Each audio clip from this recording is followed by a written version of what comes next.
hopes once again to keep you in suspense.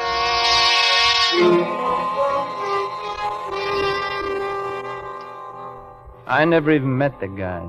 I was just walking along humming on an empty side street on New Year's Day.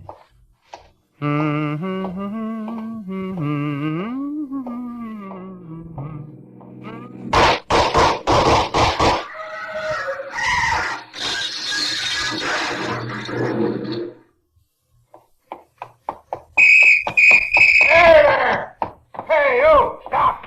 I didn't do anything, officer. Oh, nobody ever does anything. Why they pay us cops a salary, I don't understand. Well, you know me, Mr. Callan. Joe Wyckoff. I was on my way home from the plant. Running home, boy? No, I wasn't. Bullets were flying around here. Somebody killed that man in the car. Sure, somebody. Are you crazy or something? I had nothing to do with it. Ask anybody. Ask who, for instance, boy? There wasn't anybody else on the street when I turned the corner. Well, how about these buildings around here? He could have been shot from one of them. That's right, he could have. But you better stick around anyway, boy. That's how it started. Just walking along humming. All of a sudden, bang, bang, and a half hour later, the cops have me in the yes room at headquarters. No rubber hose, none of that kind of stuff. Just, where did I hide the gun? Where did I hide the gun? Where did I hide the gun? And I keep telling them I don't even own a gun. All the time I know they got nothing on me, that they're playing a long shot, but just the same, I'm scared. A murder rap, who wouldn't be scared? Finally, after a couple of hours, they let me go. Callan, the cop that nabbed me, was standing on the sidewalk outside. Well, well. Look, Mr. Callan, I wanted to tell you, I know you were just doing your duty, and there's no hard feelings. Well, that's real generous of you, boy. I was only trying to be nice about it. I'm wondering why you're trying. You're worried, aren't you, Wyckoff? You're holding something back. You're worried. You're You're lying, I can tell. You know so much, why don't you sound off inside headquarters? I'm just a neighborhood cop, a beat man. But even a beat man gets a good idea once in a while. What are you holding back, boy? Nothing, Mr. Callan, nothing, I tell you. It's bad business lying to the police. I'm not lying. Go on home, boy. Talk it over with your wife. Maybe she's got some sense. Bella, my wife, with some sense. That was funny, only Callan didn't know.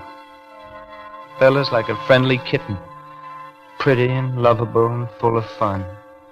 All Bella could think was, gee, her husband's name was in the evening paper. Look, Joey, right here on page 27. The only witness to the murder was Joseph R. Wyckoff. They misspelled it. Only one F. Wouldn't you think they'd know better? Joseph R. Wyckoff, a truck driver on his way home from work. The victim has not yet been identified. The guy that got killed, the cops don't know who he was. No papers on the body, and his face was full of bullet holes. Terrible. The police expect to make an arrest within 24 hours. Huh. It says so, right here. Well, a professional job like that is going to take the cops more than 24 hours to pin down. I don't understand. Professional? A hired gunman steps off a train from Detroit or someplace. He fires a couple of shots and takes the next train back. No clues, nothing. Oh. Well, then how come... Oh, let's forget it a while, will you, honey? I don't feel like talking about it. All right, Joey. Okay. You sick or something, Joey? You're all jumpy. You didn't eat hardly any supper. Well, I've got no appetite. Lots of times I'm like that. No appetite. It's a shame. All that good spaghetti gone to waste. Joey. What? We ought to celebrate your name in the paper. Let's go out dancing somewhere. I'm tired, Bella. Bushed. Gee, we never go out anymore. Some other time, Bella. That's what I mean. All jumpy. I'm sorry, Bella. I shouldn't have yelled off like that. Those cops this afternoon, they got me upset. Oh, honey. I don't blame you being upset. They got their nerve. Practically saying you killed a fella. You can't blame the cops, Bella. They know they got their work cut out and they ain't missing any bets. They're trying to advance themselves, too. But you've never been in trouble before. You'd think that'd be enough for them. Only thing is, I have been in trouble. Huh? Back in New York before I met you, I did a stretch in prison. You? Yeah, it was nothing very much. Robbing a grocery store, the kind of crazy things young guys do. Joey, you never told me. Well, you spend a year with the bad boys, you certainly don't hire a skywriter to tell people about it, Bella. But I'm your wife, Joey. I wanted to tell you, and I would have. Well, I'd understood. Sure, Bella. But lots of times you talk without thinking, honey. I was scared you might let it slip, and... Oh, I never would have blabbermouthed about a thing like that, Joey. You know that. Did you tell the police, Joey? No. They asked me, did I have a record, and I said no. Oh, golly. Maybe I shouldn't have lied, I don't know, but I was rattled. I'm still rattled. Well, will they find out anyway? I don't see how.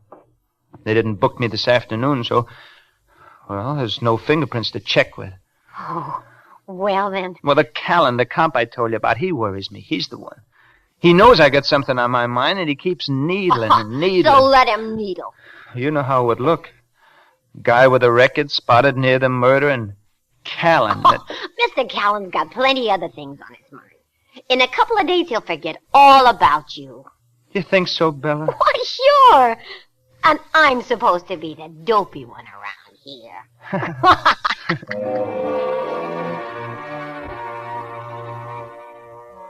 I got to thinking maybe Bella was right. Maybe it was just another side street killing that wouldn't amount to a hill of beans. I might even have had a good night's sleep if we hadn't stayed up for the late news broadcast. An obscure murder lost in the back pages of tonight's papers will be headlined on page 1 tomorrow morning. The victim has been identified as Willoughby Roberts, feature reporter of the News Gazette.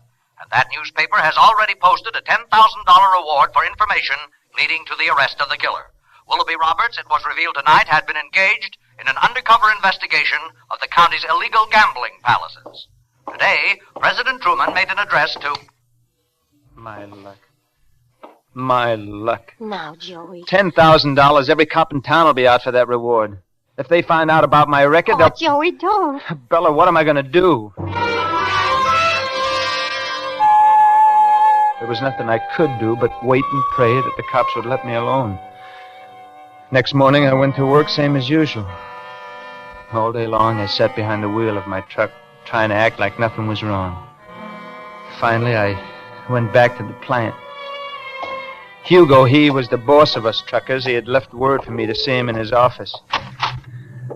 Come in. Sit down, Joe. Now, I'm not supposed to tell you, Joe, but you're in trouble. Bad trouble. Yeah? A cop in here all afternoon pumping me. Was his name Callan? Well, he didn't mention no name. Thick neck, hard eyes. All the time looks like he's smiling at something he don't think is funny. That's Callan, all right. Is Wyckoff a friend of Pigeon Watts, he asks me, and I tell him... Pigeon Watts? The gambler, the big gambler. He owns that place outside of town. Oh. The Pigeon Coop. Uh-huh. The reporter, the guy that was killed, he was working on Pigeon Watts. The cops figure the Pigeon paid someone to do the job. Maybe you. Now, I don't know any Pigeon Watts. That's what I told this cop, this Callan. Joe Wyckoff mixed up with gamblers. I said, don't make me laugh. He can't even beat his wife at gin rummy. And anybody that can't beat Bella at gin rummy... Thanks. Thanks, Hugo. It slowed him down a little, Joe. Now comes the bad part. Go ahead. This cop, he went nosing around the trucker's locker room. He found a gun, Joe. Where? In the box for dirty towels. Near where you keep your stuff. Was it the gun No, it wasn't the one he was looking for. Not the one that did the killing. But it makes things look bad for you. Now, look, Hugo, All I'm telling you is what he said, Joe. What Callan said. He said at headquarters you swore up and down you didn't own a gun. And when he found this one in the locker room, he said it makes things look bad for you. Bad, Joe. All the truckers use that room, but right away it's my gun. Why didn't he ask the other guys He did ask, Joe. They all say no. Well, so do I say no. Why does Callan believe the other guys and not me? I asked him that. He said... he said the other guys didn't do a stretch in the jailhouse. Oh. So he found out already, huh? It's true then, huh, Joe? Yeah. Yeah, it's true. What am I going to do, Joe? I don't know what you mean. I don't get it. What are you going to do? Well, these trucks, sometimes the cargo is valuable. What am I going to do, Joe? Yesterday, I'm your best friend. Today, I'm an ex-con who might steal a monkey wrench. Well, I got the owners to answer to, Joe. Suppose you were me. Suppose you had a driver you liked, but it turned out he had a record. What would you do? Same thing you're going to do. Oh, there are other jobs. Sure. All kinds of jobs for an ex-con, a murder suspect. Babysitting, maybe. Well, don't do anything crazy. Please, Joe. Well, suppose you were me. What would you do? I'd go out and get drunk. But I ain't a married man. Bella'll need you, Joe. She's not having any picnic. Does she know what's been going on? Well, the cop was heading for your apartment when he left here, so I called Bella to...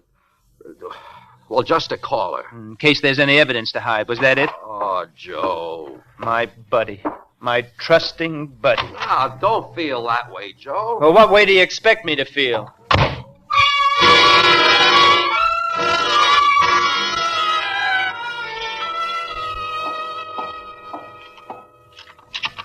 Who's there? Who is it? It's me, hon. You all right? Oh, Joey. I've been so scared, Joey. A policeman, that Mr. Callan, he only just left. It was awful. Oh, now take it easy, honey. Take it. Everything will be all right if you'll just take it easy. He kept asking me, did you know Pigeon Watts? And I kept saying no, and all the time I had these things in my pocket. Things? I was afraid they'd fall out and he'd see them. It was awful, Joey. What things? Well, these chips or whatever you call them. But these are gambling chips. I found them in your bureau drawer just before Mr. Callan came. They all got a pigeon marked on them, and I figured you wouldn't want nobody to see them. So I hid them in my pocket. Wait a minute. I don't get this. It doesn't make sense. On account of the bird on them, the pigeon. I knew right away you must have got him at Pigeon Watts' gambling house. So I hid him. I never saw them before. Never. Oh, we better drop him down the sewer or someplace where nobody will find him. Bella, look, listen to me. I never saw them before. Oh. You believe me, Bella, don't you? Sure, I believe you. Bella, why were you looking in my bureau? Oh, don't ask me that, Joey. Why, Bella? Why were you looking? Please, Joey, don't. Oh, listen, it's raining. Why? All right, Joey. It was on account of all the crazy things that have been happening. Like about you having been in jail. And then Hugo, your best friend, he found it so funny over the phone when he said they found a gun in your locker. Near my locker. Not in, near. Near, then. I was scared Mr. Callan might find something else when he got here. So I searched all through the apartment. And you found these chips from Pigeon Watts' joint? Yeah. Oh, Joey. You think I'm mixed up in this murder, don't you, Bella? Oh, no, Joey, no. It's just that I don't know what to think. What does that mean? Oh, I guess I'm kind of dumb, like you're always kidding me. And all these crazy things happening. I don't know what to think. First Callan, then you go, and now you. You're sore, Joey. I can tell just by looking at you. You're sore clean through. Yeah, I'm... No, Bella. Maybe it's better you're honest. Then I know where I stand. But... Maybe it's good I'm sore. Maybe now I'll get off the dime. Off the dime, Joey? Bella, I want you to listen to me now. Did you go out today, Bella? Did you go out at all for shopping or anything? Well, it was just a few minutes at noon. I went in to talk with Mrs. Minnelli and 4G, just gabbing. Well, try to remember now. Did you leave the door open, the apartment door? Yeah, I think so. And somebody could have sneaked in here and planted these gambling chips while you were gone. I guess so. Sure. But who'd do a thing like that? Somebody who wants the $10,000 reward. Somebody who wants it bad enough to frame an innocent guy. Joey. I'm a natural. I'm an ex-con. I happened to be right there when the shots were fired. I would be But Joey, who? Who's framing you? I don't know who. But whoever it is, he got these chips from Pigeon Watts' joint. Where are you going, Joey? To have a talk with Mr. Pigeon Watts. Maybe I can get some information out of Mr. Pigeon Watts. Just a minute, Joey. I'm going with you. I thought I was so smart. If I only hadn't gone on with it. If I'd only just stayed there, let the cops arrest me, convict me, burn me, anything, just so it wouldn't have ended up like it did.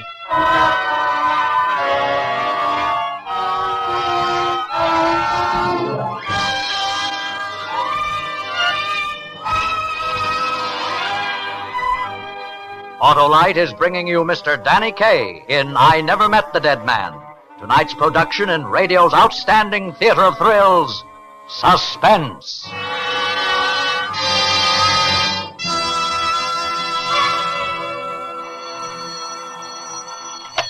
Hello? Mr. Wilcox, it's cold outside. Button up your... Overcoat's the word, my girl. And friends, Autolite Stay Full batteries don't need overcoats anywhere, anytime, any place. These power-packed partakers of water only 3 times a year in normal car use will make your new year as happy as a Texan with a spanking new oil well in his parlor. With an Autolite Stay Full battery, you're off like a hound in a hunt. And tests based on SAE life cycle standards show that Autolite Stay Full batteries have 70% longer average life than batteries without Stay Full features. Mr. Wilcox, the sponsor says... Don't bother me, my girl, don't bother me. I made one big New Year promise, and that promise is packed with Autolite Stay Full batteries. I'm bulging with Stay Full battery buildup, and by and by... No, not by and by, right now. Why don't you visit your Autolite battery dealer and buy yourself one of those wonderful Autolite Stay Full batteries? The batteries that need water only 3 times a year in normal car use. The new year will really treat you right when you switch to Autolite. And now, Autolite brings back to our Hollywood soundstage our star Danny Kaye in I Never Met the Dead Man. A tale well calculated to keep you in suspense. I was a lot more scared than I let Bella know when we drove through the rain to Pigeon Watts' place. I didn't know what to expect, so I told Bella to stay in the car with the lights out and the motor running. Then I started toward the door of the gambling place. It looked more like a warehouse, an old, dirty warehouse. Yeah. One of Watts' bouncers finally opened out. He told me to beat it. On account of all the stuff in the papers, they were only letting in regulars, people they were sure of. He said Pigeon Watts wasn't seeing anybody, and he began to get mean mad when I wouldn't go away. I saw the flicker of brass knuckles coming at me, but I didn't duck. I had to talk to Watts, even if it meant getting my lumps first. Right.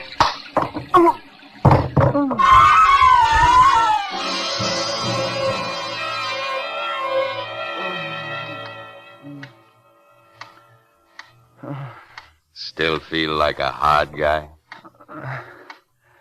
No. No, sir, I'm not a hard guy. I just wanted to see Mr. Watts a few minutes. You're seeing him. My name is Wyckoff, Mr. Watts. Wyckoff. You the one that saw the reporter get it? Yes, sir, Just a second. Nobody bother me a while. All right, hard guy. What's on your mind? Well, it's like this, Mr. Watts. And I told him the whole story. Everything that had happened, and he just sat there and looked at me. No expression at all, just sat there and looked at me. It was like talking to a chair or something. Even when I showed him the gambling chips Bella had found in my bureau drawer, it didn't seem to mean anything to him. 2-bit chips for the piker trade. Anybody could have walked out of here with a handful. Sorry I can't help you. I gotta have help. The cop I told you about, he really thinks I killed that reporter. I don't blame him. It's a good frame. Nothing obvious about it. Just little things pointing to you. Good frame, all right. A very good frame. But I didn't do it. Honest, I didn't. I know you didn't, but there's nothing I can do to help. Sorry. What makes you so sure I didn't kill the guy? Nothing I can do. I just asked why you're so sure I didn't kill him. Because I know who did. Because I paid an out-of-town torpedo 1,500 rockets for the job. Well You then. expect to tell that to the police? Well, you've got to, Mr. Watts. I could get the chair for this. So could I. It's you or me. Then you won't do nothing? No. It's a tough break for you, like I said. I'm sorry, but that's the way the ball bounces. If you think I'm going to take this lying down, you're crazy. Maybe you're not so tough as you think. I've got a couple... Yeah? Our friend's getting hard again. Outside with him, Roy. I'm not going anywhere. You're the man outside. No. Hey, look. I don't get no pleasure slapping people around. Outside before... Hey, a raid. Yeah. Should open up. Let them pound their way in this time. Maybe you'll talk for the cops, Mr. Pigeon Watts. What'll I do with this monkey pigeon? Why a raid? I mean, why right now, this minute? Who cares why? They're here, and I'll that's... tell you why, Wyckoff. It's so you and I get pulled in together. You got a car outside? I'm staying right here. cops ain't brainless, Wyckoff. They're pretty sure I ponied up for that killing. The only place they went wrong, they figured I paid you for the job. They'd have faced us both before this if they could have found any connection between us. So what? So this, if they nab us together in this raid, it takes care of the connection. He's right, hot guy. Now will you get out of here? But how the cops know I'd be here? Whoever's framing you planted those chips so you'd come here. He even knew when you'd come, and he tipped off the police a $10,000 phone call. Yeah. Now beat it. Open the window, Roy. You're all right, Watts. You can think pretty fast. You just told me the answer. I think I can find the guy now. That's fine. Go on, kid. Out the window. It's 2 stories down. All right, it's 2 stories down. I can make it. So long, hot guy. Oh, my leg. Get over fast. My leg. I'll make it. I gotta make it. I gotta know. I gotta know who's the guy.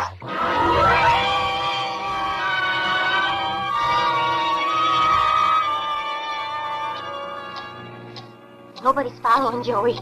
You can slow down now. What happened in there? Your leg hurt, Joey? You're looking so funny.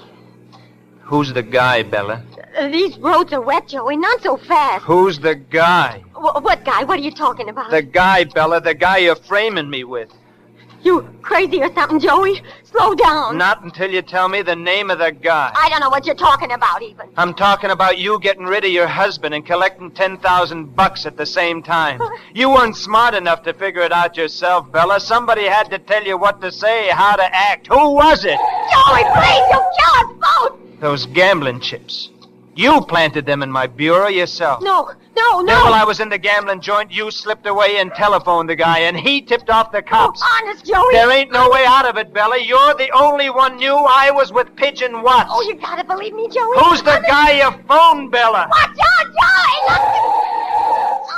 Joey! Who's the guy, Bella? All right, Joey. I'll tell you. Only slow down. It was Hugo, Joey. Sure. The gun in the locker room, sure. It had to be Hugo. Oh, it wasn't like you think, Joey. It was just when you were away on a job, Hugo'd take me out dancing once in a while. And who gave me those out-of-town halls? Hugo. My good friend Hugo.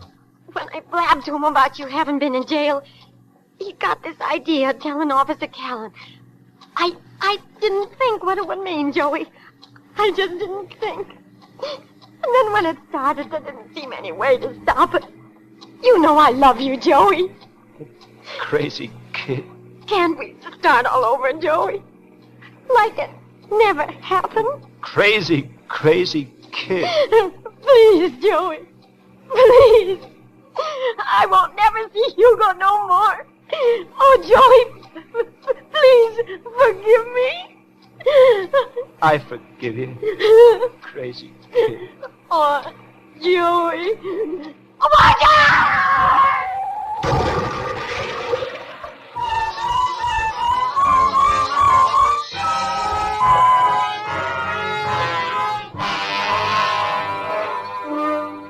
So Bella's dead. Killed in an accident, the newspaper said. But maybe it wasn't really an accident. The whatchamacallem here at the hospital, the psychiatrist, he says lots of automobile accidents happen because the drivers want them without knowing they want them. Down underneath, they want them, that isn't. And they get careless. He says that any...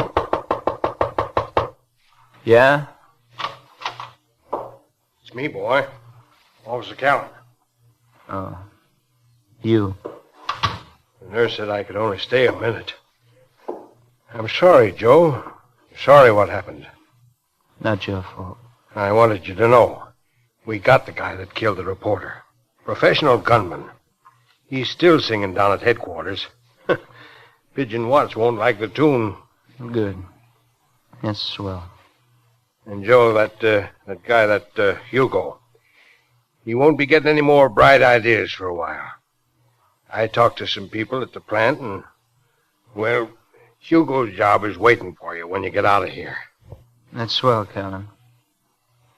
Thanks a lot. About, your wife? The only thing to do is try to forget everything that happened. Sure. Be seeing you soon, boy. Well, I'm sorry. Try to forget it, he said. Forget it. Forget it.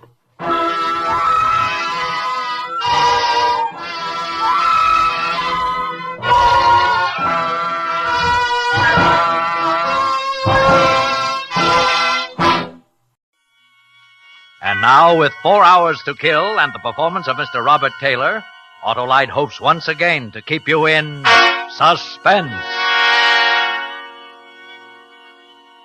So you want to know what's the matter? What's wrong with me? Okay, sit down on that bench over there. Make yourself comfortable, because this takes a while to tell, and I want to get it all off my chest. You know, now that it's over, I can look back and see everything in perspective. Clear back to the days when my brother Walter and I were kids in Vermont. And I can see now that my life's divided into 2 halves. The first 34 years and the last 4 hours. Yeah, 4 hours ago, I was standing at the big front door of the Bachelors Club, on my way up to see Walter for the first time in 5 years. I knew it was going to be tough, but things had changed since the last time we were together. Walt had arrived now. He was the kind of New York lawyer who divides his time between the front page and the society section. I was just still a newspaper bum. The competition between us was over, and I was hoping that now, with the numbers up on the scoreboard for everyone to see, Walter might let down a little, decide he could afford to call off whatever it was that had set us at each other's throats from the beginning. Anyway, that's what I hoped. As I said, I knew it would be tough. Asking Walter for anything was always tough. Well, I finally swallowed what pride I had left and walked into the lobby. At the desk next to the stairway, the clerk was in a huddle with a bell boy.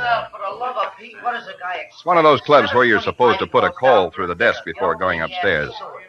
I stood around waiting for a minute, then figured it might be better if Walter didn't know I was coming, so I walked past them.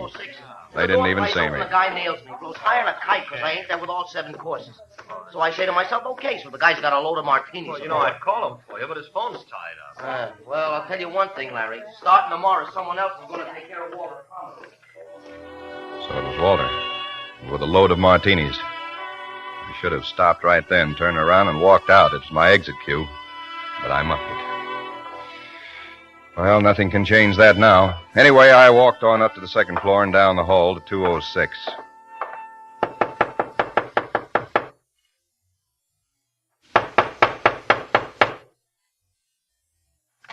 Well, it's about time you got here. Well, Oh. Hello, Walter. Theodore. That's right. Big brother Theodore. Well, come on in. You're just in time for dinner. The boy will be up in a minute. No, thanks, Walter. I haven't got too much time. Huh? You mean you're turning down a free meal? Oh, look, let's forget that stuff, shall we? We're grown up now. There's no point Sure. Now, sit down. No, I won't be too long. Huh? Well, tell me, Ted, how are things on the paper in Buffalo? Okay, I guess. I quit yesterday. Oh, you quit. Yeah. Not fired, you quit. That's what I said. So, now you're out of a job and you figure that I'll... Wait a minute, Walter. Let me tell you all of it. There's a guy I met in the service, Dan Allenby. He's down in Florida now, Fort Lauderdale. Look, here's a letter I got from him. He's buying a paper there, a little country sheet, 8 pages, twice a week. Uh-huh. He wants me to go in with him. It's nothing big, Walter, but it's the kind of thing I've been looking for years. We can do something down there. The place is growing. We can double the circulation in 6 months. Dan's got all kinds of ideas, and so have I. He says that... What's the matter? What's so funny? You. I don't get it. All right, how much, Ted? Well, the price was $10,000. I'll need half of it. $5,000. That's right. Same song, 82nd verse. I'm not begging, Walter. Oh, what is it, then? I'm asking you for a loan. I'll sign a note. Well, what about it? What happened to your pride, Ted? I thought we agreed to forget I didn't agree to anything. You've not only lost what pride you had, you haven't even got any good sense. Okay, Walter. That answers my question. It's good for a laugh, though. Big brother Theodore crawling up on his belly to... Shut up, Walter.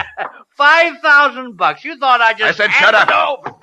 Hey, let go of me. I've had all of you. I'm going to take. You hear that, Walter? I've had Oh, all... let go of me. Okay, Walter. Okay. You've had that coming for a long time, Walter. Yeah, you're right. I was stupid, thinking you'd... Well, get up. Come on, Walter, get up. I won't bother you anymore. Walter. Walter. I saw it when I turned him over. A stream of blood oozing out of his right temple where he'd hit his head on the corner of the hearth. No pulse.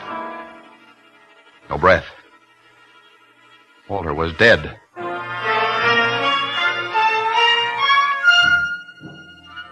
In a spot like that, you don't think. You move. No one knew I was in New York. I was sure the clerk and the bellboy hadn't seen me cross the lobby. If I could get out without being spotted, I had a chance. I picked up the letters from Allenby, went to the door and put my handkerchief over the knob. Turned back to give the room a last look before I left. That's when I saw it. The telephone receiver was off the hook.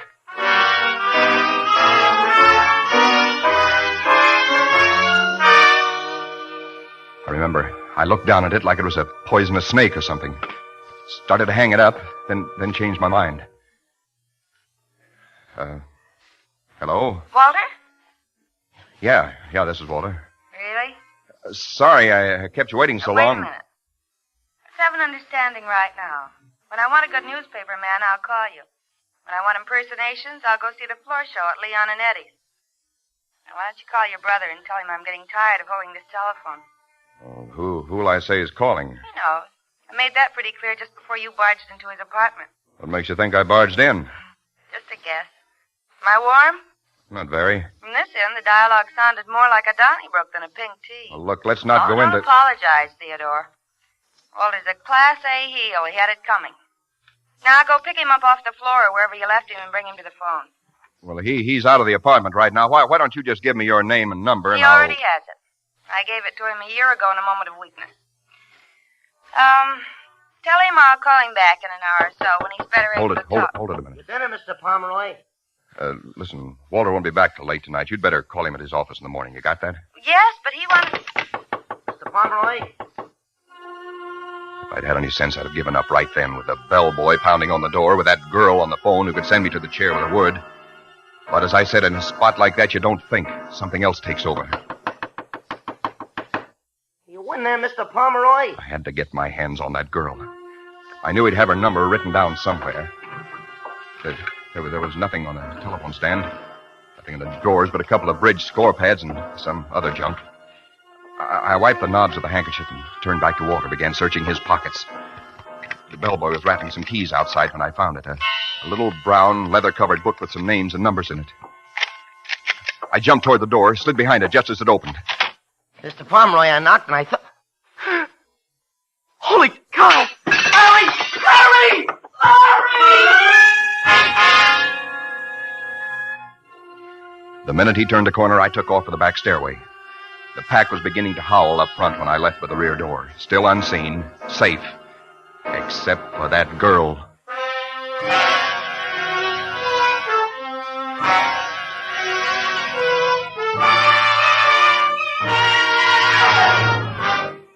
Autolite is bringing you Mr. Robert Taylor in 4 Hours to Kill.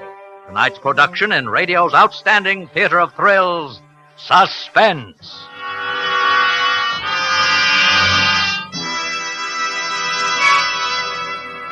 See here, Wilcox, you must let me try again. Okay, Hamhock, you're on. Something from Richard, perhaps. I was great as Richard III. Now is the winter of our discontent made glorious summer by... Autolite resistor spark plugs? Now you're cooking, my boy, because Autolite resistor spark plugs do get you started faster when it's cold.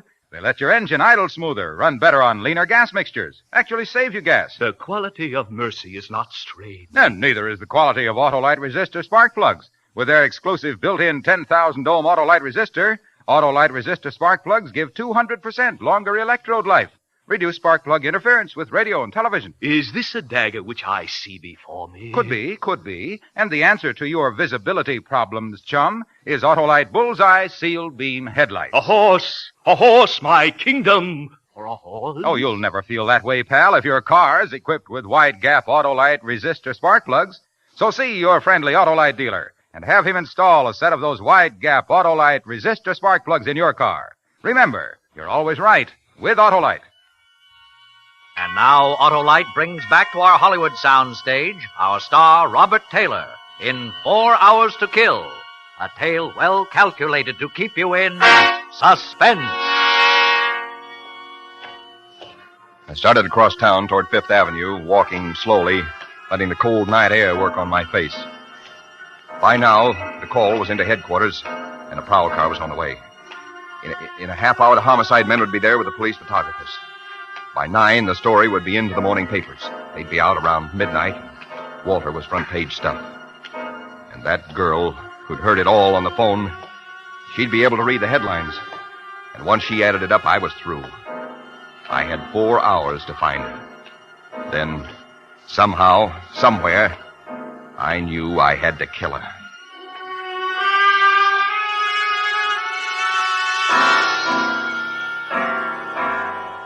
I found a phone booth in a Fifth Avenue drugstore and took out the memo book.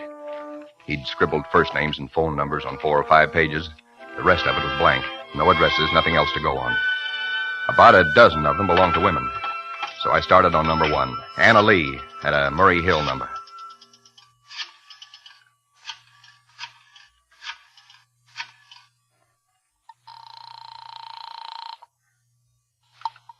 Hello? Is this Murray Hill 41121? That's right.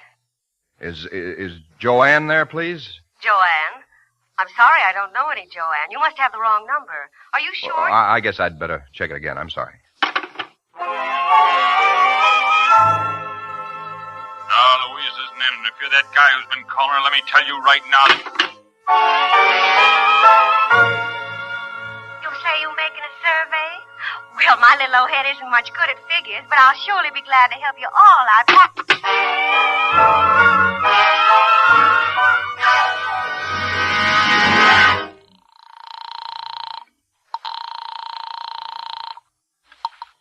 Hello. Is this Maxine? That's right. Who's this? Didn't I talk to you a little while ago? Who? Oh. Don't tell me it's Theodore. Make it Ted, will you? Oh, we're real friendly now. Well, I hope so. I see. And you make a habit of hanging up in people's faces? We were cut off, Angel, and you were so snide about giving me your name, I couldn't call you back. Mm-hmm. So you went out and bought yourself a crystal ball? and when you... No. I just called up every girl in Walter's telephone index until you answered. Why'd you do that? Because I want to see if the girl is as nice as the voice. How do you fly short of phone? Look, why don't you save us both a lot of trouble by telling me where I can meet you? I'd rather keep it this way. I can be pretty persistent. I can be pretty stubborn. 1 Pomeroy is about all I can cope with at a time. I'm awfully sorry, Theodore, but I... Wait a minute. What's that music? The radio? No, it's not the radio, and please don't bother me. You're a nice boy, but I'm too busy right now to play games. Look, you've got to at least give me your last name, Maxine. Good night, Theodore. Some other time. But wait. I'm sorry, pal. You forced me to do this. Maxine, wait a minute. Yeah, but...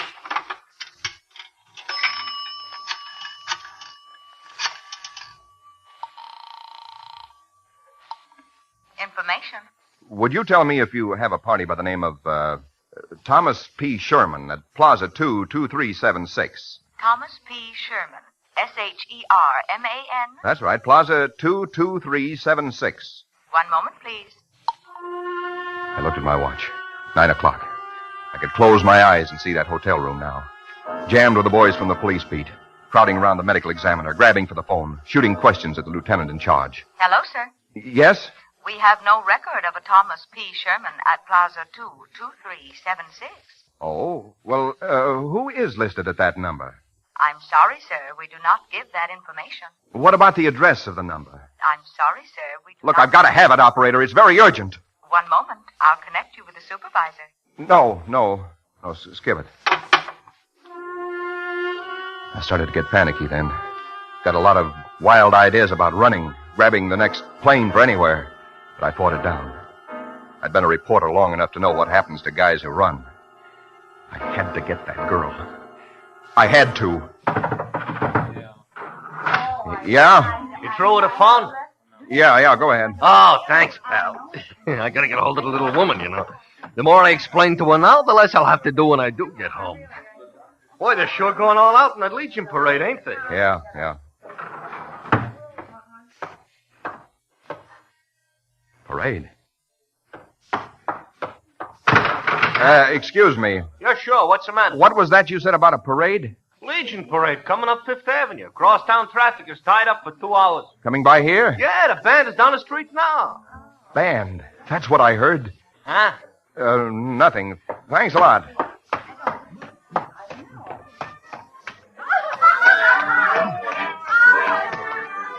Crowds were lining the curbs outside. Down the avenue, somewhere around 78th Street, I could hear the band at the head of the parade, marching toward us. The same band I'd heard over her telephone, passing so close it almost covered her voice. She was on a low floor, next to the street, and the band had passed her at exactly 1 minute to 9. I remembered looking at my watch. I stood there and waited for the band. It was a wild idea, but I had a feeling if I figured it carefully, I could come pretty close. I walked the block with the band, then another one to make sure. It took them 1 minute and 20 seconds to cover a block. We hit 84th Street at 16 minutes and 20 seconds past 9. They'd covered exactly 13 blocks since they passed her telephone. That made it somewhere around 71st Street, on the ground floor. An apartment, maybe a residential hotel facing Central Park.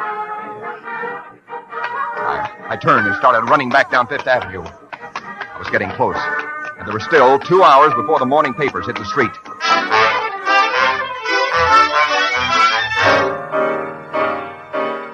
In the next hour and a half, I checked Fifth Avenue for 2 blocks on either side of 71st, going over nameplates and apartment doorways. There were 2 Maxines. I talked to one on the house phone. She must have been 70. And met the other one face to face, a hatchet-faced character who didn't appreciate being gotten out of bed by a drunk who had the wrong apartment. That left only one possibility. A residential hotel in the middle of the block. I decided I'd try calling her again. Walked past the cigar stand in the lobby to a row of phone booths at the rear. It was 10 minutes to 11. Time was running out.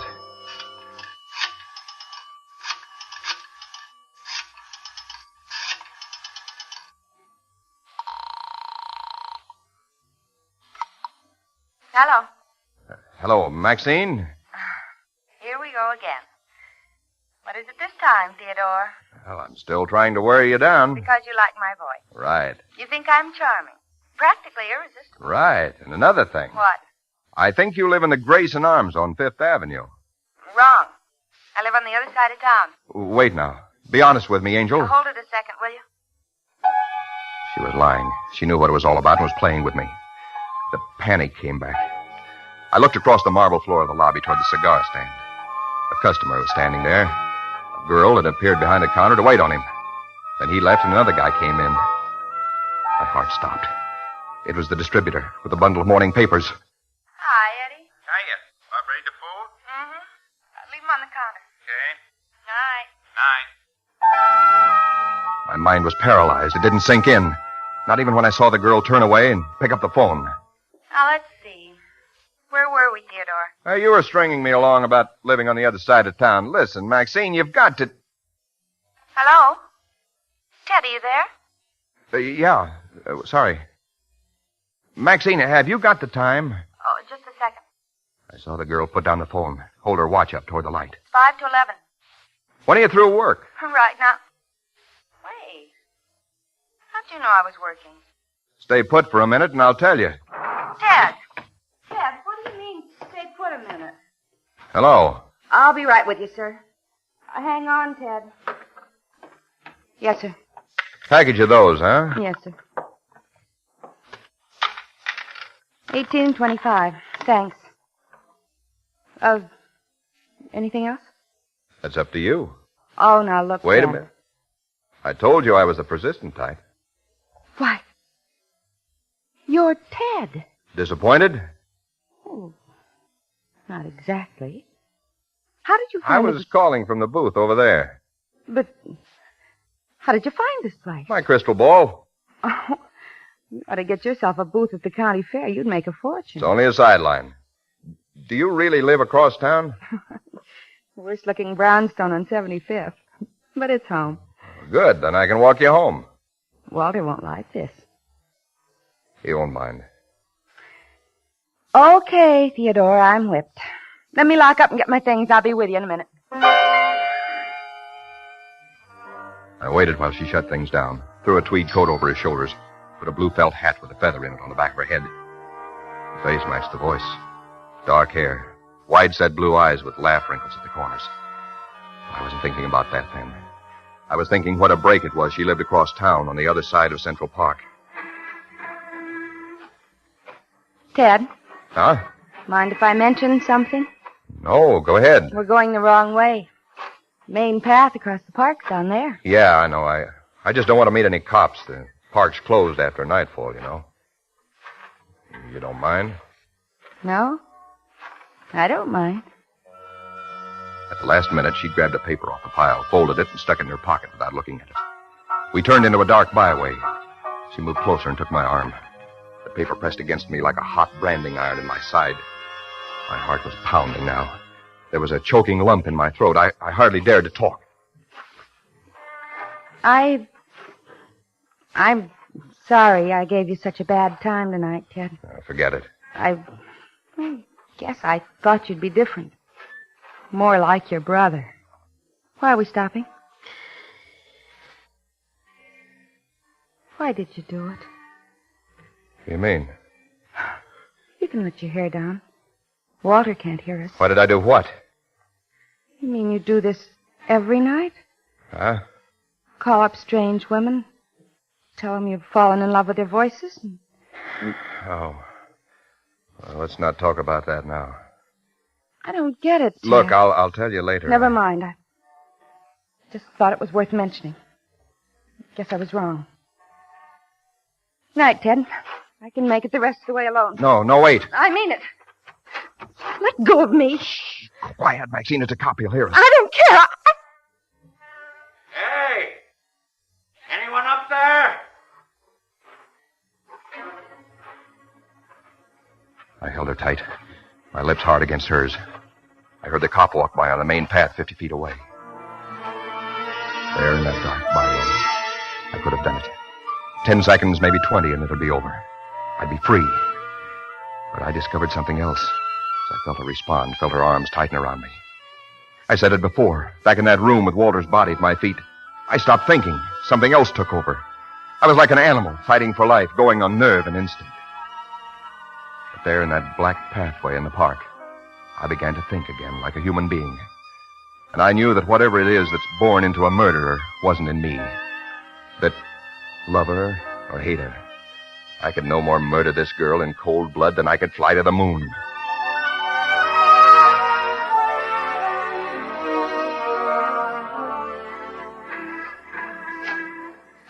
Well, here's the 8th Avenue entrance. Yeah. Why don't you tell me, Ted? Something's tearing you to pieces. I can see it. Okay. You've got a morning paper in your coat pocket. Take a look at it. Paper? What's that got to do Here, with... give it to me. Page 1. I knew it. Lawyer attacked in city apartment. Walter. Yeah. You asked me. Here it is. New York, January 18th. Bruised and bleeding after an attack by a mysterious visitor into his rooms at the Bachelor's Club early last night. Walter Pomeroy... Wait a minute. Go on. Walter Pomeroy, noted criminal lawyer, still refused to disclose the identity of his assailant.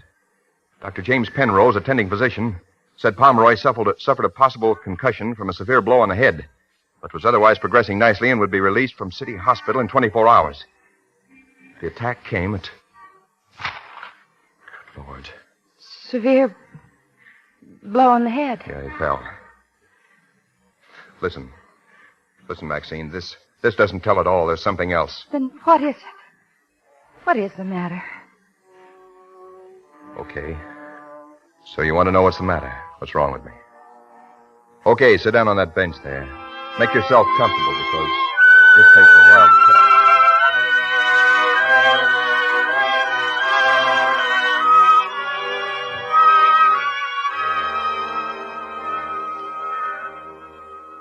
And that's it. That's what's wrong. I wanted you to know all of it because, well, you're important to me now, maybe more important than anything else in the world. You can check out if you want to. It's nothing a cup of coffee won't cure. Max. There's an all-night stand around the corner. Got 20 cents.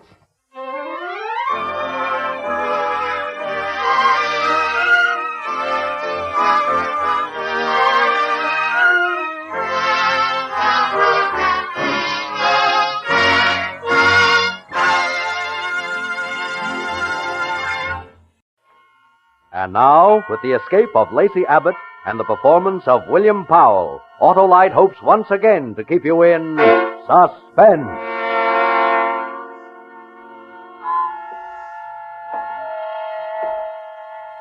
Hey, you. Yes, you. A position of authority. Come here. You can always tell by their voices. Sign out. Commanding. The smaller the authority, the more commanding the voice. You hear me? Yes, sir. Sign out, you said. Here? Right below where you signed when you came in. Of course. A perfect forgery.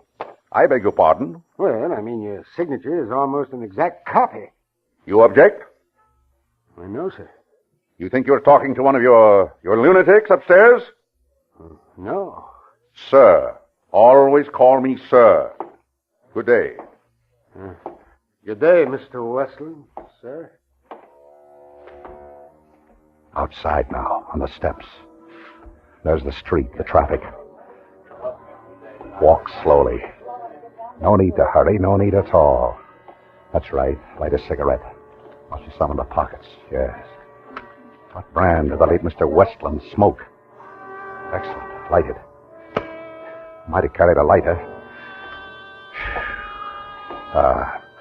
No need to run. There won't be an alarm for at least 20 minutes. One look back over the shoulder. Casually.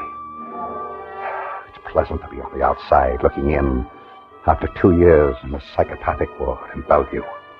Oh.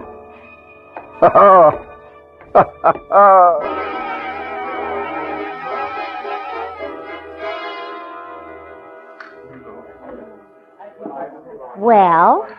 This is a restaurant. Are you kidding? And you're a waitress, a lovely waitress. Look, do you or don't you want something to eat? I'd much rather look at you. Look, mister, I get off at 1 a.m., but right now the boss... I'm going to take you out of all this. Oh, sure. Furs, diamonds, warm against your skin. Hey, let go my hand. Your name is Fay, huh? Embroidered on your uniform. Fay. Fay, listen to me. Now, look, Romeo. Listen, this will be the biggest thrill of your life. I just escaped from Bellevue. What? I'm Lacey Abbott. I've been in the psychopathic ward in Bellevue for 2 years. You don't say. Nicholas Westland, my lawyer, came to see me. And when we were alone, I strangled him to death. Let me go. Stand still. I changed clothes with him. I signed his name on my way out. It'll be in the papers. I'm laughing. And now back to tonight's in a sanctuary mystery. I had a wife once, Kate. They say I killed her. So I must have killed her. Sure. You killed her. No, I didn't. Martin Avery killed her. Sure. Martin Avery killed her. You just sit there while I get a glass of water. I'll be back. We must see Mr. Avery. Oh, yes, definitely, Mr. Avery.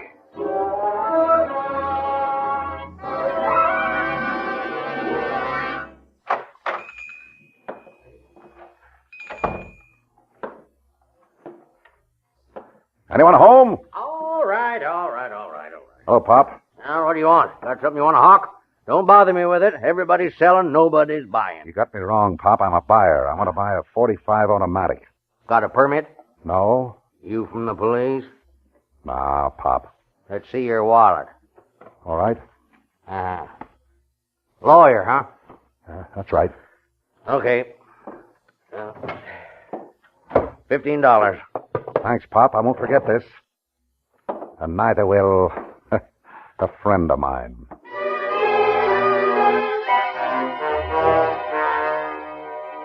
Park Avenue. A little late evening call on Martin Avery. There's the apartment house.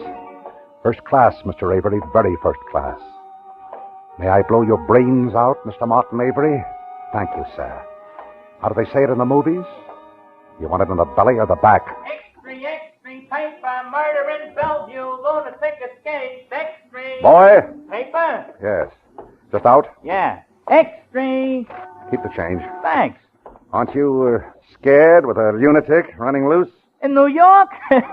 Murder in Bellevue.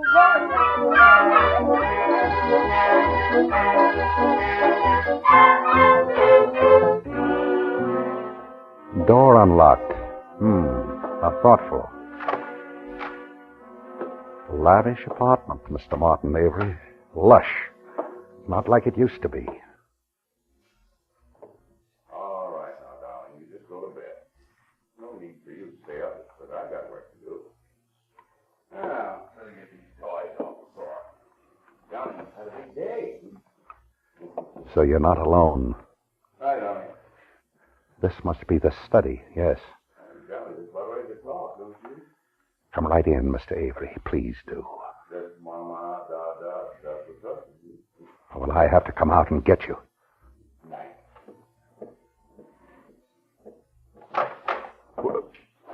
Lacey. Shut the door. Quietly. Lacey. Shut it. You're in Bellevue. But you see, I'm not. They'll find you. Look. My picture on the front page. Lousy picture. I could go to work in a delicatessen on the east side, live in a hole, never leave Manhattan. Who'd find me? They'd find you. They'll find you first.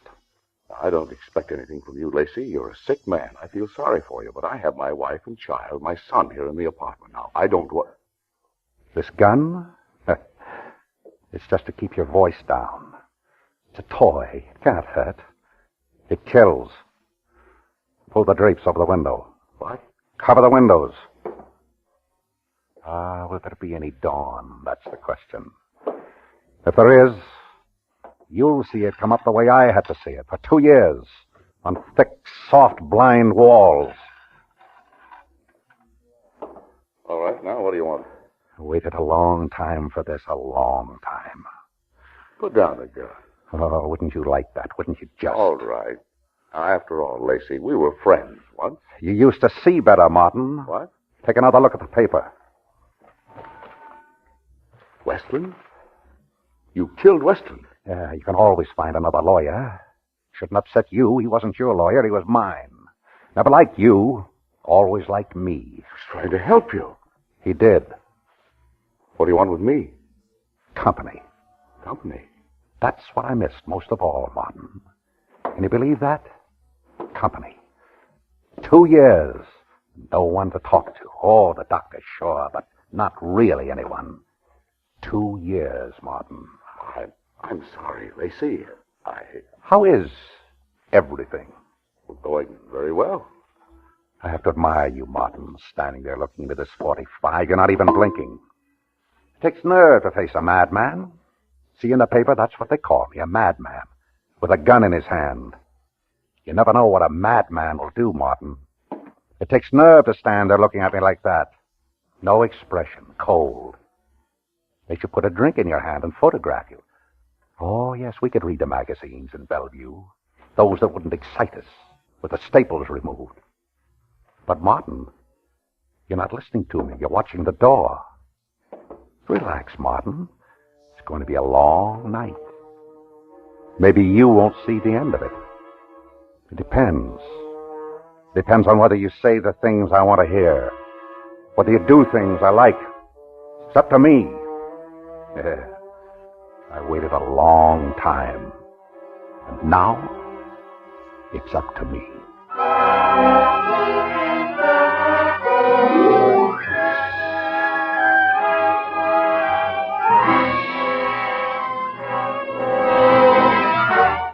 Autolite is bringing you William Powell in the escape of Lacey Abbott. tonight's production in radio's outstanding theater of thrills, Suspense.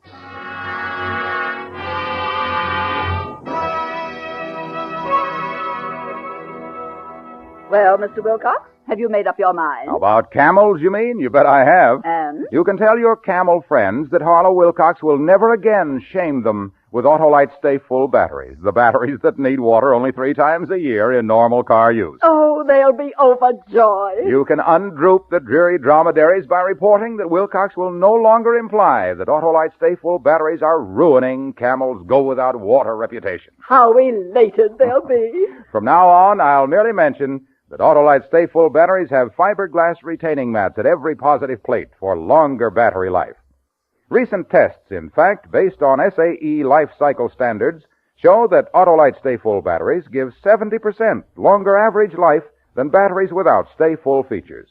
So get an Autolite Stay Full battery, friends, at your Autolite battery dealers. Remember, you're always right with Autolite. And now, Autolite brings back to our Hollywood soundstage our star, William Powell, with John McIntyre in The Escape of Lacey Abbott, a tale well calculated to keep you in suspense.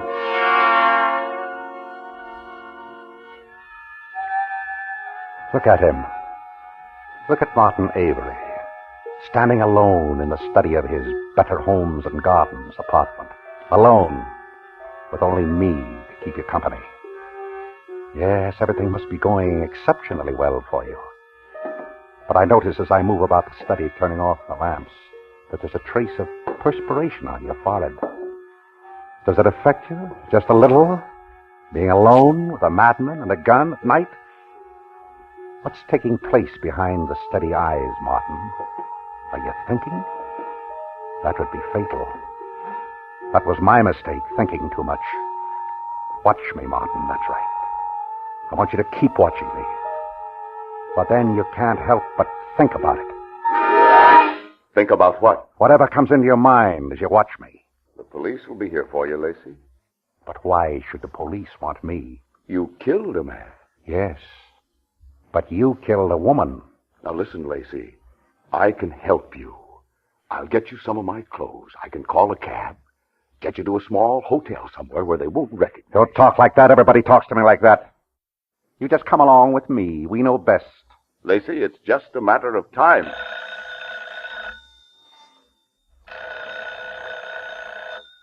Answer it. Go on. But watch what you say. And hold it out here so I can hear it, too.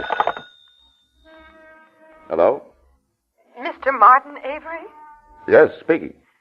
I'm Mrs. Nicholas Westland. I don't know if you've heard. Lacey Abbott escaped. My husband... Yes, I saw the papers. I'm sorry. Well, I didn't know. I thought I'd better warn you. Nicholas told me how much the man hated you. Thank you for calling, Miss Weston. I hope I'm... Good night. Good night, Miss Weston. Are you all right? Yes, I'm all right. Good night. You can hang up, Martin. Murderer. Please, Martin. You know, I'm not responsible for what I do. You're as responsible as anyone. You knew what you did when you killed Westland. Now you're going to say I'm not crazy? You know what I mean. I'm either responsible or I'm not. If I'm responsible, then I'm a murderer. If not, then Nicholas Westland's death was an unfortunate accident. But that was all taken care of in court 2 years ago. Remember? You testified against me. I told the truth. Did you? Yes. I was the only one that knew you were lying, Martin. You know I told the truth. Where are your wife and your boys sleeping, Martin?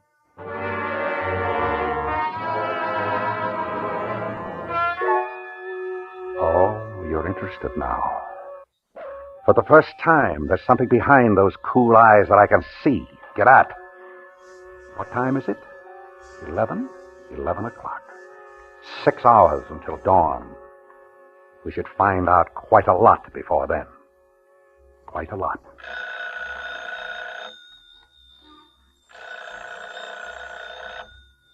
Should I answer it? Answer it. Hold the receiver up, that's right. just like before, so that I can hear. Go ahead. Hello? Martin Avery? Yes? This is Lieutenant Creekmore, police. What is it, Lieutenant? Is everything all right up there? Yes, everything is all right. You're sure? Yes? Have you heard that Lacey Abbott escaped from Bellevue tonight? I saw it in the late paper. Oh, and you know about Nicholas Westland. It was a tragedy. Well, we thought Abbott was getting better, but, well... Too bad. The reason I called you, you know how Lacey Abbott feels about you. He may try to get you. You think so? Well, he might try, but you don't have to worry, Mr. Avery. I have 4 of my best men covering the front and rear entrances to your apartment house. If he shows, we'll get him. Good night. Solicitous. We're fortunate in having such a solicitous police force. Now, listen, Lacey, I've played your game. Now, let me get you out of here. You go down to the second-floor landing. I'll call the men up from downstairs, tell them you're up here, and that'll give you a chance to get out. You didn't answer me, Martin. Where are your wife and son sleeping? In the back bedroom. Through that door and... Straight back down the hall. The nursery? Why do you... The nursery? Just off the bedroom. How old is your boy? He's a year and 6 months. I remember somebody told me that you were married while the trial, my trial, was in progress. Yes. 1 year for the trial, 2 years in the psychopathic ward. I wish there was something I could do for you. Oh, there is. What? Just tell me, why did you kill my wife? You can see the sweat now. Yes, and in a minute he'll be pulling a handkerchief from his pocket and wiping at it. It's taken a lot to shake you, Martin. You've had it all your own way so long. The money, the good life, the good married life. Tell me! You waken them. Quiet. Let me tell you a little story. A bedtime story. Listen to me, Lacey. Once upon a time, there were 2 men who went into business together. The business prospered and things looked pretty good. Each partner had 50% of the stock in the company. And then along came a big bad menace, a corporation that wanted to buy them out. One partner wants to sell, the other partner no. The partner that said no had a wife. Let's call her Kate. And it seems his stock was negotiable in Kate's name as well as his own. You'd only... Shut up! The partner that wants to sell, that's you, pulled a fast one while I'm out of town. And you got Kate to sign away everything. But before I got back, she saw what you're doing. And right there was where she disappeared. No, now listen to me, Lacey. And I wonder who it was that saw to it. I wonder who it was that killed her. You're still out of your mind. That's just a fantasy. Just a fantasy, huh? I suppose it's just a fantasy that at the inquest, a few well-chosen words from you started them looking at me, wondering about me, wondering why I was away, and what I'd done with the body. Lacey. A fantasy that had almost killed me to lose her. Yes, I was out of my mind then. And again, your few well-chosen words. I'd noticed he hadn't been himself lately, but I just thought it was overwork. You've got to listen. Thanks, partner, I do thank you, and I stand ready to repay you, Martin. Where's her body? I don't know. Martin? It was never proven she was dead. Let's say it was taken for granted. I did everything I could for you. Now, why don't you... 4 hours until dawn. But I can see it now, Martin. If you try hard enough, you can see it too. On the wall. Give me the gun. Advanced psychology, huh? You must have been studying. Give me the gun. Response to the command. Isn't that the way it goes? Response to the command sometimes work the impossible. The subject will sometimes obey your command against his better judgment. Give it to me. No, Martin. Give it to me. You can do better than that. Hey! Oh, noise. Someone might come in to see. That's better. You know, I could have killed you. Why didn't you?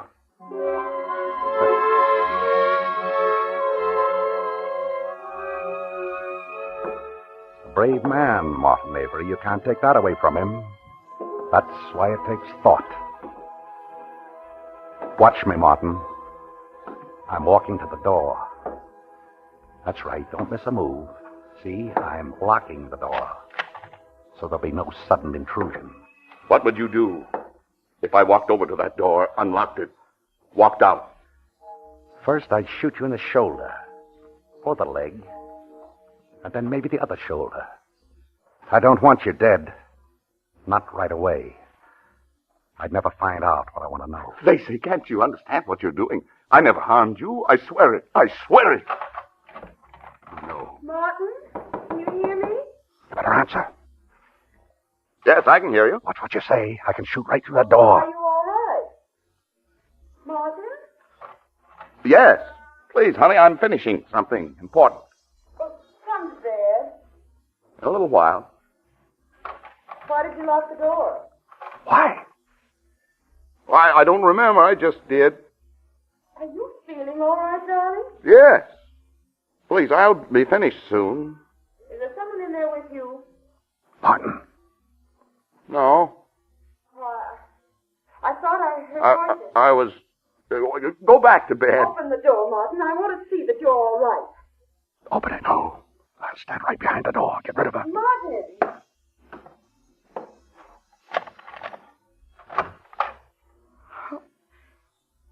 Is anything wrong? Oh, no, darling. Please go back to bed like a good girl. I'll be alone. Well, all right. But it's after 3 o'clock. Sit at the desk, Martin. Let me see the light on your face. Are you happy with her? Yes, I see you are. How is she like Kate? Is she like Kate at all? Oh, but she's your wife, and she's Kate to you. Does the light trouble your eyes? It glares? Just a little light? But it glares white in the dark as you stare at it. Beyond that pool of light, everything is black, Martin. Black as it is in me. Black. Stare into the black. Now, what do you see? What do you see? I see her, too. Everywhere I look. Everywhere. The worldly hope men set their hearts upon turns ashes, though it prospers. And anon, like snow upon the desert's dusty face, lighting a little hour or two, is gone. Omer Khayyam, Martin. Ah, she's beautiful, Martin, your wife, beautiful. Leave the wise to talk. One thing is certain, that life flies. One thing is certain, and the rest is lies. The flower that once has blown forever dies. Dies. Dies!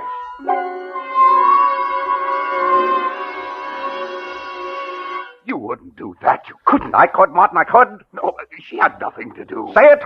Money. I'll give you money. Enough so you can find your way out. They can't do anything to you if you have money. That's not what I want to hear. Where is Kate's body? I don't know. Tell me. I can't. Through the door and down the hall. No. Just off the bedroom. Not the boy. You can't, Lacey. Tell me. I can't. Lacey! Don't lock me in. Come back. Come back. You can't. Lacey. Anne! Anne!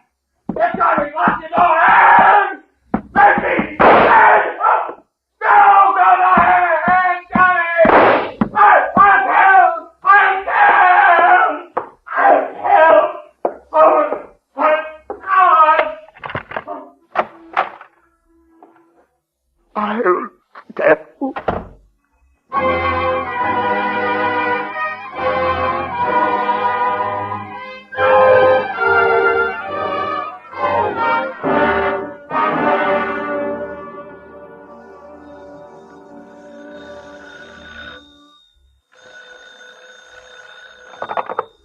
Nicholas Westland speaking. Yes. I know, Commissioner. And I'm glad you had the faith to play along with us. I know, yes. It was pretty extreme. Here, I'll let you talk to Lieutenant Creekmore. Oh, thank you. Hello, Commissioner. Avery's wife and child? Oh, they're okay. I got a little scared when Abbott fired those 2 shots in the ceiling. Yeah, I know. But that's what got the confession out of Avery. I know he shouldn't have brought the gun. We didn't bargain on that. Oh, yeah, we got it. It's all on tape. Listen. All right, play it back, boys. I'm just playing the good part. It doesn't matter now. Nothing matters now. You were wrong, Lacey. It was Kate that came to me. She wanted to leave you. She thought she wanted me. It was her idea to sign the stock over to me. Everything. I kidded her along, but she found out about Anne. Anne. It doesn't matter now. I tried to talk to Kate. An argument. We had a fight. I didn't mean to, but it was an accident. I killed her. I fixed it so they'd suspect you. It wasn't hard. It was better than I thought.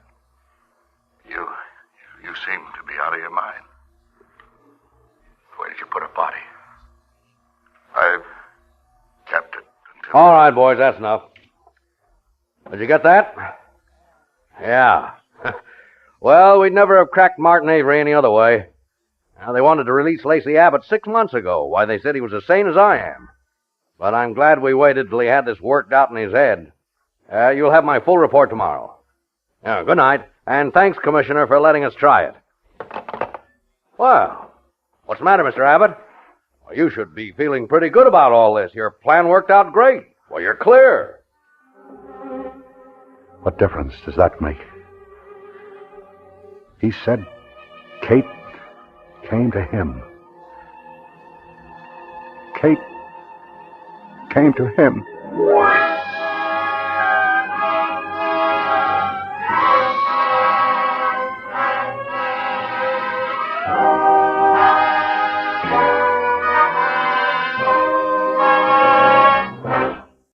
And now, with Mr. Diogenes and the performance of Ozzie and Harriet Nelson, Autolite hopes once again to keep you in suspense.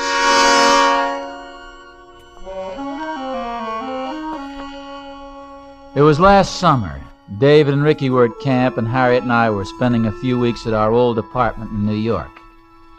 The excitement began with 6 cents, a nickel and a penny. I didn't find out about the nickel until later, after it was all over, but, well, that's the way things go sometimes. Caesar didn't know about Brutus, Custer didn't know about Sitting Bull, and I didn't know about the nickel. The conversation must have gone something like this. Hello. This is Hector. You crazy fool, I told you not to call me. But no one could be listening in on your switchboard, my dear. As you realize, we are on the very brink. Before proceeding further, I must have your assurance there have been no changes. I told you that. Nelson is still the one. Right. But gee, I'm getting worried. Oh, calm yourself, my dear. So he talks afterwards, so they start asking him questions. You have my assurance he won't talk. Yeah, but just... No one ever got a straight story out of a dead man. What? Dear Dead? me, I thought you understood that. No, I didn't. Listen, Hector, I don't want any part of this. Unfortunately, my dear, you already have a part of it. Nelson is down the street in a tobacco shop at this very moment. We'll be good friends inside of 10 minutes. Goodbye.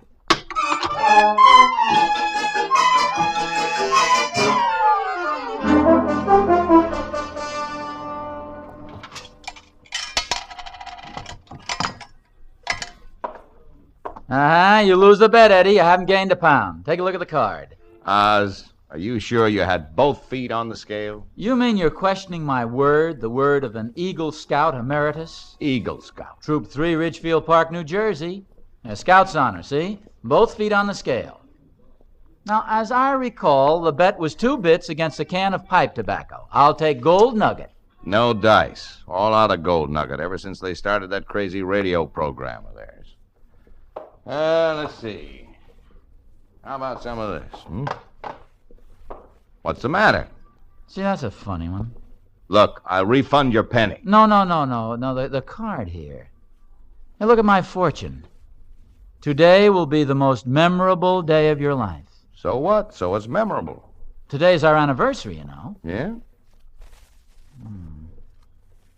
Oh, it's just a coincidence. Sure. Did you ever see a card like this before, Eddie?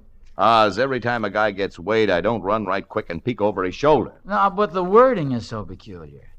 The most memorable day of your life. Well, that's a pretty broad statement for a scale company to make. Tell you what.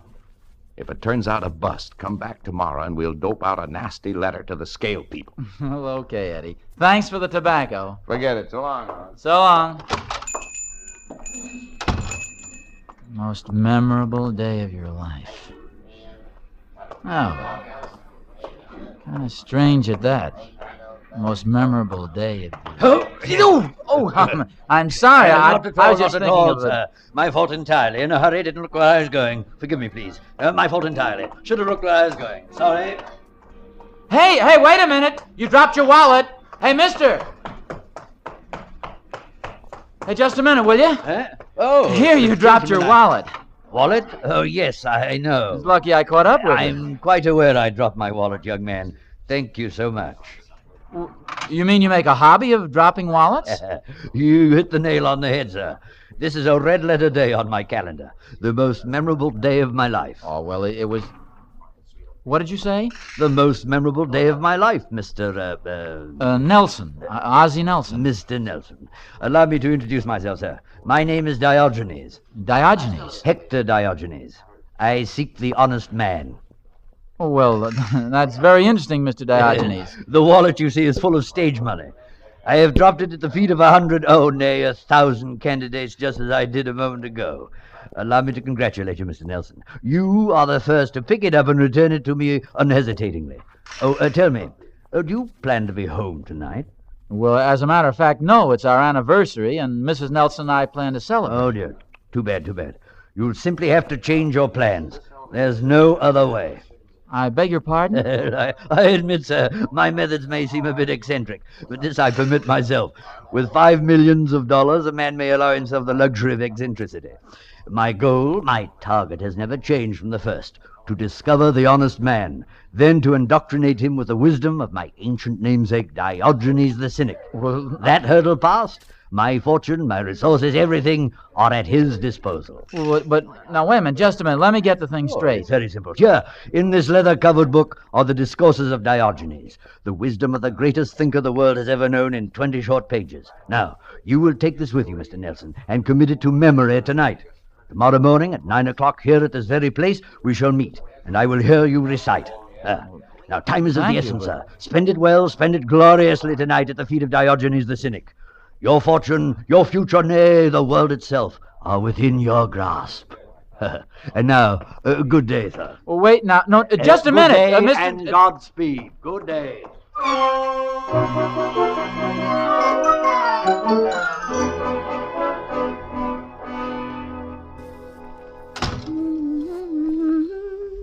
Harriet?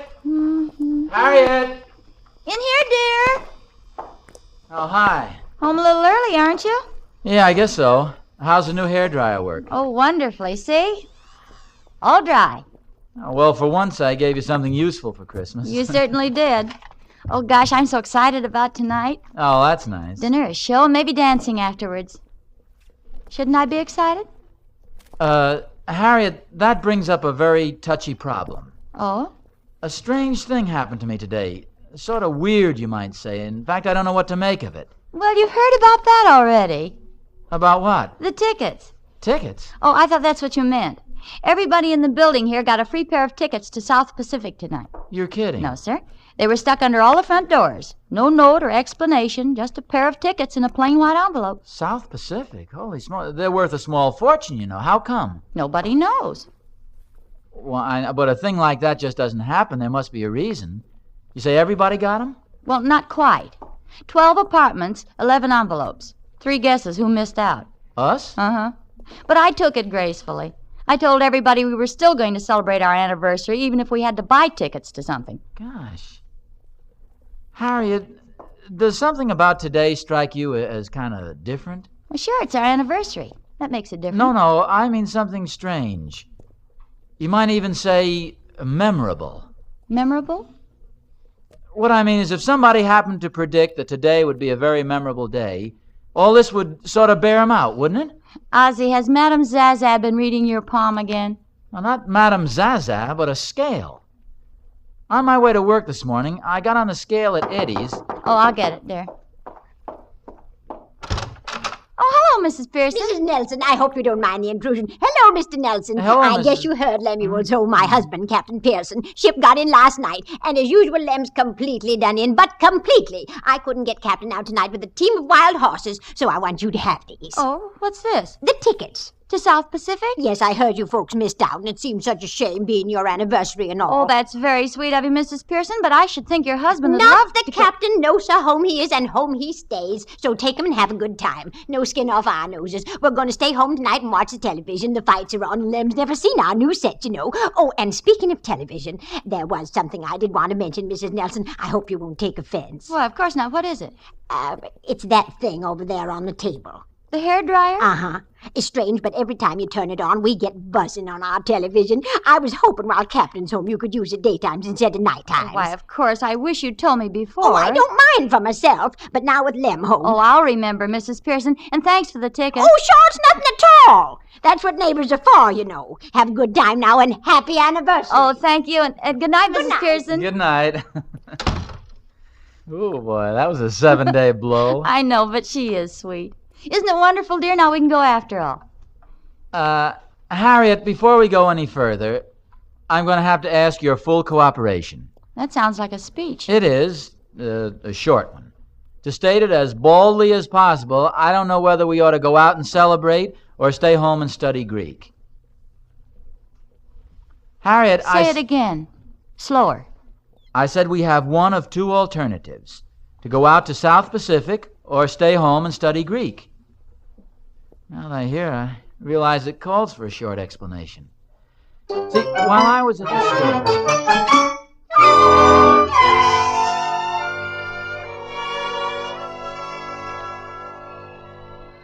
Do you mind the radio, dear?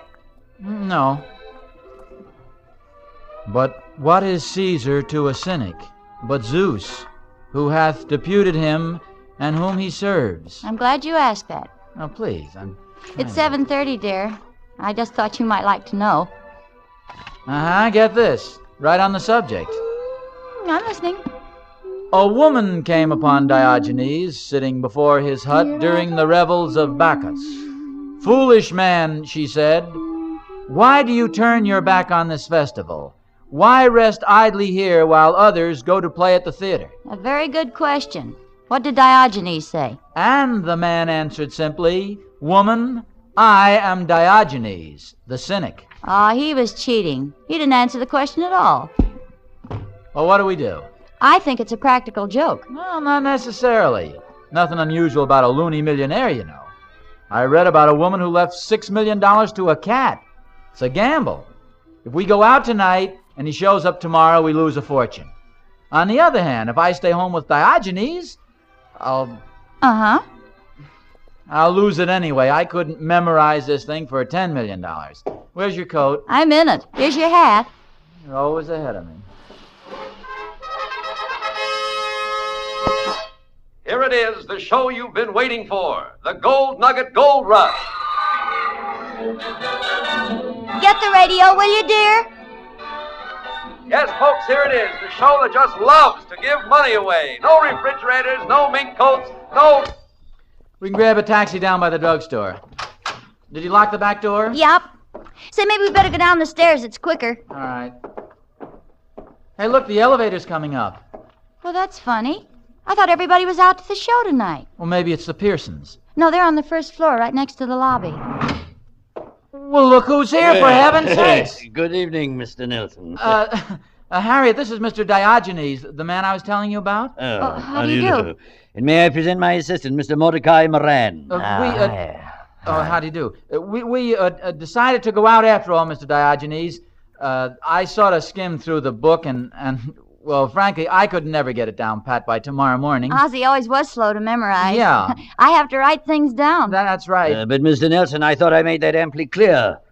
You simply have to change your plans. Well, I'm afraid it's too late for that. See, my wife has been very anxious to see the show. You know, it's... He's stumped, boss. He don't get it. Does this help any, pal? Mordecai, for the moment you may put away the gun. Is this part of the joke, Ozzy? Well, I hope so. On the contrary, Mr. Nelson, this is most assuredly not a joke. I must warn you not to cry out or create a disturbance. If you are so rash as to do so, Mordecai knows he is free to use his gun with impunity. Yeah, impunity. Now, get in there now.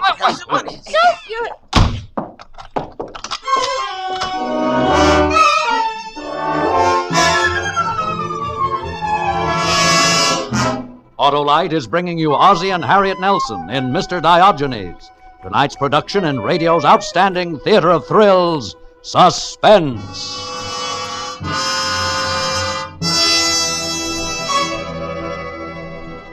Now, let's see what else Hap has to say in his letter. Yesterday, I visited the Grand Canyon. What a wide gap. Ah, good old Hap. All he can think of is the extra wide gap of Autolite resistor spark plugs that give you smoother engine performance on leaner gas mixtures, actually save you gas. Sometimes I think of you back there telling folks about Autolite resistor spark plugs. Ah, he's on the beam all right, because only Autolite resistor spark plugs can give you greater gas savings, smoother performance, and double spark plug life. And don't forget those Autolite Bullseye sealed beam headlights. Don't worry, I won't, because Autolite Bullseye sealed beam headlights are the new safe headlights guaranteed to give light even when the lens is cracked or broken. Harlow, you remember everything. So, friends, see your Autolite dealer tomorrow and get a set of wide-gap Autolite resistor spark plugs for your car. Then, wherever you travel, whatever you drive, you're always right with Autolite. And now, Autolite brings back to our Hollywood soundstage our stars, Ozzie and Harriet Nelson with Joseph Kearns in Mr. Diogenes, a tale well calculated to keep you in suspense.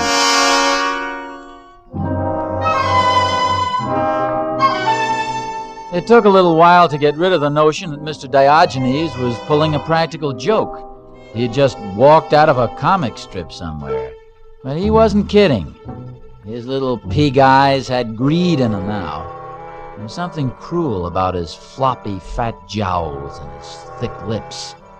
He was like one of those blown-up animals in Macy's Christmas parade. And Mordecai, he looked like he'd crawled out from under the reptile house at the Bronx Zoo. The minute the door closed, both of them headed for the radio. It's a nice radio you have here. Very nice. Where would the switch be, Mr. Nelson? Oh, yes, here we Now listen to me. Before you settle down for the evening, whatever you want, we don't have. Can you understand that? It's some other Nelson. New York is crawling with Nelsons. There are more Nelsons in New York than there are in Sweden. Furthermore, we aren't rich. Mordecai. We don't collect Yeah, plans for Ozzie, atomic look projects. That's enough, Mordecai. Everything in its place, Mr. Nelson, and in its proper time.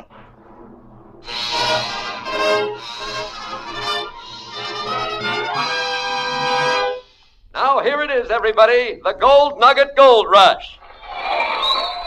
Week number 16 of the Gold Nugget Gold Rush Bonanza. Quiet, Get this, please. now stands as the biggest prize ever offered on any giveaway program anywhere.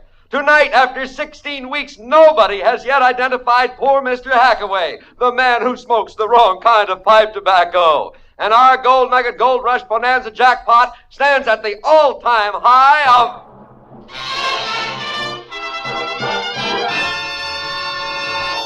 $58,000 in cash. Ozzie, what is this? I don't know, but I think I'm catching on. Tonight, as usual, our phone call will go out to one of the thousands of discriminating men who long ago discovered the rich, bite-free mellowness of Gold Nugget pipe tobacco. And tonight, as usual, our Pony Express rider is waiting at his post with $58,000 in greenbacks in his saddlebags, ready to go if our contestant correctly guesses the identity of that unenlightened, misguided, long-suffering fella who smokes the wrong kind of pipe tobacco, poor Mr. Hackaway. Now, while we're getting Mr. Hackaway out of his wheelchair and up to the mic, stand by your phone. Turn that down, Mordecai. Yeah, boss. Yeah. I couldn't help hearing you say you were catching on, Mr. Nelson. Ozzie, they're calling you tonight? Ask Mr. Diogenes. Exactly. Perhaps you didn't realize, Mr. Nelson, how lucky you were. Well, how did you find out about it? Boy, shall I... No, Mordecai. I don't think we need concern ourselves with the possibility either of these charming people will behave indiscreetly after it's over. I became acquainted a short time ago with the telephone operator on this program, Mr. Nelson, and she informed me, in return for a share of the proceeds, that you were selected early this week. It then became a simple problem of ensuring against intrusion by the other denizens of the building here. That's where the tickets came from. Precisely. And ensuring also that you would be at home at the time the call was made. Hence my little gambit with the wallet this morning. Now, attend me carefully. The call will come through in a moment. I shall take it. A word and outcry from either of you, and Mordecai shoots. Is that quite clear? Yeah, but you know you'll never get away with it. Enough already. Yes, sir. Here's the big moment now, folks. The phone call is going through, and while we're waiting for the connection, here once again is poor Mr. Hackaway. He scratches a match. He lights his pipe. He inhales. And of course, because it's the wrong kind of pipe tobacco, that's all there is to it. The rest is up to the lucky man who's getting tonight's call. Who is Mr. Hackaway? All right. Steady now. Don't take your eyes off the Mordecai hat. Hello. This is the Gold Nugget Gold Rush radio program, sir. For security reasons, we are identifying you only as Mr. O.N. Would you give me your name, please? Oswald G. Nelson. Fine, fine. You, sir, are our lucky contestant tonight. Is your radio tuned to our program, sir? Indeed it is. Good, good. Then you know about poor Mr. Hackaway. Have you any idea who he is? I think so. Remember, you only have one guess. If correct, our Gold Nugget Pony Express rider will arrive at your home with $58,000 in cash within the hour. I don't need to point out that's a load of hay. So don't hurry. Think carefully. Think, Mr. O.N. Take your time and think. Now, who is poor Mr. Hackaway? Harpo Marx. Harpo Marx! Harpo, you're absolutely correct! Harpo Marx it is! Congratulations, Mr. O.N. You've just won yourself $58,000 in cash! Our messenger is on his way home. Goodbye, Mr. O.N., and congratulations! Yes, goodbye, sir.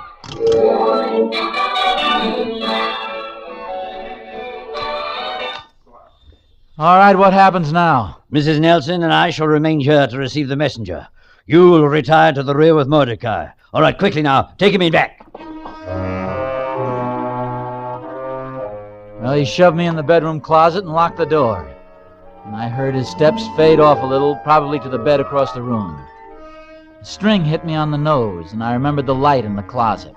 It was 8:15. The messenger'd be here in a half hour, maybe less. After that, I didn't want to think about after that, so I tried to fix my mind on something else.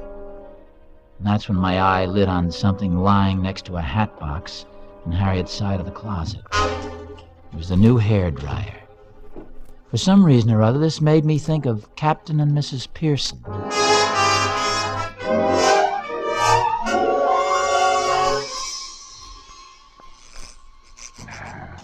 Doggone this thing. Lem, dear, it's as simple as ABC. Look. I don't know what happened, Mary. All of a sudden, the picture listed heavy to port, and she began to spit at me. Why, there's nothing to it. It's beyond me how you can drive a steamer, Captain, yet throw up your hands when it comes to a television. Yeah. See this knob here? Uh-huh. This is for sound, and this is for your picture. Oh, dear. You see? That's what happened before. Why, I don't understand it. Let me... Oh, I know. It's Mrs. Nelson. Is it? But it can't be. Can't it? No, I gave her our tickets. They're out. What are you talking about, Mary? Her electric dryer does that. Maybe she changed her mind and stayed at home. I'll run right up there. No, forget it. No use raising a hob over a little thing like that. How do you turn it off? Well, here, let me. The fights don't come on for an hour anyway. She'll likely have her hair dry by then. Funny they didn't go to the show. Wait a minute. If I'd known that, I'd... Mary. What's the matter, Lem? Wait, don't turn it off. Let me listen.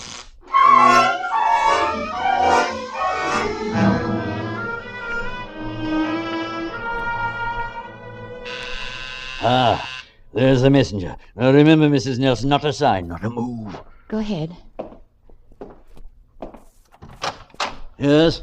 Oswald G. Nelson? Yes, that's right. Happy prize money to you. Happy prize money to you. Happy prize money, Mr. Oswald G. Nelson. From the Gold Nugget people to you. Here's your package, sir. Congratulations. Oh, thank you. Who are those gentlemen with you? These bums? These fellows are from the armored car people. Mr. Nelson, for security reasons, your name won't be released to the press until tomorrow afternoon. Mm-hmm. We suggest you tell no one about this until the money is deposited. That's very sensible, very. Yeah. Thank you, my good man. Thank you. Good night. Yes, good night, sir. Mordecai! Mordecai! We've got it! We've got it!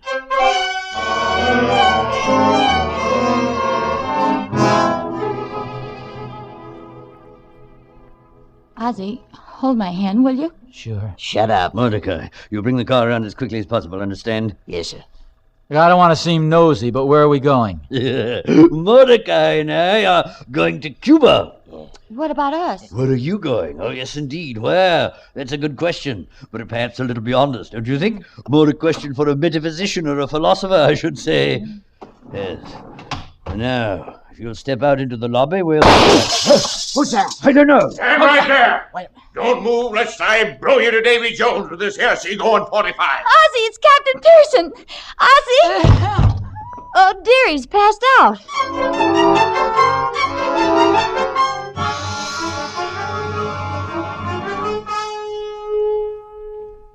My stars, Mrs. Nelson, you certainly lived a lifetime in the last hour. That clever husband of yours making a Morse code SOS with that hairdryer. I get the shakes when I think how close we come to turning the television off. Me too.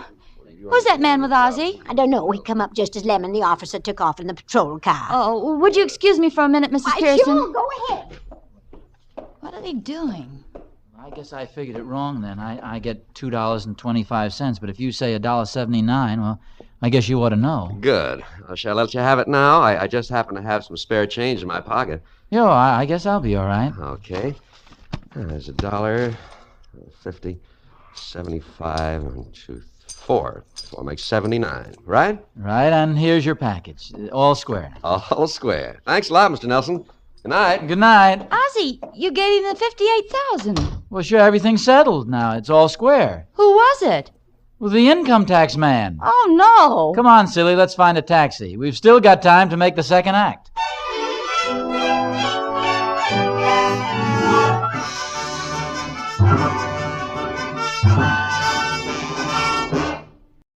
And now, with consideration and the performance of Rosalind Russell, Autolite hopes once again to keep you in suspense.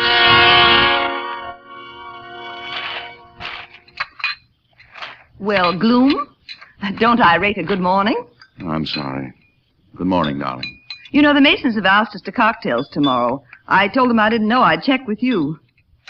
Oh, by the way, I'm completely out of aspirin again. Would you mind picking me up a bottle on the way? Charles, you're not reading the paper, are you? No, Ellen, I'm not. Oh, what's the matter? Everything's the matter, darling. Everything. Oh, what is it? Whatever.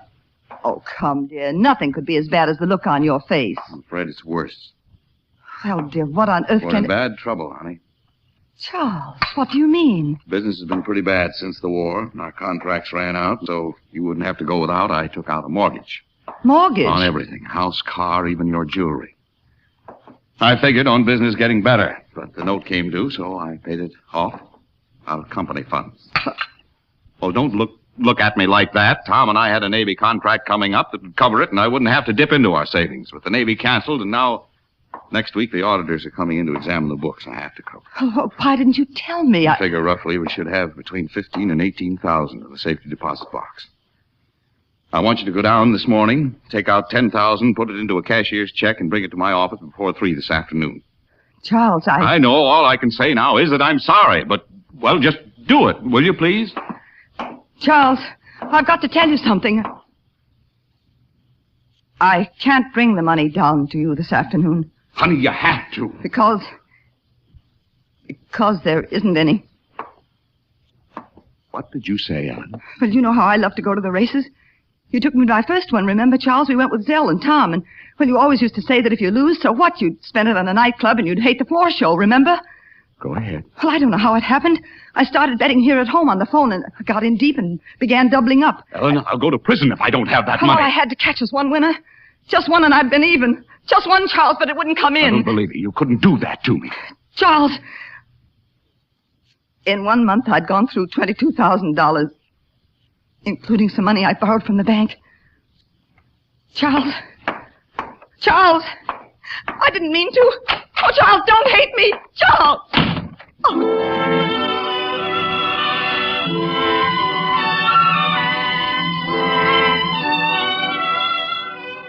That night, he didn't come home till very late. Very late. And when he did, he was different. He wasn't angry with me. It's all right, darling. Don't you worry. Oh, what are we going to do? It won't be so bad. Oh, you can't go to jail. Of course not. Well, have you worked out something? Everything. Oh, I'm sick. I'm so sorry. What are you going to do? No worrying now. Oh, but I do worry, and I should. Darling, don't work yourself up. I've already made arrangements, and everything's going to be taken care of. Now, take your aspirin and go to bed. Aspirin? Oh, even in the midst of all this, you didn't forget. No, Ellen. I'm never going to forget anything that'll make you rest easier.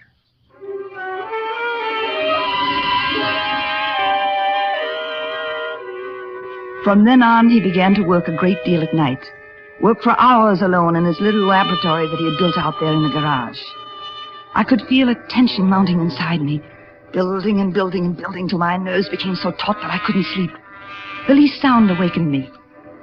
One night in particular, I thought I heard the muffled whine of a dog in our backyard. We had a high wire fence completely enclosing our grounds. It would be impossible for any animal to get in. I raised up on one elbow, listened intently. There it was again. I got up and went to the window. Saw nothing. There was no reason to arouse Charles. He'd worked late out there again. I slipped on a robe and went down the stairs. I opened the back door. Then again, this time it was distinct. There was no doubt. It was coming from the laboratory. I walked across the yard to the garage and waited. There were no more sounds. As I reached for the latch, I noticed that my hands were wet. And then I stopped. There was a new lock on the laboratory door.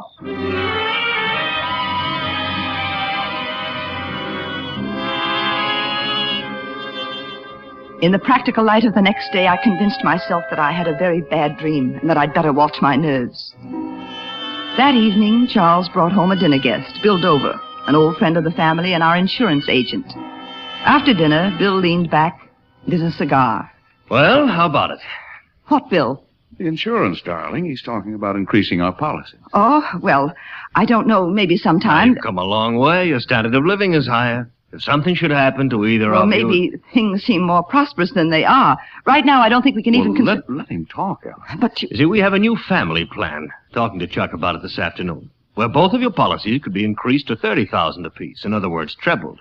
While your premiums would only be twice what you're paying now. Well, we can't afford anything like that right now. Don't you agree, dear? Well, if there's anything we can afford, it's this. We've discussed it before. Write up the papers, Bill. Oh, well, as the fellow says, I just happen to have them here in my briefcase. This is very wise. But now, please, wait a minute. I don't mean it as a salesman. Insurance is always a wise investment. Security. It isn't pleasant, but should something happen to either of you, the other would receive $30,000. That's security. I watched with a sort of numb helplessness as Bill filled out the papers. Charles signed his name and handed them to me. He looked at me, and then he lowered his eyes. I looked down at the application form that he put into my hand. It was a mass of fine print, all those clauses. You'll find this out very simple. But one word jumped up at me. One word that stood out as if it were printed in bold type in big letters. The word was murder. I found myself reading, suicide by the insured within 2 years, following date policy is in effect, voids all claims. Murder of insured by beneficiary, or any party connected in a fraudulent manner with beneficiary in said murder, voids all claims. Any fraudulent act. 30,000. Well, Ellen, sign it. Yes. Yes, of course.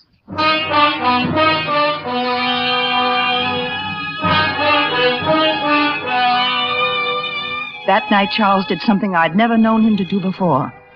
He got drunk. Bill left, finally, about midnight, and I got Charles upstairs somehow. I helped him out of his clothes, and he stumbled into bed and fell into a troubled sleep.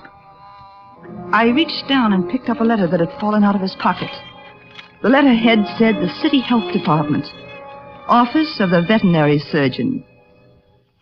Dear Mr. Forrester, the autopsy you requested to be performed on your dog revealed no trace of poison any place in his system. Blood and all organs seemed normal. Therefore, it is the belief of this office that your dog died of natural causes, probably a hidden heart ailment, and that there are no grounds from this examination to be suspicious of your neighbor. Sincerely yours, Dr. Lois Morial, Examiner. I stood there over my sleeping husband. All these terrible words that I'd heard and seen tonight. Fraud, beneficiary, autopsy, murder. And two other words that Charles was mumbling in his sleep. $30,000. $30,000.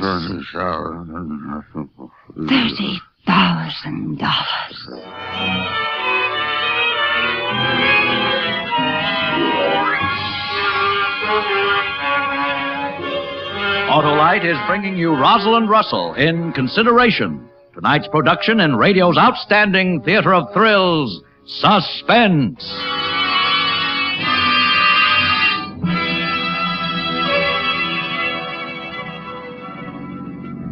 Say, driver, how is it you know so much about wide gap Autolite resistor spark plugs? I used to have a set of worn-out spark plugs, and this old buggy jumped and jounced like a bucking bronco.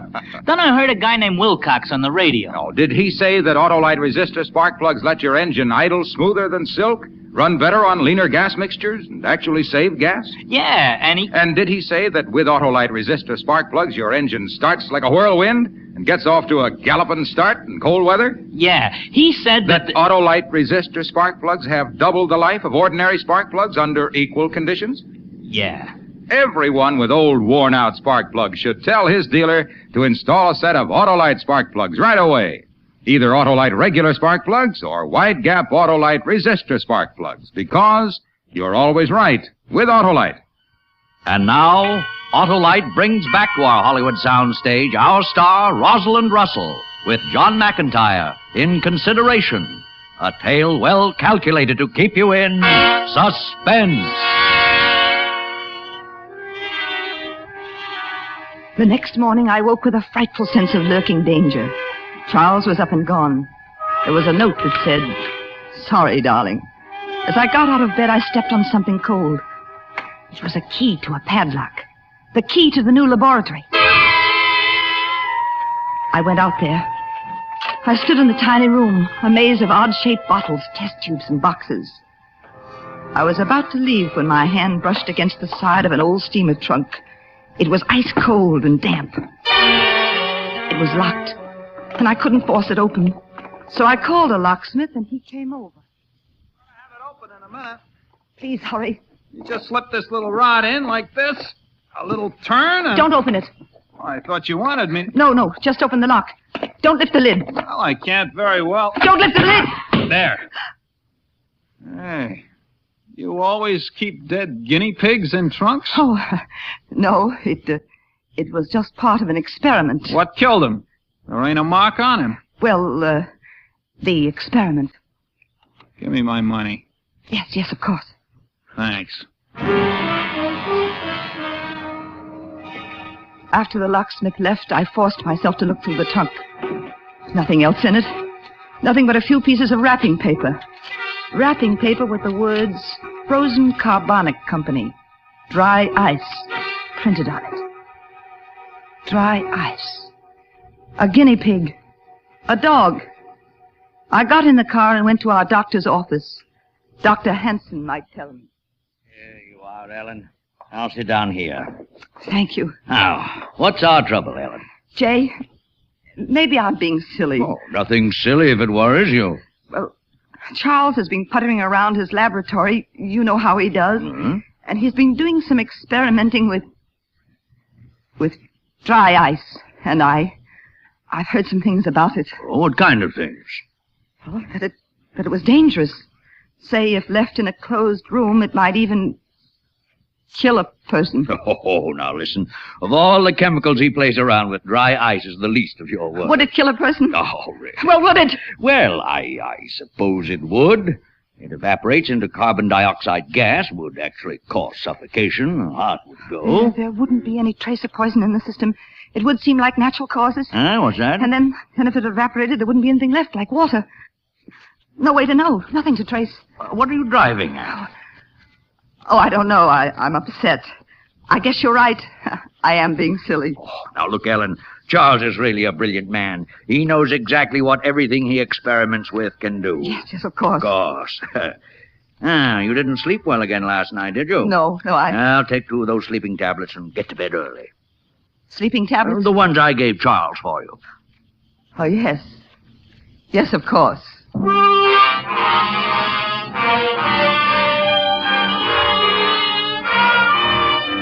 That night I sat in the upstairs den, read until my eyes burned without having the least idea what was written in the book. An hour passed by. 2, 3. I knew more sounds coming from the bedroom. Charles was asleep. I wanted to sleep myself. Desperately, I had to sleep. But I wouldn't go into that room with him. I remember hearing the clock in the living room strike 3. The night breeze shake loose a shutter downstairs. A distant cry of a tomcat, and then, unmistakably, I sensed a chill coming over the room, surrounding me. A pale light was filtering through the Venetian blinds. Morning was near. The room was like ice. Ice!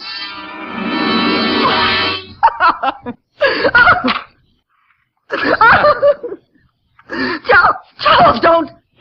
Well, Ellen, you fell asleep. I just brought a blanket for you. I thought maybe you were cold. No, I... You've been dreaming. Now, there. I don't want a blanket. All right. Here, take these. Take what? A couple of your aspirin. Here. No. No! No, I don't want them!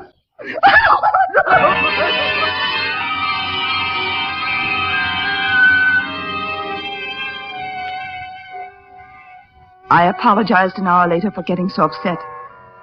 I even made coffee for him before he left for work. I was wary now, you see. It was far better not to let him know that I'd found out. Then I'd have the advantage on him. And he wasn't able to deny it and change his tactics. So now I held the advantage, and I... Hello, darling. Surprise. Oh, Charles. You're home early. Well, don't look so disappointed. Expecting the Iceman? Look. What is it? Open it up. An orchid. It's beautiful. Not half as beautiful as my lovely wife. And that ain't all. More? Lots. Tonight, my darling, we're going out. Dinner at the plaza, the show at the Green Hat, the gypsy violinist at the Little Asia, and champagne. Nothing but champagne, all the champagne we can drink. We're going to pack into this night everything you ever wanted, ever loved. All the places we used to go. Tonight's yours. Why, Charles? Why? Well, does there have to be a why? Usually. Not with this husband. Well, I mean, I don't think... You deserve it. That's enough. Now, upstairs and into your best. Tonight's the night.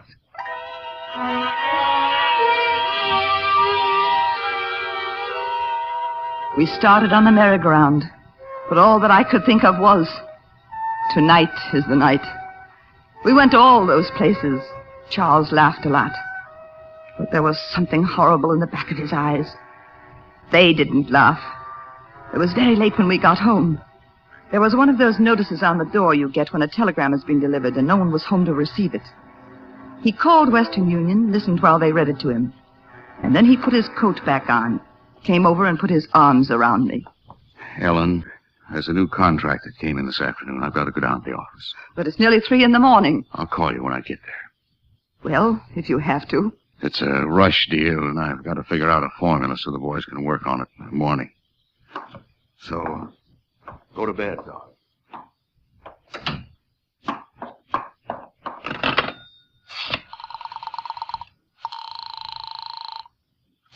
Operator.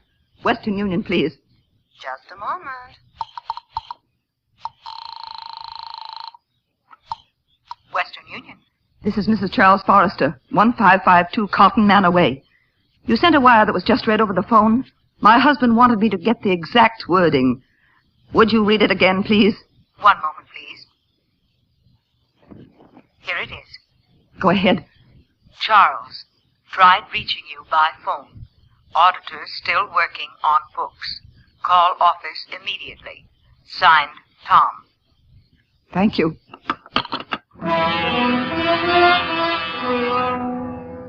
The auditors were still working on the books. Charles's boss was trying to contact him. Well, Charles wasn't worried. He'd have the missing money and a little extra besides. The difference between $30,000 and... Hello? Oh, darling. How do you feel? All right. I called to tell you that I wouldn't be home until very late tonight. Maybe not even until tomorrow. Something came up at the office and I'll have to drive out of town. Oh? Now, I want you to go to bed. I will. You haven't had a good night's sleep in a week, and I'm worried about you. Take a couple of aspirin and hit the hay. Why don't you sleep in the upstairs den, and I won't wake you if I should have All to. right. Promise? Promise. Bye, darling. Goodbye.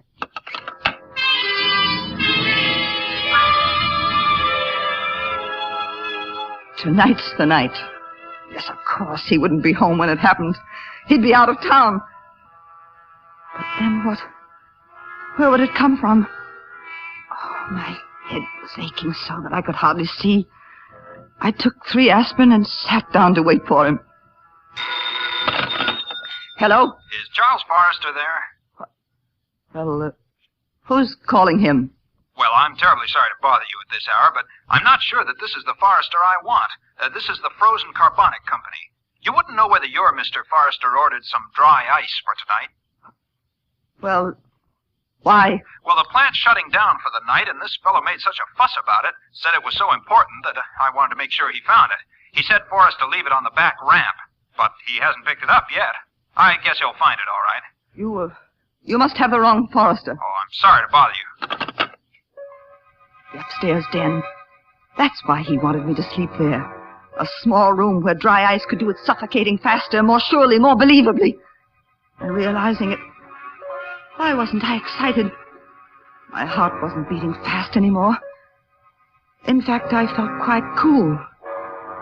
Drowsy. I shook my head. Oh, it still ached, the aspirin. Why hadn't it stopped my headache? I'd have to take 2 more. I started to the medicine cabinet. Oh! I couldn't walk straight. I opened the cabinet and got out the bottle of aspirin. I'd already taken 5. Why didn't they? No! They weren't aspirin at all. They were sleeping tablets. He tricked me. I'd been drugged. I had to run. Stop him. I was helpless. He won. I got to keep awake. Got to. Yes? Hello, Ellen? Yes, who is this? This is Tom. Where's Charles? Well, isn't he there? He said he was going to the office. Oh, I've been trying to get him all night. Even sent a wire. Oh, no. Now, Ellen, things aren't as bad as all that. Look, I've known you for 20 years. Think I haven't made mistakes? Sure, wrong. I knew he took that money months ago, and I figured it must have been for a pretty good reason. All I wanted was for Charles to tell me about it. Well, I've already made up for it out of my own pocket, and, well, you and Chuck can pay me back whenever you can. He's much more valuable to me than a few dollars. Well, do you hear me, Ellen? Yes. Yes, Tom, I hear you. He doesn't know that, does he? It's all right. It's all right. That's why I wanted him to come down. All he had to do was ask me. Well, after all, that's what friends are for, and... Oh, got this stuff. Now, you go to sleep, Ellen. We'll get it all straightened out in the morning. Give Zella a ring one of these days. She's home a lot, and maybe you two could... Yes. Thank you. Thank you. It's all right. I've got to tell him. I've got... Information. What is the number of the Frozen Carbonic Company, please? Just a moment. It is in your directory. The number is L44892. Thank you. 44992.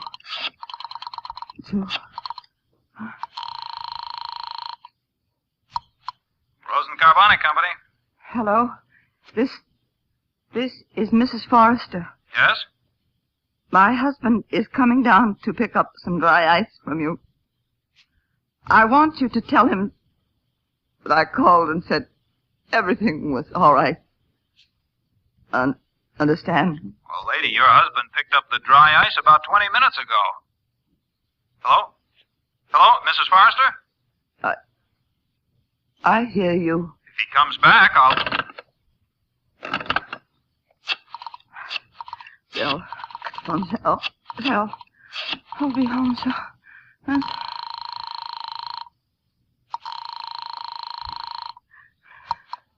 Hello? Bill, this is Ellen. Is Tom home? No, he's still at the office, she says. No matter. I want you to talk to me. Ellen, do you know what time it is? No matter what happens, keep talking. Don't let me go to sleep. Is it a game? Say, you all right? Please, just talk. Tell me what you've been doing. Tell me everything you did today. Oh, I had a terribly fascinating day. I got up at 8 and made Tom's breakfast. I got Lola off to school, and at 10:30 I dusted and vacuumed the living room. Then at 12, how are we doing? Ellen? Oh, Ellen!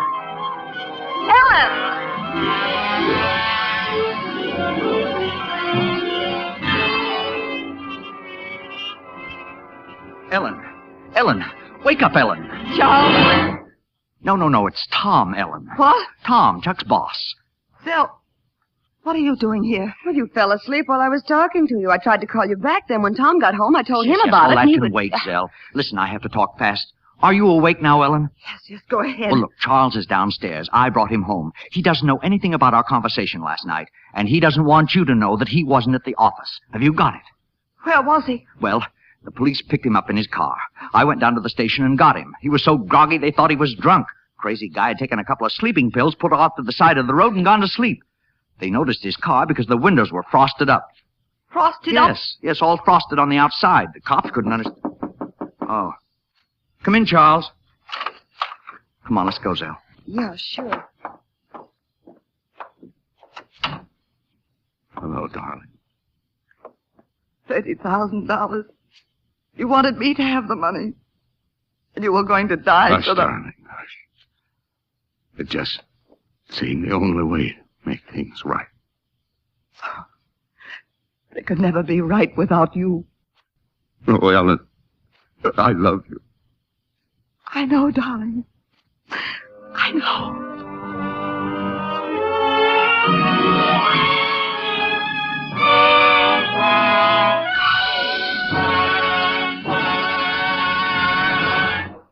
And now, with The Butcher's Wife and the performance of Kirk Douglas, Autolite hopes once again to keep you in suspense.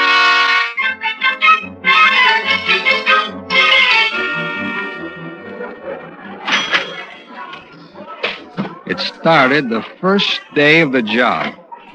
I was clerking the liquor department of this supermarket. I hadn't been in Los Angeles a week. My brother, when I'd left New York, had given me this letter to a friend of his, a guy who owned a string of these markets. The letter was about could he use me. I was a good fella. He'd counted a favor, you know. And the guy had this opening, liquor clerk. And comes the following Monday. I'm at work. I spent the morning loading the refrigerators with beers, soda water, all that stuff. And sizing up the place. You know, back east, we don't have these supermarkets. There was a vegetable department run by a nice little dark guy. There was a delicatessen. That was run by an old geezer and his frau. There was a bakery department, a meat department, of course, the groceries. No clerks. You pushed a little cart around and helped yourself. To get out, you passed the cash register, and the girl loaded your stuff and rang up the price. My surveillance of the place had reached the girl who checked the groceries when the trouble started. She was looking at herself in a little mirror and putting on some lipstick. Her back was to me. I see her stop putting on the lipstick, but still looking at the mirror. I see her eyes in the mirror. And then she turns around very slowly and looks at me. Just looks at me. She must have been 50 feet away at the least, and with customers between us. But it was like we were all alone, the two of us, on a beach somewhere, an empty beach. I should have looked away. I should have winked and forgotten it. I should have gone on stacking beer and thinking about how to be a success. That's what I should have done. What I did do was I stood right there and locked eyes with her for I don't know how long. And all the time I was looking at her, I was sending her mental telegrams. You and me, baby. You and me. Hey. Hey, you. Hey. You and me, baby. Hey, what's the matter? Sleep on your feet? Oh, what'd you say? You the new guy, huh? Yeah, I just started this morning. I'm Nick Arno. I work the vegetables. Oh, Harry Carr. Pleased to know you. Yeah. You got 2 bottles of cold beer? Oh, sure. Cold as a witch's heart. Only don't open them here by the counter, you know, it's the law. Yeah, sure. I have them out back with my lunch. Well? Oh, Nick. What? The gal over there by the cash register. Huh? Mary? Is that her name? Mary? Yeah. What about her? Well, that's what I'm wondering. What about her? Oh. No soap. She's married. Oh, you're kidding. You see that big guy over there with a knife? The butcher? Yeah? Ask him if I'm kidding. Well, who's he? Her husband. Oh. See ya. I looked over at him. He's a funny-looking guy, a real creep. He stood there stropping a tremendous big cleaver, whistling to himself. He had on, one of those hard straw hats and a white apron. He had those rimless glasses with thick lenses so that his eyes looked like baseballs. When he saw I was looking at him, he nodded and went on whistling and stropping. It's a real creep. Later on, I watched him softening up some sort of steaks. He had a big steel mallet with points on it. He was whacking away at this meat like a pile driver. I watched him grinding and slicing, quartering, sawing the bones off some of the cuts. And always those eyes like baseballs. And that teeny little mouth lost in the big red face, whistling. And I looked over at her, and she was giving me the eye again.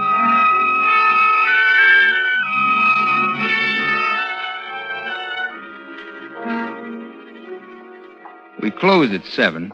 The vegetable guys carted out the old stuff. Delicatessen man put away his pickles. I checked the register, counted my slips, made my entries.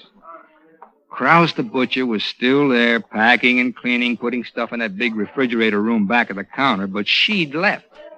I got to my street coat and walked out.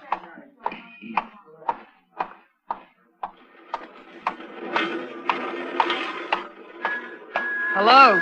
She was standing, looking at the shoe display a couple of doors down from the market. I said hello. Don't you say hello wherever it is you come from? Sure. Hello. Taking the bus? Yeah. Which way do you go? Down to Western. I'm going that way. I'll drive you.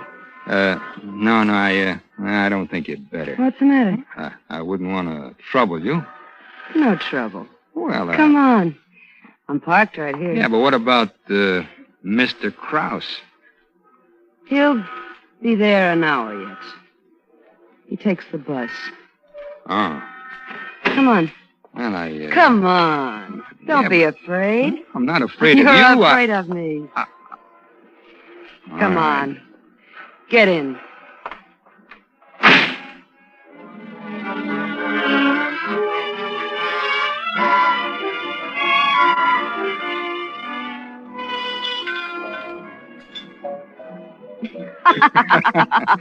So all day long I'm pushing liquor at them. Now they're pushing it at me.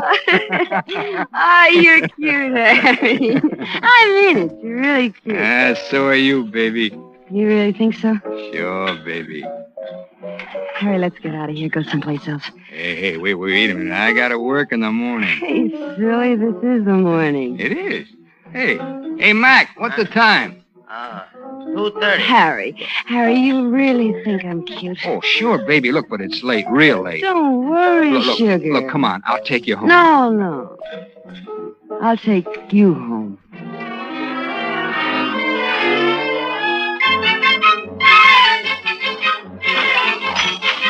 Oh, it felt lousy the next morning. I'm not much of a drinker. But she looked fresh as a daisy, smiling and joking with the customers. I didn't look over there. I didn't want to. I didn't want to think about what she must have gone on between her and Krause when she got in. He didn't look happy. I knew why. I kept waiting for him to turn those baseball eyes on me. But he never did. Just went on smashing, slicing, grinding, sawing, all that.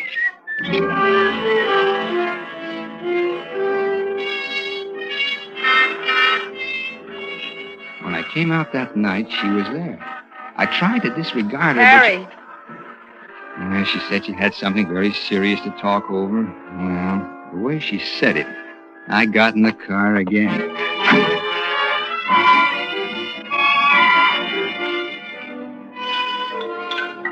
It's awful, Harry. Really, you don't know. Yeah, I guess it's You tough. just wouldn't believe some of it. Look, Mary, He's crazy jealous. Well, of you?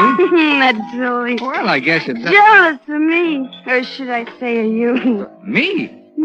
What's he know about me? Well, I got in this morning, and there he was, sitting up like Grandma in his bathrobe. He says, where you been? I said, what's it to you, Auntie? I call him Auntie. It drives him crazy. Now, look, Mary, So he said, don't think you can fool me. And he started to cry and say a lot of things about Babylon and then sitting on the waters. Real crazy talk. Look, I better go, Mary. I don't... Harry, don't be silly. He doesn't know who you are, who it is. Yeah, but he could find out. Not unless I told him. Oh, look, you wouldn't do that. Of course not, baby. As long as you're good to me.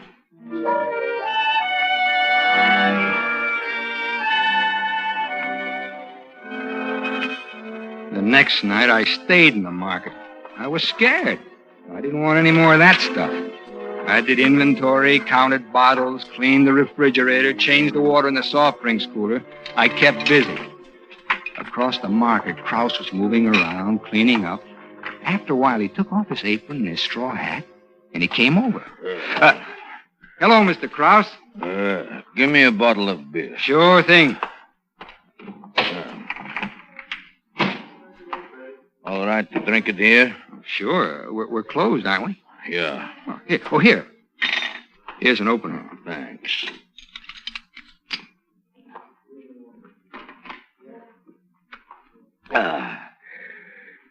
You're working late, huh?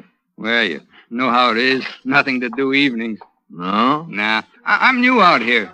Takes time to make friends. Yeah. For me, maybe it would take time. But not for a good-looking young fellow like yourself. Oh, I don't know. You're a big, broad-shouldered guy. Yeah, sure, Big. That's me. How's the beer? It's all right. Listen, do you know my wife? Your wife? Yeah, you know her? She, isn't she the one who checks the groceries? Yeah. Oh, very nice-looking lady. You think so? Well, of course, don't get me wrong. I mean it very sincerely. A very nice, respectable-looking... Yeah, sure. Listen, have you noticed anything funny going on there? Funny? Somebody's playing around with her. And I want to find out who. With her? You wouldn't think it now, would you? No, I should say not. I don't know who it is, but listen, haven't you noticed anything? I mean, some guy who shoots the breeze with her or something like that? Well, no. Then will you do me a favor? Sure. What? Keep your eyes open. Oh, I will, Mr. Krause. I promise you. I'll find the guy. I'll find out who he is if it takes a year. And when I do, I'll kill him.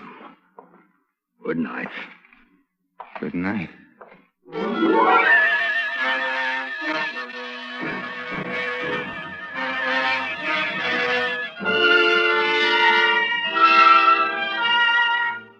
Autolite is bringing you Kirk Douglas in The Butcher's Wife, tonight's production in radio's outstanding theater of thrills, Suspense.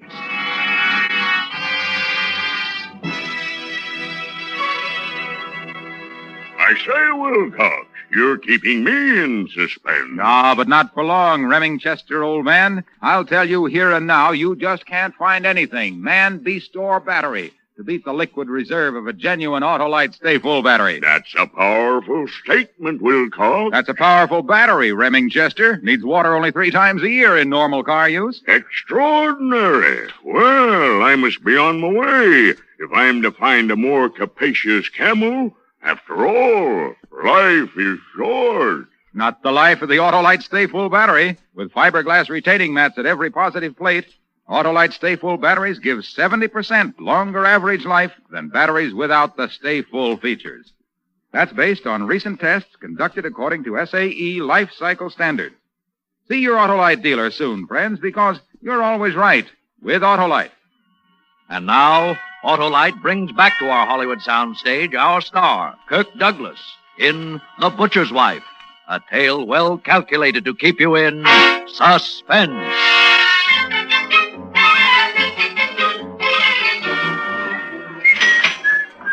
See how it happens?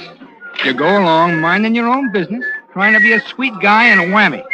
Up pops the devil. The roof caves in, and there you are. The executioner's honing the axe and whistling to himself. I tell you, I was nervous. My hands were sweating and my teeth were aching, and, well, if it hadn't been for needing the job bad, I'd have put on my coat and hightailed it out of there, but fast. It was a situation. And Mary's looking over at me every now and then, giving me the big eyes. Yeah, the heck with you, baby. Get yourself another boy. And Krause is looking over, raising his eyebrows. Do I know who it is yet? And I'm making a long face and shaking my head. Then Nick, the vegetable man, comes over. I see you didn't understand what I told you the other day. What's that, Nick? About Mary. I told you she was a married woman. Oh, what are you talking about? I see you, the both of you, coming out of a bar the other morning. You're nuts, Nick. Listen, Don't pull the hard face with me, Harry. What? I ought to tip Grouse off to what's going on. Nick, look, Nick, be a good guy, will you? Be a good guy, will you? I'm telling you, you better be a good guy. And leave the butcher's wife alone if you know what's good for you. Look, I will, Nick. I will. I swear it. It was a mistake, that's all. Yeah. Look, be a good guy, Nick. Forget about it. All right. This once, okay. But do it again and you'll get what's coming to you. Sure, Nick. And I'm not just talking.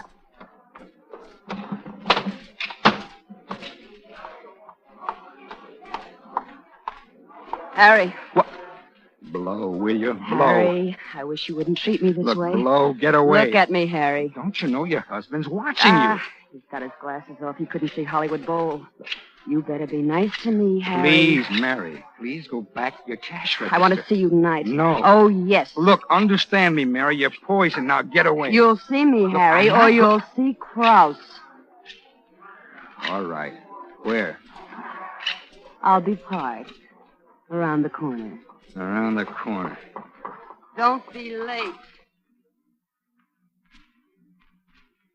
Oh, Harry. Stop being silly. Come on, get in. Look, please, can't you understand? I don't want any trouble. What are you so afraid of? Trouble. Oh, come on, baby. Let's go and have some Look, fun, please, huh? What's the matter? Oh. Hello, Nick. I warn you. Listen, you got it wrong, Nick. Oh, no. What is all this? You shut up. Don't you talk to me like that. I talk to you like I please, cheat. Harry! Hit him, Harry! I didn't hit him.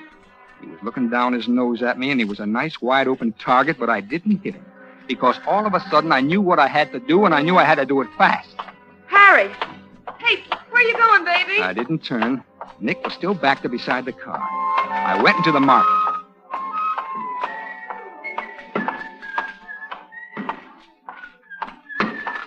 Mr. Krause. Mr. Krause. Yeah?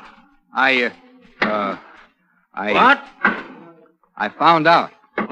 I can't hear you. I said I found out. I found out who it is. Who? Nick. The vegetable man. Yeah. The vegetable man. I knew yesterday, but I didn't want to get him in trouble. I told him to lay off, but he said nuts. He said if I opened my mouth, he'd tell you it was me, that I was the one. Vegetable man. I'm sorry, Mr. Krause. I never did like him. I never did like him. Well, good night. Good night.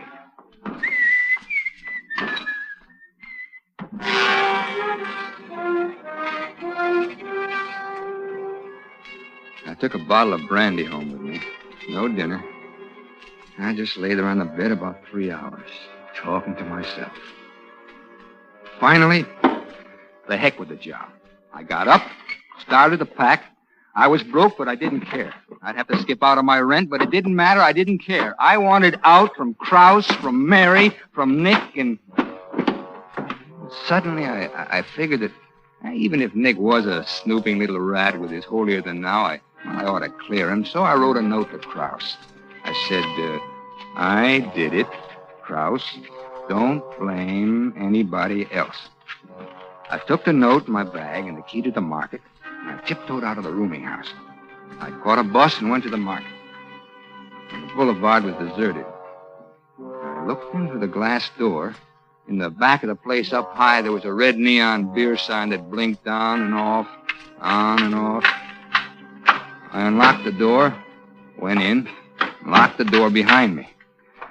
The place was kind of eerie in the dark, what with that red light blinking on and off. And 1 minute the place was pitch black, and the next there was 1,000 little red lights bouncing off the canned stuff in the groceries part. I went to the butcher counter first. I laid the note on the scale where he'd be sure to see it. Then I crossed over, past the vegetables and the bakery, past the delicatessen, to the liquor department. It was dark, and I kept bumping into things, and I thought, well, why am I acting like a criminal? So I turned on the lights. The whole place was suddenly so dazzling it hurt my eyes. I looked at the cash register. I was just thinking, well, maybe I'll take a couple of bucks. When it happened, I hadn't touched it. Well, there were other switches in the place. I didn't know where. After the brightness, the place seemed twice as dark. The red sign blinked on and off, on and off. Then I saw Krause. He was standing behind the meat counter at the scale, and he picked up the note, my note. I did it, Krause, and he read it. I couldn't see his eyes, just the glasses. And every time the light blinked, they shone red, bright red, like some sort of terrible toy. And he began to move. And it was like a movie that you see one frame at a time. Each time the light blinked on, he wasn't where he'd been before, but closer. Closer. Krause? Mr. Krause? Mr. Krause! His red glasses kept coming at me. I edged over toward the vegetables, and he moved too. I moved the other way toward the groceries. There was a railing. I climbed over it. I was in one of the long, narrow aisles of cans and bottles. The stuff was piled head high. I waited, hoping maybe he didn't see me. But he did. I hid behind a stack of canned dog food. He sounded 30 or 40 feet away. I waited.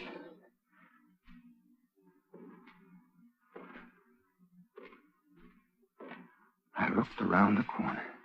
He was looking down another aisle. I got my head back.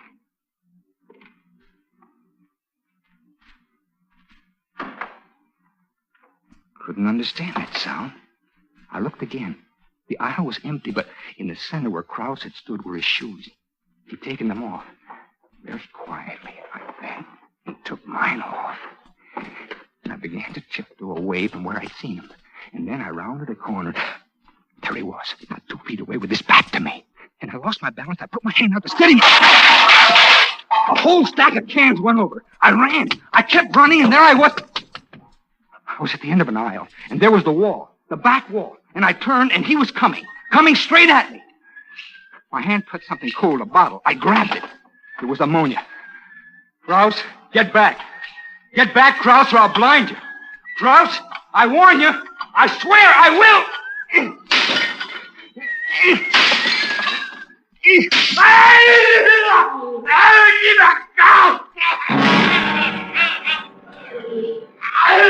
He stood there like a crazy giant, like Cyclops tearing at his eyes, the ammonia running down his face. I didn't wait. I ran past him, bumping him aside, ran and cut around the cash register, past the delicatessen and the bakery to the door. It was locked. The key, well, I'd left it in the lock. It was gone. I tried to break the glass with my fist, but it was like steel. Well, I couldn't kick it. I'd left my shoes behind. And Krause kept coming, feeling his way along, moaning, In the blinking light, I could see he still had the knife in his hand. I slid behind the counter of the meat department. Oh, under my feet, the sawdust. I bent, scooped up a handful. His face was awful. Twisted and gleaming. His glasses were gone, and his eyes were screwed tight shut in pain. He stopped 10 feet away, swaying. Then he opened his eyes. Opened them as wide as he could and moved his head from side to side, trying nearsightedly to see me. Then his head stopped moving, and holding it sideways, using one eye to see me, he came on, the knife held way back. I waited. And I let fly with the sawdust and jumped to one side, my back up against the block, and he twisted and skidded in the sawdust, and he fell. He was very still for a moment. I waited. He rose to his knees. In the blinking light, I saw the knife. He'd fallen on it. It stuck out of the middle of his chest. Kraus! Then, very slowly, he got to his feet, one hand over the place where the knife was, and started toward me again. There was a rack over the chopping block. He reached up and got a cleaver. I backed up. Behind me, I felt a large, cold handle. The door to the meat storage room. I heaved it open. Inside, it was cold. Bitter cold. And dark. In the center of the door was one small, thick pane of glass. It was clouded. I wiped it clear with my hand and looked out. Kraus stood there, his face an inch from mine, looking in. And then his eyes rolled back and his face went slack and he fell out of sight.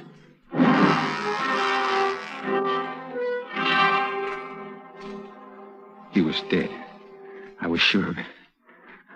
I felt around in the dark for the knob, but I couldn't find it.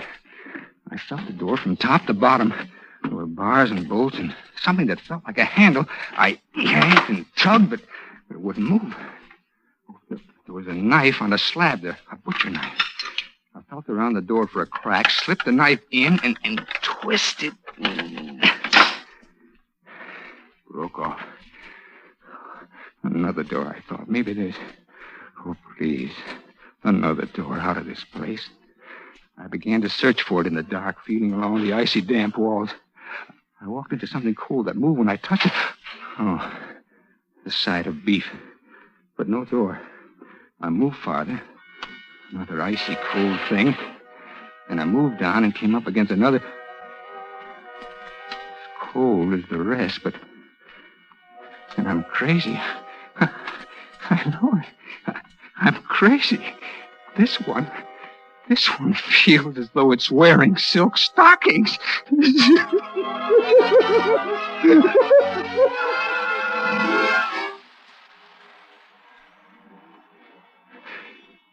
So here I am.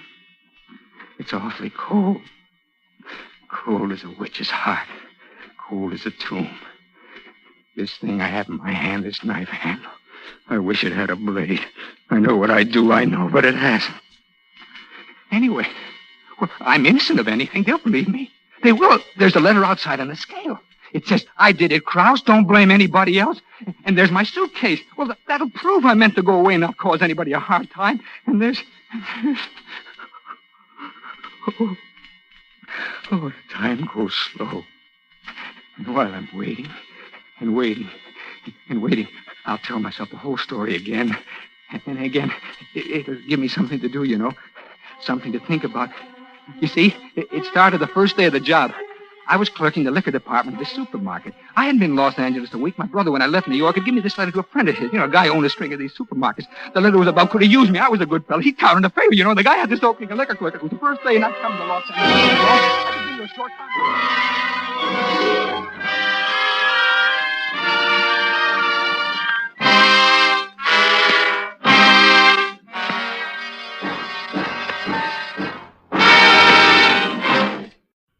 And now, with Murder Strikes 3 Times and the performance of Marlene Dietrich, Autolite hopes once again to keep you in suspense.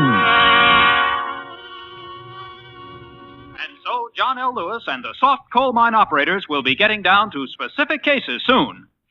And now, the exclusive that I promised you earlier in the program. A report so sensational that I am going to devote all of my remaining time to it. I have before me a copy of a document delivered in person today to the district attorney's office by one Fredonia Bell. Fredonia Bell was the trusted personal maid of Laura Starling Morton, whom you will remember from the widely publicized murder trial of 2 years ago. This document is a statement written by Laura Starling Morton in her own hand, and it begins as follows, quote, I only regret that it will be impossible for me to be present when this is read aloud. What I shall relate here concerns 3 men. Of these 3 men, it is not on behalf of my husband, Robert, that I write, nor on behalf of my husband, Charles. This is for Elmer. But I do not think that Elmer will ever see it. For Elmer, too, is going to die.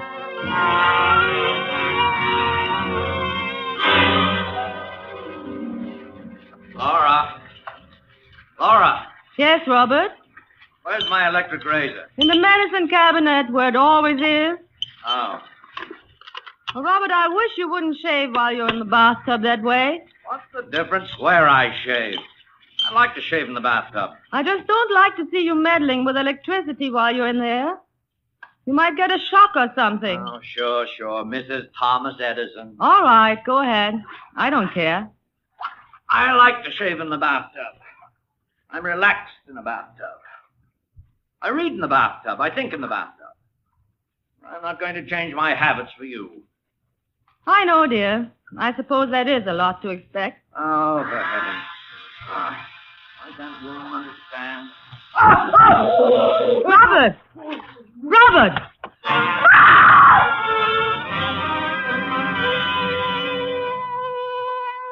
It was a good loud scream. Then I stood in the door of the bathroom and looked. A good long look. Then I called a doctor. The doctor called the police. The police called the district attorney. And I found myself confronted by a young man with red hair and glasses who gave the immediate impression of being clever, unscrupulous, and objectionable. That was Elmer. Mrs. Williams, I'm Elmer Garner of the district attorney's office. How do you do, Mr. Garner? I thought you and I had better have a little private chat. What about, Mr. Garner? About your husband. What about my husband? Mrs. Williams, I'm going to be very frank with you on a number of counts. I'm what is known as an assistant district attorney. Mr. Garner, I have just lost my husband. I hardly think... I'm coming to that, Mrs. Williams. Now, the district attorney has put me on this case because, well, he thinks he doesn't have a case. Routine investigation. Now, maybe it's because the DA is essentially a nice man with nice instincts, and I am not, but I don't agree with him. About what? About not having a case. Because I can smell him, Mrs. Williams. I can smell him a mile away. What can you smell, Mr. Garner? Murder. Oh, I see. Good. Oh, your attitude is very good. No phony hysteria, no fake indignation. Realistic. Oh, I like that. I'm that way myself. Mr. Garner, I'm trying my best to maintain my composure under trying circumstances. I must say your extraordinary insinuation does not make it any easier. Now, look. I know you killed him. And you know that I know you killed him. Mr. Garner. Now, as I said, I was going to be very frank with you, Miss Williams, and I am. On your side of the story is the fact that although I know you killed him, it may be a little difficult to prove that you killed him. Not too difficult, but a little. I should think it might, since it is utterly untrue. Now, let's see what cards I hold. You are a laboratory technician, or you were before you were married, right? Right. And your technical knowledge would have told you that a man using a faulty electrical appliance while sitting in a tub full of water stood an excellent chance of electrocuting himself. I also know that a man firing a bullet into his head would stand an excellent chance of killing himself. The insulation in the cable of that electric razor was frayed. Now, that might have happened through normal wear, but it also might have happened because it was tampered with by you. And then again, as you say, it might not. Would it surprise you to know that we've got your fingerprints all over that razor? It would surprise me more if you hadn't. Or on everything else in the house, for that matter, Mr. Garner. Uh-huh. Oh, you're a very intelligent woman, Mrs. Williams. You're right. It would have looked funny. You were smart not to wipe off those prints. Very smart. Thank you. However, so much for the means. Now, for the motive. We can establish, of course, that you and your husband didn't get along. Unfortunately, you can establish that about many husbands and wives. And that your husband was insured for $50,000 in your favor. And that there's about $50,000 more in community property. And that you inherit, right? Naturally. Well, $100,000 is quite a nice little motive, Mrs. Williams.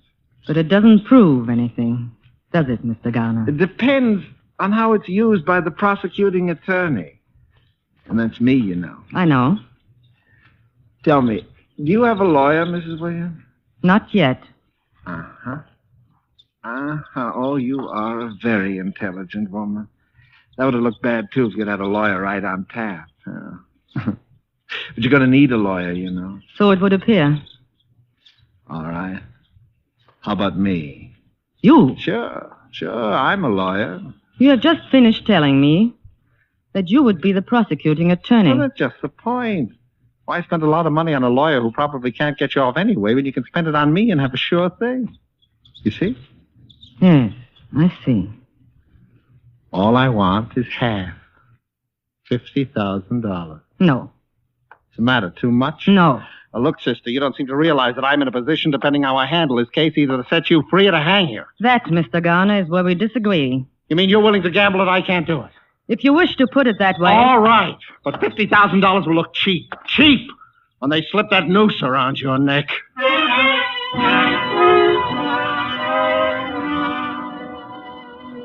There she sits, ladies and gentlemen of the jury.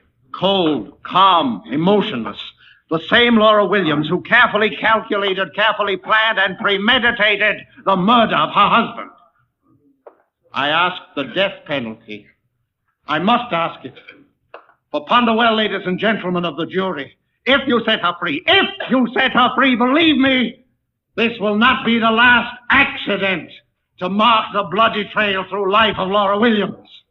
And when that accident occurs, when the next victim is struck down, his innocent blood will be upon your hands.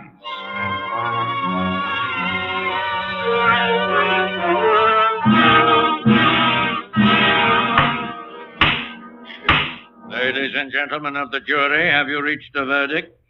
We have. What is your verdict? On the grounds of insufficient evidence, we find the defendant not guilty.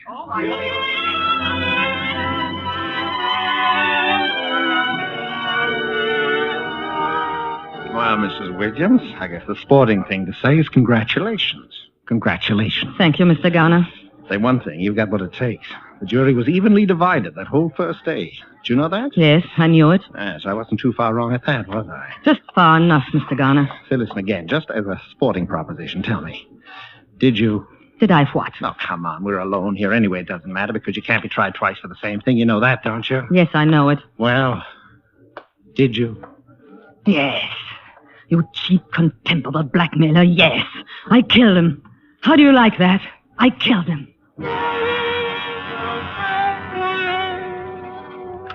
Yes, I told him. Told him the truth.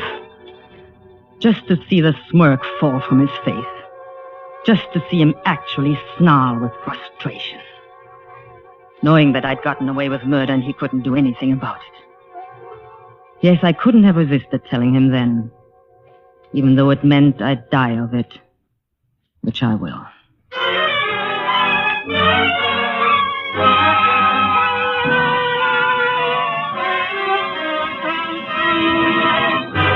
Autolite is bringing you Marlene Dietrich in Murder Strikes 3 Times. Tonight's production in radio's outstanding theater of thrills, Suspense.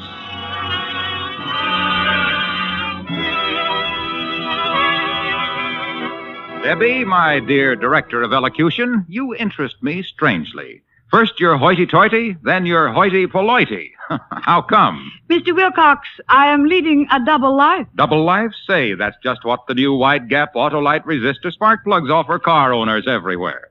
Double life under equal conditions as compared to spark plugs without the built-in resistor. Gently, Mr. Wilcox, gently. You see, friends, wide-gap Autolite resistor spark plugs are the newest addition to the complete line of ignition-engineered spark plugs made by Autolite. They offer money-saving advantages, smoother performance, greater gas savings, quicker starting in cold weather. Mr. Wilcox, your diphthongs are showing. Thank you, my little lecturer. Next time you stop at your favorite service station, ask your dealer to install a set of ignition-engineered Autolite spark plugs in your car. And whether you choose the regular type or the resistor-type spark plugs, you'll be right, because you're always right with Autolite. And now, Autolite brings back to our Hollywood soundstage our star, Marlene Dietrich, and featuring Hans Conried as Elmer in Murder Strikes 3 Times, a tale well calculated to keep you in suspense.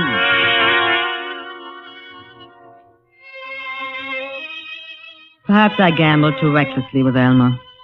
I have since had cause to wonder. But there were things I could not foresee, as well as Elmer. Suffice it to say that after my acquittal, with $100,000 from Robert's estate, I moved to another city and took up my life again under another name.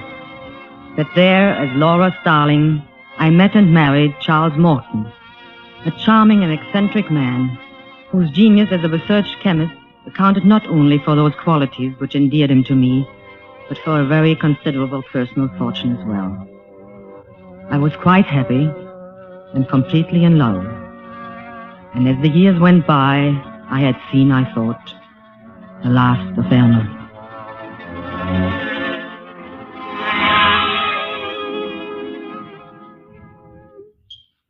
Charles?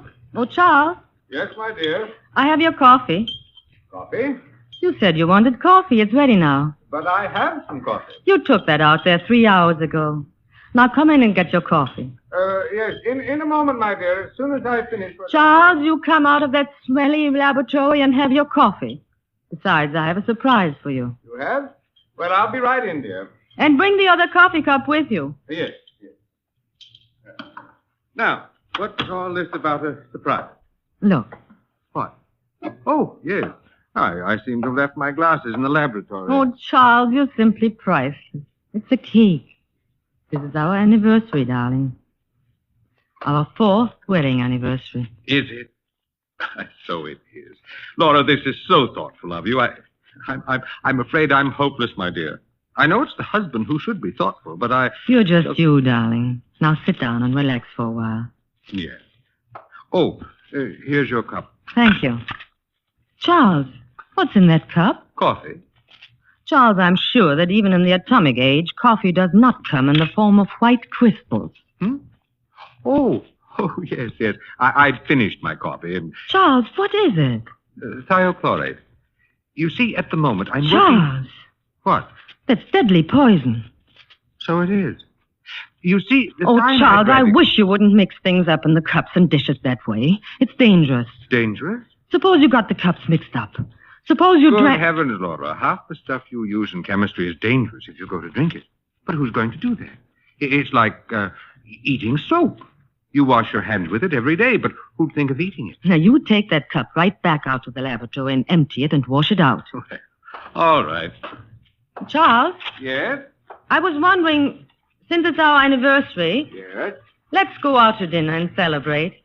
Why, yes. I think that's a splendid idea. Oh, my goodness. What? Oh, I completely forgot. My brother's coming to see us today. Your brother? Yeah, well, my half-brother. I meant to tell you. Charles, I never knew you had a brother. Didn't you? Well, you see, he's been in the Army for about 5 years. He just got back a short time ago, and I got a wire yesterday saying he'd be passing through town and he'd like to see me. So... Does he know you're remarried? Well, I suppose. I suppose he doesn't. As a matter of fact, we've never been very close. Neither of us much of a letter writing, and so on, but he's the only relative I've got. And all the sympathy I've wasted on you because I thought you were an orphan or something. Oh, I was, but practically. When is he coming? Why, this afternoon sometime, I think. Well, I guess there's your answer. I am sorry, my dear. My child, that's all right. Maybe your brother would like to go out and celebrate with us. Well... Right in there, sir. Hello there. Hello, Charles. Come in. And I want you to meet my wife. Laura, this is my brother, Elmer.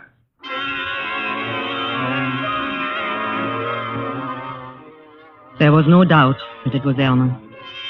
There was no doubt that he recognized me. And there was no doubt in my mind as to how he intended to play his hand this time either. For he gave no public sign of recognition, but simply looked straight at me and smiled. And smiled and smiled. So you've gone into private practice, eh, Elmer? Criminal law, I suppose. Mm-hmm. Yeah, there's no appreciation in this country of men who hold public office, financially at least. Oh, Elmer, you always did have your eye on the dollar, didn't you? What about your racket, Charlie? What have you been up to? Oh, just puttering around here in my laboratory. You mean right here at home? Of course. Oh, I guess that's new since you were here last. Well, there's a lot that's new since I was here last. It's right in there, right through those doors. Isn't that sort of a nuisance for a wife, or isn't it? Not in the least. Why should it be? Now, Laura, don't try to cover up my feelings. Just before you came, she was scolding me for carrying thiochlorate around in the family coffee cup. Isn't that interesting? Isn't that a coincidence? Why? Now, I was just thinking, what a fine setup for a murder. Now, somebody poisons a chemist in his own laboratory, and it looks just like an accident. Neat, huh? You will find that Elmer has a morbid mind, my dear. he used to try people for murder back in Illinois. And I tried some beauties, too. Oh, well, I've got to get going. I'm sorry I can't accept your invitation for tonight. But you are staying over a few days, are you? Oh, yes. I'll see you again. Good. Soon. Good. Now, don't bother to come to the door with me, Charles. I know you want to get back to your work. Well... Perhaps Laura will, huh? Give us a little chance to get acquainted. Why, yes, of course. Call us, Elmer. Well, you can depend on it, Charlie. Good. Well. Little Laura Williams. What do you want? What do you think old Charlie would say if he knew, huh? I asked you a question. I suppose he'd go on loving you in his own peculiar fashion, but never be quite the same, would it? There'd always be that little gnawing doubt. Another accident, maybe. Huh? Oh, no, I'm afraid things will be kind of under strain around here, Laura. You do have a price, I suppose. I might. By the way, why are you so eager to pay it? I'm happy here. I'm at peace with myself and the world. I don't want anything to change. No other reason? What other reason would there be? I suppose all his property would go to you in the event of another little accident. You don't really believe that? No, the motive and the means. Money and poison. How much, Elmer? No, you got me wrong, Laura. I don't want money. When did that happen? Or did it ever occur to you that I might simply be interested in my brother's welfare? No. All that has occurred to me so far is to wonder why I had to pick the one man in the world who was related to you. You want to hear my proposition? I'm waiting. Yeah. The motive and the means. Now, there's always the means for an intelligent person like you. But if we took away the motive... The motive? The money, the will. No motive, no temptation, you see? I see. Yeah, in a way, it's for your own protection, too.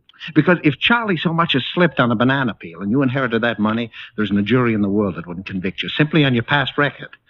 You realize that, don't you? Yes. So, no motive, no case either, you see? What do you want me to do? Get him to change his will. In favor of his only living relative, I presume? Uh-huh. That's me. And then? That's all. And you're in the clear. Because after that, Charlie couldn't suspect you, even if I told him. Probably wouldn't believe it. Throw me out of the house for persecuting his little bride. Maybe even change his will right back again, you see? All right. Ha. You can do it, can't you? I suppose so. Oh, I know you can. I know you'd better.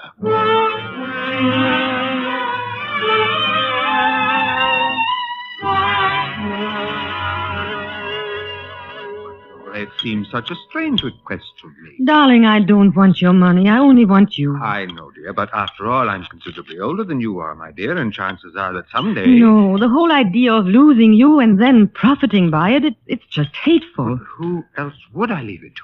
Leave it to your brother. Elmer? Why not? It doesn't matter, but... Well... Please, darling, for me. All right, my dear, if it really makes a difference to you, now don't you worry about it anymore. I'll take care of it sometime. No, I want you to do it now, right away, today. Well, I'd have to get in touch with my lawyer. I'll call him for you. I'll get him on the phone right now. My goodness, Laura. You act as though it were a matter of life and death.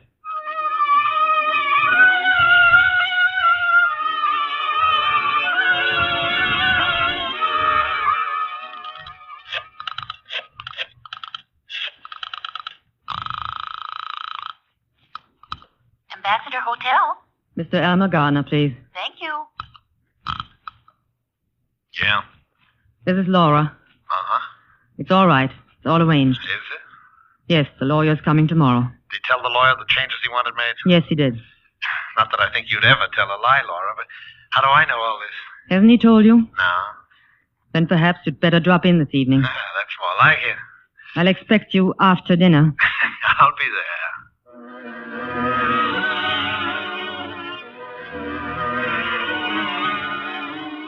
Elmer arrived this evening, less than an hour ago. We were having coffee in the living room. Earlier, Charles had been showing him through the laboratory. It was not until after that I had a moment to speak to him alone. Oh, the wonderful fellow, Charlie. So trusting. Did he tell you? About what? The will. Oh, that. Yeah. It seems to be that I'm to be old Charlie's beloved heir. Huh? He still can't understand it. Are you satisfied, then? My dear Laura, I was never more satisfied in my life. Almost evens things up, doesn't it? Almost. You never forgot that, did you? That you lost. Lost? Who says I lost? Game isn't over till the last card is played, sister. It is for you. Now get out of here. Okay. All in good time. Sorry I had to leave you, but those reactions have to be checked every hour. Oh, that's all right, Charlie. Laura and I were just going over old times in Illinois. You didn't know we both came from Illinois, did you? No, I hadn't realized. I'm sure I told you, Charles. You must have forgotten. Oh, yes, probably. Coffee ready? Yes. Will you have coffee with us, Elmer? Oh, you bet I will. Anything in it? No, nothing in mine. Charles always takes his black, too. Laura does make the best coffee. Well, then, here's to Laura's coffee. There was something about his smile when he said it. That smile. And then all of a sudden I saw it. I saw the whole terrible thing. Don't drink it, Charles!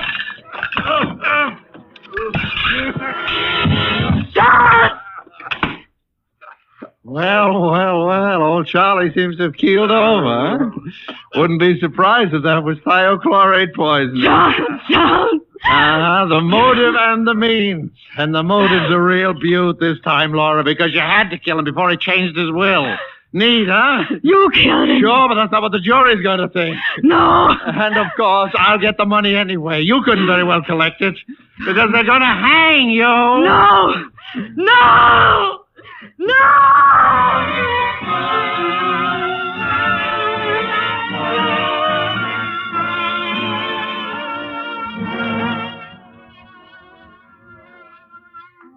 Elmer's downstairs in the living room. I'm in my study. And once more I'm waiting for the police. There's no escape for me, of course. Elmer knows that. But there's one little thing that he has forgotten, the last play of the game. For I just have drawn up a will of my own, leaving my property and everything that I inherit from Charles to Elmer. It is dated 3 days ago. This statement I shall give into the safekeeping of my personal maid, Fredonia Bell, who, after all is said and done, has been the only true friend I've ever had. I shall give it to her with instructions for its eventual disposal, which I know she will follow to the letter. When that is done, I shall play the last card in the game. I don't think Elmer will find it possible to trump that card.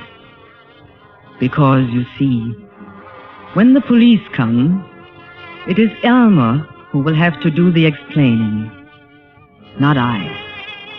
And he will have to explain 2 bodies, Charles and mine.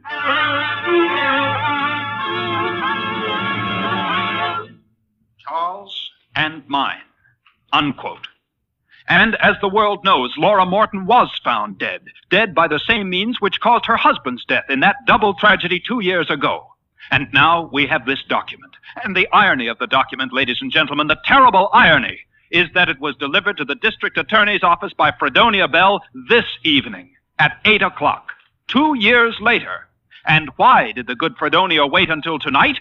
Because she was thus following explicitly the instructions of her mistress, Laura Starling Morton, who specified that the envelope be handed to the police exactly 24 hours after the execution of Elmer Garner. Good night.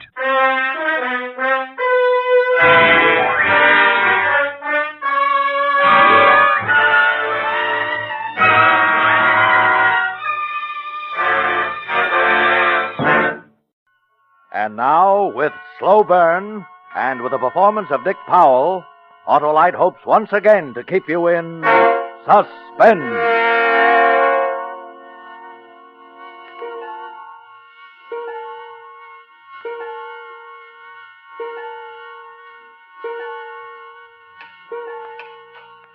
I'm standing here staring at a clock on a dresser in a crummy hotel room. I've been watching the minute hand drag itself up the face of the clock, and I'm not going to pull my eyes away from that minute hand until it touches 12.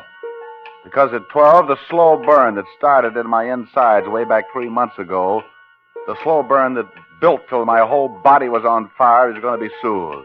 Yeah, in another few seconds, it's going to be 12 midnight, and I'll be able to breathe again. Then they can come get me. I won't care. There it is. I can make that call now.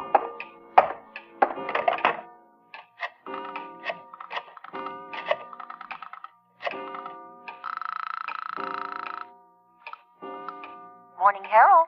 Let me speak to Todd Sloan. Sports Department, Todd Sloan speaking. This is Johnny Wilson. Johnny? Don't where- interrupt. This call is a cinch to be traced. I got a lot to say.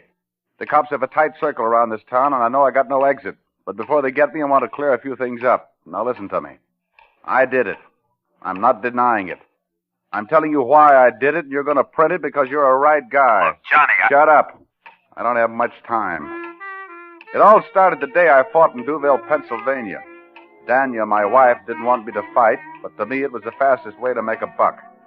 I was just beginning then, right after the war, and the coal town was the best I could do. I was fighting Tony Tadro, a good boxer and a puncher. In the second round, we just squared off, and the crowd pulled to its feet, roaring the guy's name. Not mine, not Tony's. Me, it didn't throw, but Tony, it did. He dropped his guard just long enough. Tony was flat on his back, out cold.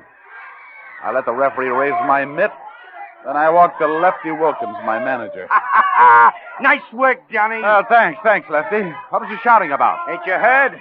The hometown kid who won that Medal of Honor blew into town today. Not only that, he blew into the arena just before you tagged Tony. Well, I'd have glad hand the kid myself then. He made it easy for me. You don't have time. We're to meet Courtney Barr at the Club Trianon in 30 minutes. Okay. And just this once, let your tongue lay flat inside your face. I'll do the talking. Okay, I said, okay. I knocked out in the second round. Johnny Wilson, victorious over the Tony.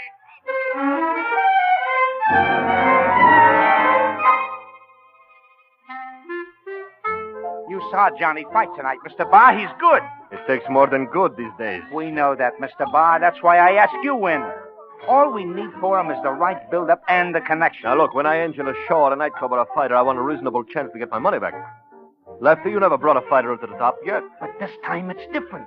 Johnny Wilson is the next champ. Oh, don't beg him, Lefty. If he's too blind to recognize a good thing when it's shoved in front of him, let him get a seeing eye dog. Oh, I'd take a chance on Johnny if he had an exploitation angle. The way it is now, there's too many good boys bouncing around. Don't need the build-up will have to go into him. No. I'm returning to New York tonight. Goodbye, gentlemen. Yeah, he's got nothing. Nothing but money. Someday I'm going to walk into a bank and look at the stuff. You know they keep the trap behind little cages?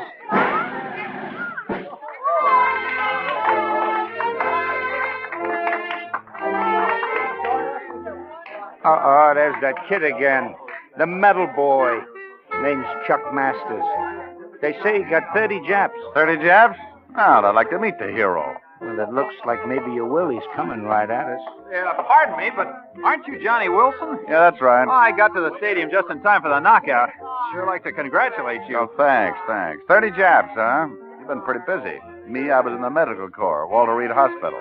Have a drink, Chuck? Oh, no, thanks. I can't stop. My family's waiting. I really have a favor to ask, Mr. Wilson. I'm chairman of the Juvenile Delinquency Committee. Oh, let me offer my congratulations. Thanks. Now, if you'll offer just one more thing, your services in an exhibition bout. You mean A benefit? Yeah. Look, Sonny, you're a nice, clean-cut American boy, and I like your style, but the only benefits I fight are for the Johnny Wilson Fund. Now, wait a minute, Johnny, wait a minute. After all, we don't want to see no kids go wrong, do we? Who are you figuring on Johnny fighting? Well, nobody yet. I just got the idea. Do you box, Chuck? Me? Well, I did a little boxing in the 39th Infantry, strictly amateur. Then it's a natural.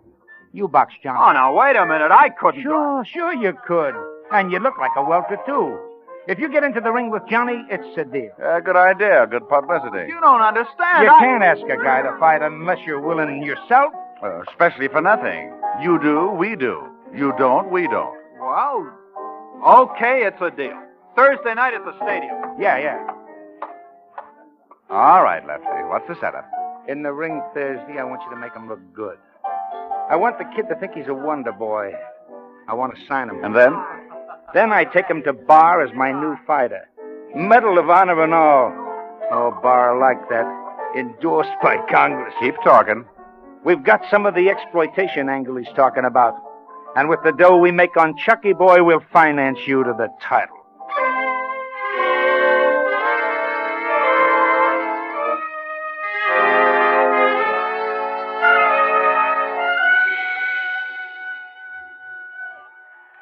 Get a load of the crowd. Any more people come in, we'll have to ration the oxygen. That's what Bar means by exploitation. That Medal of Honor drags them in. There it is. Remember, Johnny, don't win. You don't have to lose, but don't win.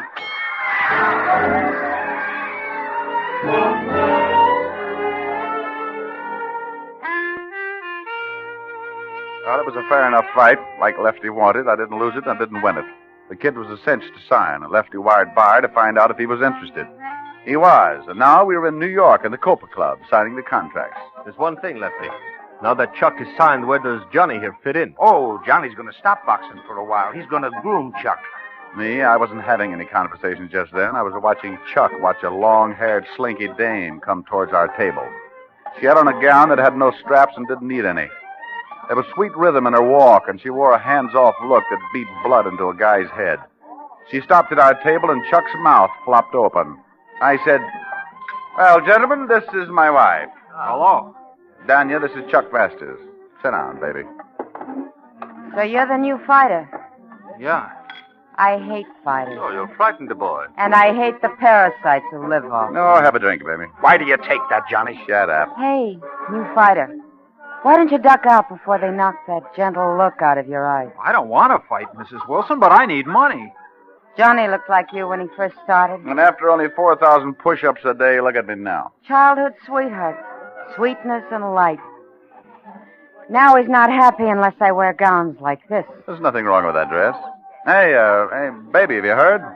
I'm going to stay out of the ring for a bit. Going to teach Chuck here a thing or two. Who can tell? With me behind him, he may get to be our next champ. You've given it up, Johnny. What happened? He's just taking a rest, Danya. That make you sore? Not me. It just sounds like Johnny's using his head. And that sounds so strange it makes me suspicious. Ah, great little kidder, ain't she, Chuck? Hey, Mr. Barr? Come on, baby, let's dance.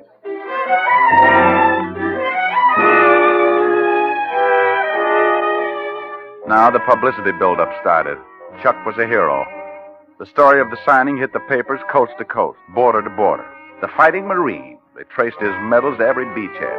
I even came in for some publicity as Chuck's best friend, the guy who was sidetracking his own career to train him. And on the day Chuck signed for his first fight, with Whitey Carnes in the Bronx Coliseum it was, who should come in to give him his medical but my old CO from the Med Corps, Doc Peterson? Hey, Corporal Johnny Wilson. Well, don't make me say, what are you doing here? Tell me. I'm a fighter, Captain. Well. That's a far cry from Walter Reed Hospital, huh, Johnny? How you doing? So far, the Army paid off better. No, Doc, this is Chuck Masters. Oh, hiya, Chuck. Say, according to all the publicity I hear, you're going to be the next welter champ. Yeah.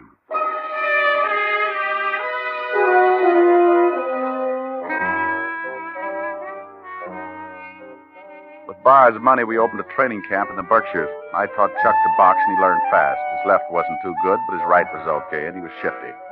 3 days before his fight with Carnes, Chuck and me were in the ring sparring. hold it, Johnny. There's Dania. Hello, Dania. Hiya, chum. Well, baby, I didn't expect All right. What are we waiting for?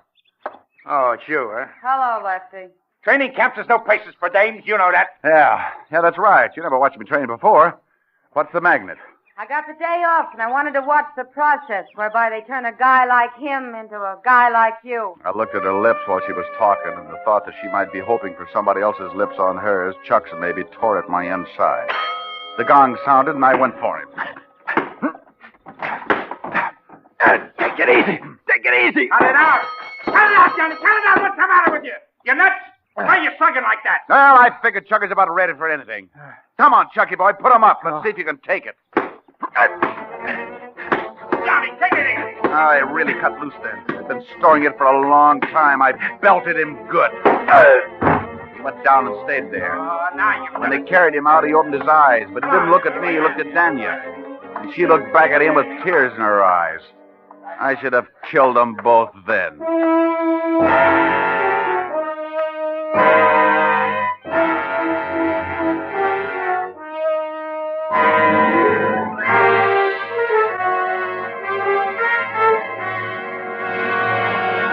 Autolite is bringing you Dick Powell in Slow Burn, tonight's production in radio's outstanding theater of thrills, Suspense.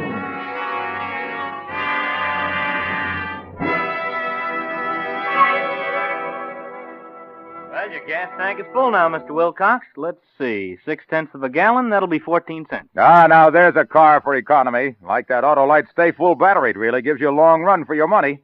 Why, did you know that in tests conducted according to SAE life cycle standards, Autolite Stay Full batteries gave 70% longer average life than batteries without Stay Full features? Sure did. Oh. Well, did you know that Autolite Stay Full batteries have fiberglass retaining mats at every positive plate to hold the power-producing material in place? Oh, I sure did, Mr. Wilcox. Oh. Well, did you know that this powerful pusher-offer of pulsating pistons has more than 3 times as much liquid reserve above the plates as batteries without Stay Full features? Sure. That's why it needs water only 3 times a year in normal car use. That does it. Give me that gas pump. From now on, you can sell Autolite Stay Full batteries, and I'll sell gas. Oh, but Mr. Wilcox, don't you see? I couldn't give you a wrong answer. Why not? 'Cause you're always right with Autolite. And now, Autolite brings back to our Hollywood soundstage our star, Dick Powell, in Slow Burn, a tale well calculated to keep you in suspense.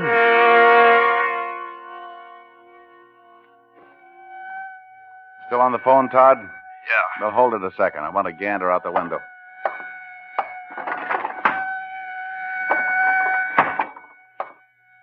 The cops in large numbers, Todd. But they won't find me for a while, and I only need a little more time to finish. Well, Chuck won his first fight, naturally. He was getting the slow, careful build-up. He won a second fight over in Jersey. So then Lefty began to book him. He said Courtney Barr wanted Chuck to go out and make a tour, get a list of knockouts so he'd have a record. So I sat on my mitts. The day Chuck got back from his tour, he called, and Dania invited him to dinner. How was the tour, Chuck? Oh, fine. I had a couple of fights that were terrific. In Denver, I fought Willie Myers. What a boxer. But I found his weakness. See, when he was getting set to throw his right, he always flipped his elbow just a bit. From then on, he was my meat. You're beginning to enjoy fighting, Chuck. Well, why shouldn't he enjoy it? There's money in it. Sure. 50% of the purse and a bonus. Don't forget the bonus. Scrambled brains, cauliflower ears, and a nose smattered all over your face. A good fighter keeps his nose straight. Johnny was just like Chuck when he first started. Fighting kills a man's better instincts. I'll get the dessert. Yeah, I'll help you.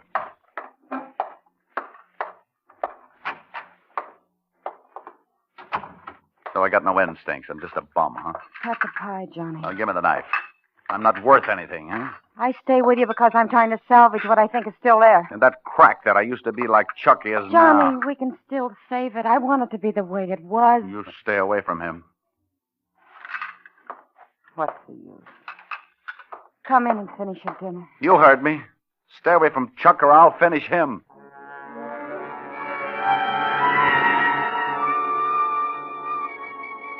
Every sports writer was wondering who was going to fight Mike Gruen.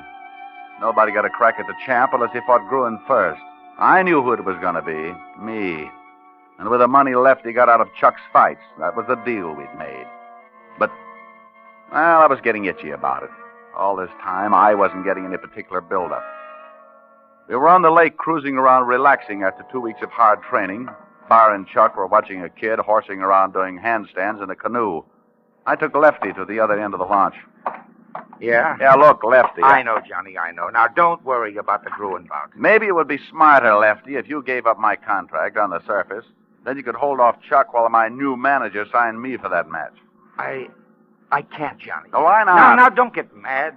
But I had to give Barr 50% of your contract or he wouldn't back Chuck originally. But I got it fixed. Well, you dumb, stupid... I I spun around and saw a canoe floating bottoms up. Chuck was ripping off his clothes, but I got out of mine fast, too. Me and Chuck hit the water together. You see him, Johnny? Huh? No. I saw the kid, but I wasn't telling Chuck. He'd come up about 20 yards away, and he went down in the same spot. This was going to be publicity for me. I dove to the kid, grabbed his hair, and pulled him up. When the boat came up alongside, Lefty hauled him in. That's it, come on. When they pulled me into the boat, I saw Lefty point to the landing. Oh, look at that carload of reporters that just drove up. Chuck, you and Johnny get all of those wet clothes. I'll take care of the reporters. Reporters? Well, send them along, boys. Photographers, bring them on.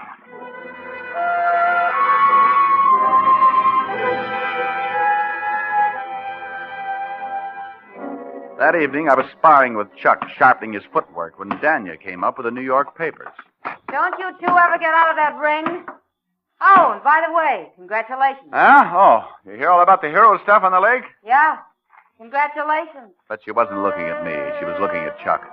I hopped out of the ring, grabbed the newspapers out of her hand. The story was there, all right, in big block headlines. Chuck Masters saves boy from drowning. Medal of Honor winner does it again. Me? I wasn't even in the comic section. This is all wrong, Danya.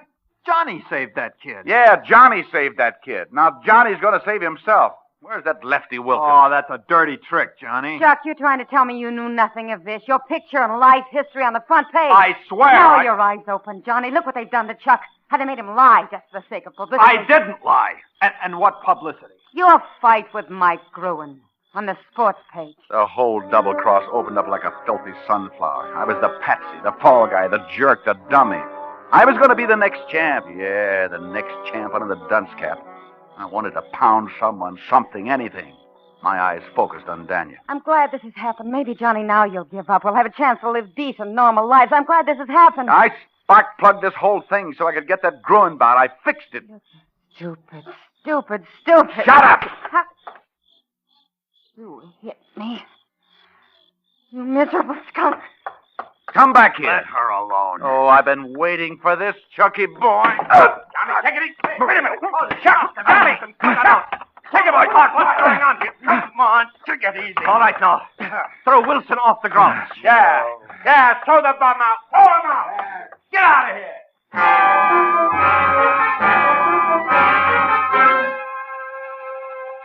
They threw me out all right, and while they were doing it, I was thinking I was going to kill Lefty Wilkins. That was definite.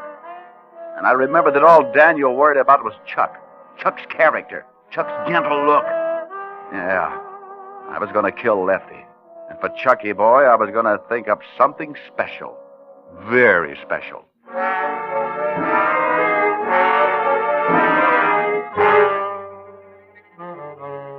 Day after day, I'd wake up with a new idea, but none good enough. Then one night I walked into a bar and saw someone. Someone who was going to give me the answer. It was my old CO, Doc Peterson. Corporal Johnny Wilson. Come on over and bring a drink with you. Thanks, Captain. Still medicing for the boxing commission? Yeah. Still fighting? Yeah, off and on. Glad to see you, Johnny. Hey, you're the second guy I've seen from our old outfit recently. Yeah? You remember that lieutenant in the chemical corps who nearly lost his eyes? I saw him. I met his new wife. A real mess. I guess we didn't do such a good job on his eyes. Eyes? What do you mean, Captain? You remember the fool got biochloride of mercury in him. Severe corneal lacerations. Lucky thing we caught him when we did, or he'd have gone permanently blind. It's a terrible thing when a man loses his eyesight. Yep. Suppose it was a man in your profession, huh, Johnny? Huh? Yeah. Good thing a guy can tell when that stuff gets in his eyes. And a guy can always tell. Burns like mad. Yeah, I guess it would. Well, I gotta be on my way, Johnny. Captain, how long would that stuff have to be in a guy's eyes to blind him permanently? 26 hours about, if he's in top condition. The captain left, and me, I walked the streets all night, most of the next morning until the 42nd Street Library opened. I went through 5 medical books before I found what I wanted. Eye anesthesia, Ponticaine, causes loss of sensation in the eye without affecting the eyesight. I went up to the training camp. The Bruin bout was in 3 days. I had to get back in favor, and I piled it on good. I played it with hearts and flowers, everything. Poor Johnny boy. I'm sincerely sorry. That's the way it is, Chuck. I'm sorry for the hassle I caused. I'd sure like to be with you the night of the fight. Well, okay, Johnny. It'd be funny fighting a local match without you in my corner. Sounds fishy to me. You ain't the kind to forgive. Well, it ain't fishy, Lefty. Since Daniel left, things have been lousy with me. I'm out of dough. I gotta eat. I need the job. He gets the job, Lefty. He rates it. He taught me everything I know. I want him in my corner.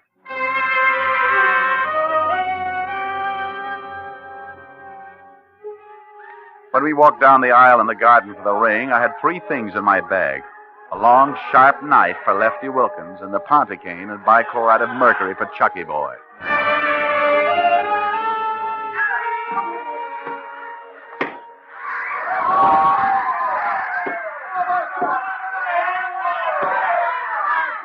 At the end of the 4th round, Chuck was way out in front and Lefty was beaming all over.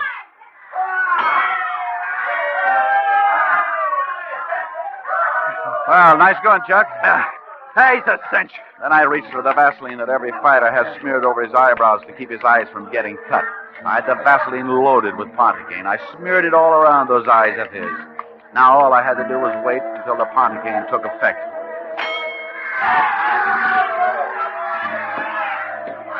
The next 3 rounds were a nightmare. Chuck seemed as good as ever, and Bruin was weakening fast. Suppose he got knocked out before I got the bichloride in Chuck's eyes. Well, everything's still okay, Chuck? Hey, sure must be poop, Johnny. He hit me in the eye 3 times that round.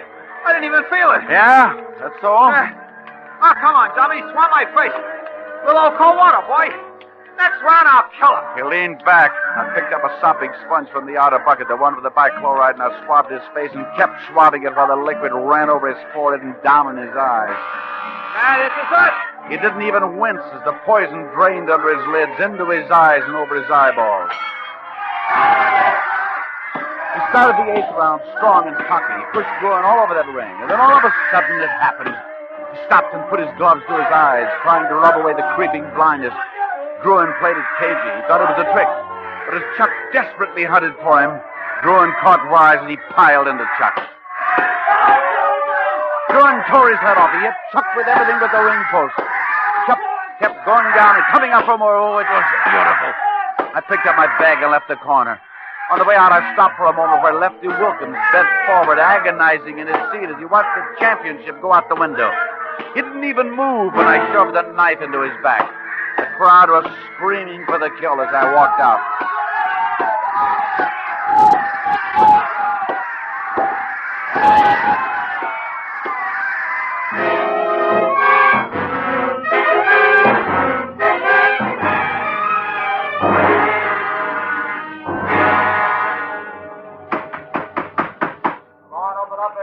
Still there, Todd? Yeah. The law's going to be in a second. The reason I couldn't call you in time for your Bulldog auditions, I had to be sure the 26 hours was up. Otherwise, you could have warned Chuck and his eyesight could have been saved. I want him to stay blind. All right, grab him. Take it easy. Take it easy. You can have me. I got what I wanted. You admit you killed Lefty Wilkins? Sure, and it was a pleasure. And Chuck the champ, how does he like it?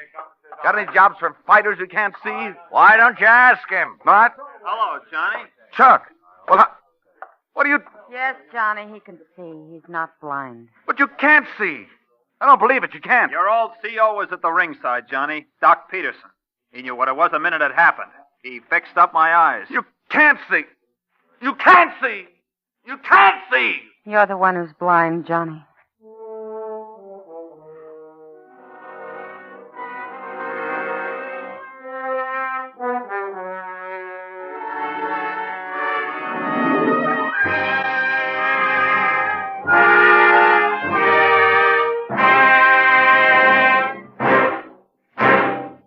And now, with Lady Killer and the performance of Loretta Young, Autolite hopes once again to keep you in suspense. Flight 175 to Morningside and Capital City, now loading at Gate 3. Will passengers please board the plane? Is this the right plane for Capital City, stewardess? Yes, sir. Name, please. Benton, Grant Benton. Take any seat, Mr. Benton. I have a horror of getting in the wrong plane someday and winding up in Tibet. Things like that happen to me. Well, it's not very likely this time. Your name is on the passenger list. So it is. That won't keep me from worrying, though. Name, please. Nordlinger. Miss Nordlinger. You can leave your coat with me if you like, Miss Nordlinger. I guess that would be better. Here you are. Take any seat, Miss Nordlinger. Thank you, stewardess. It's the best way to travel, you can't date a stewardess. Company rule. I beg your pardon. Is this seat taken? As a matter of fact, Miss Nordlinger, I was saving it for you. You know me? We've never met, but we travel in the same circle. Don't I look at all familiar? No. But how do you do? Sit down, fasten your safety belt, have a pillow. Stick of gum? Fetch a blanket? Well, I'll settle for the gum. Here you are. Thank you. If you chew gum when you're up in the air, it relieves pressure on the ears. Oh. Why it relieves pressure in the ears, I haven't the vaguest notion. Do you always babble on like this? Pretty near always, though sometimes... Miss Nordlinger. Oh, yes? Yes, stewardess. This telegram just arrived for you. Oh, thank you. Thank you very much. We'll be taking off in a few minutes, so if you want to send an answer... Oh, no. I'm sure an answer won't be necessary, stewardess. I'll tell the boy not to wait. Thank you. Aren't you going to open the telegram, Miss Nordlinger? I promise not to peek, or at most only a little bit. I can't open it. You see, I'm not Miss Nordlinger. I'm sort of on the dull-witted side. Well, the flight was booked solid, but I came out to the airport hoping there'd be a cancellation. And just before the passengers started to get on board, a woman came up to me and offered to sell me a ticket. How'd she know you wanted one? Well, she overheard me talking to the clerk at the reservation desk. So? Well, it would have taken extra time to have the ticket validated in my own name, so I decided to use hers. This telegram complicates things. What's your real name, deceitful woman? Lincoln. Peg Lincoln. Miss Peg Lincoln. And I didn't deceive you. I deceived the stewardess. You just happened to have your ears flapping when I told her my name was Nordlinger. Now then, Miss Lincoln, would you mind telling me why you let me go on with all that bilge about traveling in the same circles? Well, you were trying to pick me up, and I thought I'd better help out a little. That's what I liked about the modern woman. So shy and retiring, like Mata Hari. Well, after all, it's a 2-hour trip to Capital City. Dear, I wish I knew what to do about this telegram. Didn't the Nordlinger woman give you an address? No, she didn't. I gave her mine, but she was in such a hurry to get away. Too late to do anything anyway. We're taking off. Oh, that's funny. I feel dizzy all at once. Nonsense. We're still on the ground. Oh. Just your imagination. Miss Lincoln. Oh, it's so stuffy in here. I'm awfully sick. Stewardess, don't let the plane take off. There's someone sick here. Feels like poison.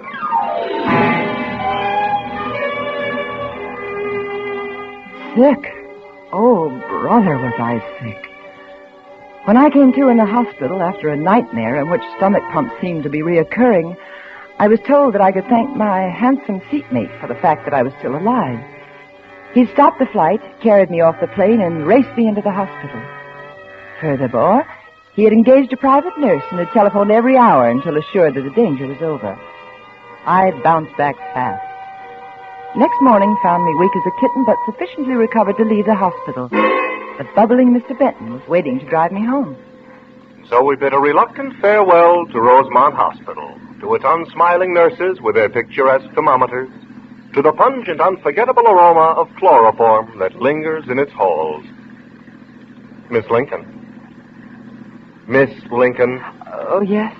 Are you sure you didn't die? I'm sorry. My mind was on something else. Miss Lincoln? Or may I call you Peg? Let's keep it at Miss Lincoln for a while, Mr. Benton.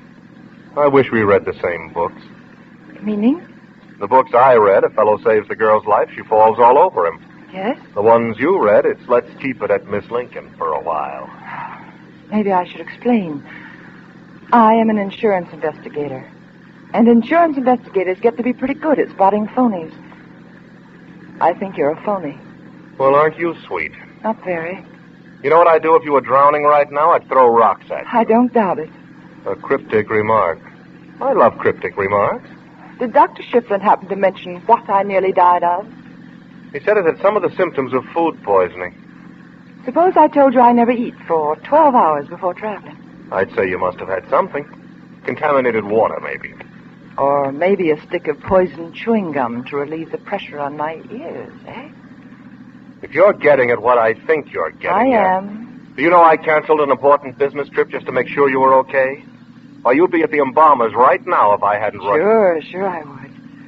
You did some expert diagnosing, all right. A little too expert for a man who hadn't had any medical training. Don't look now, but you're losing your mind. Now, look, why would I want to poison a girl I'd never seen before, never had anything to do with? That's what Dr. Shiflin asked. You mean you ran off of the mouth to him? I pointed out that the poison may have been meant for the woman whose ticket I bought. It was too late to make any poison test. But to be on the safe side, Dr. Shiflin decided to check on you. He called Chief of Police Longman. Oh, that must have been good. Ray Longman and I used to trade tricycles. Oh, the chief rates you high, all right. Above suspicion was the phrase he used. But you're still not sold. I was for a while, but just after I got into your car, I found this unopened telegram in my pocket. Isn't that the one that was delivered to you aboard the plane? The one addressed to that Nordlinger woman? Yes. Well, what about it? Well, it wasn't in my pocket when I left the hospital 10 minutes ago. You just didn't notice, that's all. Want to look at a copy of the hospital receipt I signed for the personal articles returned to me? You'll find everything else on it. No telegram, though. An oversight. Oh, hospitals don't make oversights. Would you mind running through the whole plot for me? I'm a little hazy as to my motives. All right. You poisoned me thinking I was the Nordlinger woman. Fortunately for me, you discovered the mistake in time to correct it. Well, for a murderer, I certainly am careless. However, you wanted to look at the telegram, so you stole it. Probably as you carried me out of the plane. You read it, and then you resealed the envelope, and then met me at the hospital, hoping to slip it back into my pocket before I missed it. You've got the telegram right there. Open it up. Maybe we can put an end to this fairy tale. Thank you, no. I'd rather wait until I find the Nordlinger woman. If she's still alive. Well, then I'll open it for you. Here, give that back to me, please. Have a nice trip, love. It's signed Aunt Ellen. Well, that's in my gang's secret code. That means boatload of stolen jewels ready to sail at dawn for what cheer, Iowa. Thoughtful of you to rip the envelope so I couldn't check the resealing. How can you be suspicious of somebody so charming? Oh, the chief of police knows what's on my mind. If anything happens to me, it'll take more than that charm of yours to keep the badge boys off your neck. But I do have charm. That we're agreed on. Oh, yes. But you're wasting it on me. Next one is my apartment building. Oh, look out! Look out for that girl crossing the street!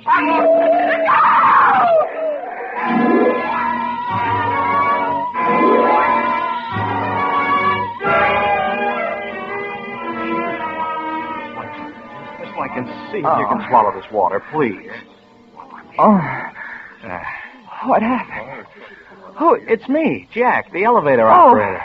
Oh, gee, you had me scared. Oh, Jack, how did I carried you into the apartment lobby. Oh? I guess you're still weak from the hospital because you fainted after the accident. Oh. Where's Mr. Benton? The man who was driving the car. Where is Police headquarters. They want you to report in, too, whenever you're feeling better. And the girl was killed? Yeah. Gee, it was awful. Oh, dead? Yes, Miss Lincoln. It was so awful. Friend of yours, too, huh? No, I'd never... Gee, she was just leaving here when the car hit her. She was asking for you. Who was she? Well, I wrote her name down. It's in my pocket somewhere. Yeah, here it is. Patricia Smythe. I don't know any Patricia Smythe. Well, she said it was important to get in touch with you. Oh. Jack, did it strike you that Mr. Benton, the driver, could have avoided that accident by yanking the wheel the other way, perhaps? Well, I was reading the financial page when it happened. I didn't see none. Oh. But anything you want me to swear to, though, Miss Lincoln. No, never mind, Jack. Call me a cab, will you? Oh, Miss Lincoln, you're sick. You ought to be in bed. Now, look here. Something tells me I'll stay a lot healthier if I get to the telegraph office right away.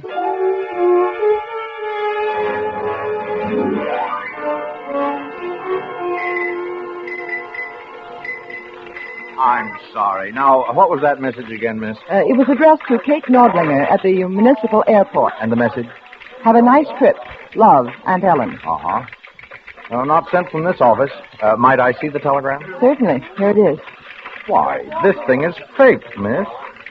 Are you sure? It's a regulation form, all right, and the message is pasted on in strips, but, well, look how different the type is from one of ours. Yes, I see. Well, was any telegram sent to Kate Nordlinger at the airport? You're Miss Nordlinger?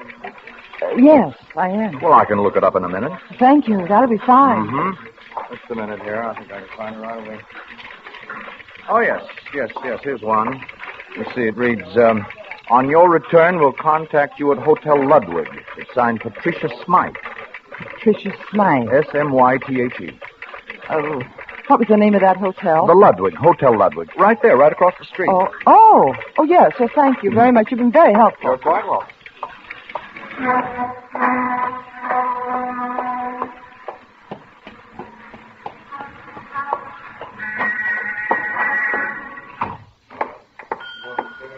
Good afternoon, Hotel Ludwig. Just a moment. I'll connect you. May I help you, miss? Yes, if you would. Ring Miss Kate Nordlinger's room and tell her that Miss Lincoln would like to see her for a moment. It's important. Whose room did you say? Miss Nordlinger's. Oh, I'm sorry, but we have no Miss Nordlinger registered at the Ludwig. Well, I was sure she was staying here. A friend of yours, miss? Why do you ask that? Well, it seemed a natural sort of question. Well, not to me, it didn't. Why do you want to know she's a friend of mine? No reason. No reason at all. I'm just making conversation. Well, make a little more conversation, will you? Did you ever have a Kate Nordlinger registered here? Well, yes, but she's not with us any longer. When did she leave? Last night. Oh, why didn't you tell me that before? I didn't think it important. Yes, you did, or you'd have mentioned it. Where'd she go? I don't know. I really... Why are you so scared? I'm not scared. It's the manager's orders. We're not supposed to talk to reporters. Oh, now what makes you think I'm a reporter? Well, who else would ask questions the way you do? An insurance investigator. Oh. Here are my credentials. Now, what's this all about? Well, you'll have to promise to keep it confidential, miss. Thanks to the cooperation of the police, there's been nothing about it in the papers, and we'd like to keep it that way. Such things are bad publicity for the hotel. What do you mean, such things? Well, suicides.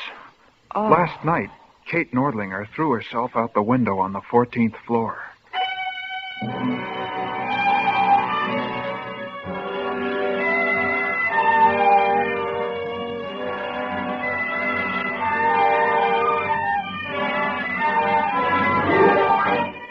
Autolite is bringing you Loretta Young in Lady Killer, tonight's production in radio's outstanding theater of thrills, Suspense.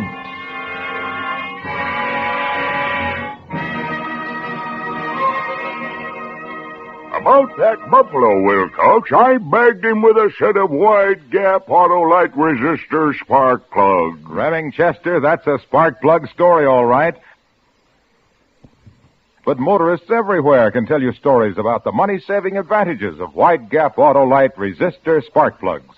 The newest addition to the complete line of spark plugs, ignition-engineered by Autolite. You should have seen the difference, Wilcox. Difference? Why, there's an exclusive 10,000-ohm Autolite resistor built right into every Autolite resistor spark plug that permits a wider initial gap setting, with advantages like smoother performance, greater gas savings, quicker starts in cold weather, even double life as compared to spark plugs without the built-in resistor. I'll always say... So, friends, ask your friendly Autolite spark plug dealer to replace worn-out spark plugs with a set of ignition-engineered Autolite spark plugs. And whether you choose the resistor type or the regular type, you'll be right, because you're always right with Autolite. And now, Autolite brings back to our Hollywood soundstage our star, Loretta Young, as Peg Lincoln, with Larry Dobkin as Grant Benton in Lady Killer, a tale well calculated to keep you in suspense.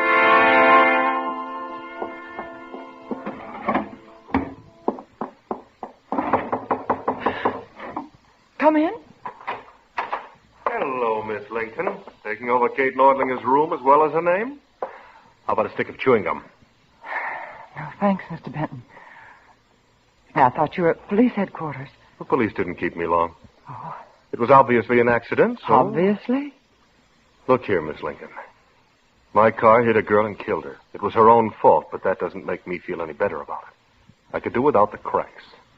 Oh. What are you doing here? I just happened to be leaving my room as you walked into this one. Well, that was convenient. I thought I recognized you, and so... You live at this hotel? Certainly, when I'm in town. I see. Or did you think I just dropped by to push Kate Nordlinger out the window? So you know about that? The chief of police is a friend of mine, remember? Oh, yes, that's right. Me living on the same floor as the woman who committed suicide, he thought maybe I could help with some background information. But you couldn't, of course. No, I couldn't. Uh-huh. Believe it or not, I never once laid eyes on the woman. Oh. And it wasn't until I saw you walk in here that I connected her name with the name on the telegram. Well, I'd better be going now. You think I'm lying, don't you? No, not necessarily. Please don't come one step closer, Mr. Benton. Miss Lincoln. One step closer and I start screaming. Take it easy. I'm not coming any closer. I won't try to kid you. I'm scared of you. Really scared. I'm going out of that door now. And don't you move. This is absurd. So much as lift a finger and I'll yell my head off. I'm scared, I tell you.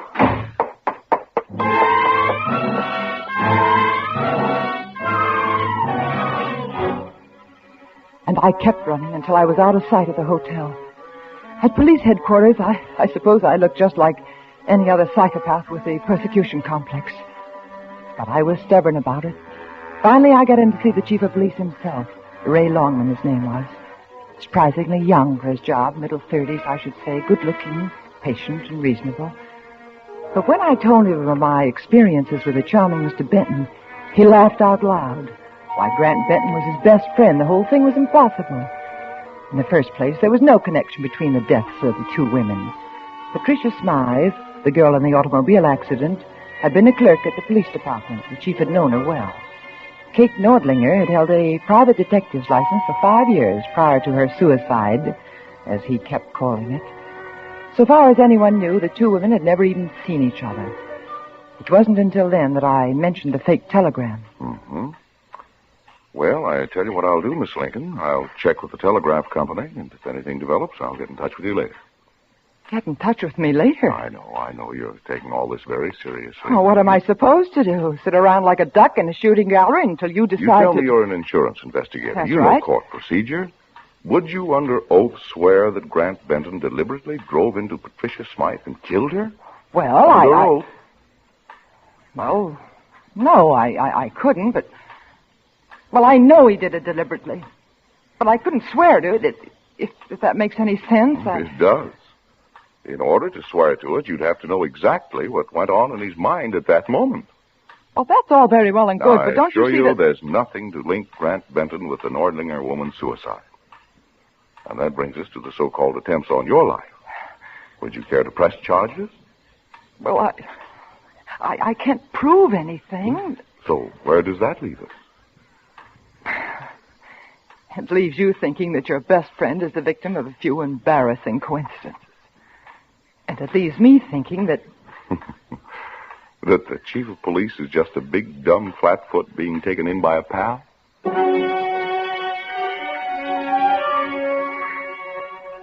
Which is exactly what I did think. But I felt pretty sick when I left his office. I went back to my apartment and locked the door and moved a dresser behind it, but well, even that didn't give me any feeling of security. I couldn't find anything else to do but pace the living room floor, so I paced and I paced and I paced, and finally, late in the afternoon... Hello? Miss Lincoln? Yes. This is the Chief of Police, Ray Longman. Oh, yes. I checked with the telegraph company. Your Yes? story's on the level. I already knew that. Yes. Well, there are a couple of other developments I'd like to tell you about. Could you come out to my home tonight after dinner? Why, yes, I guess so. Grant Benton will be there. Oh. Well, now look here. It's important.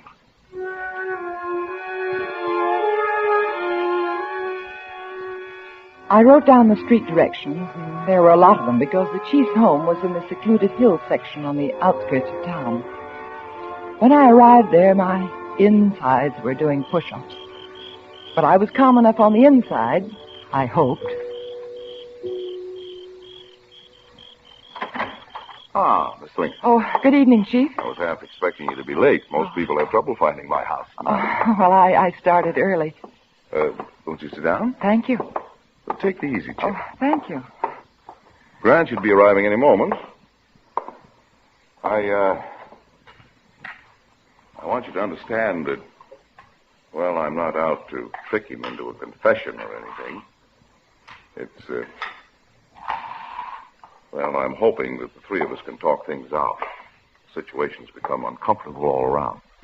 With Benton being your best friend, I can see where this is rather awkward for you, but... Awkward? You know what happened this afternoon? No, what? Grant walked in on me just as I was testing this typewriter to see if the print checked with the print on the fake telegram. Oh? I felt like Benedict Arnold. I'm sorry. Did the print check? No. Now I know what they mean by one-track mind. There are other typewriters.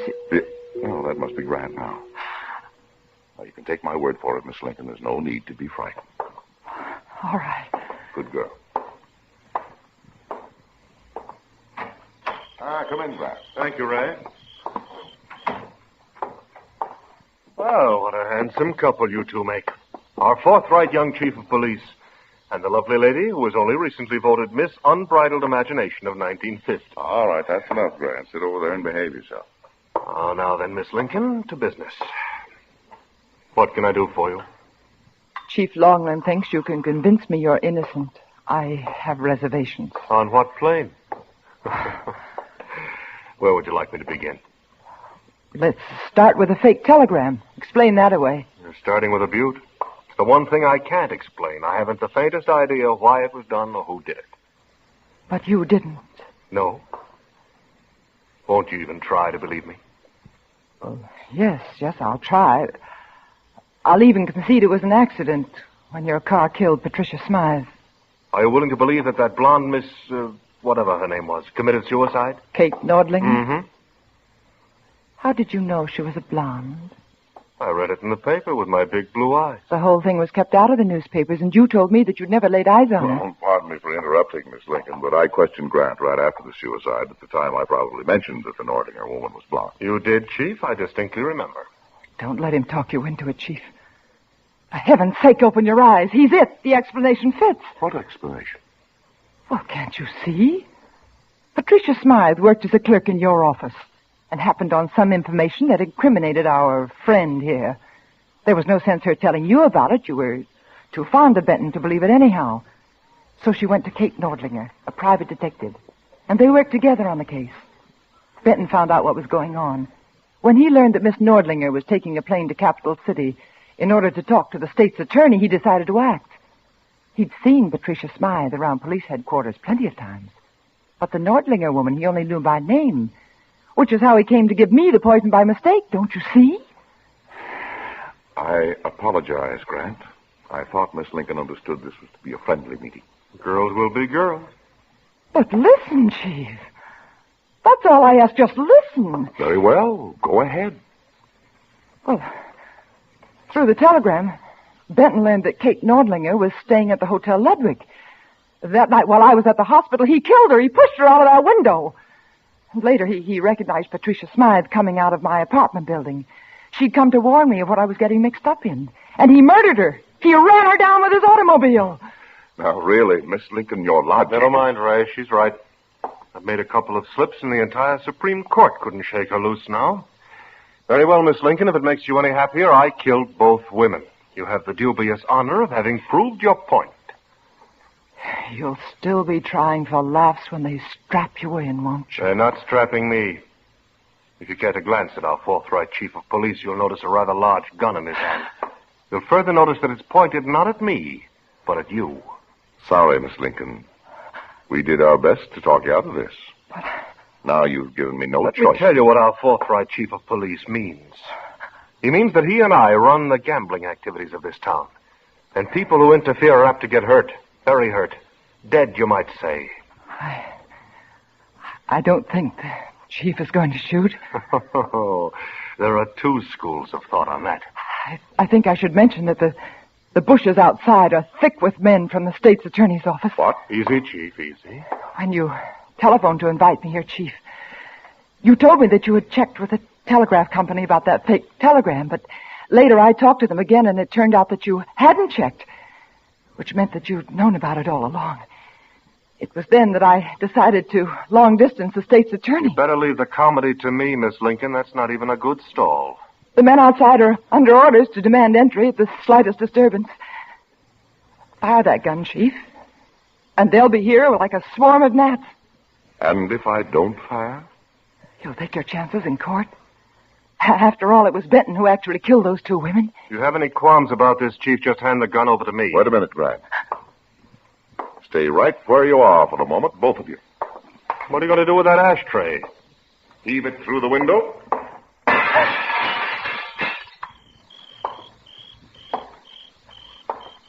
There's your slight disturbance, Miss Lincoln. They'll be here. We'll wait.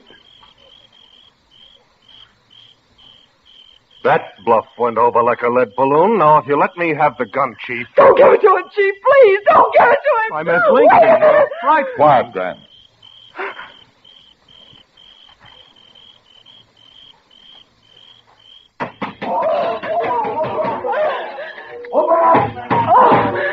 Make a joke, Mr. Benton. Make a joke.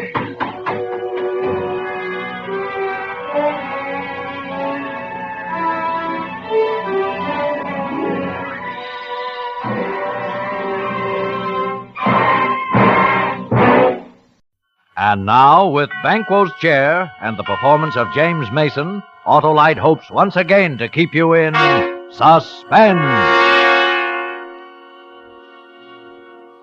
I will begin by reading to you a recent newspaper cutting about myself.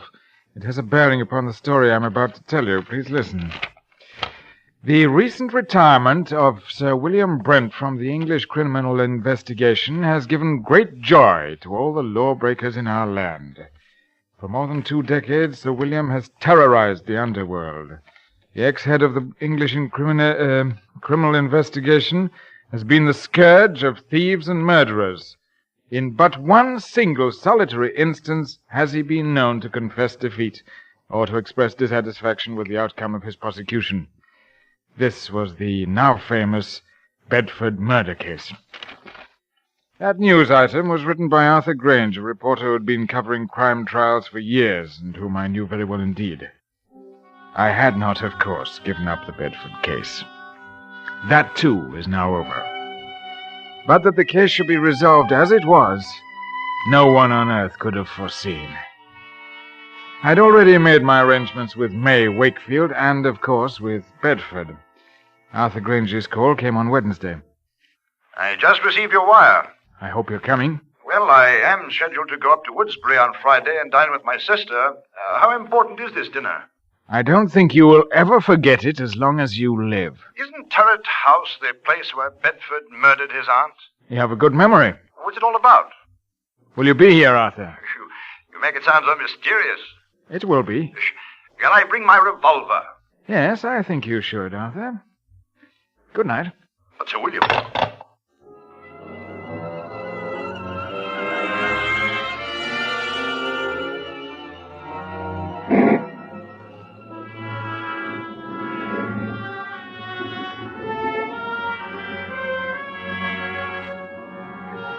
It rained all day Friday, and by evening a gusty November wind began to drive the rain hard against the exposed wall of Turret House. This mansion is a huge red brick, ugly product of Queen Victoria's time.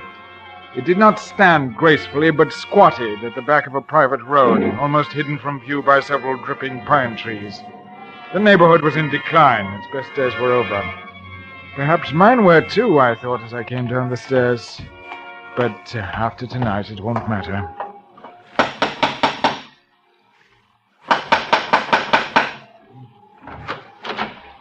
Oh, good evening, Mr. Green. Hello, Lane. Nasty night, isn't it, sir? It's miserable. There's not much warmer in here. There's a fire in the library. Oh, how are you, Sir William? Quite well, Arthur. What made you move into this drafty old dungeon? I don't live here. It's my temporary quarters. I still live over there in the West End.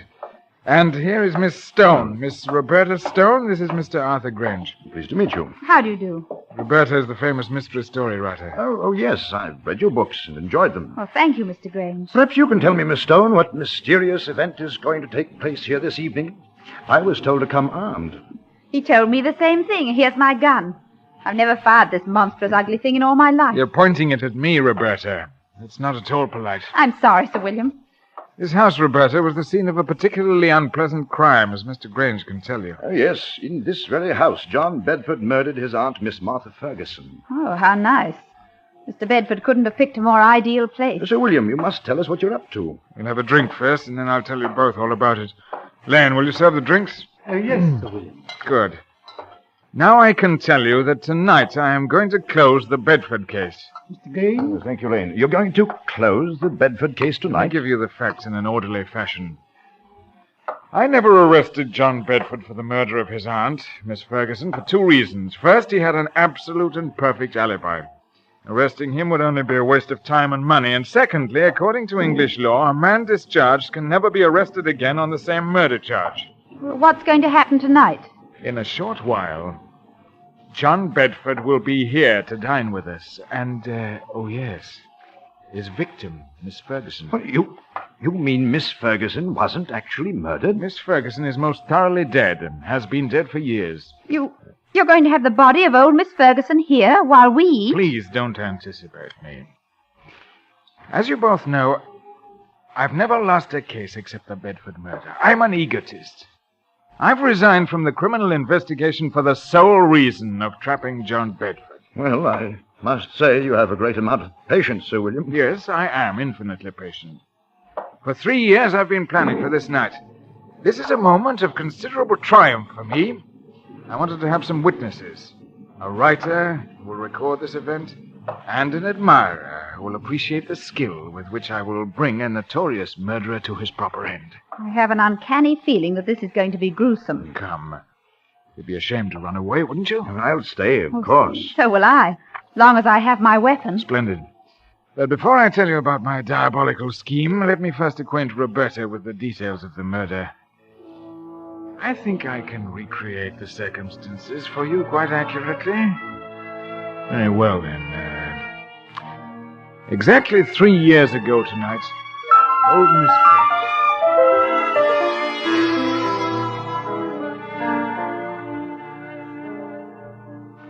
Hilda? Hilda, where are you?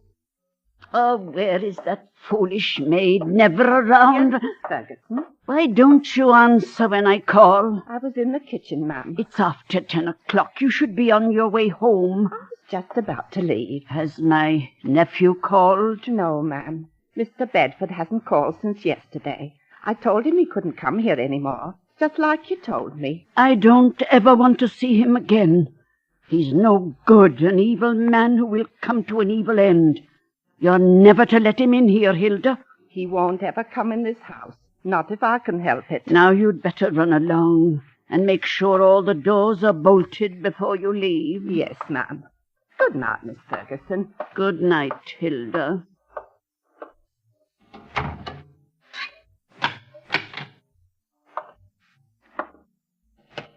Oh, pity about my nephew, John. Such a pity about him. He's such... Who's there? Who is it? It's John, Aunt Martha. Your own affectionate nephew. What are you doing in my house? Oh, you're not at all pleased to see me. Your only living relative, too. I'd like you to leave at once, or I'll call the police. Well, I'd rather not, Auntie. I want to have a talk with you. You don't want to talk to me. All you want is my money. You're putting the whole subject on a very vulgar level. You've had all the money you will ever get out of me. You won't get tuppence after I die. And it may interest you to know that I'm changing my will tomorrow.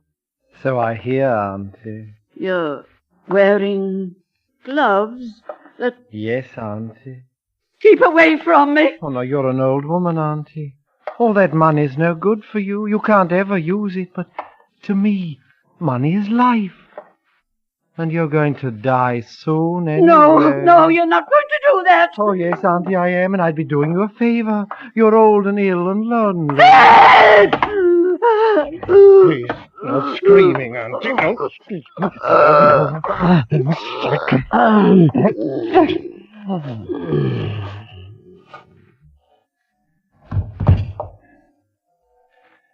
And don't you worry, Auntie. We'll have a fine funeral for you.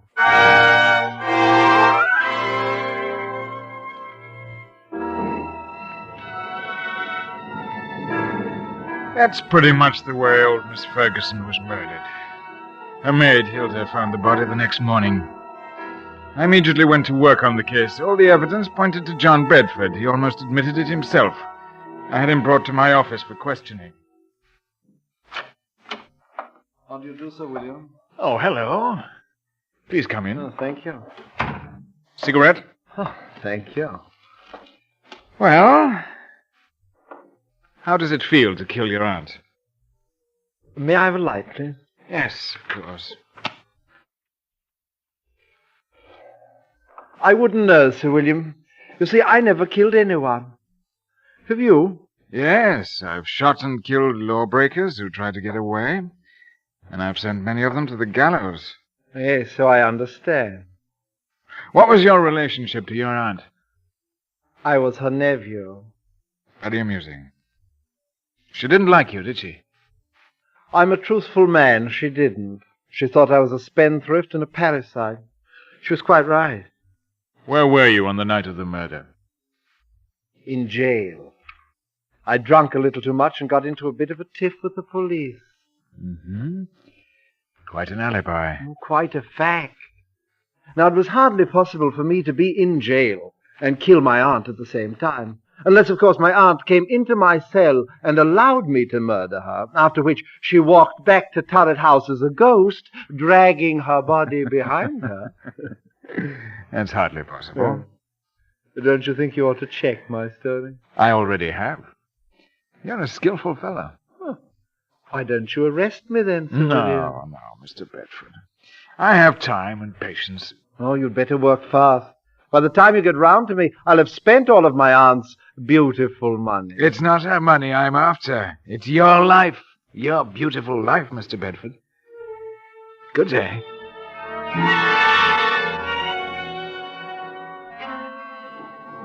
Yes. And tonight I shall have him.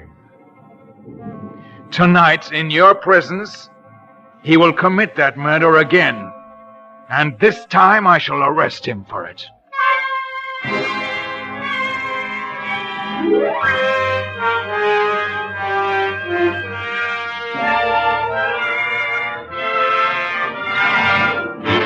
Autolite is bringing you James Mason in Banquo's Chair, tonight's production in radio's outstanding theater of thrills, Suspense.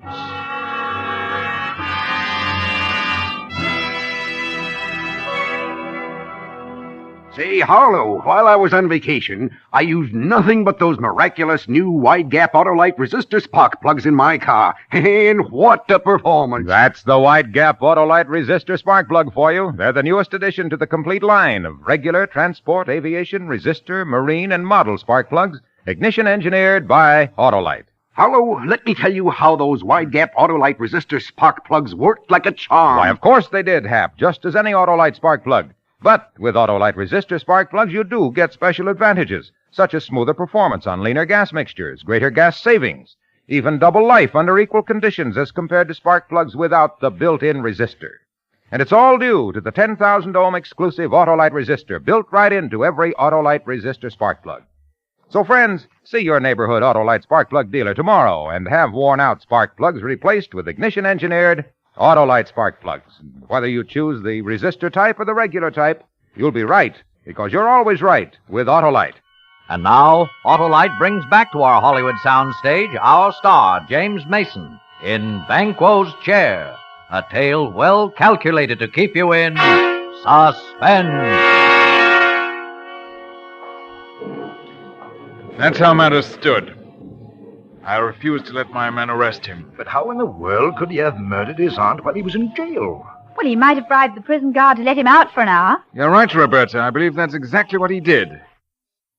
Unfortunately, the guard in question died of pneumonia soon afterwards and left us no further source of evidence. Well, as far as I can see, Sir William, you haven't a leg to stand on. You can't touch Bedford. Every man, particularly a criminal, has an Achilles heel. I sat down at my desk and plotted him out on paper. I decided I didn't know enough about him, his personal habits, his real character. So a month ago, I went to visit.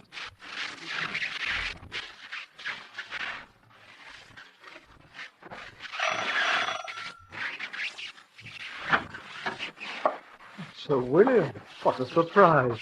Want to invite me in? Oh, of course, sir. Please come in. Thank you, Mr. Bedford. Well, I'm really honored to have the great man pay me a visit. You're not after any more clues, I hope. It does get rather tedious, Sir William. No, not at all. I know when I'm beaten. I don't want to appear smug, sir, but everyone has his Waterloo. Oh, would you have a drink, Sir William? Thank you. I don't know whether you've heard that I have resigned from the criminal investigation. I'm a private citizen now. Oh, yes, I heard something about that. I couldn't believe it. Oh, it wasn't my love for justice that made me pursue my profession with such tenacity and success. With the sole exception of your case, of course. It was a game of skill with me, my wits against all comers. I lost in your case, but then we all have to lose sometimes, don't we? I don't believe you, Sir William. You're still out to get me. There isn't much chance, is there? I'm afraid not, Sir William. I've kept out of trouble so far, knock on wood. I had no idea you were superstitious, Mr. Bedford. A sophisticate like you? Oh, it's just a habit since I was a child. I see. Before I go, there's just one thing. I noticed in the papers that you're looking for a tenant for Tara's house. Why, yes, I am. I'd like to rent it. The scene of the crime? Uh-huh. Of course, why not? There's no harm in it. As a matter of fact, it's perfect. And what's more, I'll let you have it very cheaply, for old time's sake.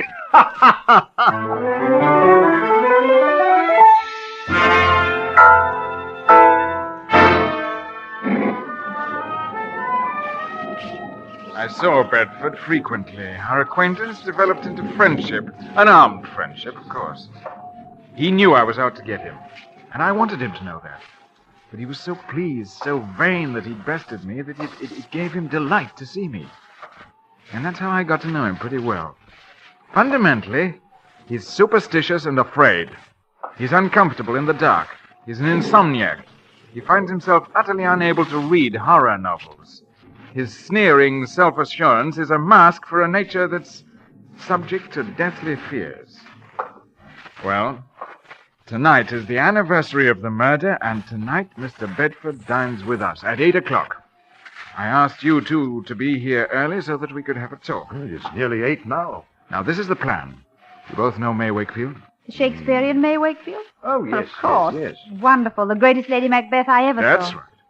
Now, during dinner, she will enter the room in the precise likeness of Miss Ferguson, the murdered woman.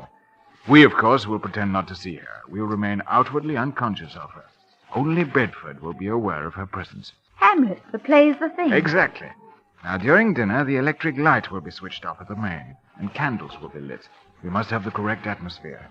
You understand now? You are not to see Miss Wakefield. She doesn't exist for us. Is that clear? I'll look right through her.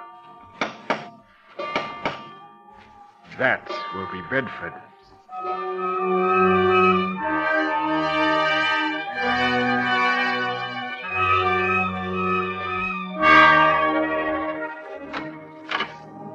Ah, my dear Mr. Bedford.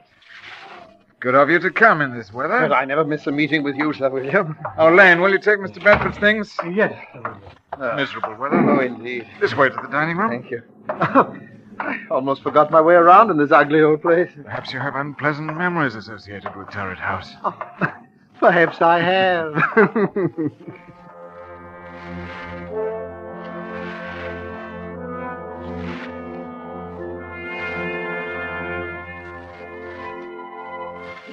John Bedford looked us over with his characteristic arrogance and superiority. I made the proper introductions, and then we all sat down to dinner. Is it still nasty outside, Mr. Oh, it's Bedford? getting worse. Looks as if we're in for a few days of this weather. Too bad. I'm thinking of doing some riding tomorrow. The soup. It is excellent. Oh, yes, Sir William. Your cook is to be congratulated. The soup is a masterpiece. Poor Alice. She's been my cook for over 20 years, but she's given me notice. Absolutely refuses to stay here any longer. Why? She says this house is haunted. Roberta, this might make an interesting story for you. You should speak to her. She can give you a detailed description of the ghost. Alice swears that she's seen the figure of an elderly woman with finger marks on her throat walking about the house. Oh, no, come now, Sir William. This is just too good. Such an obvious attempt to frighten me. Sir William is convinced that I murdered my aunt.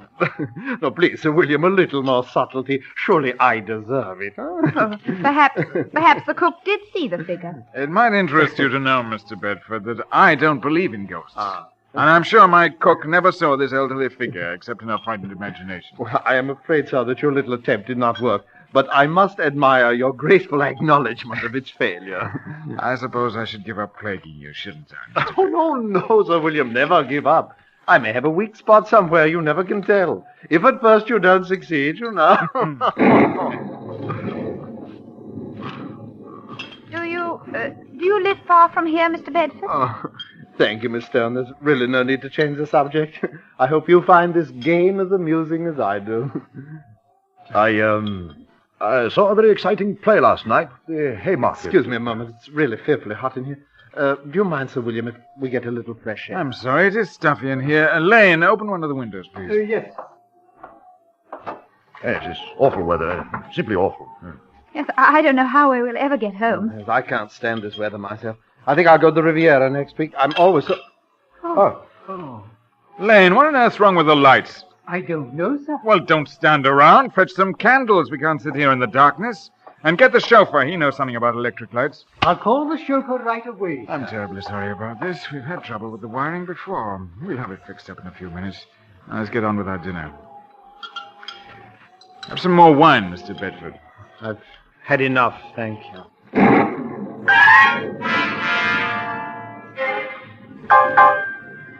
It was a tense moment. I looked at Roberta and Arthur. They were both pale and uneasy, and so was Bedford for all his poise.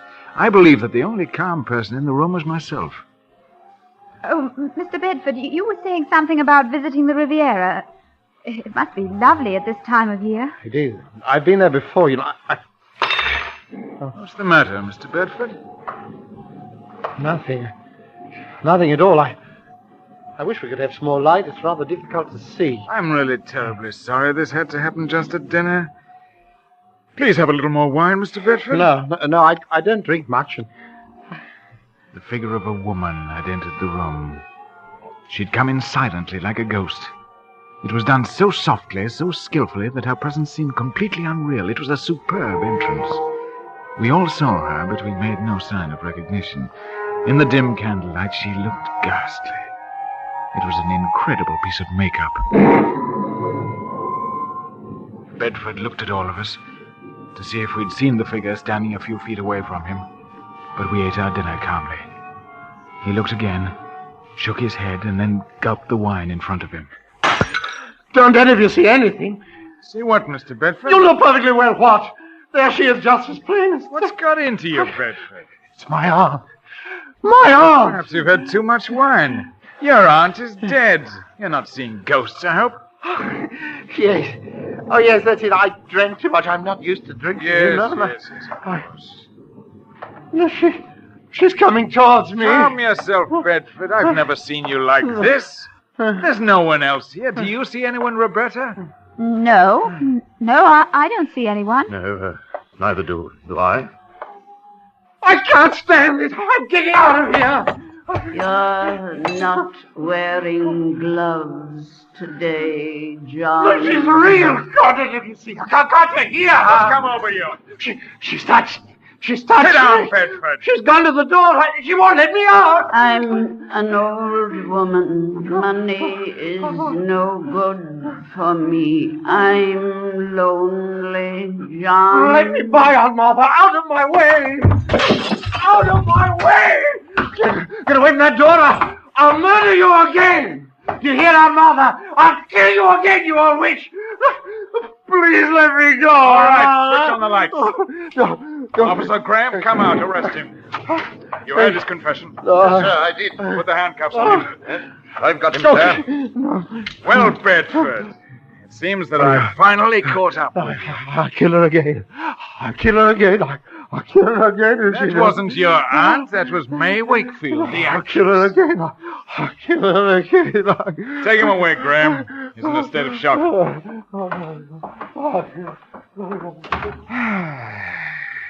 Well, let's continue our dinner. I'm sorry for this interruption. Don't think I want to eat any more. Now, don't be squeamish, Roberta. We must celebrate my final case. It's been a long job, but it ended just as I knew it must. I'm most grateful to the both of you for your help. It was a little grim for me. That was the finest piece of acting I've ever seen. May Wakefield certainly knew her part. We must congratulate her. She almost convinced me. She must have removed her makeup by now. Elaine? Yes. Tell Miss Wakefield to come down and join us. We have a fine dinner waiting for her. Excuse me, sir, but this telegram came a little while ago. I didn't want to disturb you during dinner. Let me have it.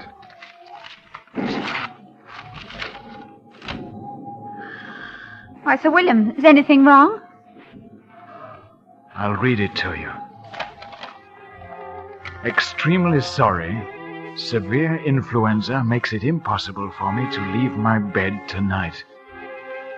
Will tomorrow night do? Signed, May Wakefield.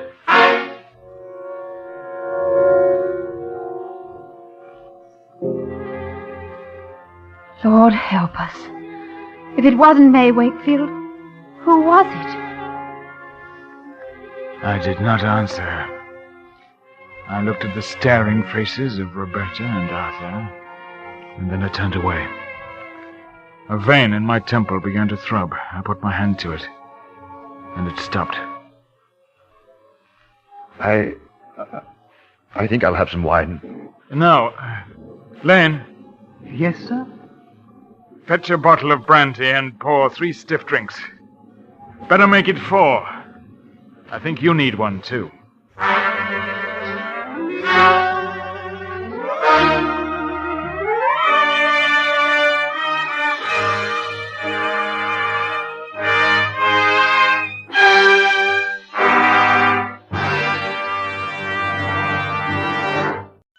And now, with Motive for Murder and the performance of Alan Ladd, Autolite hopes once again to keep you in suspense. Irish, you'd ask me? How is a guy a cop? You make with magnifying glass and bloodhounds? You make with facts, I'd tell him. You start with something you know for sure. Yeah, you make with facts. But when you're a cop and you've got all the facts, what do you do when they're going to arrest your own wife for murder? Even the reporters were nice. They didn't try to steal a picture of Mary, though there were plenty of them around. But I knew what they were thinking about. The little guy with the mustache sitting in my chair wearing a knife between his ribs. And about Mary, my wife, lying over on the Davenport with a bourbon breath could use for a cutting torch. Jock Dewson was handling it. My pal for 8 years. He was doing what he could for a brother officer and a friend. But I knew what would have to go into his report. You see, I've made out too many of them myself. All right. Boys, wait out in the hall till the basket gets here. Go on. Yeah, but, Lieutenant, I ain't finished dusting the place Go yet. Now. on. Get out in the hall, please. Yeah, all right, sure. Smoke, Dave? No, thanks, Jock. Well, she doesn't feel good. I'm going to ask you, Dave. You know who he is? No, I never saw him before in my life. His name's Hamilton. Victor Hamilton. How'd you find that out? Well, you sat there and watched me frisk him. Huh? Yeah. I guess I got some sawdust in my head. Seen a lot of dead guys, but not in my own place. Well, I just thought you might have known him, Dave, that's all. Funny you don't know the guy. Oh, look, Dave, I'm sorry it's your wife. Yeah, everybody's sorry. I can foul up the routine for an hour or two, maybe, but those guys from the DA's office... I know. You're thinking of 2nd Avenue stuff. Spilled whiskey, broken glass, smear lipstick on dead man's cheek. She didn't kill him, Jock. Irish. Oh. I feel funny. She's awake now. Hello, Angel. Oh, hi, Irish. You're home early. Give me a kiss. Hello, Mary. Jock. Irish. She's drunk. Or drugged. We'll find out later. Irish, I'm sorry. It's all right. Look, Angel, I want to ask you something. Huh? Why was Hamilton here? Hamilton? We don't know anybody named Hamilton, Irish. A little guy with a gray mustache. Oh, you mean the salesman. I ordered a vacuum cleaner. He had to give me a demonstration and cleaned the whole place. He was a funny old man. I gave him a drink for doing all my work. Then what, honey? And then I felt this hurt in my head, and I saw you and Jack. I don't feel right, Irish. Baby, that set of knives in the kitchen. Did you use the chef's knife for anything? No. You know those knives scare me. Yeah. That's all you can remember, Mary? That's everything? Yes, what are you two doing? Practicing cops on me? Look, honey, the landlady came over to borrow a book. She heard the radio, but you didn't answer the bell. She got worried and used the passkey. Irish, what is it? We got trouble.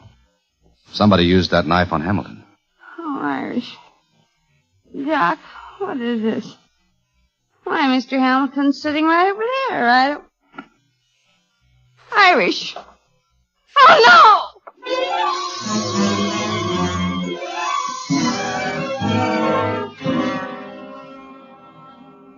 Well, Dave, medic says that bruise on Mary's head is something she could have done on a chair arm or a door. Skin isn't broken. The swelling doesn't amount to much. So she was drunk and she fell down. Jock, you know she never took more than one drink. Let's hear the rest. Lab ran tests. Not finished yet. No sign of narcotic on her so far. Plenty of whiskey. Prints on the knife for hers. Why not? It was her knife in her kitchen. You're a cop, Dave. You can't beat the system. Everyone's leaned backward on this all down the line. Everything's been checked a dozen times. The system says she's guilty, Irish. You think she's guilty? What I think doesn't count. It's facts. Hamilton sold vacuum cleaners. He had business cards in his pocket, but there was no order book at your house and no vacuum cleaner. Well, you can see what that does to her story about that demonstration. You better send a lawyer down to Harbor Precinct. Not yet. I want to dig myself. I know what you're thinking. She was slugged or drugged or both. And there was a third party. That's right, there was a third party. He slugged Mary and shoved that knife in Hamilton. Then he poured whiskey down Mary's throat and painted lipstick on Hamilton's cheek. There has to be a third party. Dave, I know you're trying, but you can't disregard what we found. Look, I've been a cop a long time, Jock. I know a woman will shoot a man or stab him or poison him and then stand there and scream what a louse he is. But a man did this job, and I'm going to find him. We gave the neighborhood and the house the works, and we came up empty, Irish. Then you didn't look hard enough. I'm going to go take a look. Wait a minute, Dave. I can't put you on this. The newspapers would crucify you. Because she's my wife? Because I might want to destroy evidence? Something like that. All right, here's the badge. I wouldn't want to get the department any bad publicity. Now, Dave, please. David X. Murphy. Detective. 2nd grade. It says I'm a part of the system. A cop. Give it to the commissioner with my regards. Oh, no, wait. Here. Take this back, Irish. As far as I'm concerned, you're hunting the gunsel that knocked off those service stations. How could you ask questions without a badge, huh? Thanks, Jock. Thanks a lot. There is a third party. Find him, Dave. Find him. There is. And I'll find him.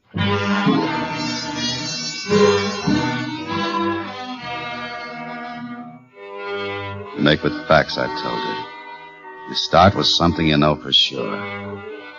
I knew Mary hadn't killed Hamilton. For sure. Fact. Strangers seldom kill each other. 99 times out of 100, the killer knows the victim. Fact. Hamilton had been stabbed at my house where he came to demonstrate a vacuum cleaner. The vacuum cleaner wasn't in my house. Hamilton had been killed for that vacuum cleaner. Fact. A vacuum cleaner? Is that a motive for a murder?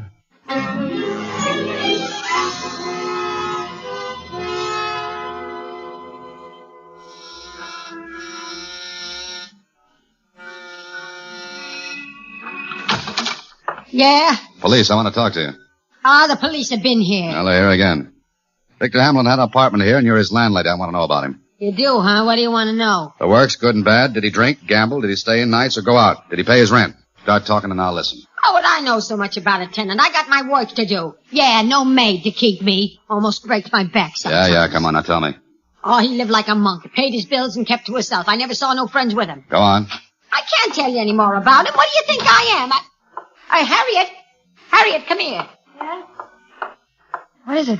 This is a policeman. He's asked me about Hamilton. I thought you could help him, maybe, huh? Oh, Bob Victor. You know him, miss? Yes, I knew him. I'm Harriet Blodgett. I live in this building, too. Do I get to go back to my house for you? Yeah, thanks. Go on. Well, miss? I wish I could tell you something, but I can't. I just felt sorry for Victor. Mr. Hamilton. He was small and he had no car. He used to carry those cleaners all over the North End. Now and then I'd fix him something to eat and take it up to him. That all? Nothing like you, man. I guess he wasn't interested. No compliment to me. What do you do for a living? Hostess, Elgin Restaurant off Columbus Circle. Ever meet any of his friends? He was a lonely little man.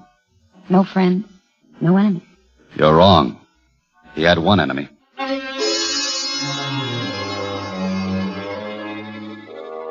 The next morning, I was on the third floor of the Morgan building listening to a man named Richards, the sales manager of the vacuum cleaner company. Not house to house. Indeed, no. I'd like to have that absolutely clear. Our people work from lists supplied by us. We give them names of prospects, and they close the sale. And make a fortune. Well, not exactly. Take Hamilton. A bad bat. Got pretty tired. Didn't have the old bounce, the old steam. A lot of sales got away. Bad back? War wound, maybe. I don't know. He didn't talk much. He got his demonstrator here every morning, huh? We assign cleaners to each salesman. Whenever they make a sale, they bring a deposit in and get another new machine. Do they make reports? Absolutely. Every call. Give me what Hamilton turned in yesterday. Oh, yes, good. Here you are. Hamilton's last report. 4502 Van Buren. 4510 Van Buren. 4515 Van Buren. No house to house, huh? Oh, are you kidding? No friends, only one enemy. On Van Buren Street. That's where my killer had to be. Somewhere on a street that had its feet in the bay and its head in the clouds. From pawn shops to snob apartments, the 4500 block was middle ground. Somewhere in that block, Hamilton had put his thumb on one doorbell too many. I started to the top of the list. Police. Oh, no, my Herman's a good boy. He took that bicycle back. He is a good boy. Yes, Mr. Hamilton was here demonstrating a vacuum cleaner. He cleaned all my rugs. I promised to keep him in mind. No, never let no strangers sell nothing inside of my place. No, never listen to what they got to say at all. Never. I went through 25 like that. 26 was bigger than the others. A half block of lawn, stained windows, and brick.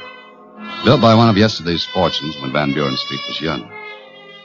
There'll be money in it somewhere. Somehow, I said to myself. This was money.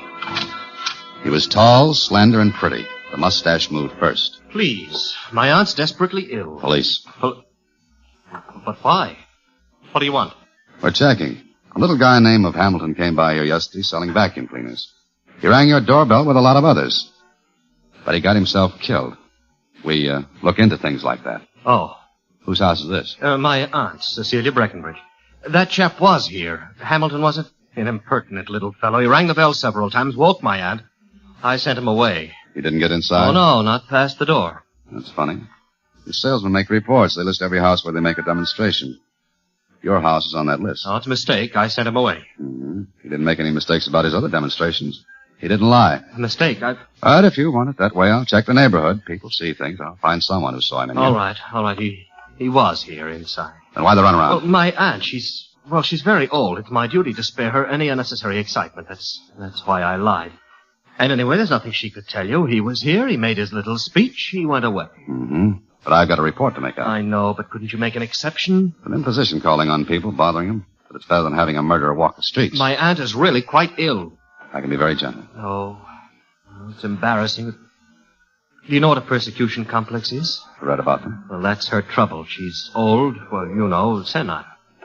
She thinks she's being kept a prisoner here. Oh? She's right, of course. If she weren't confined here, she'd be confined to an institution. She doesn't understand why. She's outlived all her close friends, and she wonders why no one comes to see her. And that's why you let Hamilton and his vacuum cleaner in. Well, I thought it would help. Instead, he made it worse. I see. Are you, Breckenbridge? Well, my name is Dolph. Harold Dolph, her sister's son. I'm her only relative. I keep the place going. You know how old people are about family homes. Yeah. Yeah, I know. Let's go and see her. All right. This way. Cecilia Breckenbridge was sitting in a rocking chair beside a window that looked out over the backyard. She was thin and small, and she looked up at me out of blue, tormented eyes. Don't tell her that he was killed. It'll upset her. Aunt Cecilia. Aunt Cecilia. It's a beautiful day, Harold. A lovely day. Aunt Cecilia, this man is here to ask a few questions about that vacuum cleaner salesman you saw the other day. Oh. Now be a good girl and answer him. It's a lovely day, Harold. Mrs. Breckenbridge, I'd like to know what time he came in to see you. Sometimes she'll talk, and sometimes she won't. Mrs. Breckenbridge, do you remember how long he stayed? The way her mind is, it's hard to tell what to expect. Do you remember what he did while he was here? Oh, it's a lovely day, Harold. A lovely day.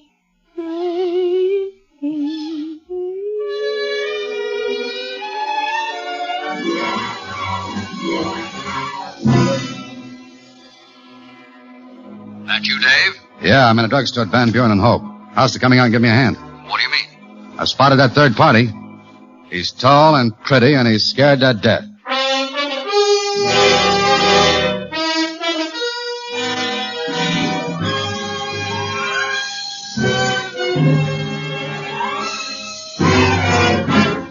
Autolite is bringing you Alan Ladd in Motive for Murder. Tonight's production in radio's outstanding theater of thrills, Suspense.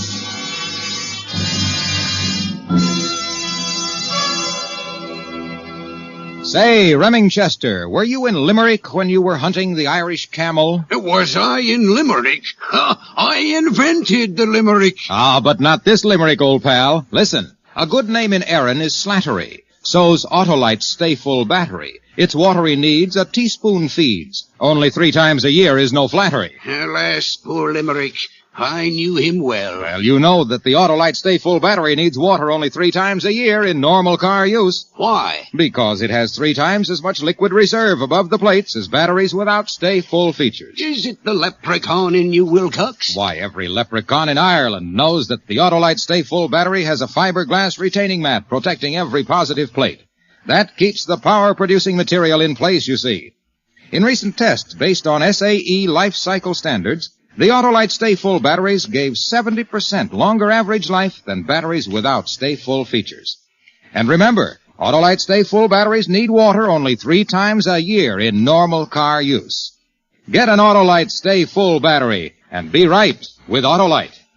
And now, Autolite brings back to our Hollywood soundstage our star, Alan Ladd, in Motive for Murder, a tale well calculated to keep you in suspense.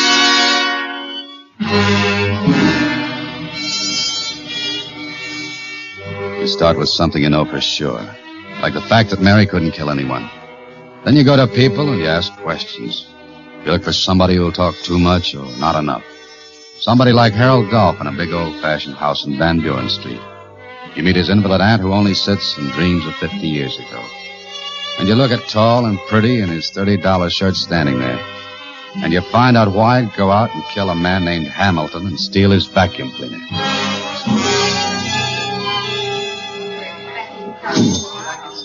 All right, Dave, you've told me what you walked into. Now, tell me why you think Harold Dolph's the one. Tried to cover up before I could ask anything accounted.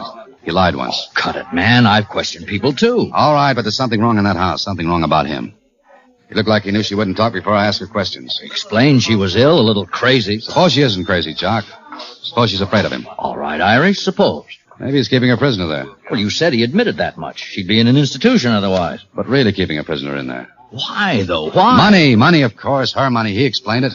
Her family had money, not his. You looked into that part? No, Jock, but I've seen his kind 100 times. And gabardines that cost $250 standing around living off what another man worked hard for. Oh, it's a reach, Irish, a long reach. He's our man, I know it. He could stick around that house and torture that old lady by keeping her scared he could kill Hamilton. Sure, but where does Hamilton fit? I don't know, Jock. That old lady could tell me if I could talk to her. You could be awful wrong, Irish. I've been wrong before. All I want is a chance to talk to her without Dolph breathing down my neck. Yeah. If I'm wrong, okay. If I'm right, I want Dolph where we can make the pinch. He'll come out of there sometime. When he does, you trail a guy. I'll talk to the old lady. All right, Irish. Hey, that him backing the roadster out of the carriage house? Hey, you're right. Check with the station anytime you get a chance. I'll do the same. Right, Irish. She couldn't answer the bell. I had to use my gun butt on the garden door. This time she wasn't humming. Just breathing slow, uneven. I lifted an eyelid and felt her pulse. Doped. Then I noticed her hands. Fine, long, delicately formed hands. But no rings. Yet marks that showed she'd worn rings most of her life. The pictures of her all over the place showed her wearing rings. Rings with big stones and old-fashioned settings. Money. I went from top to bottom then. Attic to basement, every room. No rings and no vacuum cleaner. Harbor Precinct. Eddie speaking. Doc Dewson checked in yet? Who's this? It's Dave. Oh, Irish. Yeah, Jock checked in. Well, give it to me. I followed your man downtown to the Morgan building on 5th. Morgan building? Yeah. Morgan building? No house-to-house canvassing, only from lists. Hey, Irish, you all right? Yeah, thanks, Eddie. I'll call you back. Right. Oh, Eddie. Yeah, Dave. Send a car to 4698 Van Buren. There's an old lady down there, doped. Named Cecilia Breckenbridge. Take care of her. Nephew's name, Harold Dolph. Don't let him get close. Got it.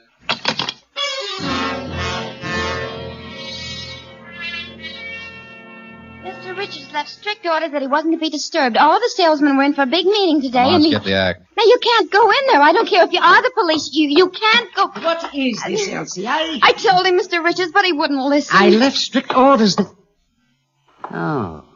Oh, it's you. Mr. Richards. Beat it, sister. Now, see here. Such high-handed methods of entering a man's office. I'm a citizen of the city. And you're violating City Ordinance 116, Paragraph 5, Code 2. You haven't got a peddler's license, and your boys are doing house-to-house. I distinctly told you we work from clients. That's not what I'm here. Oh, with the tall and pretty and the brown gabardines who came to see you a little while ago. Huh? Within the last hour, an officer from my division followed him this far. A tall man, brown gabardines, but I... What do you want? Well, he just wanted to ask me about his vacuum cleaner. What about his vacuum cleaner? Well, I had to tell him the same thing I explained to you this morning. About how we handle our sales. What thing? Come on. But about a sale. When they make one, they bring the deposit money in and get a new machine to deliver to the customer. They can't sell a demonstrator. It's used and worn. Is that all? Well, you see, he ordered a cleaner yesterday, and he said the salesman promised to deliver it. But he never got it. What salesman? He didn't know the salesman's name. He described him as a small man. Yes, a small man. All the man wanted really was a vacuum cleaner. My goodness, but he wanted something else. What? Well, he asked me for the address of that salesman. He said he wanted to talk to him about his vacuum cleaner that wasn't delivered. You gave the address to him? But I told you I don't know what salesman it is. It was. Just a little man, he said. So I remembered poor Hamilton. And I thought it might be... You told him where Hamilton lived? Oh, yeah. Yes, I did. Did I do something wrong?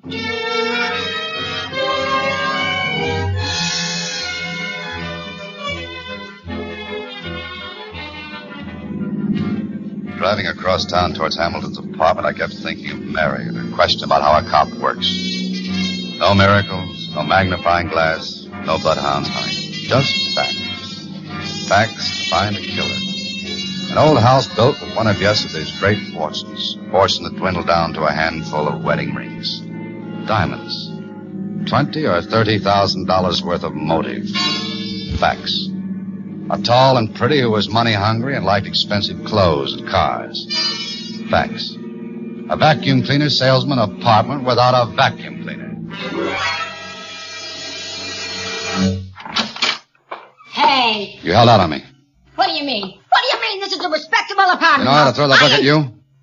When I was here before, I went through Hamilton's apartment and there wasn't a vacuum cleaner there. But I never... Hamilton kept at least 2 cleaners here all the time.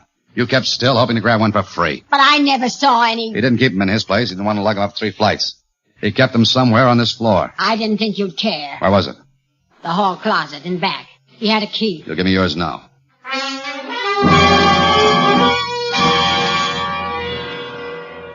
And that's where I found the old lady's wedding rings.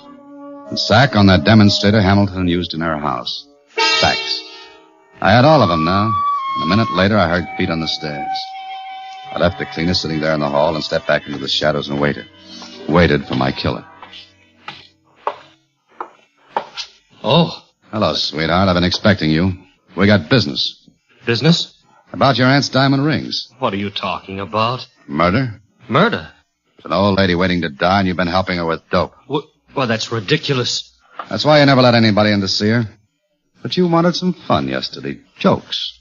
And you let a vacuum cleaner salesman named Hamilton come in and visit her. Now, see here, But really... as sick and as doped as she was, your aunt figured out a way so you'd never get those rings.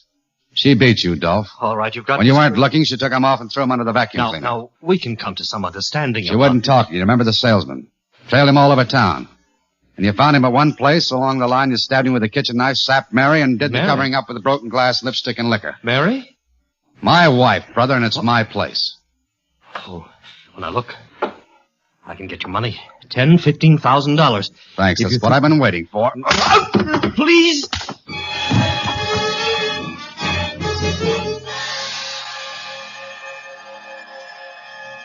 He talked. Fact. Harold Dolph killed the salesman when he opened the cleaner and didn't find the rings. He didn't know that Hamilton had stopped off at his own place, where he left the demonstrator with the rings in the sack and picked up the new one he was delivering to Mary. Irish, how did you do it? With a magnifying glass and bloodhound? You know, honey, you make with facts.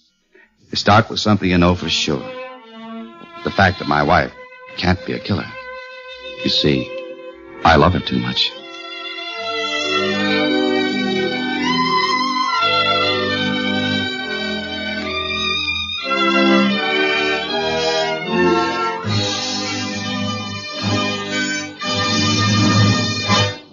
And now, with One and One's a Lonesome and the performance of Ronald Reagan, Autolite hopes once again to keep you in suspense. My name's George Belloc. Right now I'm on a trip. Not alone. No, I've got company. She's a few days behind me, but we're getting off at the same stop. Her name's Marie, but don't let that tag fool you. She's as U.S. as the American League. I haven't seen her since yesterday, and I don't know what she's wearing. But 5 will get you 10. The outfit's silk and covers her body like a cellophane wrapper. I met her about 2 weeks ago, right after she married the guy I work for, Henri Grover. He owns a lumber yard just outside of town. He'd been working hard and figured he was ripe for a vacation. He hired me to manage the place while he was away. I put him on a train one night, didn't hear from him for 2 months. I was sorry to hear from him then. I'd put a few improvements in, and the take was making me forget I ever had any money troubles. I got a postcard saying he'd met a nice babe and married her. I tossed off a couple of drinks in honor of the occasion and relaxed. I figured she'd talk him into staying in the city, and I could buy the shop. That was before I met her. I've never been so wrong.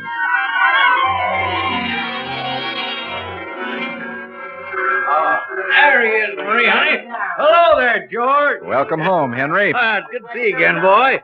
Well, here she is. Marie, this is George Belloc. George has been managing the office for me. Hello, manager. Hi. Here, Henry, let me help you with those bags. Oh, thanks. How's business? I've told Marie all about the place and some of the things I got in mind. Pretty good. Guess you'll be building that new house now, huh, Henry? Oh, not this year. Thinking about painting the old one, though. I have a few ideas, too, you know. And pretty good ones, too. You know, I wouldn't be surprised if the place didn't pick up and make some money. I wouldn't be surprised. I don't suppose you'll be staying on now Henry's back, will you, George? Huh? Well, of course he'll be staying. I don't know. I haven't thought much about it. Lumberyard doesn't need 3 managers. Well, Marie. Does it need 2? When 2 is 1, that's different. That's right, George. 1 and 1 makes 1, you know. Yeah, that's when 3's a crowd.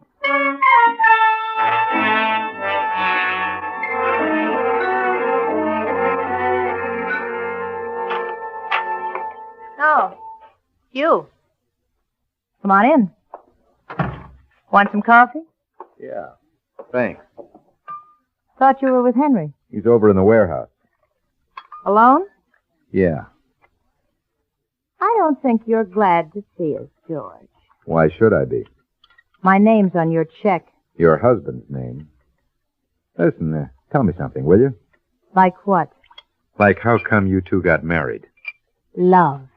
It hits you fast. Sometimes. Planning to be with him long? No. It's a top-heavy contest, and he's outclassed. That's nothing to me. That's good. How'd you happen to bring him back here? Why didn't you keep him at home? I felt like a change. He'd bail you out? Yeah. Out of a dance hall. I suppose you just sold the tickets. Not exactly. Okay. Okay, slave to queen. How's it feel? Let me ask you one. What are you going to do for a job now?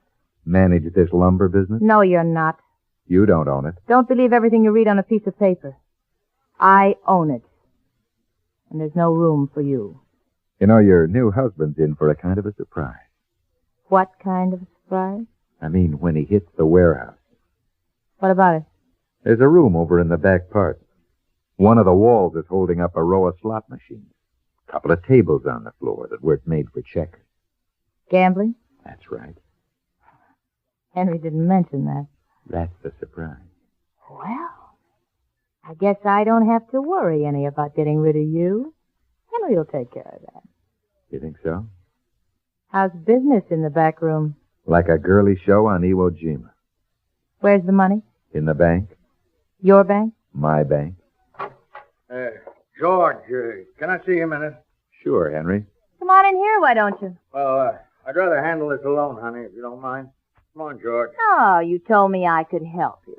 Now something's come up and you're shutting me out of it. This has nothing to do with that. This is something new. You may as well let her in on it. She knows all about it anyway. You told her? Sure. I figured I was telling the manager. 1 and 1 makes 1. Remember? All right. George, I left you to run a lumber yard. I didn't want any improvements. Especially, I didn't want any improvements like I just saw over there. Dice tables, slot machines, I don't know what all. I don't see how you moved it all in 2 months. 2 days. But you're right, it wasn't easy.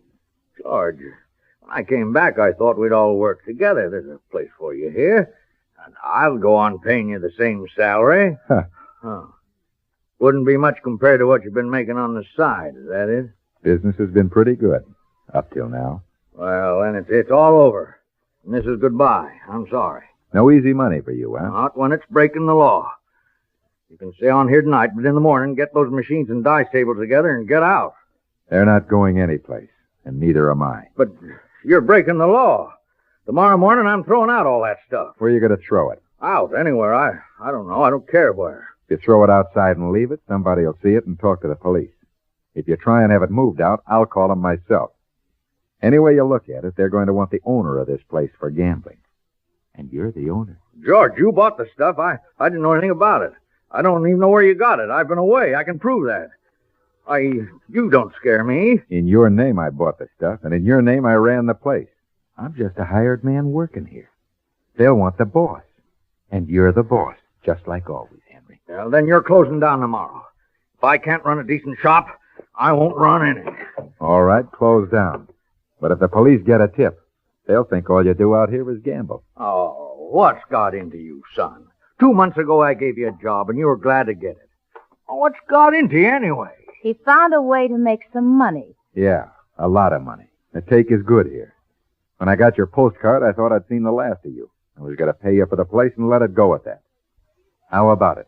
What's the price? No price. I'm not selling it to you or anybody else. How about $15,000?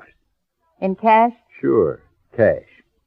You haven't saved that much from this place in 2 months. I'll get the money. Got about $8,000 now. A couple of months, I'll have the rest. I wouldn't trust you for a 3-cent stamp. Never mind, Marie, honey. Now, look, I'm not selling, George, and that's the end of it. And we're partners. Not in anything like this, we're not. You'll like it fine when the money starts coming in. I don't want anything to do with it. Okay, you won't have anything to do with it. You take care of the lumber business.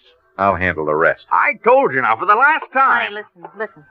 We don't want any trouble with the police. There isn't going to be any trouble with the police. The way he tells it there is. He's got us over a barrel. I've been clearing pretty near $1,000 a week. There isn't much I wouldn't do for that kind of money. We better think it over, honey. We better think over what to do. Well, That's the idea. Think it over. Think it over, both of you.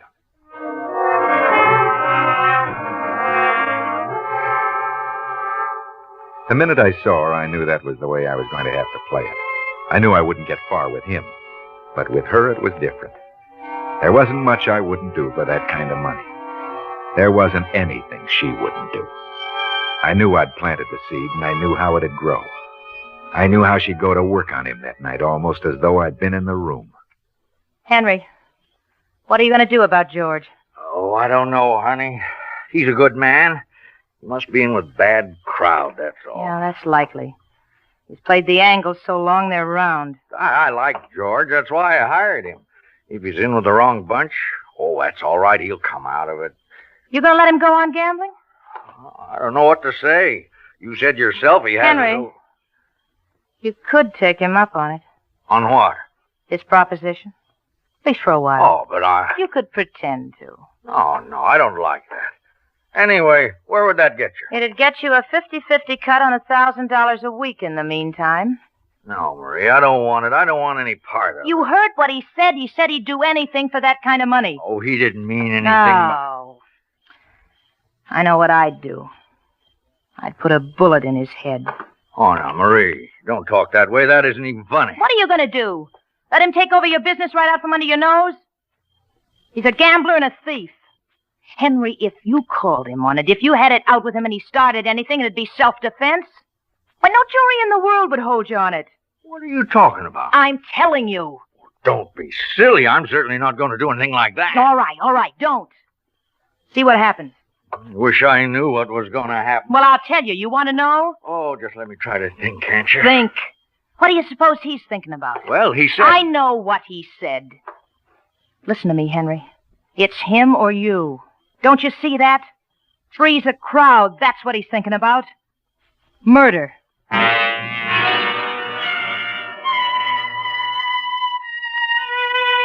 Yeah, I knew pretty much what they were talking about in there. I knew this dame pretty well. It only needed a day of knowing her to know that a word like murder was part of her natural-born vocabulary. To know that she could cut a guy's throat and think no more of it than clipping one of her fingernails. I didn't know just then who was going to get murdered. I found out.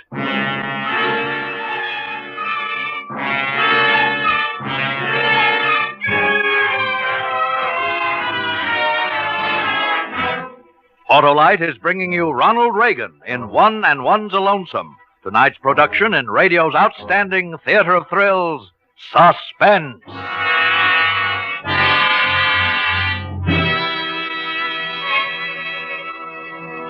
Hey, Harlow, I saw lots of kangaroos in Australia, too. Why, their tails are... You don't say. Why, Remingchester the kangaroo's tail is as unique in the animal world as the White Gap Autolite resistor is in the spark plug world. It's the newest addition to the complete line of regular transport, aviation, resistor, marine, and model spark plugs ignition engineered by Autolite. Wilcox, you ought to see the starting power of those critters. Man, they've got nothing on the wide gap Autolite resistor spark plugs. They give fast starts even in cold weather. Smoother performance, too, on leaner gas mixtures. Greater gas saving. Even double life under equal conditions compared to spark plugs without the built-in resistor. And it's all because of the 10,000 ohm Autolite resistor built right into every Autolite resistor spark plug to make a wider gap setting practical. I said you should see. Your friendly Autolite spark plug dealer tomorrow. Have him replace worn-out spark plugs with ignition-engineered Autolite spark plugs. Whether you choose the resistor type or the regular type, you'll be right because you're always right with Autolite. And now, Autolite brings back to our Hollywood soundstage our star, Ronald Reagan, with Kathy Lewis in One and One's a Lonesome, a tale well calculated to keep you in suspense. The night after Henry and his new wife came home, I didn't open up the back room in the warehouse. I put in the new table and counted out the profits for the week. I took a fair share over to Grover, but he read negative all the way. When he turned down that money, Marie tried on a face she must have been saving for Jack the Ripper. She knew he wasn't going to change his mind. She could see I was set to pocket big money on a 4-hour schedule in the back room, while their take after 16 hours in the lumber yard would look like a piggy bank night before Christmas. I said goodnight and left them alone to what promised to be a rotten evening for both. I went over to the garage where I'd fixed myself up a little cot.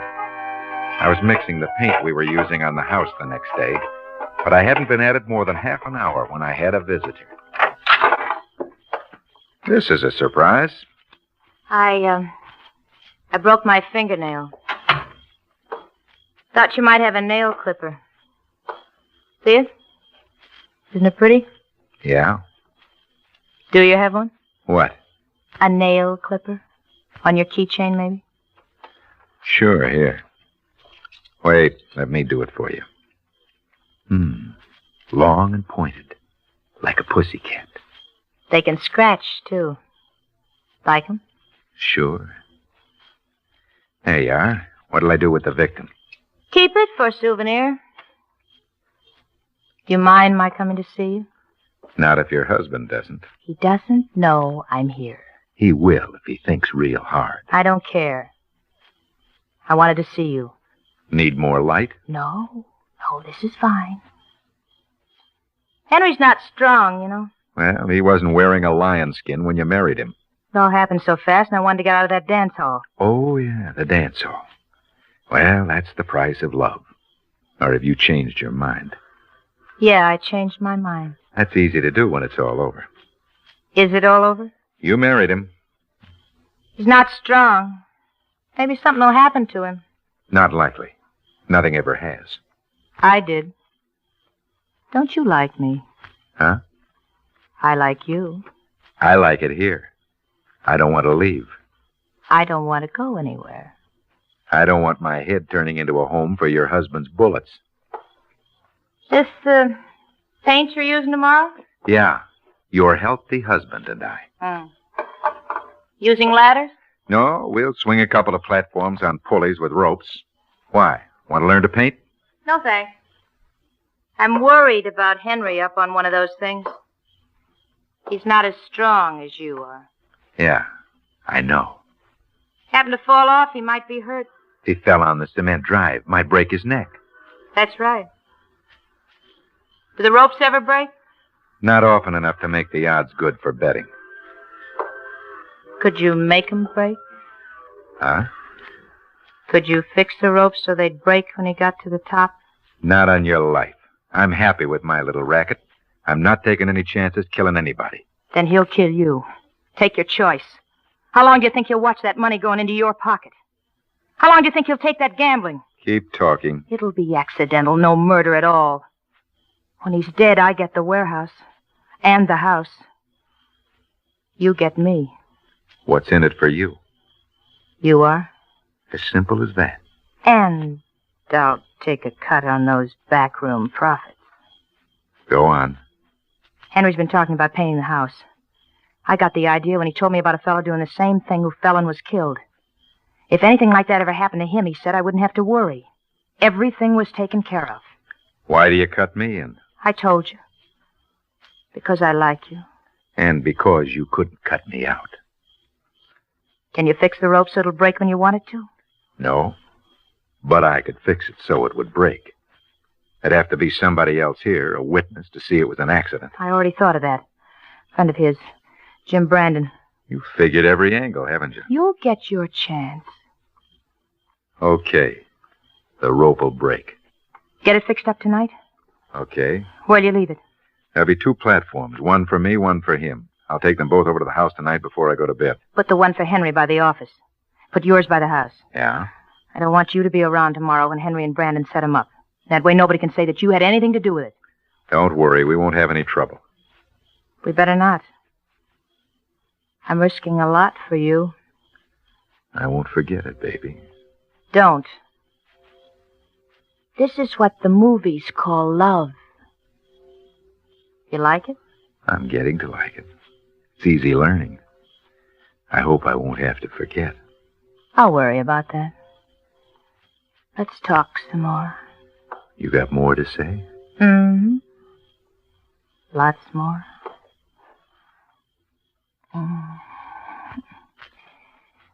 Things are going to be different around here after tomorrow. Yeah, that's right. Just you and me and the backroom gold mine. Think we'll make you happy? I'm willing to take a chance. I better be getting back to the house. Sure. It's Grover's last night. Good night, Georgie. Don't disappoint me. Is that hard? Well, I had gloves with me when I came in here. You did.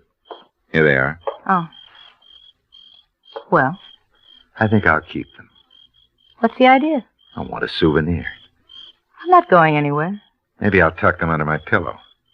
This is what the movies call love.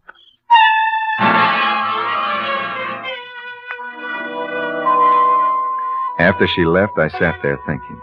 Those gloves didn't help me clear my head any. They smelled like the powder room in the Club Paris. I liked the way she handled Grover. Sure, the kid was bright. The plan looked surefire, with a payoff in fancy living written especially for happy homes.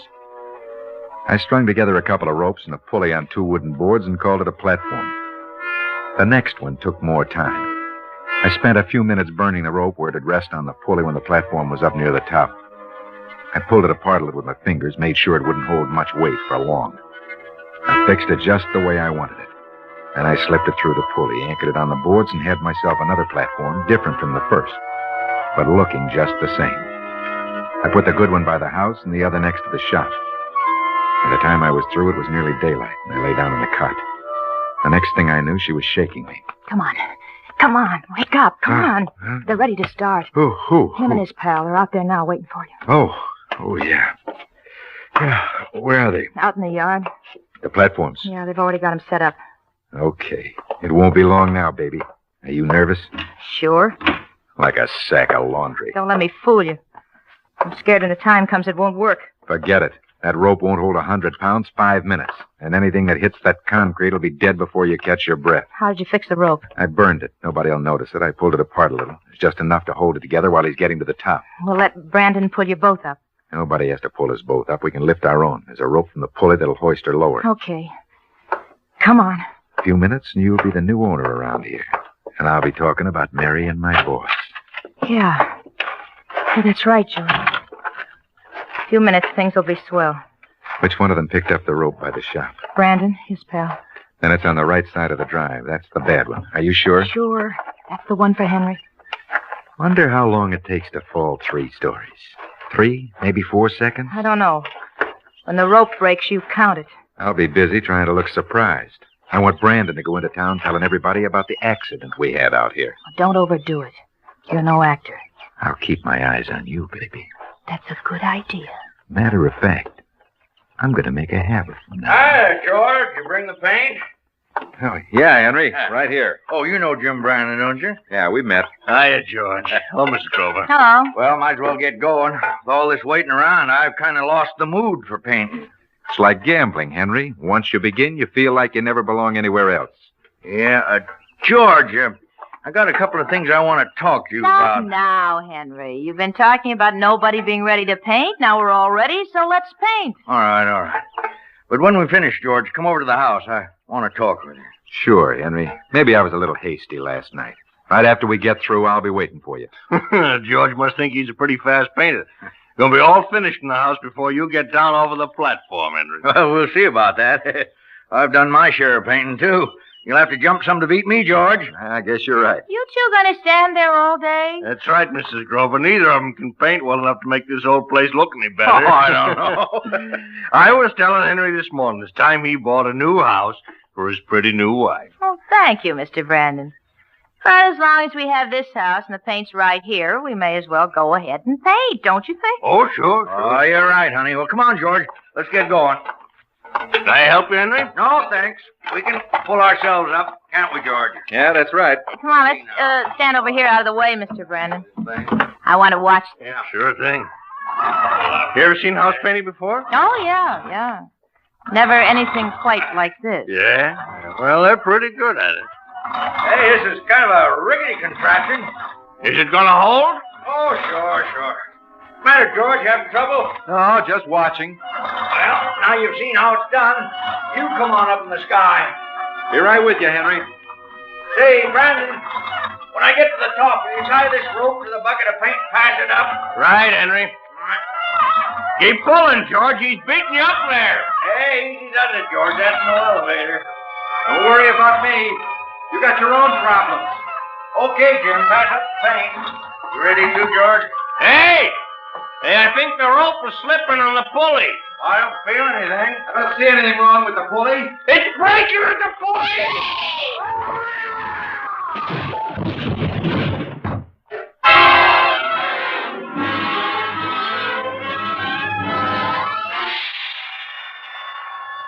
Like I told you, I'm on a trip. But it's no honeymoon. A couple of hours ago, 170 pounds of Henry Grover hit the cement driveway. Then I got the surprise of my life. It lasted just 2 seconds before I hit 2. I thought I was as safe as a glass of water. But I was just another fall guy because both platforms gave way. I'd never thought of that angle. 2 partners make more dough than 3. But one owner without a partner makes the most. No, I didn't think of that. But I had thought of a couple of others just in case. The fingernail, for instance. They gave me maybe half a day to live. So I told it to them, the cops, almost the way it happened.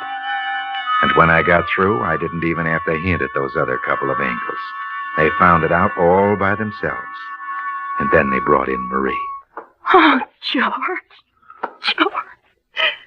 Doctor, is he... Will he... Skip it, baby. They know all about it. Know all about what? My name's Williams, Lieutenant, homicide. Thomas?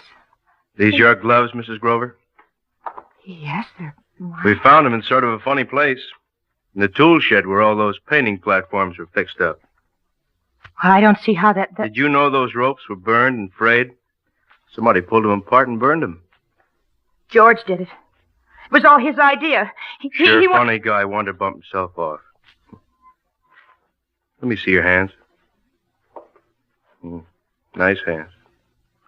Nice nails. One of them's broke off, huh? What of it? We found it. In the rope where somebody pulled it apart. We want you for murder.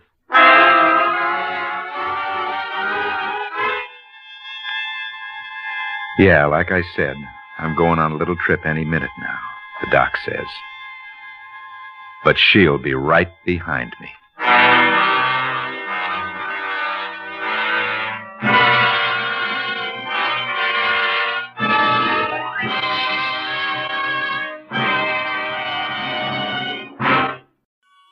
And now, with blood sacrifice and the performance of Joseph Cotton, Autolite hopes once again to keep you in suspense.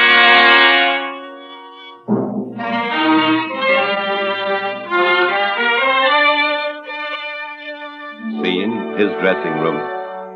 Gary, his arm through mine, his great, beautiful voice purring assuringly in my ear. It's wonderful, Johnny, wonderful. 200,000. Why, they didn't pay that for Gone with the Wind. You're a success, boy, a success. A success. And well on the way towards being rich. On the marquee above the theater in lights, Garrick Drury in Bitter Laurel, and then in slightly smaller lights by John Scales. New clothes, best food, a fashionable hotel, new and fashionable acquaintance. And I owed it, every bit of it, to Garrick Drury. Everyone said that, everyone except Gary. We had just finished seeing the men from the motion picture company.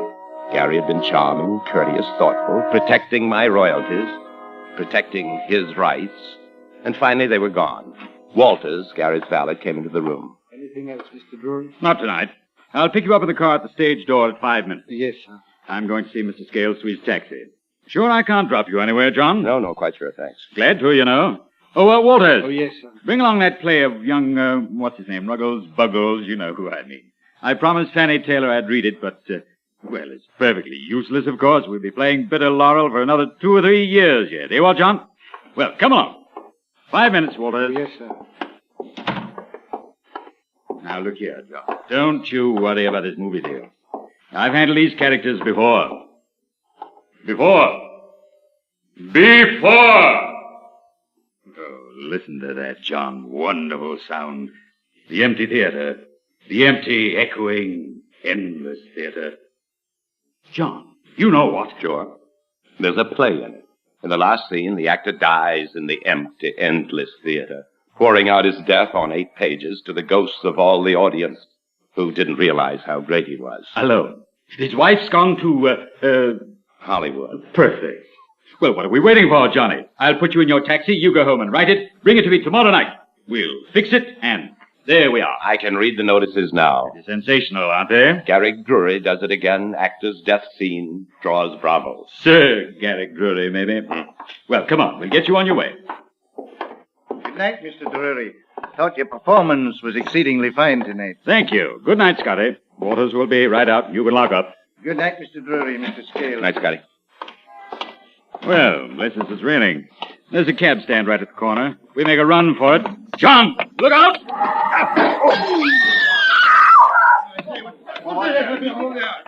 John, are you all right? I don't know. Knocked the breath out of me. My side. How about you? You all right? No. Here, let me help you. Bye. You are hurt. No. Just jarred up a little. No broken bones. Gary! Oh, my Lord.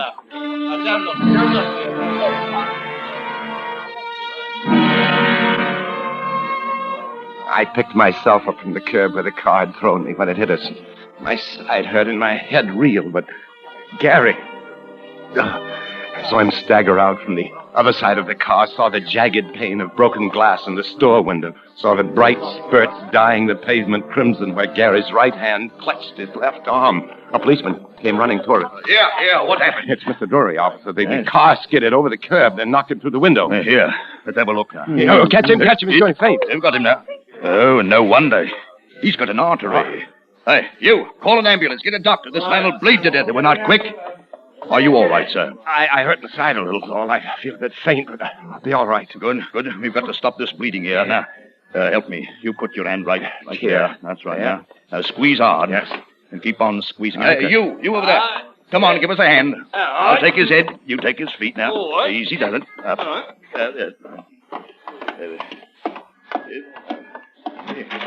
What happened? Mr. Drury! It's been an accident. Walter, here. Come, give me a hand. Hang on to the artery now. I'm trying to now. What is it, Mr. Scales? Accident. Mr. Drury cut an artery. Here. There's a couch in Mr. Drury's dressing room officer right around this way. What's the matter? What happened to the light? Turn up the light. He fainted, Gary. I see. All right. Here on the couch. Easy now. Down we go. Now, you, get an ambulance and a doctor. All right. My left arm, eh, John? You suppose I'll lose the use of it? Lord. Well, it's lucky it's the arm in play, isn't it, John? I can always go on playing Keith. Always. The rest of my life.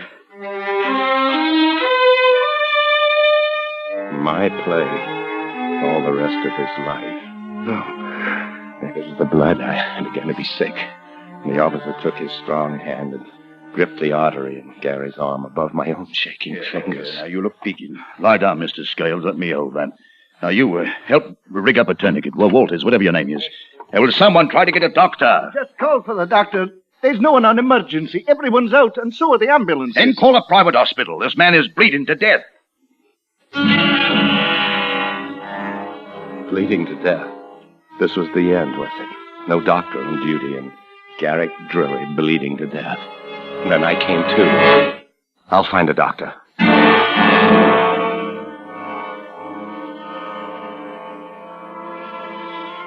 But it was 40 minutes before the doctor finally came. 40 minutes while Garrick Drury's life seeped out from the improvised tourniquet. The doctor set down his bag and took one look. We're still trying to get hold of an ambulance, Doctor. Oh, never mind. We couldn't move him now anyway. There's only one thing to do. Give him a transfusion right here. Yes. Well, first we'll make a decent tourniquet. I'll test his blood for type. Oh, by the by, wait around, all of you. I have to find someone among you with a type of blood that matches his. Gary lay on a couch behind a screen in his dressing room. I say we were taking... And there was a plate on the table, one with a border of pink roses from which, during rehearsals, we'd often eaten hasty sandwiches. Now there were 4 round blobs of red on it. Blood. 2 blobs of mine and 2 of Gary's valet, Walters. Behind the screen, Walters was blubbering with grief while an intern, arrived at last with the ambulance, was murmuring fearfully. But, Doctor, I can't find his pulse. You can't. What? Wait a minute. Here, you idiot. Let me see. Yes, of course, here it is. But we must hurry or we'll be gone. Steady now, Walter, steady. We know you love him. We're doing all we can. Now, let's go look at those tests. The important thing is to give a transfusion as soon as possible. Oh, let me give it, sir. I'll give my life for Mr. Drury. Let me give the transfusion. No. We'll see. I've already told you Drury's blood is type 3, very difficult. Can only give him a transfusion from someone of his own type or a type 4 universal donor. Anything else would be like giving him prussic acid. I only hope that you or Mr. Scales will do. We'll have to make sure. All right, now let me see. The doctor bent over the plate, pouring liquid out of vials onto the red drops. I stood where I'd been standing when he put the blood onto the plate before the intern's voice had cried out. Doctor, I can't find his pulse. Walters and the doctor had plunged around the screen to where Gary lay unconscious. I watched while the doctor finished with the vial. Then he picked up a grease pencil from the dressing table and drew a line across the plate, cutting it in half. Then with the pencil, he marked the side on which I stood with an S and the side on which Walters had stood with a W. There now. Now we'll be sure of which is which. It will take a few minutes to see if there's any agglutination. Oh, let's hope. That's all we can do is hope. And he disappeared once again behind the screen. It was then that I noticed the one rose on the border of the plate which had been blurred in the firing.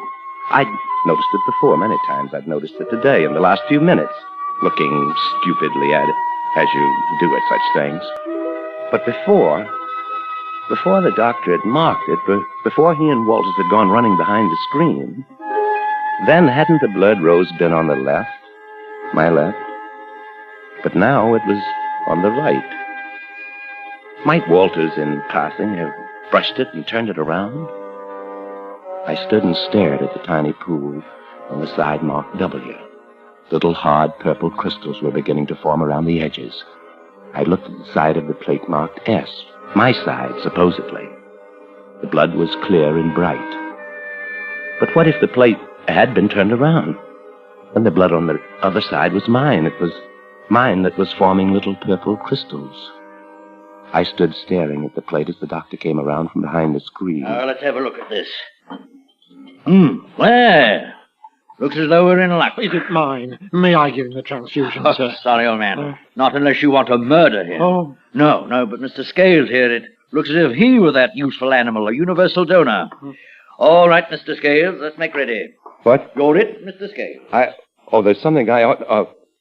Well, I ought to mention that... You're not frightened, are you? There's not that. No danger from giving a transfusion, you know. No. The donor, that is. No, I'm not then frightened. Come around here and let's get busy. We haven't much time. Doctor, Hello, John, old fellow. Okay. What's this? Final curtain? Don't be silly. Such a rotten exit.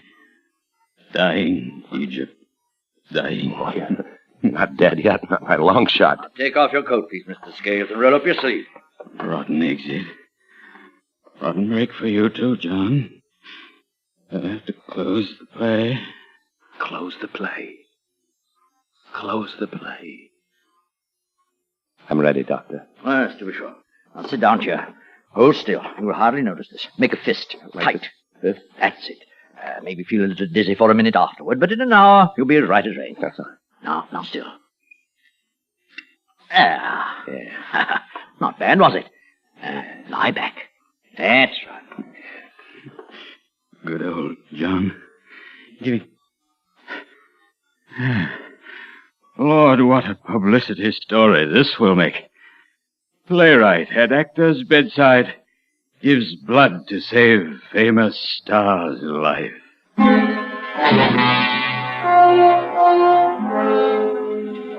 If he had kept quiet, if he'd only...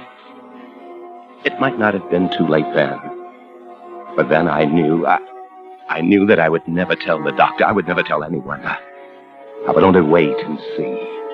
The revulsion, the contempt, the hatred that had been caged up in me for that smiling, posturing ape on the couch leaped now, clawing at the bars, howling for revenge. Going all right, Scales? Yes. Yes, perfectly. Thank you, Doctor.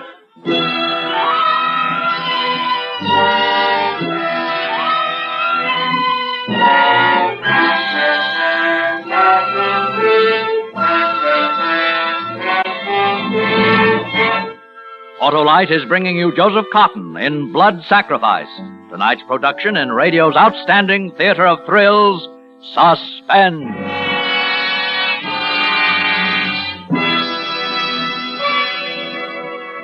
Now it's my turn, Wilcox. Riddle me this. What is it that lives a long time, has great power and endurance, and can store water? Well, that's easy, Hap. An Autolite Stay Full battery. Oh, no. Yes. That Autolite Stay Full battery needs no more water than a cactus because it has more than 3 times the liquid reserve above the plates as compared to batteries without Stay Full features. Stop that, Wilcox, and answer my riddle. Now, let's see. Now, you mentioned long life. The Autolite Stay Full battery has a fiberglass retaining mat protecting every positive plate. That accounts for its incredibly long life. Why, recent tests based on SAE life cycle standards prove that Autolite Stay Full batteries give 70% longer average life than batteries without Stay Full features. You're not even getting warm, Wilcox. Why, man, this Autolite Stay Full battery is tops in batteries. Talk about power, it's phenomenal. Endurance, sensational. And remember, it's the battery that needs water only 3 times a year in normal car use. Elephants is what I had in mind, Harlow. But I'm right, too, Hap, because you're always right with Autolite. And now, Autolite brings back to our Hollywood soundstage our star, Joseph Cotton, in Blood Sacrifice, a tale well calculated to keep you in suspense. I lay back there on the chair in the dressing room. The doctor had been right. There was no pain about it. I could feel little tinglings as the blood said goodbye to my body on the way to inhabiting the much bluer veins of a distinguished actor. No, I felt nothing. Only a gentle warmth after a while and a lovely serenity. And with it came little visual effects inside my closed eyelids, a kaleidoscope like they use in films to dissolve into flashbacks. That was it. Yes. I was having a flashback. I hadn't wanted to send the play to Gary in the first place, but I was new in London, and good old George Philpotts, who was handling me, said he had a hunch about it. Everything to gain, my boy. Nothing to lose. May as well try, you know. Can't get hurt trying. Lord, George, Garrick Drury, it's just not his kind of play. It's a tragedy, a bitter, cynical, disillusioned tragedy. Well, he just may like it, you know. I'll send it along over to his hotel. We'll see. I'd never met Gary until then, and of course this tremendous charm of his, this flashing, winning, infectious, incomparable style of the man, when you talked to him, you were lost. And he did like the play, at least he said he liked it. Oh, yes, wonderful idea. Very strong. Perhaps a little grim, but then these are grim times. Of course, there are 1 or 2 things that need touching up, and we may have to make a change here and there. There's never been a play produced that didn't have to have a certain amount of rewriting during rehearsal. You understand. But I didn't understand. I was still too bewildered to understand. And the man had this fantastic charm, and he'd used it. Before I was out of his office, I'd signed a contract giving me a very pretty share of the royalties and Gary the right to make any reasonable changes he might deem necessary to the script. Reasonable changes. During rehearsals, we'd sit halfway back in the theater and... Oh, John, I've been thinking. Yes? The cocktail scene in the first act bothers me. It seems out of character. What do you mean? Keith wouldn't have acted that way. He'd have been shocked and hurt and angry at the change for his fiancée. He'd have denounced her and left the party. Wonderful scene, huh? And then at the very end, Keith rolls up his uniform tunic with all the decorations on it and lays it under his head for a pillow and lies down on the bench. Oh, just a minute. Oh, a wonderful curtain line. He said, I'll rest upon my laurels. Wonderful. Can you write it, boy? You're not serious. Of course I'm serious. Now, look here, Johnny. This is your play. I'm only concerned but with... that's not the play, Gary. It's all out of key with the rest of it. Oh, yes, that reminds me. I've been a little bothered about the ending, too. Oh, it's very dramatic, of course, but just at this time, it seems in a little bad taste. Don't you think? The play, altered, butchered, finally opened. We sat up waiting for the morning papers, and then they came. I read them, and I wanted to run away and couldn't. The voices of the critics saying to the public, This broken-back play is only held together by the magnificent acting of Mr. Garrick Drury. Saccharine as it is, bitter laurel provides a personal triumph for Mr. Garrick Drury. Nothing in the play is consistent except the assured acting of Garrick Drury. Mr. John Scales has constructed his situations with great skill to display Mr. Drury in all his attitudes, and that is a sure recipe for success. We prophesy a long run for bitter laurel.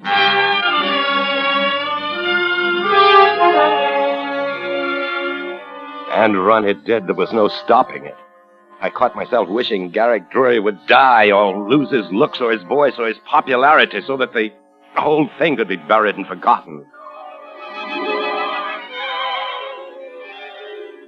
Well, now, perhaps he was going to die. I watched the blood from my veins fill up the container. I thought of the blurred rose on the plate that might have got turned around. I heard Walters still complaining about something. I listened to the doctor. Blood won't do it at all, Walters. Lucky for Mr. Drury that Mr. Scales was around. Good man to have around. Universal donor. Blood mixes with all types. But was it my blood or Walter's that mixed with all types? I didn't know. I couldn't be sure. Yet somehow I was sure that the plate had been turned around, and that would mean that if the doctor used my blood for a transfusion, that... What was it he said? It would be like giving Gary prussic acid. It would be murder. No one would ever know. The doctor might guess, but he would never dare speak. It would be put down to his own negligence. He came over to me and looked at the level in the container and nodded his head approvingly and then turned to Gary again. I felt myself pulsing and drifting like a man dozing in a snowdrift. Flower for your left hand. Good evening, Florrie. Oh, good evening, Mr. Drury. Looks like rain, don't It it? does indeed. But then we can't complain. Well, John, you must let me run. Here, sir. Take a flower. Thank you, Florrie. The show must go on, you know. Bless you.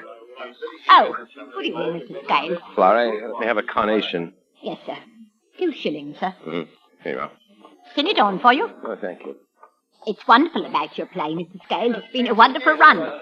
But then Mr. Drury does know how to pick them. Yes, it looks as if it might run forever, doesn't it? No matter what he's in, they all come to see him. Not that yours isn't a wonderful play. Mr. Drury gave me a ticket for the second night. Oh. He's always so thoughtful. Oh, what'd you think of it? I thought it was lovely. I cried ever so when Mr. Drury came back with only one arm and found his fiancée with that other fella at the cocktail party. Exactly. I will rest on my laurels. It was a beautiful curtain line you gave him there, Mr. Scales, and the way you put it over. Yes, there's no one like Drury to put over that kind of line. Good evening, Florrie. Good evening, Mr. Scales. Bitter laurel. Oh, good Lord, Molly, Sheridan, hello. It's good to see you. It's been months. Look who's here. New York's rising dramatist. Oh, now, don't. Have you seen it? I sent you tickets. Yes. Kind of you to think of us in your busy life. Yes, we saw the show. Oh, I know, but like a fool, I signed a contract without a controlling clause, and by the time Drury and his producer had finished knocking the script around, there wasn't much... John, it's a shame. Now, look, let's forget the play and go have a drink together, shall we? Oh, sorry, but we have to think of our reputations, you know. Good night, John. Come along, Cherry. John. John, it was a good play. How under any circumstances could you have let them do this to it? Come along, Cherry. Good night, John. Yes. Good night.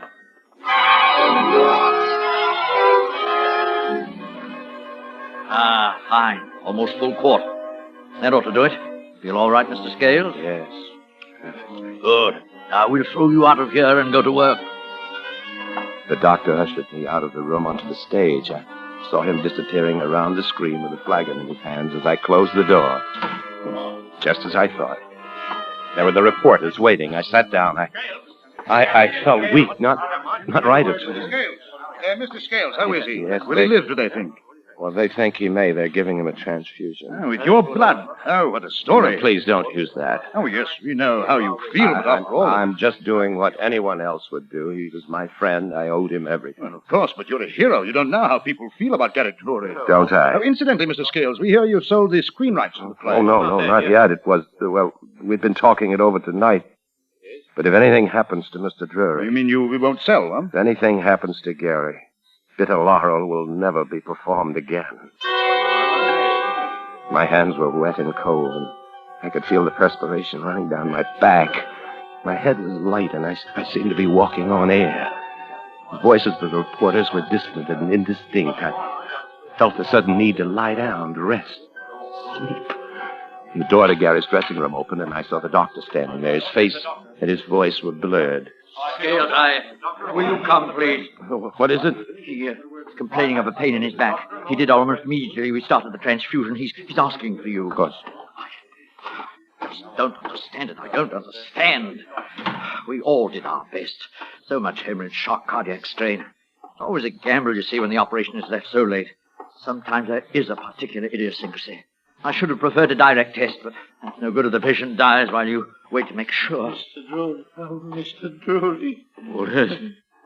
Where's Bran? Oh, his son. No, he's understudy.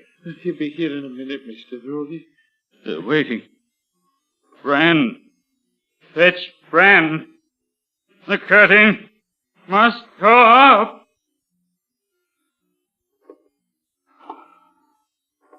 Oh, I don't understand it. Yes, he's dead. Why did he die, Doctor? Blood transfusion, but I don't understand it. Mr. Scales is a type 4 universal donor. Still, there are sometimes personal idiosyncrasies. Yeah, I caught Walter's gaze and followed it. He was staring fascinated at the plate, which still stood on the table. The rose. That one there that's smudged from the firing. I remember noticing it. It was originally on my right. Now it's on my left. Ridiculous. You did it! You turned the plate around because you knew that my blood would save him and that yours don't be wouldn't. a fool, Walter. I lost everything by his death. Why should I want him dead? You hated him. I've known, I've seen it all the time. Because of the play. Walter. You killed Don't him! be a fool. Too fantastic. What coroner's jury? No! What coroner?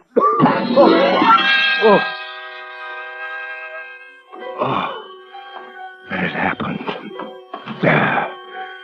The roaring in my ears, the spastic constriction of my stomach. The room began to teeter and whirl. I staggered toward a chair. I could hear the doctor faintly as though from a long way off. What's the matter? What is it? Easy now. It's shock. No. Here, my side, where the car hit me. Where? Show me. Just here. Good Lord, man. Why didn't you tell us? You're hurt.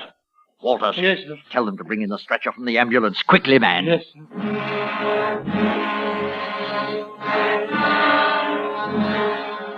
It's ironic. When the car hit me, it was an injury to the spleen. The spleen, think of it. So you see, all the time I was giving Gary blood for a transfusion, I was bleeding to death inside myself. Ironic, isn't it? Death from shock and loss of blood. They gave me a transfusion, too. Too late. But I wouldn't have to die, they said. I would have lived if I hadn't given my blood to kill Garrick Drury.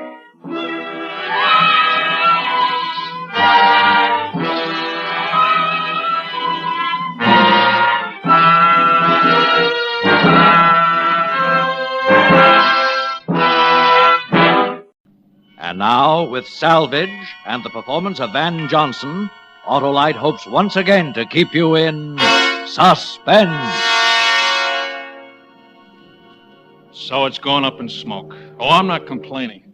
Maybe $400,000 seems a little steep. A week ago, I would have said 400 grand was a lot of money to light a cigarette with. But it's funny the things you find out, the things that are really important when you're about to die.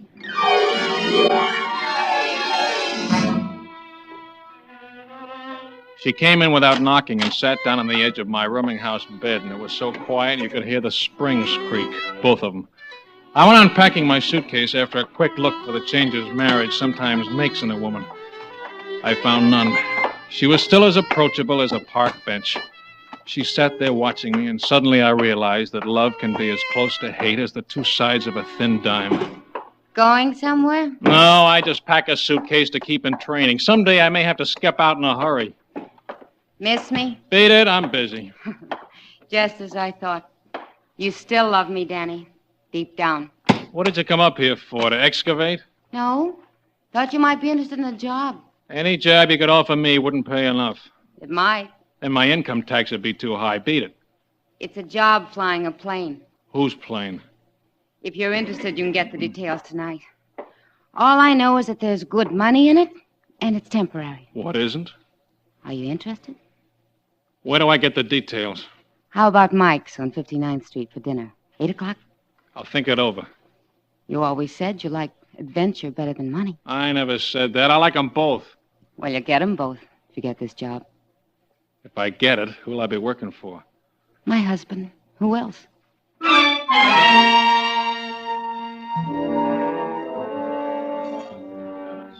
Mr. and Mrs. Wendell H. Davis arrived at Mike's a little after 9. He was the kind of a good-natured, back-slapping, hand-shaking guy that dogs rub up against and children eat spinach from. Sorry we kept you waiting, Connor. Just couldn't help it. You know, unexpected business. Forget it. You know what I think, Connor? There are only two kinds of people in this world. Those who are always waiting for something, and those who keep them waiting. How about something to eat? It can wait. What's the deal? The deal? Oh, of course. Gloria thinks you can handle a certain job, Connor. If it's a flying job, I can handle it. That's what I like to hear. Confidence. Nothing like confidence in yourself. Where did you learn to fly? The United States Navy. Don't say. That's wonderful. I was in myself back in the First World War. Got myself assigned to as trim and seaworthy a desk as you could find in Washington. How long were you in? 4 years. 4 years? You don't say. Can you navigate? Sure, the United States Navy likes to know where it's going. All right, the job's yours. If you don't mind, Mr. Davis, I'd like to know what kind of a job it is. You'll be working for the Intercontinent Salvage Corporation, an enterprise incorporated under the laws of the state of New York. Are you satisfied? What are you going to salvage? Gold. That's nice work. Is there money in it? Is there money in it? Say, this fellow's killing me, Gloria. I wonder if that would quiet you a little. We're in business, Connor, to salvage gold from the ocean bottom. Tell me, do you know what a galleon is? Sure, 4 quarts. Hold it. Now, this is a serious business matter, Connor. If you aren't interested, just say so. A galleon is an old Spanish sailing vessel. What of it? Galleon's the kind of a boat the Spaniards used to use to send gold back to Spain in. Now, here, see this map here? The circle takes in Cuba and the Bahamas. Right in here, they went down by the dozens, gold and all. Sometimes pirates sunk them, sometimes they hit a hurricane. But the gold is still there. Billions. Billions. Some of the places marked here actually show latitude and longitude. If the stuff is located so exactly, why hasn't it been salvaged till now? Oh, plenty of it's been salvaged already. You don't hear about it because the government has a habit of taking such big cuts that most salvage work is kept secret. And some of it's a little harder to get at. Why? Oh, just little things like hurricanes, sharks, poison coral, sometimes island savages. But Intercontinent is going down after that gold on a big scale, legitimately. I see. You're making it a big business. Exactly. We're a stock corporation with almost $500,000 invested capital. And where does my job come in exactly? Now, Connor, do we have to discuss all the details right now? Gloria's hungry. You're so right. I'm hungry, too. Let's relax and eat and forget business for a while, huh? No, let's not. All right. Have it your way, Connor. Briefly, there are 3 parts to it. The first is to do as you're told. The second is to keep your mouth shut. And the third is to fly an airplane. That's simple enough, huh?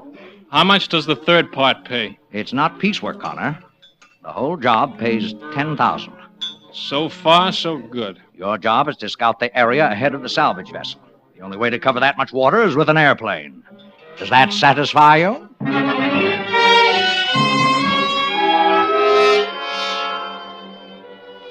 There was something about Wendell H. Davis and Intercontinent Salvage Corporation I didn't like.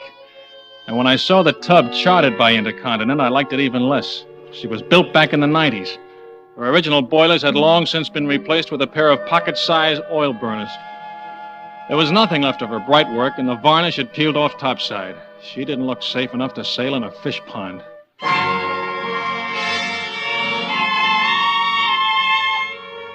The last thing to go aboard her was the plane, a war surplus job Davis bought from somebody who had picked it up cheap from war assets.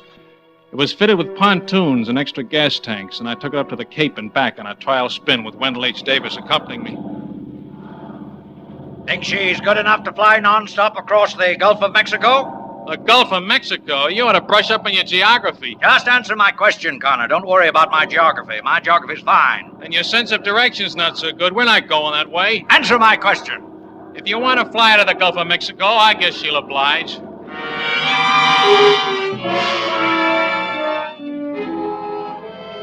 We were going out on the 11 o'clock tide that night. It was after 10. Behind me on the afterdeck, I heard a soft step in the darkness. It was Gloria. Are you going to kiss me goodbye? Seems we're always saying goodbye. I'll miss you, darling. Save it for your husband. I was just thinking of saying goodbye to him myself. What do you mean? This job I don't like. I don't think this tub can even get out to sea. What are you worrying about? There's a plane on board. I still don't like it. What don't you like about it, Danny? Mostly Wendell H. Davis. I don't think he's the good-natured, backslapping guy he seems. It's a long trip. Something might happen to him. An accident. An accident? You heard what he said. Hurricanes, sharks, poison coral. If you didn't want somebody to come back, it'd be easy. You'd be sitting pretty if he didn't come back, wouldn't you? We would, Danny. Together. Is that why you got me this job? Because I love you and I know you still love me. We wouldn't ever have to say goodbye again. This would be the last time. I'll be waiting for you, darling.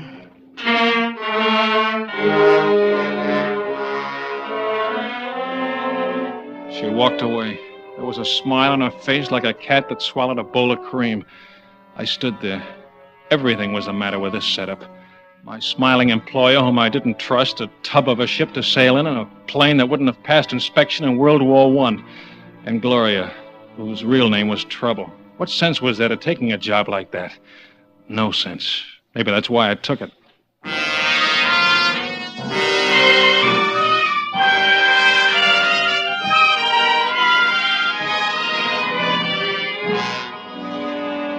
Autolite is bringing you Van Johnson in Salvage, tonight's production in radio's outstanding theater of thrills, Suspense.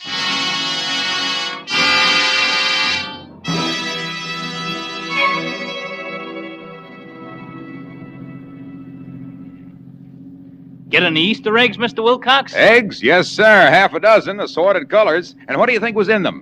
You're right. A set of wide-gap Autolite resistor spark plugs. the newest addition to the complete line of regular transport, aviation, marine, resistor, and model spark plugs, ignition engineered by Autolite. And man, you should have heard those proud beauties all firing in perfect order after I had them installed in my car. The Easter Bunny was sure good to you, Mr. Wilcox. Sure was, because those wide gap Autolite resistor spark plugs give every car owner greater gas savings, smoother performance, faster starts in cold weather, even double life as compared to spark plugs without the built-in resistor. And it's all because a 10,000 ohm exclusive Autolite resistor is built right into every Autolite resistor spark plug. This makes practical a wider initial gap setting, the advantages of which have long been recognized by automotive engineers. So, friends, see your friendly Autolite spark plug dealer tomorrow. Have him replace worn-out spark plugs with ignition-engineered Autolite spark plugs. Whether you choose the resistor type or the regular type, you'll be right, because you're always right with Autolite. And now, Autolite brings back to our Hollywood soundstage our star, Van Johnson, in Salvage, a tale well calculated to keep you in suspense.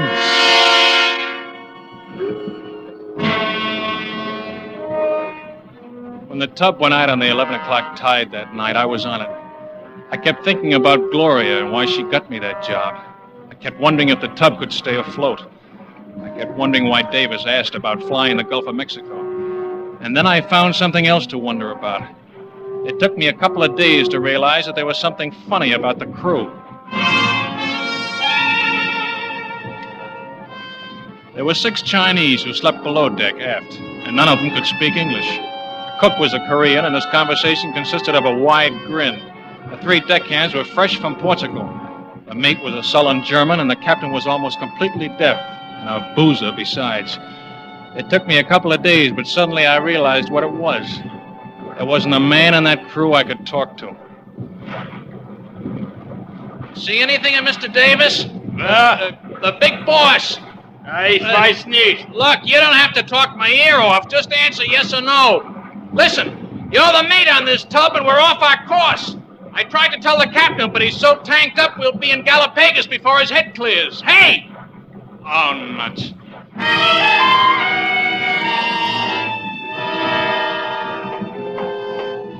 I beat it into the radio cabin. The operator ought to be told we're off our course. I opened the door and saw the operator at his table, earphones clamped on. He looked around at me, and I stopped dead.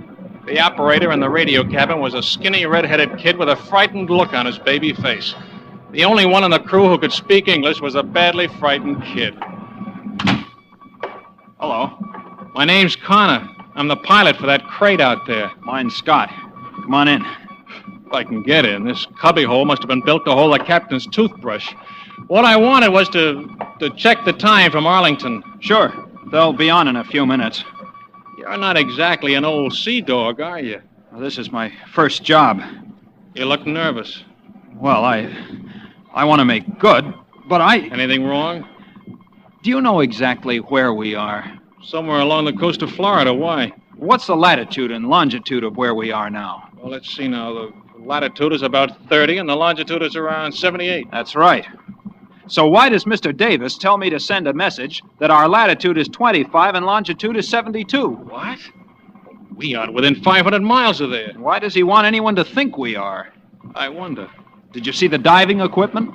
Yeah. I once saw some divers work. This stuff is no good. That's what I thought myself. I wouldn't wear it in a bathtub. I hate to think of anyone going down in it. Maybe nobody has to go down in it. Huh? Maybe nobody was ever supposed to go down in it. What do you mean? Maybe this whole trip is a fake. Fake? Maybe what Wendell H. Davis is doing is skipping with the money invested in Intercontinental Salvage Corporation. That would explain everything. A broken down tub that's going nowhere, a crew that asks no questions, a plane that's meant to fly Davis out of the country while this tub is reported 500 miles from here. Oh, I don't know what to do. I'm not supposed to send false information when I know it's false. You might get yourself in a lot of trouble, Scotty, if you don't. You're right. But I ought to do my duty. Report our position accurately. And that's what I'm going to do.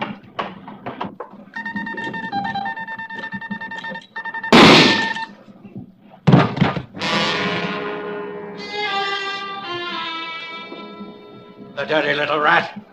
Get the plane started, Connor. He was just a scared kid. Get the plane started. Just a kid worrying about his first job. You heard me, Connor. Get the plane started.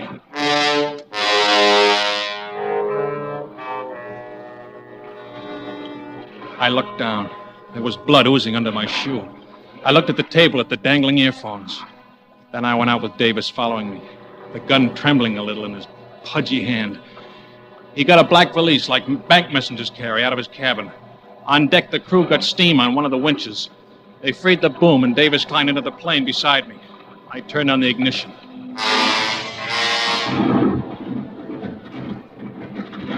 We bobbed on the water, then taxied for a minute to find the wind and warm the motor. We gathered speed like a roller coaster, the waves slapping at the pontoons. I climbed to about 3,000 feet and leveled off. The gun was still pointing at me. You can throw that gun away, Davis. Keep flying. Where to? About 10 miles south of Tampa. My wife's waiting to be picked up. We rented a beach cottage there a couple of weeks ago. Are you sure she's waiting? That's the trouble with you, Connor. You don't trust women because you don't understand them. Woman has no sense of justice. It's like children and madmen. You can't hold them responsible for anything. Maybe she's waiting, maybe not. And after that? Across the Gulf. When do you pay me? When we land in Mexico, safe. Look, Davis, as long as we're both in this plane, anything that happens to me happens to you, too. So we're not going to land anywhere till you throw that gun away. When we land in Mexico, you'll get your money. What's the matter, don't you trust me? How much is in that bag? All the assets of Intercontinental Salvage Corporation? 400 grand. A lot of fish to toss to the sharks. Sharks? Down there. Big enough to swallow a guy like you in one gulp. Which goes into the drink? The gun or you?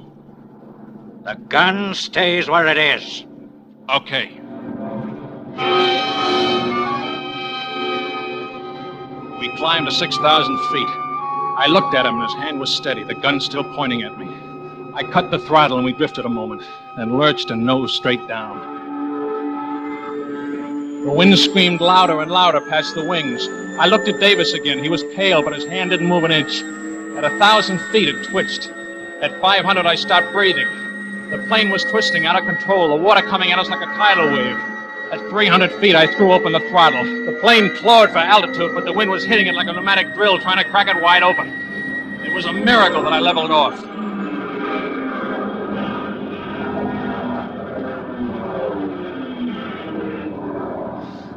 All right, Davis, you win. I could have told you. I always do. You don't know how close you came to being wrong. I almost lost control. We almost hit the water like a tub of cement. Yeah. For a minute there, you looked kind of worried.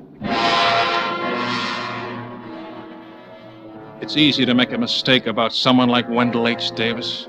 He looked like a good-natured, backslapping guy until you got a close look at those gray, murderous eyes.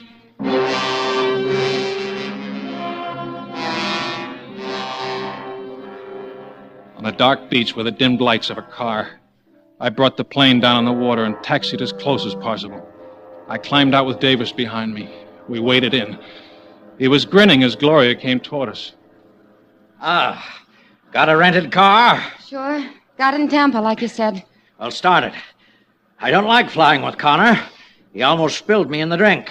He might try it again. Is this where I collect, like that frightened kid in the radio cabin?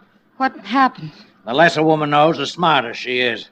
Start the car. You won't get away. When that tub is found, you'll be wanted for murder. Me? Why? I couldn't kill him. I don't even exist. And neither do you. What do you mean? The captain will swear this plane was up scouting ahead of the salvage vessel when it crashed into the sea, and both of us were lost. You paid him? Enough so he'll stick to his story. We were over a bad stretch, no chance of finding us. Little things like hurricanes, sharks, poison coral, even savages. So you had your disappearance from that tub all planned. You don't look happy, Connor. That's too bad. I like to see a man die happy.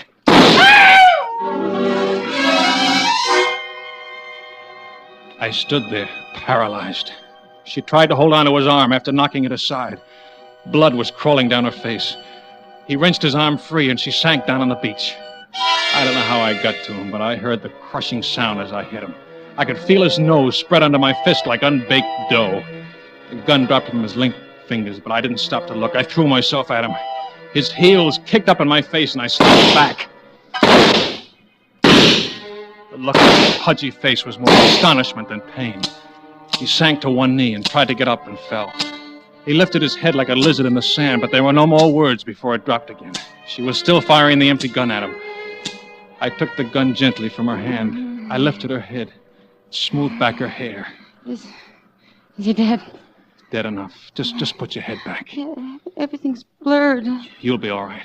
That shot just sampled your skin. Just a superficial wound, that's all. The guy killed him. I thought when you got me that job, you'd know that what payoff would be. I was all wrong about you. You risked your life for me. Oh, my head's spinning. Oh, you're going to be all right. Everything's going to be all right now. Everything? Once we get across the Gulf, just as he said, he doesn't exist. The plane fell into the sea while scouting ahead of the salvage vessel. The captain will swear to it. Your late husband bought us our freedom, paid for it himself.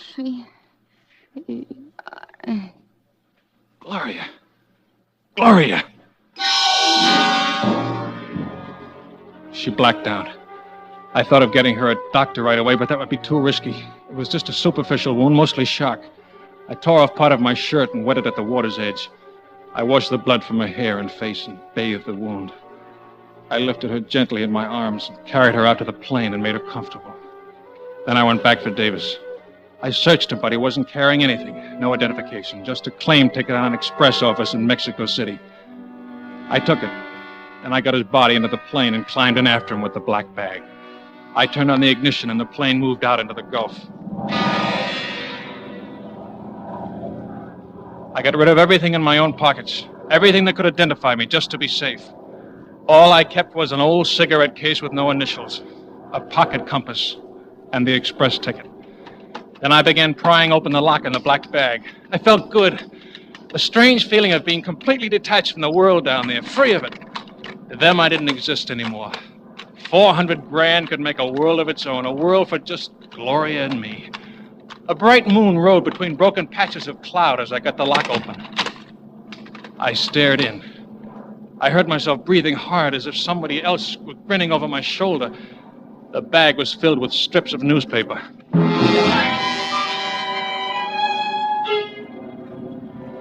I don't know how long I stared straight ahead like a blind man. I heard Gloria murmuring, coming out of it. I grabbed her arm. The money. It's not in that bag. That black bag's a fake. Told me just before he sailed what he really did with it. Told you what? Didn't tell me till just before he sailed. Didn't trust anyone, not even me. Afraid I might double-cross him. Told you what? Where is it? Must be carrying an express ticket. An express ticket? That's why I was waiting for him at the beach cottage. What's the express ticket for? Where are we, Danny? Are you taking me to a doctor? We'll get to a doctor, don't worry. What's the express ticket for? Trunk. The Mexico City express office. Money's in it. The express ticket. Then everything's okay. That ticket's worth 400 grand and we've got it. We've got it. Where are we, Danny? Don't worry about a thing, darling. Once we get across the Gulf, everything will be all Gulf? right. Now, don't worry. I'll get you to a doctor as soon as we get across. You blacked out, but it was only a shock, just a superficial wound. Turn back. I got you into the Turn back, Danny. What's wrong? We'll be across the Gulf. Did you hear me? Turn back. Now, look, darling, get a hold of yourself. For heaven's sakes, listen to me. Turn back. What's wrong with you? I'm doing this because I love you. Do you want to risk a murder charge? You can't prove you killed him to save me. You think I cared what happened to you?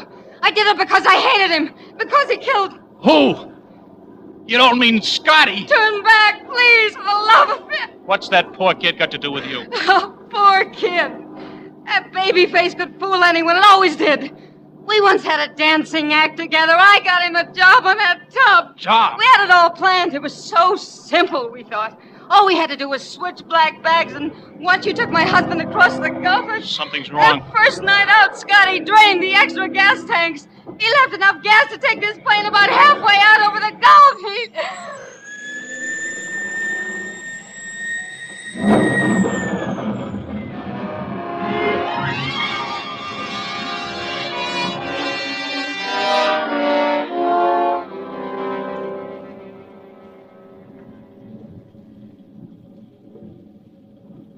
The waves gnawed at the wrecked plane like rats' teeth. By the third night, Gloria was completely out of her head. It was horrible.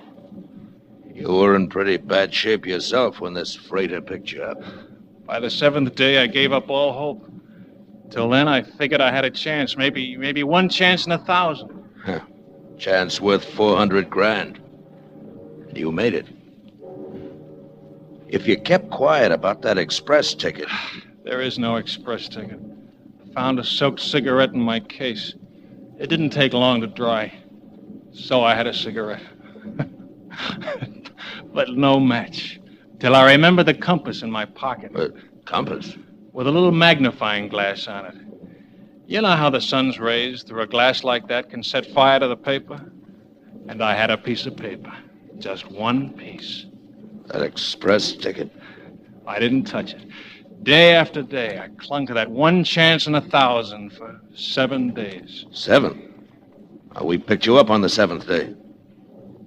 You mean just before we... Like I said, I'm not complaining. That cigarette sure felt good. Felt like $1 million.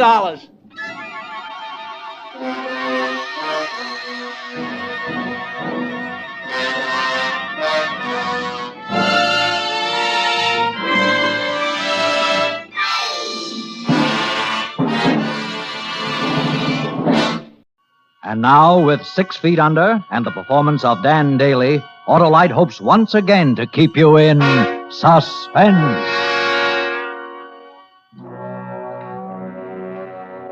You'll never know what it's like down there. You're 6 feet under 10 hours a day without food or water, with that light on your face so the yokels can pay their dimes and stare down at you. It's like being dead, only you know what's going on.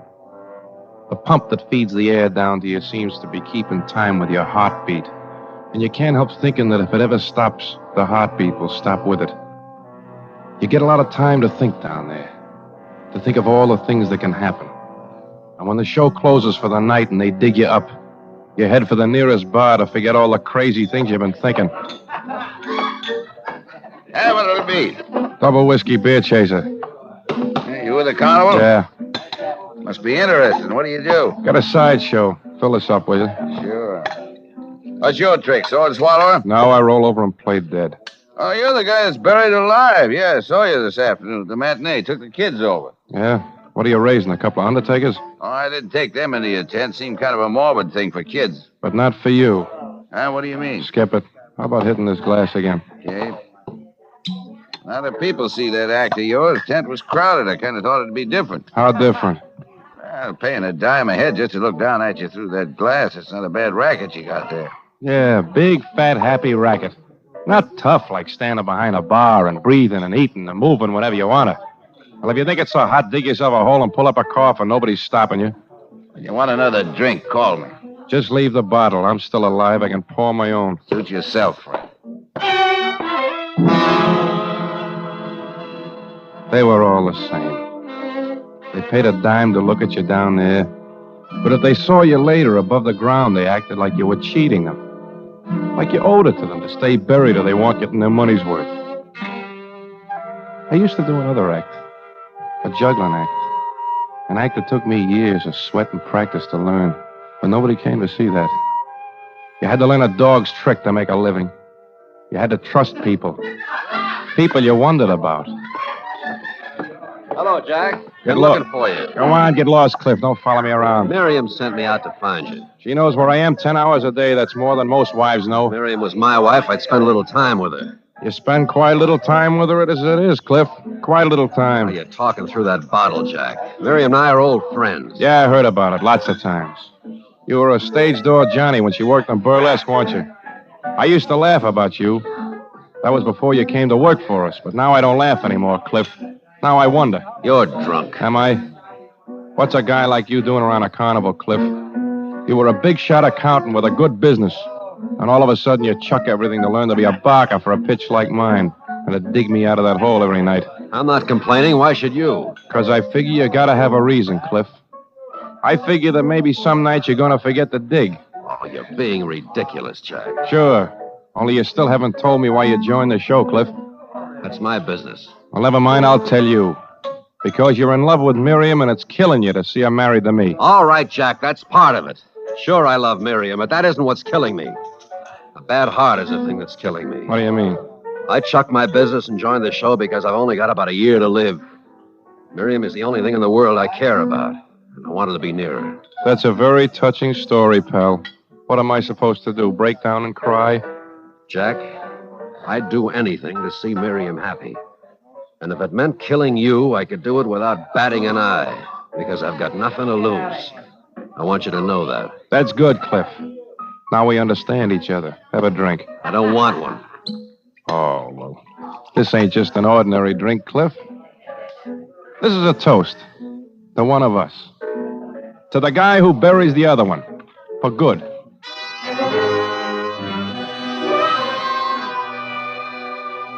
It was a fool thing to do. A mistake. Because he'd play his cards closer now. If I told him to pack up and get out, he might take Miriam with him.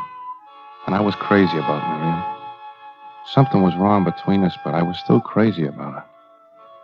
I had to know I had to wait and find out if he could take her from me. And that meant I had to keep him around.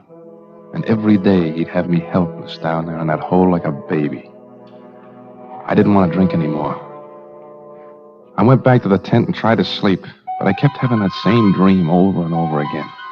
Not a picture dream, but a dream in sound. The sound of that air pump that kept me alive down there. It got slower and slower, and then it stopped.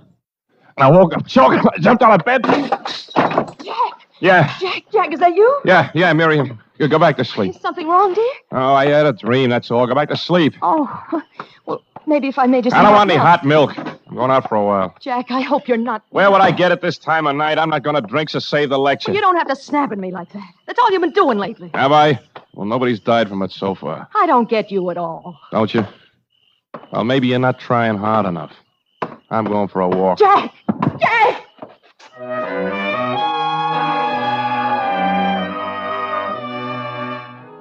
I walked around the grounds.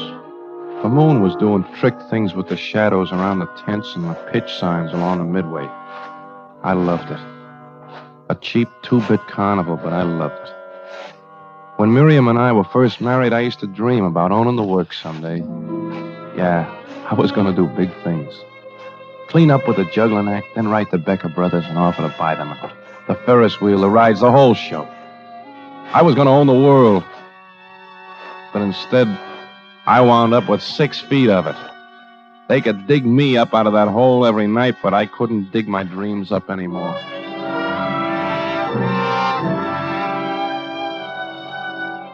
Finally, I went back to my own tent and slept until showtime. Miriam was gone when I woke up, so I walked over to our pitch. I was going to pull the flap and go in, but then I heard her talking to Cliff. So I listened. Again last night. I hate it when he's like that. I can't stand it much longer. You won't have to stand it after tomorrow night. You'll be away from here. Things will be different. You're sure you want to do this for me, Cliff? I want you to be happy. He suspects something. I know him. If he finds out... He won't find out. Not until tomorrow night. And when he does, it'll be too late. He won't be able to do anything about it. You love your wife and you stand outside a tent and hear her planning to murder you. It wasn't only Cliff. It was her, too. And I knew right then what I had to do.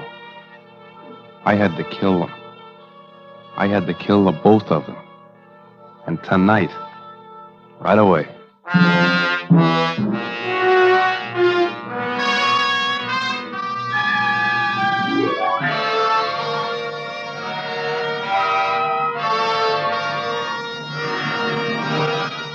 Autolite is bringing you Dan Daly in 6 Feet Under. Tonight's production in radio's outstanding theater of thrills, Suspense.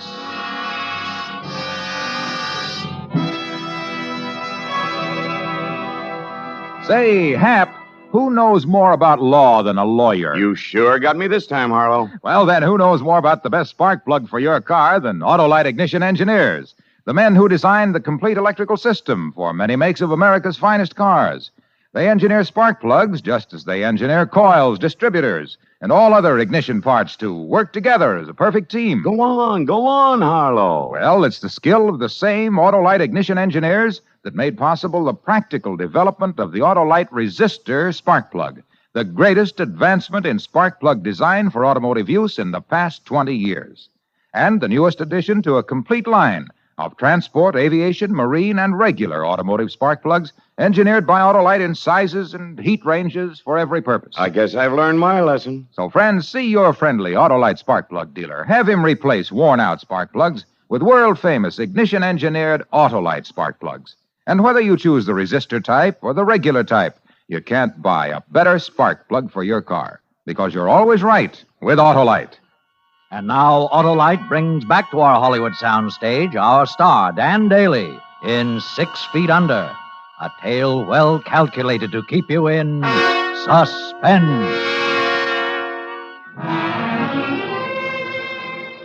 Now I knew. It wasn't only Cliff, it was Miriam, too. It was like getting hit in the stomach when you didn't expect it. You love your wife and you stand outside a tent and hear her planning to murder you.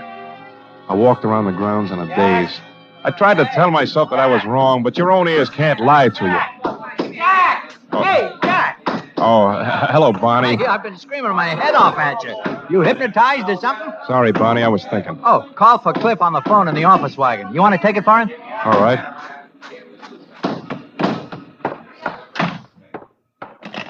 Hello? This is Morton at Trans-Country Airlines. I have your reservations confirmed. Oh, good. 2 seats on the midnight plane to Chicago tomorrow night.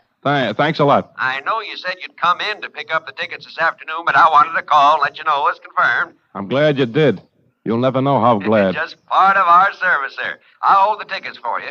Now, you're going to enough trouble. You can cancel the tickets.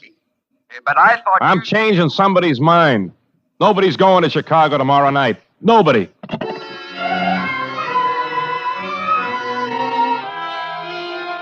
When you see something coming and you know it's too late to stop it, you get calm.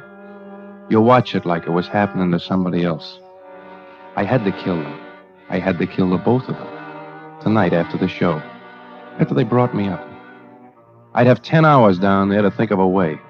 I went into the tent and watched Cliff getting the hole ready for me. I wanted to laugh. Is this all right now? Yeah, that's deep enough.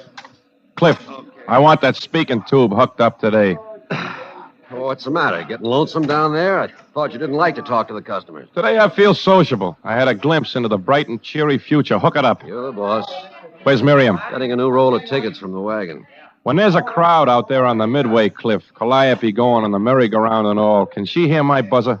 Well, why wouldn't she? It's hooked up right from the box to the ticket cage. But you never use it, so what difference does it make? It could make a big difference if nobody was in the tent and the air shut off on me. A big difference. Let's check it. All right, there's a button in the box. Press it. Counter's just outside the flap. We can hear it from here. Are you pressing it? You see me, don't you, Cliff? I don't hear anything out there. Neither do I. It must be a loose wire or something. No, Cliff. It's the batteries. Because I checked while you were digging and the batteries are gone. Oh, that's right. I forgot. When we were moving from the last town, my flashlight went dead. I borrowed the buzzer battery. But you forgot to put them back. Well, I'm sorry, Jack. It slipped my mind. You never use a buzzer, so I didn't think of it. You thought of it when we needed the batteries. Jack, I tell you it was a mistake, that's all. Look, the Midway's opening up. There's no time to start an argument. Yeah, there'll be time for that later, tonight. We can talk it over tonight, Cliff. That suits me. Come on. Let's lower the box. All right. I'll go get a new set of batteries. You might as well climb down, slide into the box. I'll cover you when I get back.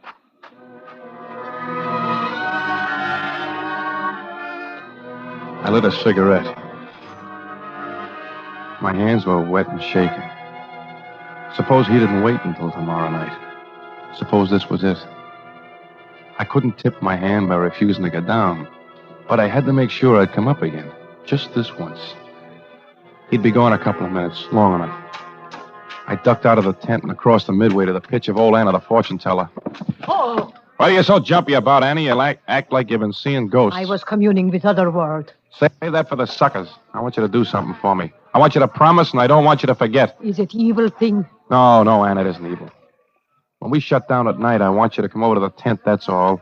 I want you to hang around there until Cliff digs me up, understand? Beware of lower world, Jack. Evil things lurk there. Promise me, Anna. I promise. But let me read your fortune in the cards. It only takes a minute. There's no time. Besides, you read them for me on the train the other night. Was there something there you didn't tell me? Are you trying to frighten me with a sucker pitch? There was evil. The death cards were around you. They were all around you. Shut up, you old fool. Just come over to the tent tonight. That's all I want from you. That's all.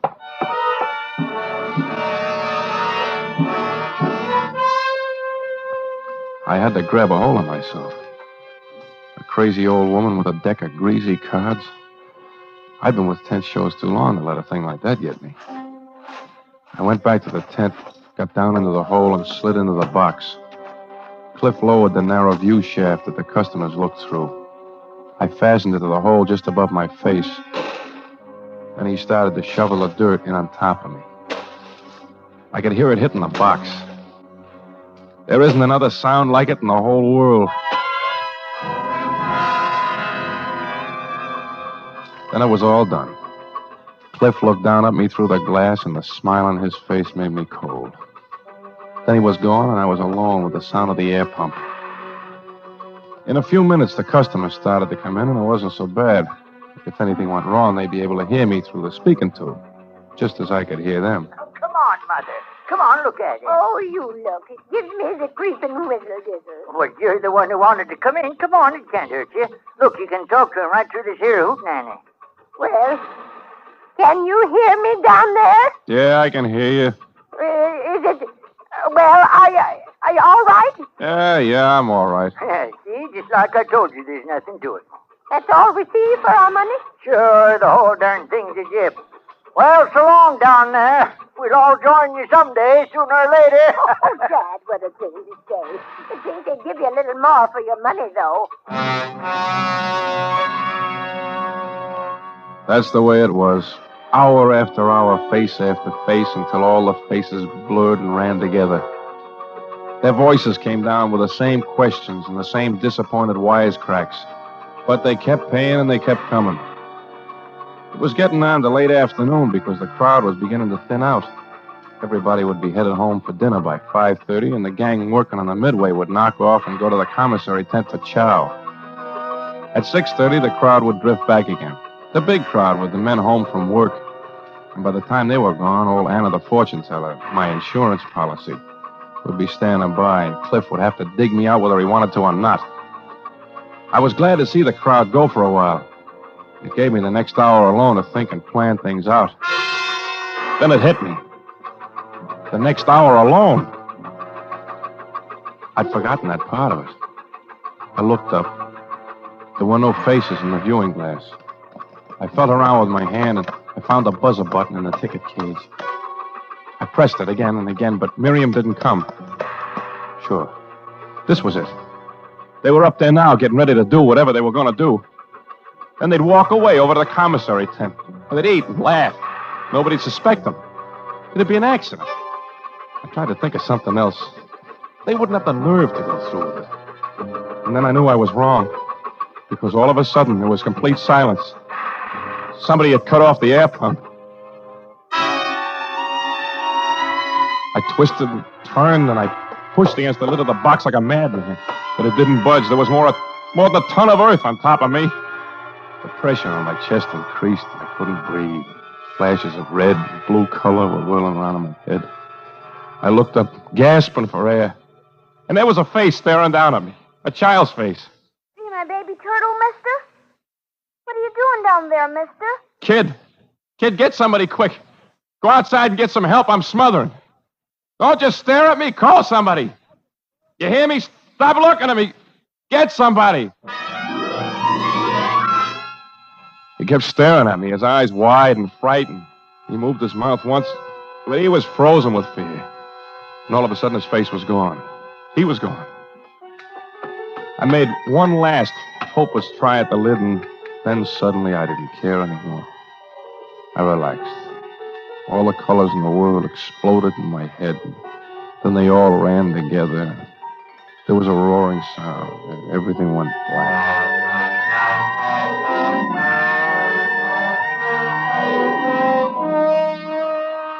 I came out of it slowly. The pump was going again.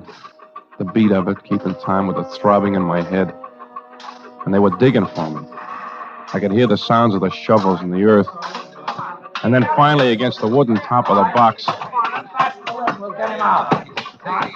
There we are, and give me a hand. Hey, you all right, Jack? Yeah. Yeah, I'm okay now. Oh, no, Booster. Come on, pull up there. It's all right. Leave me alone. I'm all right. Hey, Jack, I'm come over to my tent and sit down. There is evil here. I don't want to sit down. Where's Miriam? Where's Cliff? Somebody went for them to the commissary tent. They will be here soon. Yeah, soon. But it wouldn't have been soon enough. Lucky thing I spotted that kid running out of here. He's been sneaking into shows. He saw the air pump motor out and back and turned it off while he was fooling around with it. You figure that's the way it happened, huh? Come here. What's the matter here? Jack, what are you on top for? What happened? Take a guess, Miriam. There was an accident. Some kid shut off the motor for the air pump. See, Miriam, that's all it was. Just an accident. Nobody to blame. Jack, I should have been here. Yeah, maybe you should have. You could have kept that kid out of the tent. It would have worked out better. Where's Cliff? Around, I don't know. You could have been killed down there. That's what I figured, too. I could have been, but I wasn't. Don't worry about it, baby. It won't happen again. It won't happen to me again.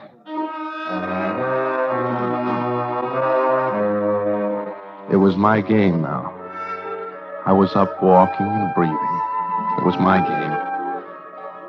I played the tender husband. I wasn't going to show her my cards now. That came later. When she calmed down, I kissed her. Then I went looking for my last answer. The kid who had turned off the motor. There were kids all over the place, all looking the same, the way kids do. But I'd remember his face. You're bound to remember a face when it might have been the last one you'd ever see. Then I spotted him going into the House of Fun. I nodded to the ticket taker and went in after him. I caught him in the room with the tilted floors and grabbed him. Ow, mister! Let me go. Take it easy, kid. You won't get hurt. I didn't do nothing honest. Why'd you turn that motor off? I was just fooling with it and it stopped, that's all. I didn't know what it was. Who told you to turn it off? Nobody. Let me go. Stop, kid. Tell me the truth or I'll give you a buck. I am telling the truth. Tell me. Tell me who told you. Stop biting me and tell me. Oh! I'll tell my pop. He'll fix you. Let me go. I'll let you go when you answer me. What do you want me to say, mister? A man told you to turn that motor off, didn't he? No. I mean, yes. All right, yes. kid. All right. Here's your dollar. I don't want no dollar. I want to go home.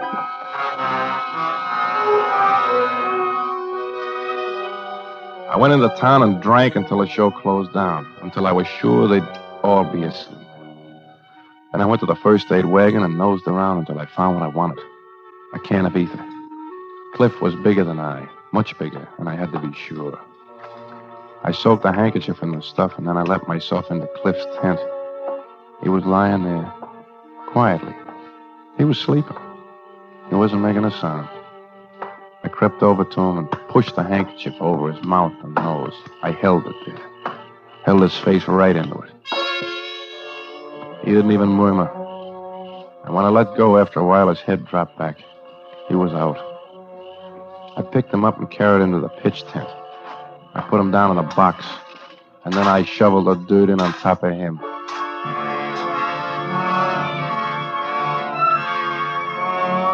I left the air pump running. I wanted Miriam to see him down there. Him instead of me. Then I could stop it waiting up for me when I went back together. Well, it's about time you got back. I've been worried sick about you. Worried about me, baby? That's silly. I can take care of myself. That accident this afternoon. I'm still shaky. Yeah, I can see why you would be. Jack, there's been something wrong with us. Maybe it's my fault. I want to straighten it out. Everything will be straightened out all right real soon. Come on. Let's go for a little walk. But it's after midnight. I know, but I got a surprise for you. Something I want you to see. What is it? Over at the pitch tent.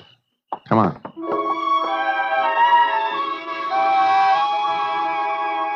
She came. I had to hand it to her. She was playing the act of the hilt, just like nothing was wrong. I took her arm and held it tight. Good and tight. So she couldn't turn and run. And we went into the pitch tent. Well, what's the surprise? Kind of dark in here. There's enough light down in the box. Go ahead. Take a look. Well, the hole, it's filled in. Yeah.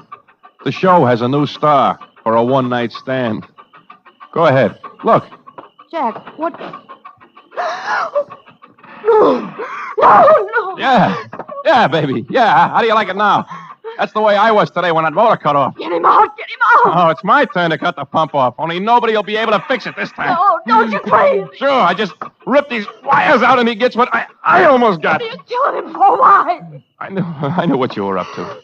You'll never take that midnight plane tomorrow. You'll never run away with him I now. wasn't running away with him. The tickets were for us. You hear me? For you and me. Well, there you forgot to tell me about it, baby. Couldn't. Cliff was lending us the money to buy the show. He said he'd be mine anyhow someday. I wanted to do it for you because I loved you. Because I hated what's been happening to you down there. Why would he want to help me? Because he loved me, that's why. And he knew you're all I care about. He sent the money for the show to Becker Brothers yesterday, and we were supposed to fly up tomorrow night to sign the papers in Chicago. You're lying. No. Yeah, you're lying. No. You're lying or you'd have told me. Would you believe me? Would you believe anybody? Do something! Do something! The shovels, Miriam. Where are they? Quick. Help me. Miriam, dig. Help me, dig.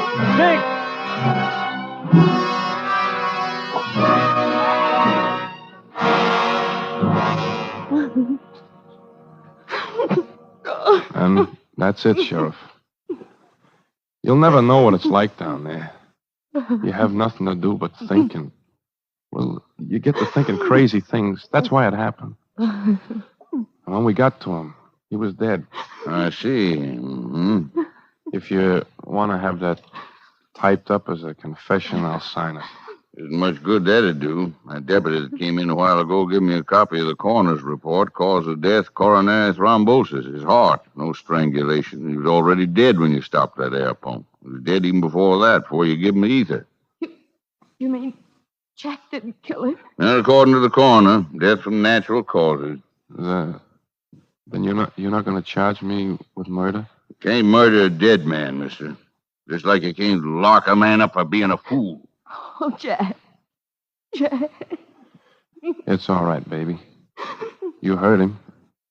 They can't do anything to me for being a fool.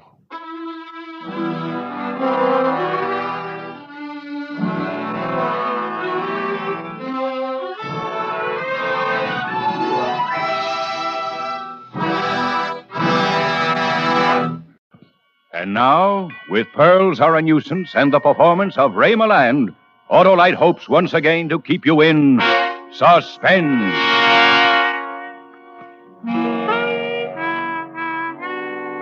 It's quite true I wasn't doing anything that morning, except looking at a blank sheet of paper in my typewriter and thinking about writing a letter. It's also quite true that I don't have a great deal to do any morning, but I like not doing anything. It gives me something to do. And I don't like telephone calls that interfere with it. That's why I have two telephones. One, a public phone that I can ignore, the other, a private phone.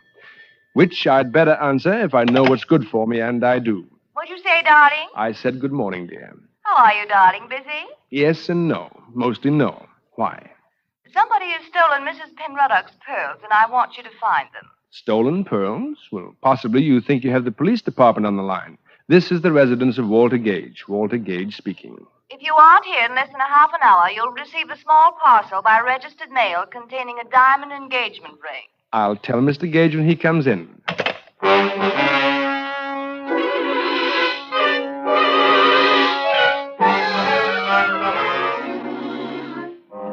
I went naturally. I even hurried. Ellen's voice has that effect on me. I think it's the way she says... Walter, darling. Yes, Ellen? Mrs. Penruddock's pearl necklace has been stolen. So you said on the telephone. My blood pressure remains normal. It's a string of 49 matched pink pearls that Mr. Penruddock gave his wife on their golden wedding anniversary. Only 49 pearls for 50 years of marriage. I wonder which was the bad year. Oh, shut up, darling. Yes, dear. The worst part of it is the pearls are false. False? Evidently they were all bad years. Don't be silly, Walter. I have a very simple solution for you. Call the police. Be quiet, darling. Yes, dear. The pearls were real enough when Mr. Penruddock gave them to her. The fact is, she sold them through an old friend of hers in the jewelry business, and he had copies made for her. Those copies have been stolen. Ah. If she tells the police, Mr. Penruddock's sure to find out she sold the real ones. So you've got to get them back, Walter. What does it matter if they were false? Well, she's terrified that the thief will blackmail her when he finds out they're only imitations. Mr. Penruddock might hear of it, and the cat's out of the bag. I begin to see what might be described as daylight. Good. But where do I start looking for these baubles? I know who stole them. The chauffeur we had here a few months, Walter. A horrid big bruiser named Henri Eichelberger.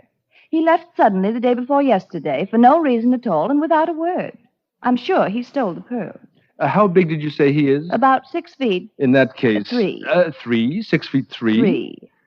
Oh, I'm sure he didn't take them. Couldn't have. He tried to kiss me once, Walter. Oh? He did?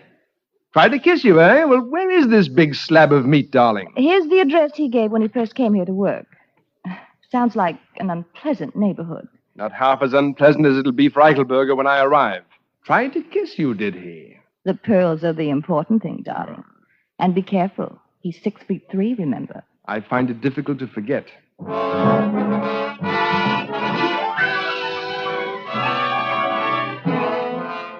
Eichelberger's address proved to be a seedy-looking hotel upstairs over a Chinese laundry. At the head of the stairs was a door marked manager. I rang the bell. Full up, Bud. Roll. I'm not inquiring for a room. I am looking for one Henri Eichelberger, who I'm informed lives here. Down the hall, Jack. 218. Have the kindness to show me the way. Oh, well, what do you know? A duke, no less. Okay, your lordship. Pick up your feet, eh? This is it. He's out, eh? Have the goodness to unlock the door. I wish to go in and wait for Eichelberger. $2, and I won't even tell Eichelberger when he comes in, eh? That is a deal. Here's your money. Thanks. If you hear any noises later on, ignore them. Sure, eh?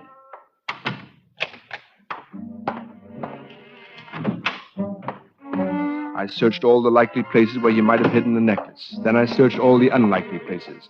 No necklace. Then I heard someone at the door. How'd you get in here, Sonny?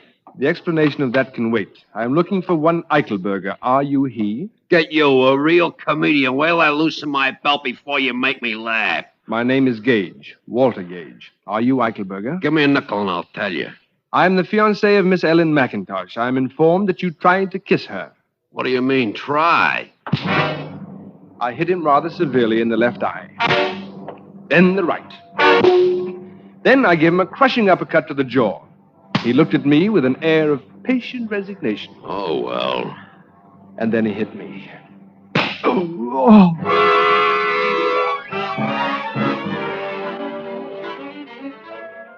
I bent over and took hold of the room with both hands and spun it. When I had it nicely spinning, I gave it a full swing and hit myself on the back of the head with the floor. I believe I lost consciousness at about this point. At any rate, I was no longer aware of the time of day.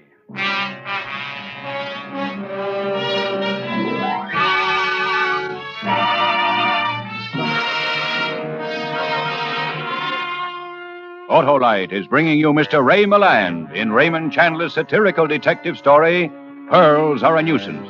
Tonight's presentation in radio's outstanding theater of thrills, Suspense.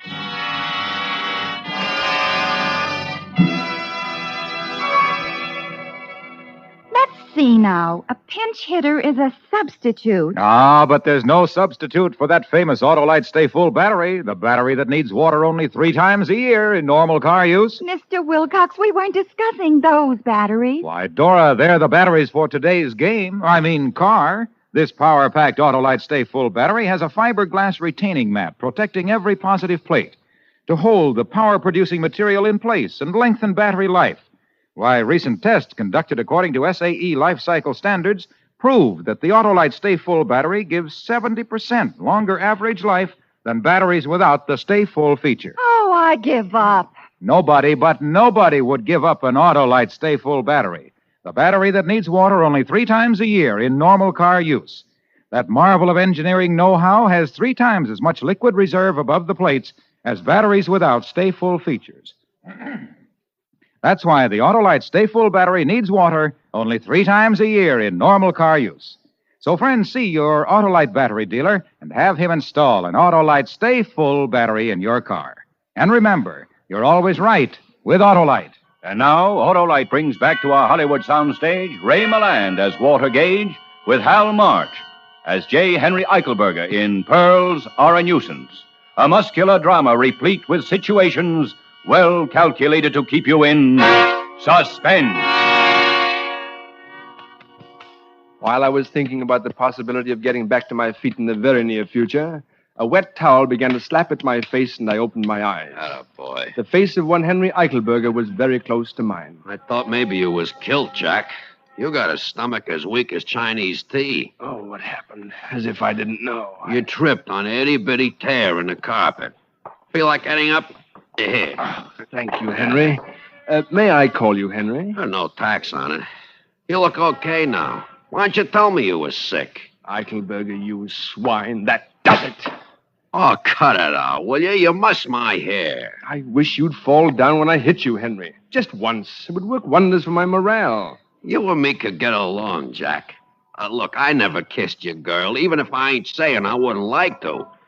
Is that all that's eating on you? No, there is another matter. Well, sit down and tell me the score. Only no more haymakers. They give me a headache. Promise? I promise. Tell me, why did you leave the employ of Mrs. Penruddock? Well, you tell me. Am I what you might call a good looker? Well, but don't Henry... soap me. No. I wouldn't call you handsome exactly, but unquestionably you ate your spinach as a child, if that's a consolation. Get you a real comedian. Wait till I loosen my belt. Look, suppose you fell for a doll with stars in her hair. A guy like me that looks like a taxi going down a street with both doors open. And suppose you get a job where you see this doll all the time and every day. And no, it's no dice. What would you do, Jack? Me, I just quit the job. Ellen? Yeah. Henry, I'd like to shake your hand. Go ahead. Now there's one more thing. I am empowered to arrange for the return of Mrs. Penruddock's pearls, which you have no doubt stolen. Oh, you got nerve, Jack.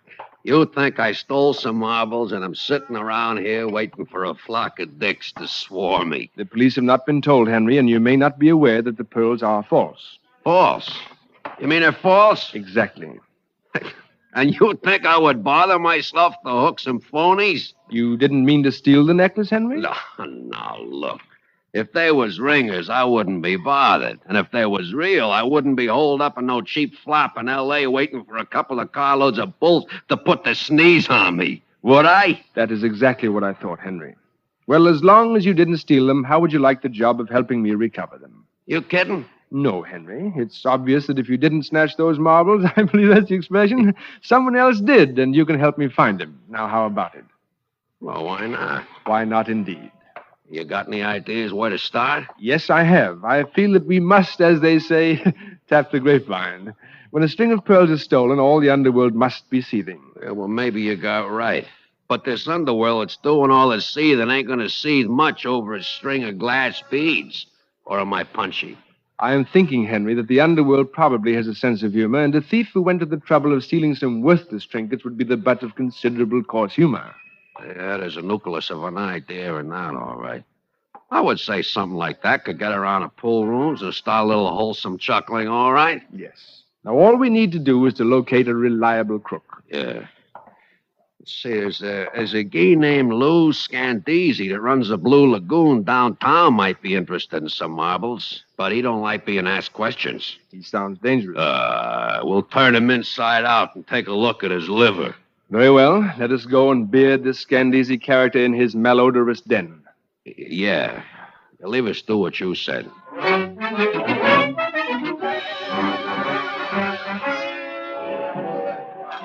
Mr. Scandisi's Blue Lagoon was not difficult to find. It was a rather soiled establishment bathed in an unpleasant blue light. Henry and I went through a small, dim dining room to a door marked private. Wasn't it awful? We didn't even knock. You Scandisi? Who wants to know? Me and my friend here wants to talk to you. So talk, I'm listening. It's about some pearls. 49. Is that right, Walter? Quite right. I don't think I heard about them. Try and remember. Maybe if I pulled off one of your ears, it might help. Oh, well, now, Henry, you seem to be doing all the work. Do you think that's quite fair? Okay, Walter, you wake him over. These fat guys bruise something lovely. Look, take it easy. I ain't heard nothing. You guy's an insurance man, huh? Give him my card, Walter. This is my personal card. It has my phone number on it. Okay, thanks. You may be surprised. You may get a call. What do you think, Walter? You think this muzzler is leveling with us? I dare say he wouldn't be above telling us an untruth. Get you, a real comedian. Well, I loosen my belt. You giving us a straight good scant easy? Straight goods, absolute. We'll cooperate. I'll bet you get a call. Okay. So long, scant easy. And keep your schnozzle clean if you don't want to be looking for it under your desk. Yes, remember that. Well, what now? I think we've done an adequate day's work, Henry, and the procedure would seem to be for me to go home and wait for the telephone to ring, bearing glad tidings from the underworld. What about me? I would suggest that you wend your way homeward also. Here's my private number. Call me in the morning, after you do your sitting up exercises. Get you a real comedian.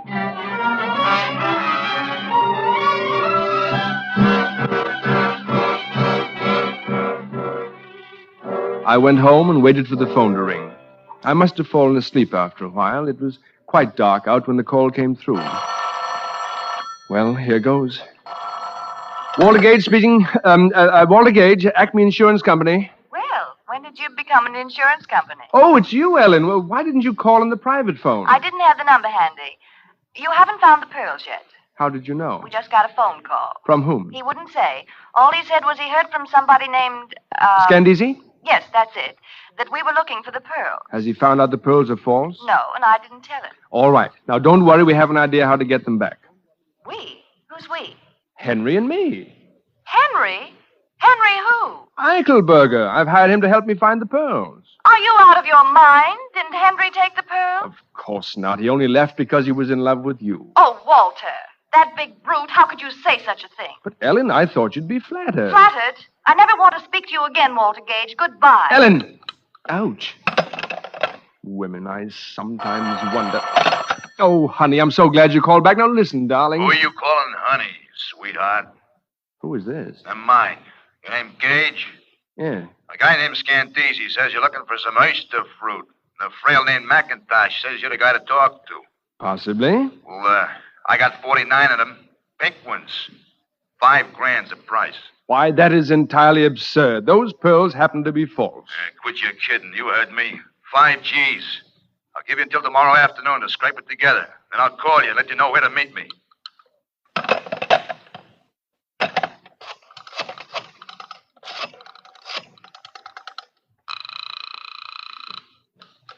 Hello? Ellen, this is Walter. I told you I never want to speak to you again. All right, I won't speak to you. Just tell me the name of the man who sold Mrs. Penruddock's pearls for her. Gallimore. Roger Gallimore. He has a jewelry company downtown. Thank you. Walter, darling. How do you like it, darling?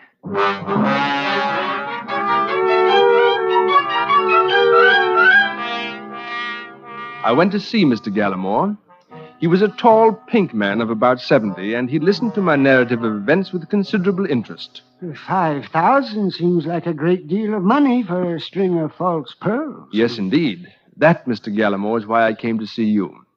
I believe I can hazard a guess as to the reason for such an exorbitant demand, and I further believe that you are in a position to confirm my impression. And what might that impression be, Mr. Gage? I believe that the pearls are in fact real. You were a very old friend of Mrs. Penruddock, perhaps even a childhood sweetheart. When she gave you the pearls to sell, you did not sell them, Mr. Gallimore.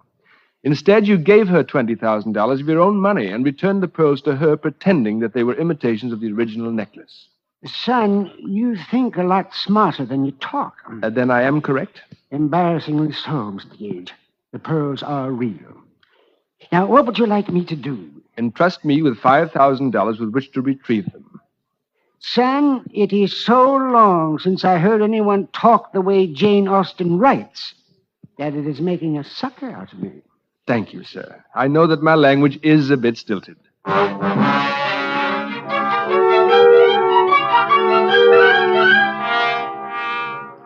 And so, Henry, Mr. Gallimore gave me this check. You mean he gave it to you? 5,000 fish, just like that? You have said it. Kid, you got something with that daisy chain chatter of yours. Thank you, Henry. At any rate, all that now remains is for the phone to ring. Aha. You can say that again. Aha. Hello? Gage? Yes, who is this? Yes. You got the money? It's in my pocket at this exact moment. If I have any assurance of honorable treatment, I am prepared to go through with it. Okay. Tonight at 8 sharp, you'll be in Cathedral Park. You got that? Yes? At the end of the dirt road. Be there at 8 sharp. Come alone. No guns, no funny business, no smart work, no slip-up, and nobody hurt. That's the way we do business. Very well. Oh, one last thing. Where did you get my phone number? From Scandisi? Who else? 8 o'clock, then. And no tricks. That is very interesting. What? The telephone. Yeah. Hooray for Alexander Graham, what's his name? But what did that guy say? Oh, yes, it's all arranged. I am to meet them tonight all by myself and give them the money. All by yourself, huh?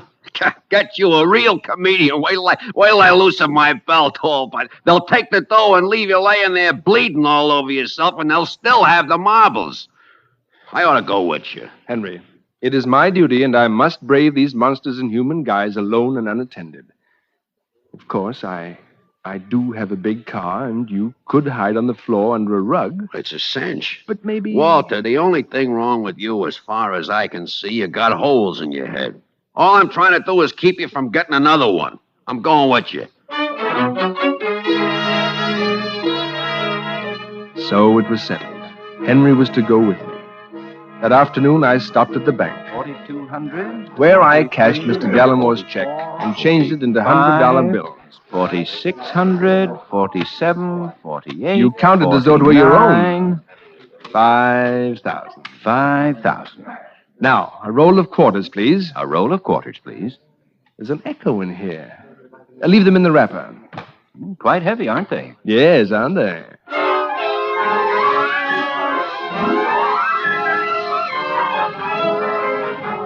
And so, late that evening, I found myself in Cathedral Park with Henri Eichelberger boy in the back of the car. I was very nervous. I think Henry was also. Neither of us were any too sure of what was going to happen that night. Oh, my back. What's the matter, Henry? Aren't you comfy back there? Oh, I'm comfy, all right. Only my heater keeps digging into me. Ain't we there yet? We're getting close. Now stay down. This is business.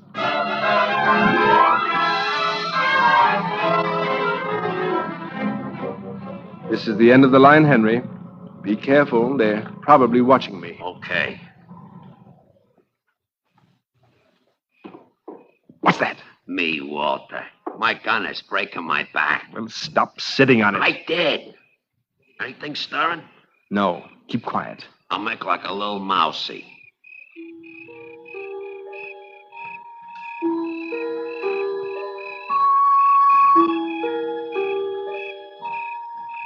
Don't you think we've waited long enough, Henry? Well, we only been waiting 15 minutes. You sure this is the place? Yes.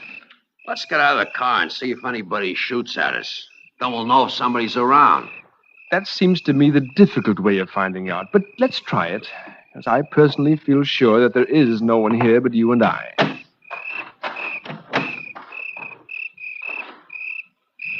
Suckered. You know what happened, Walter? What do you think, Henry? It was just a tryout to see if you'd show. Suckered. I ought to go back and twist that Scandisi so he spends the rest of his life looking up his left pants leg. Well, Henry, what is the next move? Beat it on home, I guess. Anyhow, I won't need this gun anymore. My back is sore enough from it. We stood there and looked at one another, Henry and I. He doubled his hands into fists and shook them slowly in his sadness. I, too, was melancholy. In the brief time I'd known Henry, I had grown very fond of him. Yeah, that's it, all right. Nothing else to do but beat it on home, Walter. That's all is left to us. I took my right hand out of my pocket. I have large hands. In my right hand nestled the roll of quarters I'd gotten from the bank that morning. My hand made a large and heavy fist around them. Henry didn't notice. What are you looking at me so funny for, Walter? I just wanted to say good night, Henry. Huh? You had 2 strikes on me, and this is the big one. I don't get it, Walter. Oh. He got it then. My fist with nearly a pound of metal in it caught him squarely on the jaw. For a moment, he wavered back and forth on his feet, then... Henri Eichelberger lay motionless on the ground, as limp as a rubber glove.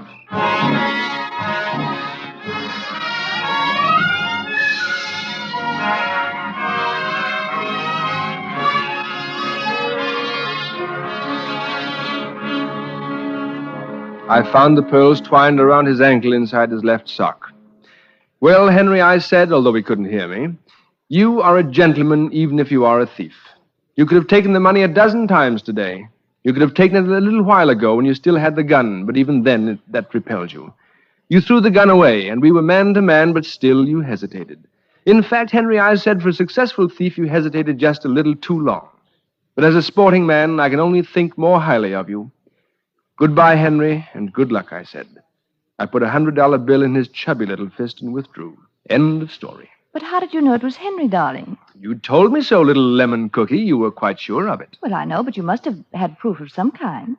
There was one other minor little detail that convinced me Henry was the guilty party. I gave Scandisi my phone number, but I have 2 telephones. One is a private line. Only 2 people had that number. You were one of them. Henry was the other. When Henry's accomplice got in touch with me, he used the phone number I'd given Henry, not the one I gave Scandisi. You see? Oh, darling, you're so clever. Oh, of course. You may kiss me if you like.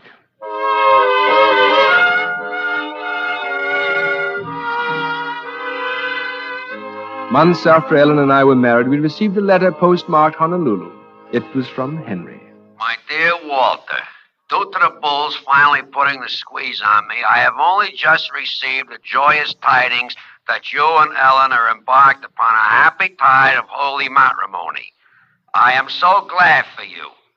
I often think of you, Walter, particularly with an overwhelming curiosity as to what it was you struck me with that night. Ah, well, I dare say it can only be conjecture on my part now. A hammer, perhaps. At any rate, I entertain no feelings of ill will toward you. On the contrary, I am indebted to you greatly. The ease with which you talk Mr. Gallimore out of $5,000 has changed my life. I have been taking English lessons myself, and am now practicing on a wealthy widow woman not without financial success. Ah, toujours sport. Devotedly, Henry. P.S. Was it perchance an anvil? I wonder. You know, Henry wasn't such a bad fellow. All I really disliked him for was his barbaric English. Now he's changed that. Maybe I should have married him. What do you think, Walter? Get you, a real comedian. Wait till I loosen my belt.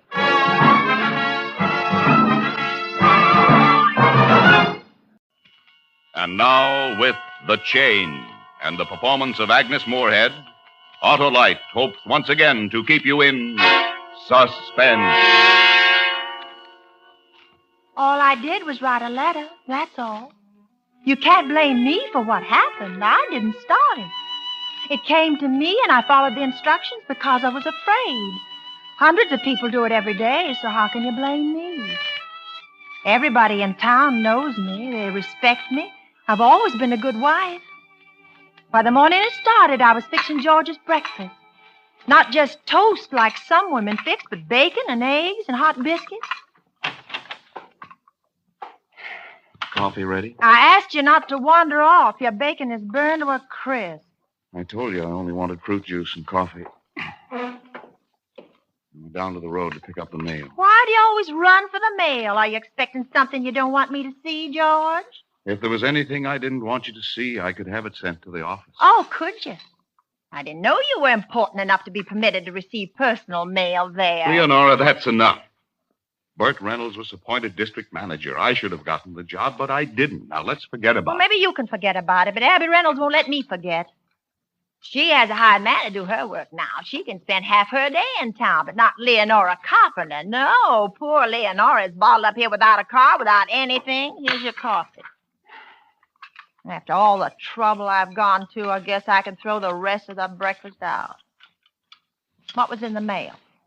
Just this letter for you. For me? Who was it from? I don't know, Leonora. I've never opened your mail. Well, you need be so sarcastic. Oh, dear. From my cousin Emily. One of those ridiculous chain letters. This letter was started by a holy man in Tibet to end all evil. You must make 2 copies and mail them to others within 24 hours or the chain will be broken. Whoever breaks the chain will meet with evil. A Navy pilot broke the chain and was killed in a crash 2 days later. Such a ridiculous thing. Now, who can I send it to? You can burn it and not send it to anybody. Well, maybe you don't think so, but I think our luck is bad enough as it is. I could send one to Abby Reynolds, of course, but I'd have to sign my name to it. And since you're peeved with Abby, she's fortunately spared. Besides, she'd tear it up. Yes, she would. That'd be just like Abby. What's the name of the man they hired? I don't know. Kirch, something or other. Kuchevsky, Peter Kuchevsky. Peter Kuchevsky. You're not thinking of sending a copy to him? Why not, George? Why not? Well, it's absurd. You don't even know the man. I send one to him and he sends one to Abby. He probably won't send it to anybody. But he will, George. He's a foreigner, isn't he? And they're all so superstitious. You'd have to send it to her. He may not even know anybody else. Suit yourself. Need anything from town? No. Time for him to be getting back to the office. It's very early, George. You never used to leave so early. You used to eat a big breakfast. I'm just not hungry. Maybe you'll be hungry by the time you get to town. Then you'll have time for a second breakfast at the drugstore. Maybe. You might even meet Miss Holden. She has her breakfast there. Leonora. She's very pretty, George. Not at all like your former secretary. Betty Holden's a very efficient girl. If she's pretty, I've never noticed. Well, notice it, George. Notice it while you're having your second breakfast. I'll see you at dinner, Leonora.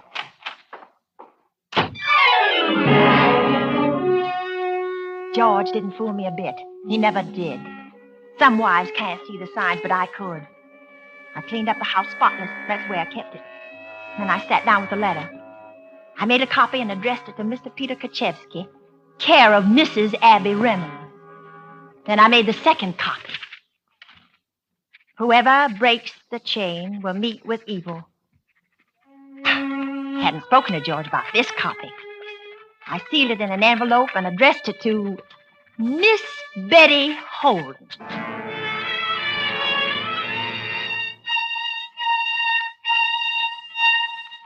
I mailed the letters, then I waited patiently. I watched George's face the next night when he came home. I had all his favorite things for dinner. I even had my hair put up the way he liked it best. Not that he was ever pleased with the things I did for him. I wasn't the one he had on his mind. You're not very good company tonight, George. I find very little to say. I passed your office today. You seemed quite animated in there. But perhaps you find Miss Holden's conversation more stimulating than mine. We were discussing something that was very embarrassing to me, Leonora. Oh?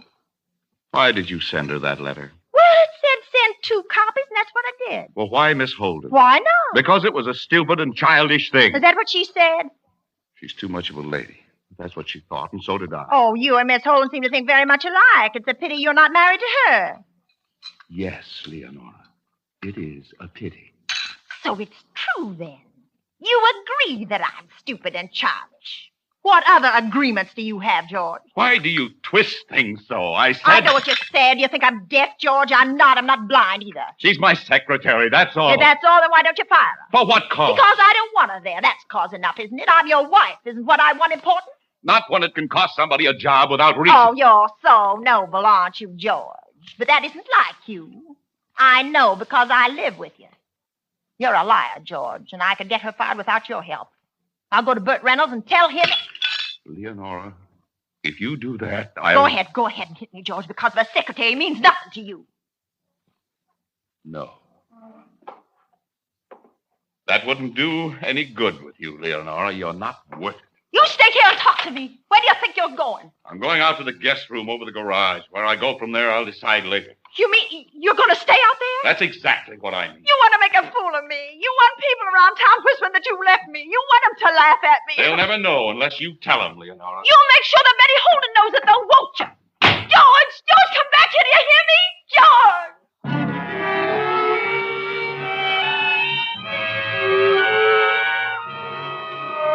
I knew they were talking about me. I could see it in their faces every time I went into town. The woman is always to blame when something goes wrong. But they didn't know what George was like. I went to town every day, whether I had to or not, to show them I had nothing to be ashamed of. Thursday was the day Abby Reynolds did her shopping at the Bon Ton, and I planned to meet her, accidentally. Leonora! Oh, Leonora, I'm so glad to see you. Hello, Abby. I tried to phone you this morning. Oh, well, I've been in town all day. Bert told me to call you. I'm glad I ran into you instead. Well, there's something I have to tell you. We know you meant no harm. So George has been criticizing me to Bert. Why, no, dear. I meant about the letter. The chain letter you sent to Peter Kaczewski. What harm could that do, Abby? None. That's what Bert tried to tell him, but he's a very quiet, strange man, and... Well, you see, Leonora, his wife died yesterday. Oh, no. No, Abby. He got the letter a few days ago. No. He can't read English, so he usually brings his mail to Bert. But his wife got sick that morning, and he took her to the hospital. He didn't bring the letter to Bert until this morning. And without thinking, of course... He read it to him? Bert tried to reason with him, but he didn't seem to hear. He just kept staring. Then he turned and walked out of the house. He blames me. He thinks it's my fault. Why did you ever send it to him, Leonora? Why did you pick him? I meant no harm, Abby. I swear it on my heart. I didn't mean You better tell George about it, in case there's any trouble. Yes, I'll tell George. You see, if I'd sent the letter to Abby, it never would have happened. That's what I would have done if she wasn't always trying to make herself better than I was. I wouldn't have been in this if it wasn't for her. I left the Bon Ton and went to the square. The Country Hill bus wasn't due for half an hour. I couldn't stand there, so I walked out of town, and I crossed the wooden bridge over the river. The side road was pitted with ruts left by the rain, and I stumbled and the heel of my shoe broke off. I sat down on a patch of grass and tried to fix it, and then I heard a branch snap in the trees behind me. Hello, Mrs. Carpenter. It was a voice I'd never heard before. But when I turned, I knew the face. It was Peter Kaczewski. He was all dirty and unshaven, and he had a half-empty bottle in his hand. You afraid, huh, Mrs. Carpenter? You stay away from me! Stay away, do you hear? You...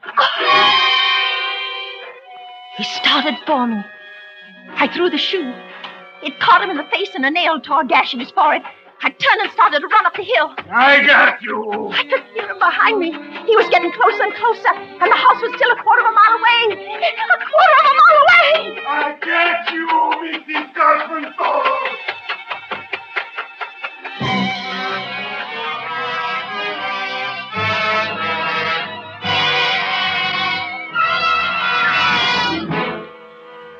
Autolite is bringing you Miss Agnes Moorehead in The Chain.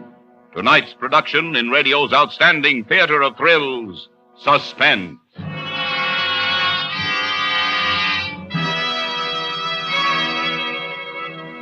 Say, Harlow, what ignites the ignition system? I'll ask the Autolite ignition engineers. And what sparks a spark plug? That's another for Autolite ignition engineers. If anyone knows spark plugs, it's these same Autolite engineers who design coils, distributors, and all the other vital parts that make up the complete ignition systems used as original equipment on many makes of America's finest cars. They really know, eh, Harlow? Yes, sir. And look at the Autolite resistor spark plug they developed. It's one of the greatest advances in spark plug design for automotive use in the past 20 years. Can they talk about spark plugs like you, Harlow? Sure they can.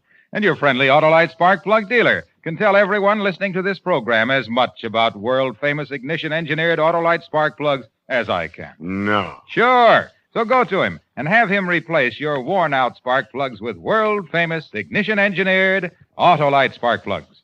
And whether you choose the resistor type or the regular type, for smooth performance and the best in gas mileage, you can't buy a better spark plug for your car because you're always right with Autolite.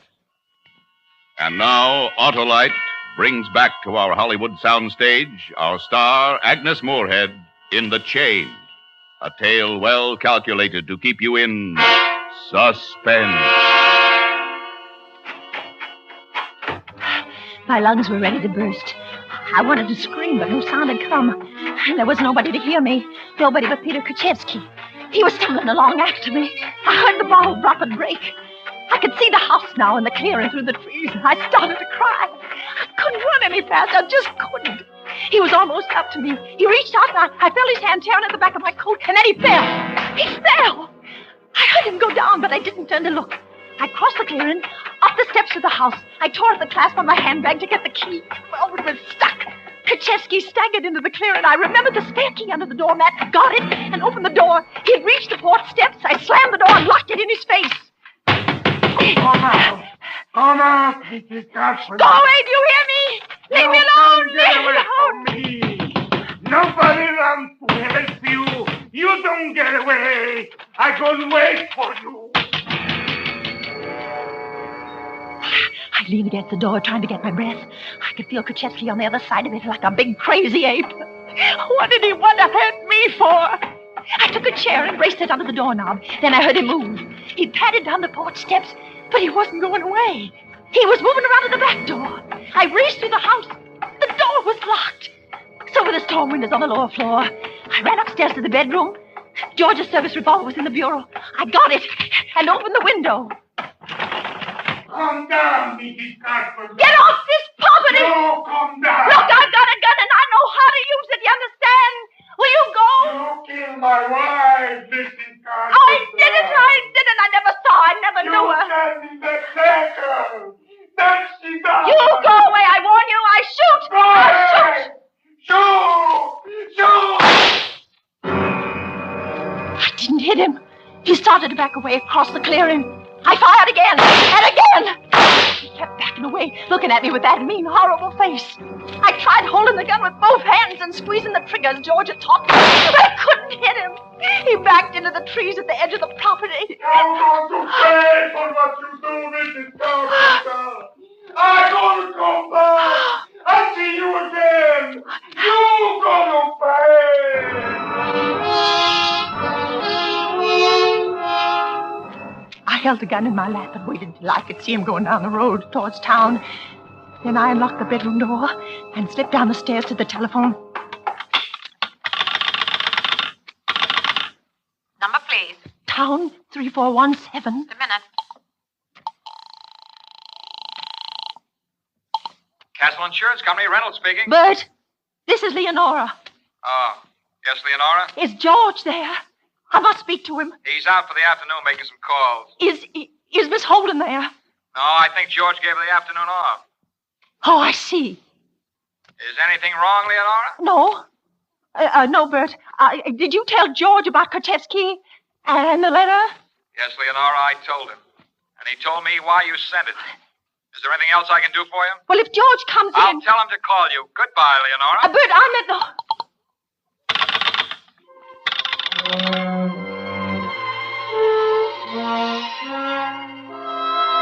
George knew. He knew and Betty Holden knew. She was keeping him in town. This was what they wanted. They wanted something to happen to me. It'd be getting dark soon. Kaczewski would come back and I'd be alone. I'd be all alone.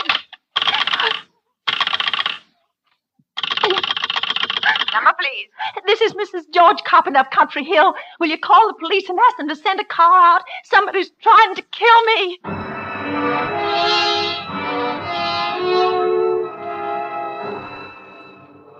Try to break the door down or get in through any of the windows? No, but that...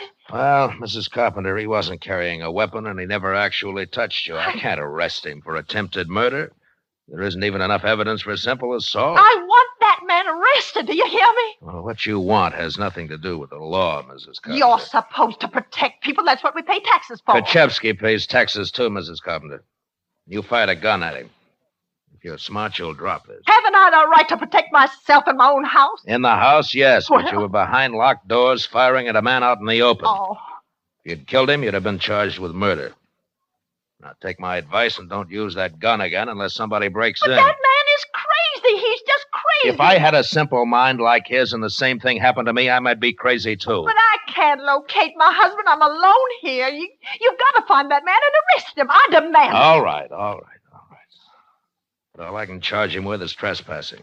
We can hold him until his fine is paid, and that's all. Well, I don't care what you charge him with. Arrest him. Just arrest him. He may bring counter charges against you. What charges could he bring against me? I've never hurt anybody. I've never done anything to anyone. Well, I'm glad to hear that, Mrs. Carpenter. I like nice people. Goodbye. If you see my husband, tell him to come home. Tell him I'm alone here. I don't know what I'll do alone. When we find Kaczewski, I'll call you.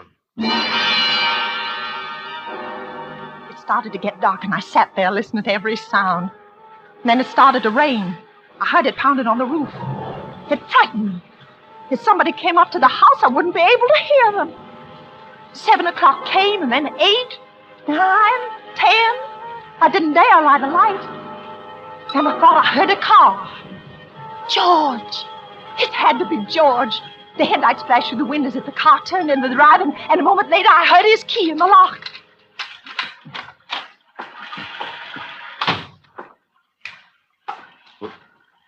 Leonora, What's the matter, George?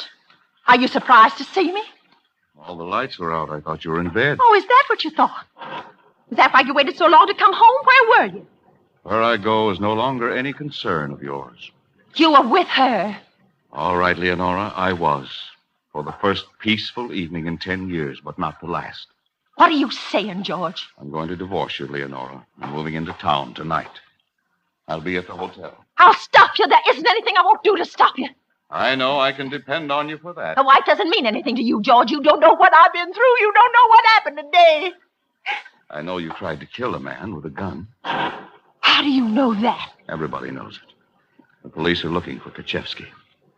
You have no feeling about what you've done to that poor, confused devil, have you? I haven't done anything to him, the superstitious idiot.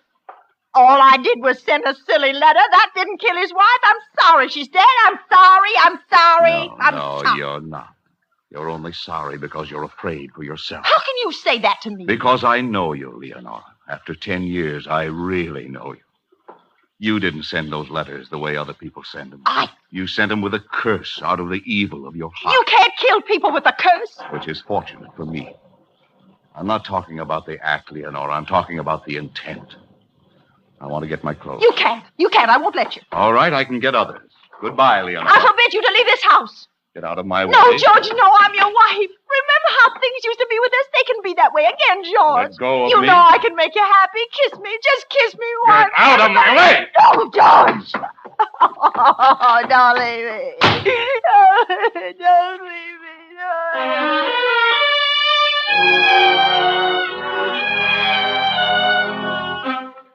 I tried to sleep, but I couldn't. The rain got heavier. Each time the lightning flashed, I could see the river below. It was beginning to wash over the bridge. A shutter tore loose and started to bang.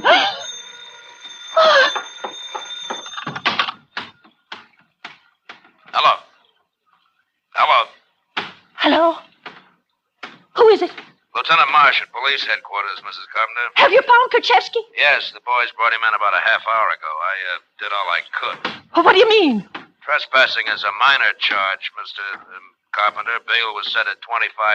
Mr. Reynolds just came in and bailed him out. You mean he's free? You let him get away? You've got to send somebody up here. You can't leave me alone if he's loose. I'm sorry, Mrs. Carpenter, but there's a storm emergency besides the bridge is washed shut, and I'm tying up the line talking to you. Good night. Lieutenant!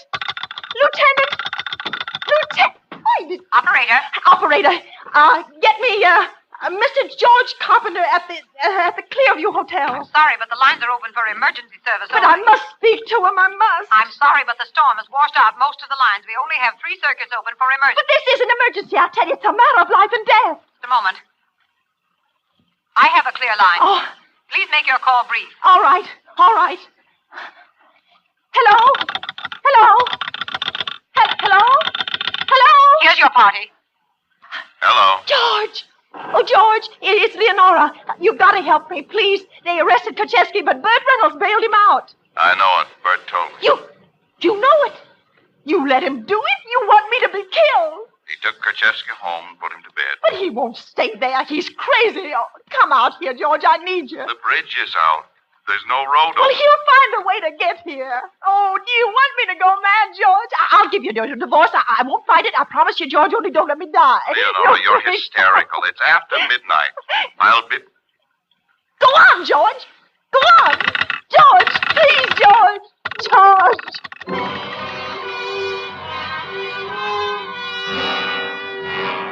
The line was dead. Dead like I was going to be dead. Kaczewski would come. They didn't know it, but I did. The rain stopped, and I sat there listening to the ticking of the clock. It struck 1, then 2. That was all. It was so peaceful, and I almost dozed off. Something was moving outside.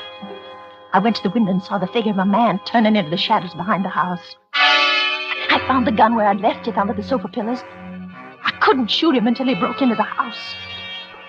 I moved to the kitchen and waited. He was fumbling with the door. There was a metallic sound. He was forcing something into the lock, and then it clicked. The door swung open. He was framed in the center of it, and I fired.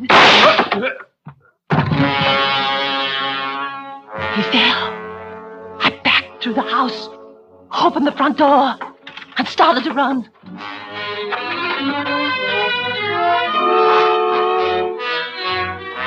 The road was a sea of mud. I knew he was dead, but I could feel him behind me, chasing me. I got to the river. It was starting to flood, but there was a boat coming across. Oh, I just cried with relief. When it landed, I ran to it. A man jumped out. Hello, Mrs. Carpenter. Oh! No, you're dead. You can't hurt me. You're dead. My wife, she's dead, Mrs. Carpenter. Look at me, lady. Look at my face. I'll give you money. I won't say anything about this. You can get away. Why you do this thing to me, Mrs. Carpenter? Why? What I ever do to you? My husband was the one. He told me to do it. I didn't want to. He made me. You lie, lady. Your husband is good man. You're choking me. Don't you like to die, Mrs. Carpenter? You like to write letters. You like other people should die. You mustn't kill me. You mustn't. It's wrong. You've been punished for it. You know that, don't you? Who going to punish me, lady? You? I didn't mean to shoot you up there tonight. I thought you were hurt. I was coming down to get a doctor for you. You just came across the river. You couldn't have gotten down here before me. George! It was George. I killed George.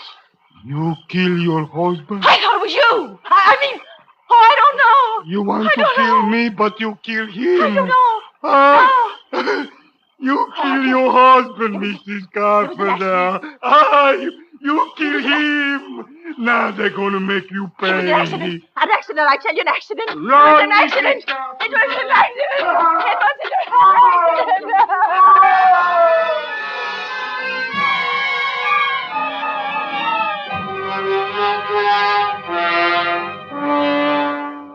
You should catch him and put him away because he's dangerous, I tell you.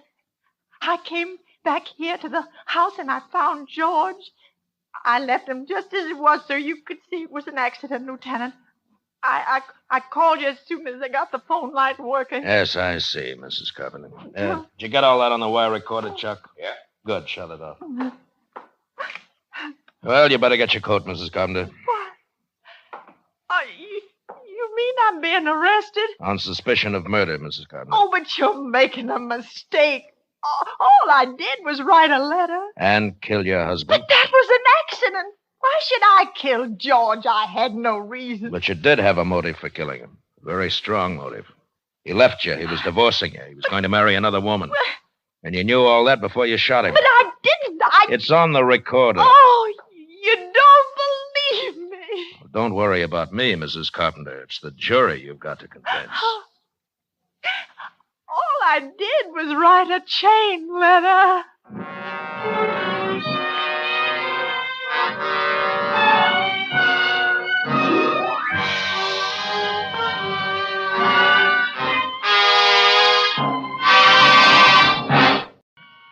And now, with statement of Mary Blake and the performance of Miss Joan Bennett, Autolite hopes once again to keep you in suspense.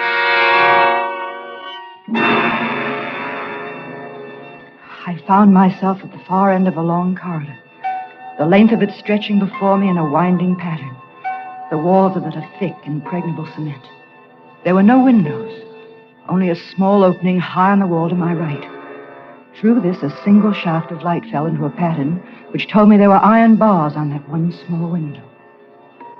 At first, it seemed that I was alone in this place. I stood huddled and afraid, unable to move. Somehow, I had the feeling that soon I would not be alone. Then, faintly, from out of the darkness ahead of me, I heard him coming with slow, shuffling footsteps. The walk of a man who has not long been without his eyes. I saw his cane first, a slim thread of white in the blackness before me. I watched it, tapping up and down in a nervous rhythm. Tapping, coming closer, closer. I felt the muscles in my throat tighten in an effort to scream. But I made no sound at all, nor did I move. I just stood there and waited, and watched him come toward me. Then in the next instant, his face was caught in the shaft of light, and I saw him very clearly. The searing marks of pain were there, and with them the lines born of brooding and evil. And I looked for a long time at that face, and I found myself wondering, if I could see behind those dark glasses, would I find in his sightless eyes any sign of repentance?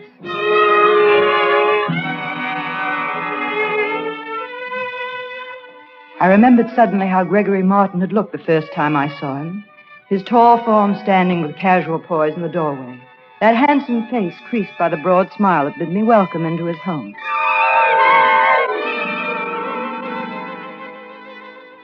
Hello, Miss Blake. Come in, won't you? Thank you. Here, let me take your bag. Thanks. Mrs. Martin isn't here just now, so I'll show you your room. Oh? I think you'll find it very comfortable. In fact, I hope you'll enjoy your life here and your work with me. Oh, I'm sure I will. I'm a little overwhelmed to find myself actually about to work with the Dr. Gregory Martin. Oh. When you've gotten your things unpacked and had the chance to catch your breath a bit, perhaps you'll join me for coffee. Wonderful. Then I'll show you through my laboratory.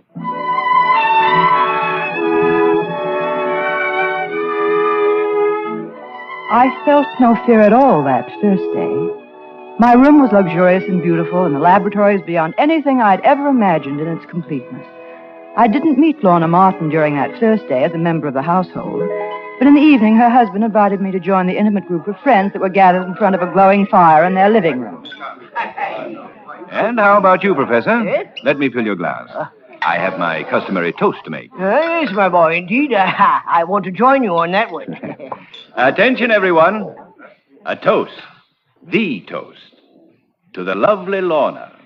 A woman of such abundant charm that it's unfair, really, for one man only to call her his. But 3 years ago, she made her choice, and I found that it was such a commendable one that I, for one, think we should forgive her.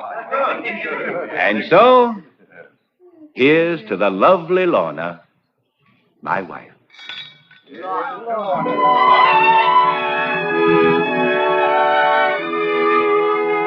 I joined in Dr. Martin's toast to his wife, and at the same time studied the faces of the people who were gathered in a semicircle around the room.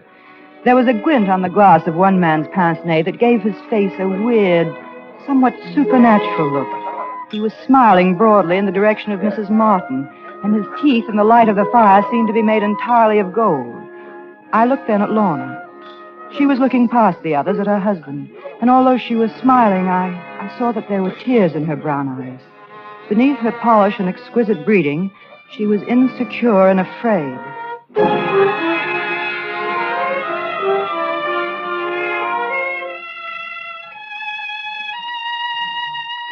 Late that night after the party, I was thirsty, so I put on my robe and went quietly down the carpeted stairs.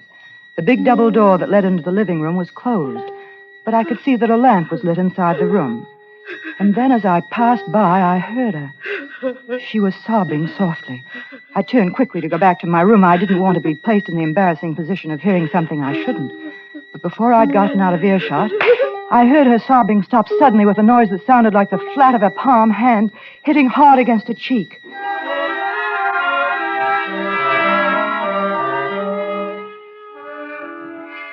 Next morning, I was working with Dr. Martin and loving every minute of it. We worked silently, swiftly, with no regard for anything outside of the task immediately at hand. That is, save for one little thing.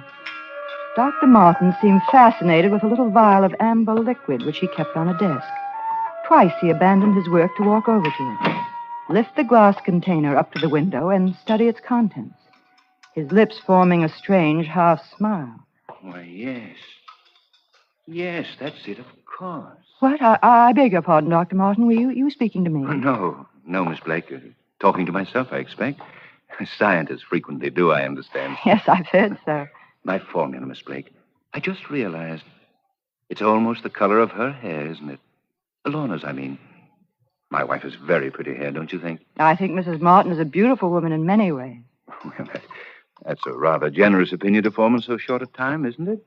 Do you always analyze people so quickly and so flatteringly? How about me, for instance? Well, I don't think you're being fair, Doctor, but since you asked, I'd say you're a man of great charm and certainly a scientist of remarkable ability. I should be pleased, I suppose. However, it sounds like generalities. I think I'll have to see what I can do toward creating a more specific impression. Yes. Truly beautiful color, isn't it? I've never seen anything quite that shade of amber. What is it, Doctor? It's a mixture of my own. I'll let you in on it someday, soon. But meanwhile, I'd advise you to keep clear of it. I think I could safely claim it to be the fastest-acting poison in existence. A new experiment, Doctor? The most exciting experiment to which a scientific mind can apply itself. And I have every confidence that I'll be able to work it out to a successful conclusion. Sounds challenging. Challenging, Doctor. I hope I'll be allowed to work on it, too. I assure you, my dear Miss Blake, I wouldn't attempt this particular experiment without you.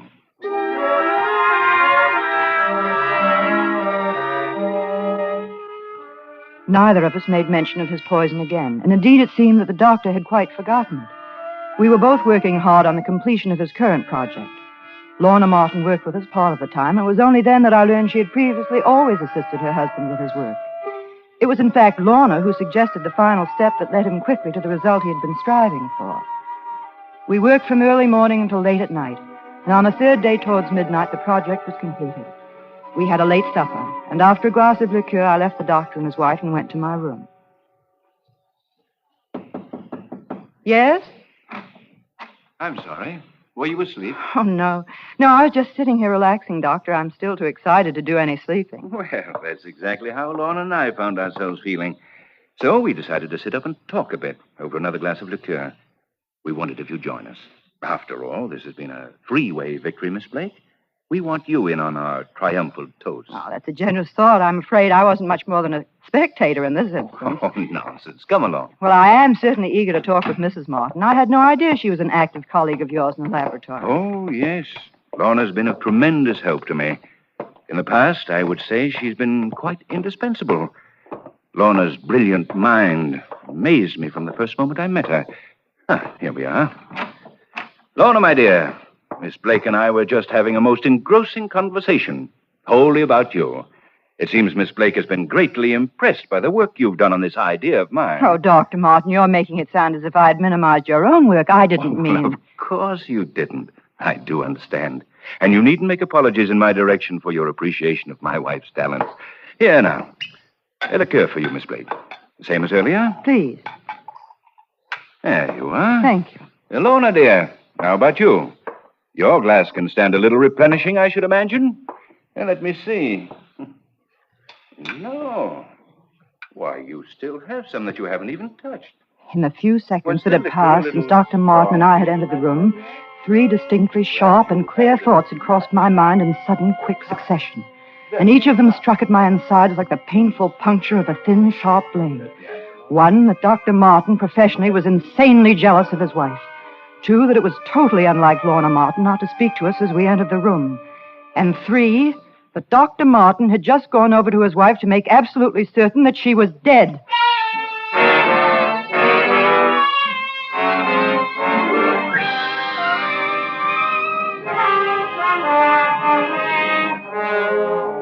Autolite is bringing you Miss Joan Bennett in Statement of Mary Blake, tonight's production in radio's outstanding theater of thrills, Suspense.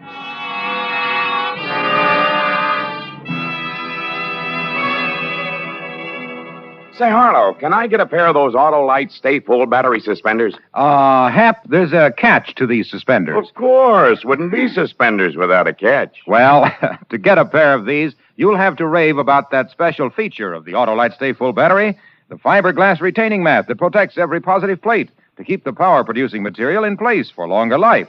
70% longer life, in fact, than batteries without stay-full features. And this is proven in recent tests based on SAE life cycle standards. Doesn't anyone but you have a pair of those wonderful, wonderful suspenders? No. These suspenders were made for me by a happy car owner who recently bought an Autolite stay-full battery, the battery that needs water only 3 times a year in normal car use. Said he couldn't thank me enough for telling him about it. So, friends, see your Autolite battery dealer tomorrow. And remember, you're always right with Autolite. And now, Autolite brings back to our Hollywood soundstage our star, Miss Joan Bennett, in Statement of Mary Blake, a tale well calculated to keep you in suspense. I stood there, unable to speak. Dr. Martin looked at me. He was amused at my reaction to his wife's murder. I rather think I could read your mind quite accurately at this moment, Miss Blake. Why? Why does one do anything? What motivates any action of man? There is a need, a desire, a want behind every action. I wanted to kill my wife.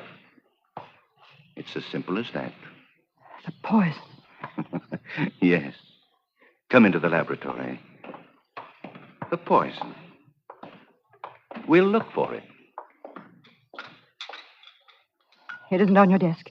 You did kill her with it, but I don't see it. And why have you made it a point to have a witness? I remember now.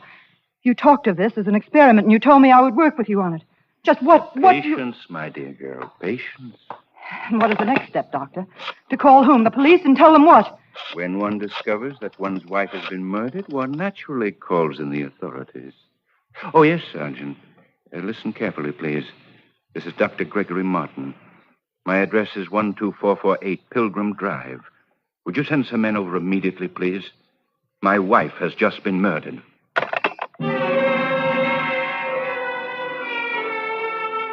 The complete realization of what he had done seemed to come upon me all at once. A sudden delayed shock that hit me with the impact of a hammer blow. I looked at him, and he seemed a total stranger. A maniac whose next move I could not predict. He was laughing, and while he laughed, I reached desperately behind me, closing my fingers tightly around the glass container I felt in. And I prayed that it contained something that would serve as an effective weapon against the murderer. With one quick movement, I flung it full in his laughing face. And I watched it eat away his skin like a sheet of tissue paper in a soaring flame.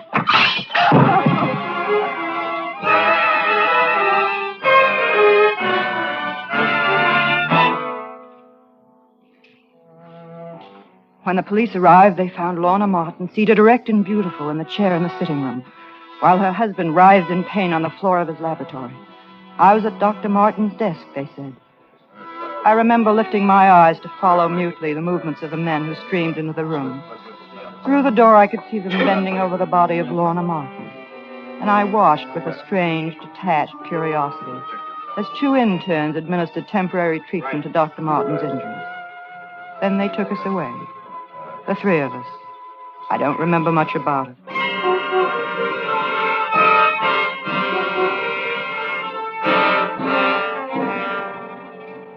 Do you want to talk now? Come now, Miss Blake. We realize that you've been under a great strain. We want to find out exactly what happened, and we must know exactly what part you played. You know, in view of what has happened to Dr. Martin and his wife, a man so revered and well-known, we will be subjected to a great deal of pressure to bring someone to justice for this thing. Justice? How can Lorna Martin ever know justice? Let's hear your story, Miss Blake, from the beginning. There were 3 people alone in that house when this happened. And of them, only you were able to speak. Now, let's hear what you have to say. How about it? All right. You'll talk on the stand.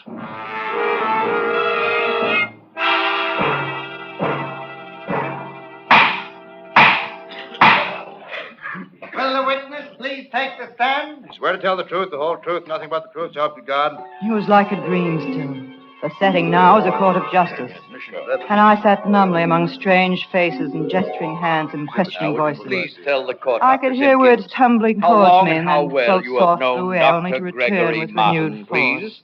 Dr. Martin has been my close friend and associate for over a dozen years. His fine character cannot be questioned. He and his wife were an unusually devoted couple. This thing that has happened is shocking. You were a frequent visitor in the Martin home for many years, Dr. Lee. Yes? Can you relate to the court any scenes you witnessed in the Martin household which might have an important bearing on this case? I attended a gathering at the Martin home on the very night that Miss Blake first came there. She sat with us in the living room, and throughout the evening I was aware of her studying Dr. Martin with a peculiar intensity. It was extremely odd. As the medical examiner on this case, will you please tell the court your findings which revealed the cause of Lorna Martin's death? Mrs. Martin was poisoned. The poison was in liquid form, taken internally. It was obviously expertly prepared by someone well acquainted with scientific formulas, someone who had access to an excellently equipped laboratory.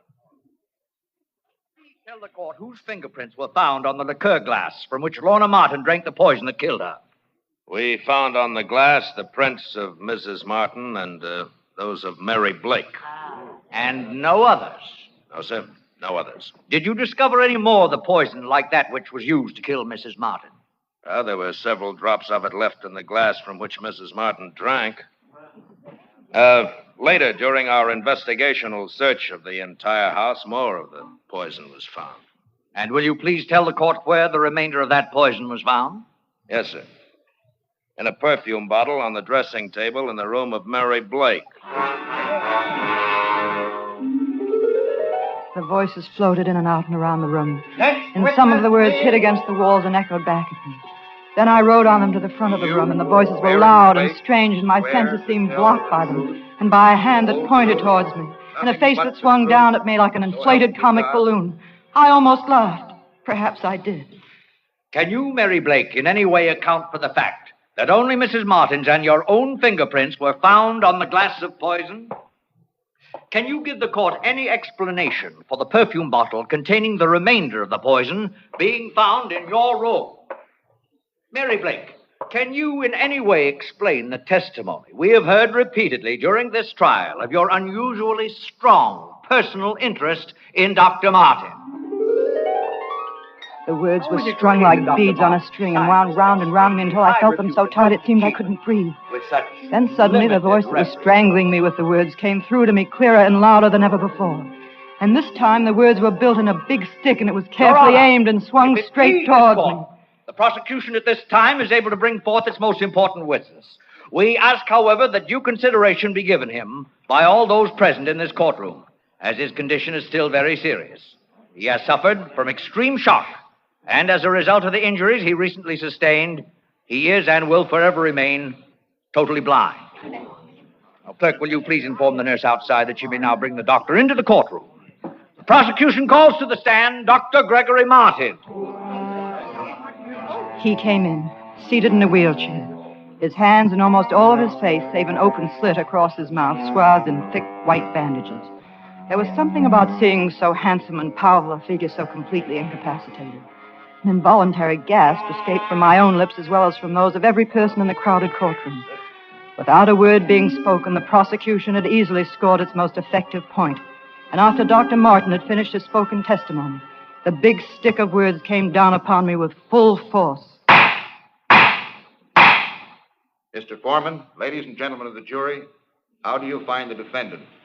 We find the defendant guilty as charged. Then more words. Words coming at me with final flattening blows. This court hereby sentences you to the Women's State Penitentiary for a period of not less than 99 years.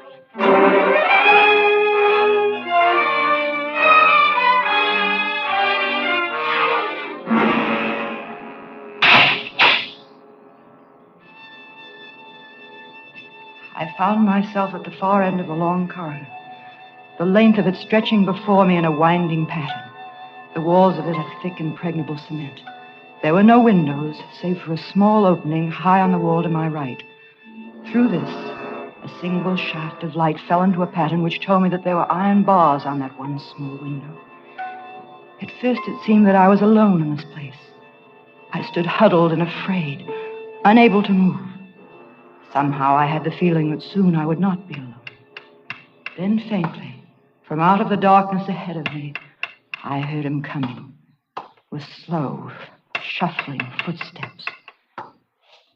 The walk of a man who has not long been without his eyes. I saw his cane first, a slim thread of white in the blackness before me. I watched it, tapping up and down in a nervous rhythm. Tapping, coming closer, closer. I felt the muscles in my throat tighten in an effort to scream. But I made no sound at all, nor did I move. I just stood there and waited, and watched him come toward me. Then, in the next instant, his face caught in the shaft of light, and I saw him very clearly. Mary, Mary, Blake, wake up. Come on now, get hold before you rouse the whole block. Come on now. Oh, we can't have this every night. Oh, what's that dream? I can't stop dreaming. It isn't fair. It isn't fair. I don't belong here. I didn't do anything, but I'm here. He still won't leave me alone, not even in my sleep. Oh, there, you see, Warden. That's the way it is every night. We can't seem to That's do enough, it. Matron. We're releasing Mary Blake. What did you say?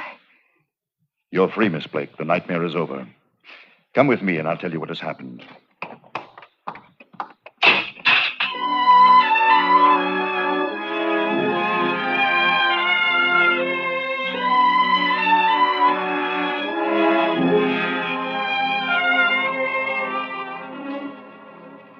Miss Blake, the state has no way of returning these weeks of freedom it wrongly took from you, nor of erasing the shock and heartbreak you've been forced to suffer. We can only hope that it has not too deeply embittered you and hasn't totally destroyed your faith in the justice one customarily finds in our courtrooms. There seems to be a limit to bitterness, Warden. I find that what I feel now is not a release from injustice, but a release from fear. I know that he can never reach me again, even in my dreams. How can I be so sure of that? Well, it's another of the things that can't be accounted for rationally about this case. It leads one to wonder if some metaphysical force wasn't put to work in place of the erring machinery of justice.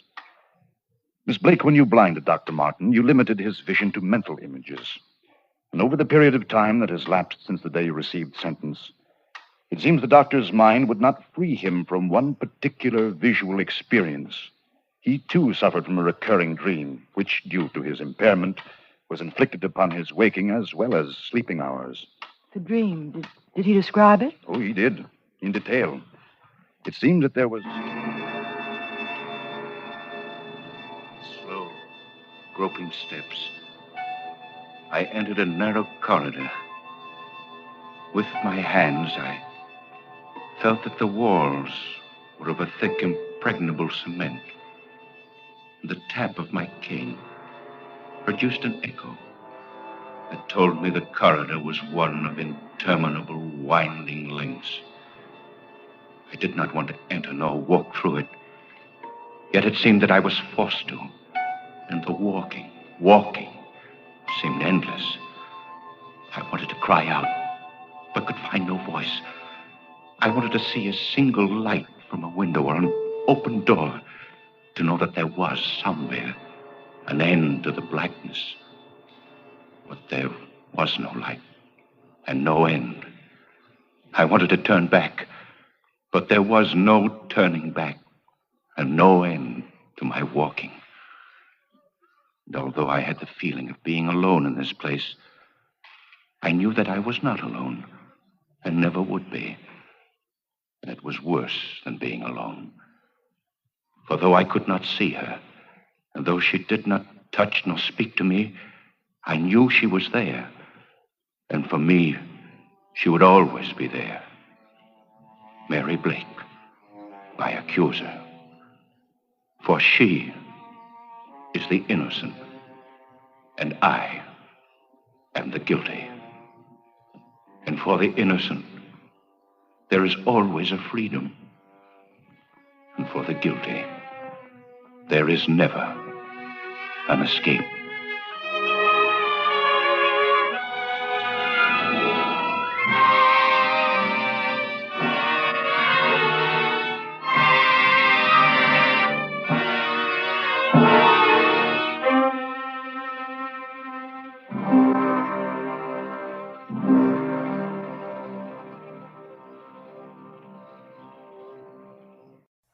And now, with The Man in the Room and the performance of John Lund, Autolite hopes once again to keep you in suspense.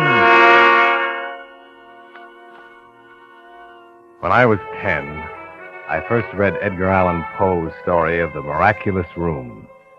The room whose terrible walls closed slowly in upon their prisoner. Made a deep impression upon me. My most persistent nightmare was that I was the poor devil in the story.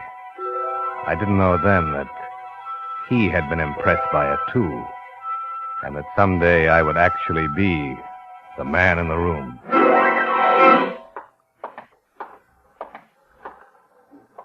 Excuse me. Can you tell me what floor Miss Markham is on? Miss Markham? What do you want with her? Why, I want her to do some work for me. She does typing, doesn't she? Mm-hmm. Third floor. Step in. Thank you.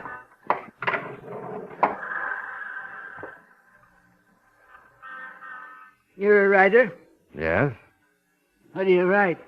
Stories, mostly. Mm-hmm. Sell them? Occasionally. Mm-hmm.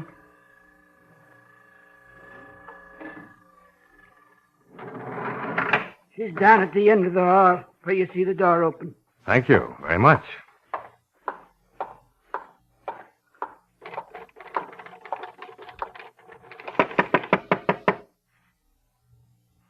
Oh, come in, please.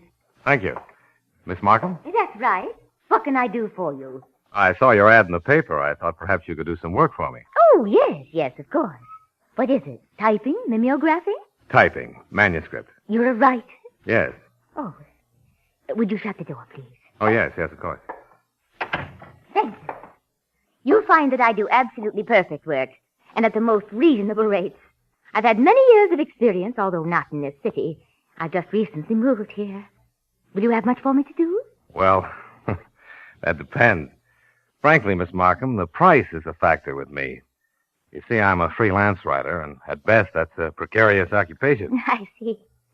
Well, is 30 cents a page too much? Why? 25?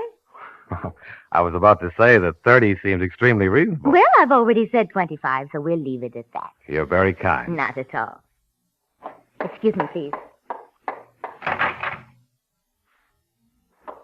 Was that the elevator man running down the hall? Well, no, I didn't see anyone. It's been a lovely day, hasn't it? Yes. Yes, it has. I think the weather is so perfect here. I know I'm going to love this city. It's so difficult coming to a new place and trying to establish oneself, especially so late in life. But I think things are going to work out fine. I hope so. Would you like to leave your manuscript now? Yes, here it is. Oh, thank you. Yes, 40 pages. I'll have that ready for you day after tomorrow. Oh, that'll be fine. I'll come back and pick it up then. I left the office and rang for the elevator. The old man who ran it didn't speak to me on the way down, but I stood in the back of the car and looked him over carefully. He was a funny little old duck, almost dwarf-sized, with shoulders so rounded he was nearly humpbacked. I was sure he was the one who had been listening at the door upstairs. But, after all, it was none of my affair. 2 days later, I returned to the old office building to pick up my manuscript. You come to pick up your typing? Yes. Here it is. She left it for you. Oh. Well, I've got to go up anyway. I have some more work for Miss Markham. I'll take it. She don't want to be disturbed. Well, Just give it here. All right.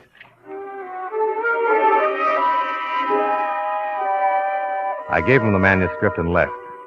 Several days later, when I returned, he had the completed work ready for me, down on the first floor. That's the way it went on the other occasions when I had typing for Miss Markham to do. The old man took it from me downstairs and had it ready for me when I returned. There was always a reason for me not to go upstairs. Miss Markham was working and didn't want to be disturbed. Or she just left for lunch. Or she wasn't down that day because of illness. One day, when I came to pick up some material, the elevator was not down on the first floor, and my curiosity got the better of me. Instead of ringing, I took the stairs and walked up to the third floor.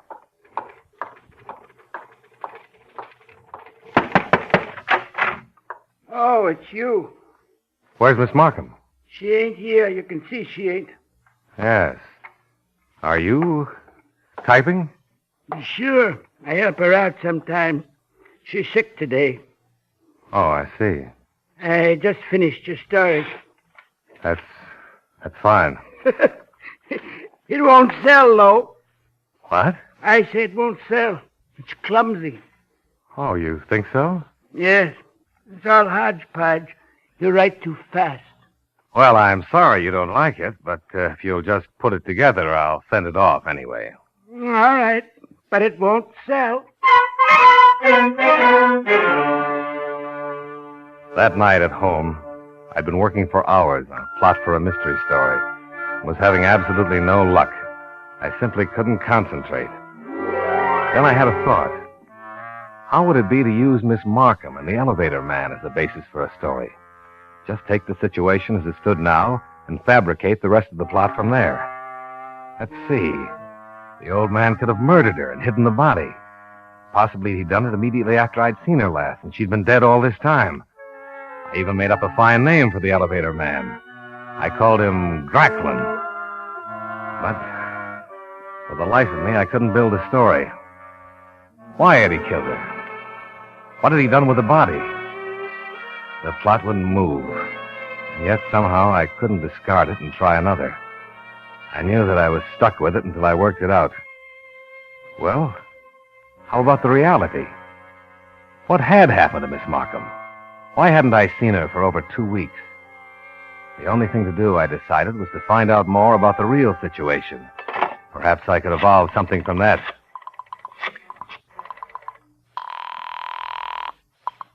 Hello? Hello, George? Bert. Oh, how are you, Bertie, old boy? Fine. Listen, George, who does your typing? My typing? Why, Harrison Lewis. Oh, yes, at 50 cents a page. I forgot you were rich. Why? Well, I thought perhaps you'd seen the same ad in the paper that I did. A Miss Markham. She's been doing some work for me. Markham? No, I didn't see it. Well, why? Is she any good? Oh, yes, she's very good. Well, what does she charge? 30 cents a page. Hey, that is cheap. Maybe I'll switch. Where's she located? 202 West Olive. Why don't you go up and see her anyway? Let me know what she says.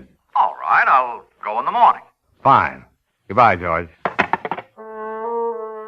The next morning, I called information and got Miss Markham's office number. It was not yet listed in the directory. I called the number, somehow knowing there would be no answer. Hello? Oh, hello. Miss Markham? Yes? Well, this is Mr. Freeland. I heard you were ill yesterday. Just thought I'd call and see how you were. Oh, that's very nice of you. Thank you very much. I'm feeling much better today. Oh, I'm glad. I expect to have some more work for you at the end of the week. All right. Just bring it in. I will. And oh, yes, Miss Markham, I haven't received a bill from you yet. Would you send one soon? Yes, I will. Thank you. Goodbye, Miss Markham. Goodbye.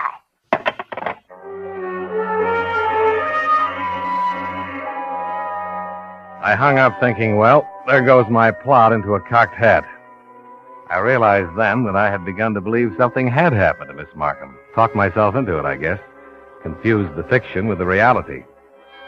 But just because she was alive and well, that was no reason why I couldn't still build a good story from the same idea. Now, let's see. Gracklin had killed Miss Markham and hidden the body. But when I called up, she answered. No, I couldn't use that. But wait a minute. Why couldn't I? Why, certainly, there was the twist. Sure. Gracklin gets another woman to impersonate Miss Markham. The only ones he'd have to worry about would be the people who had seen the first Miss Markham. Well, that's the way my story would go anyway. I sat down at my typewriter and made it sing for a couple of hours. The story was coming along fine. Only thing I needed was some background on Gracklin. Well, nothing like the source. At about 4:30 that afternoon, I was down on West Olive Street near the 202 building. At about 5, Gracklin came out and started up the street. He got on a bus, so I looked around for a cab. Cabby, you taken? Nah, hop in. Good. Listen, follow that bus, but not too close. I'll tell you when to stop. Okay. He stayed on that bus all the way to the end of the line. I got out of the cab about a block before the final bus stop and saw the old man get off. It was almost prairie here. Large vacant lots and only a few scattered houses. He entered one of them. After about 20 minutes, when it was getting dark, I walked slowly up to the place. There was a light around and back. I went quietly along the side of the house to the window. I looked in. There sat Gracklin, bent over a table, writing with a quill pen. But it was the room that surprised me. The walls were filled from floor to ceiling with books. Heavy, scholarly books. And then I saw it. On a smaller table against the wall stood her picture. She was younger in the photo and prettier, but it was unmistakably she. Miss Markham.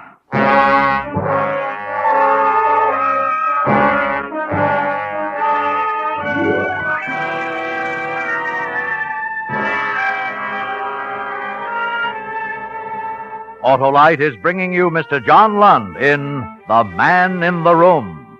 Tonight's production in radio's outstanding theater of thrills, Suspense.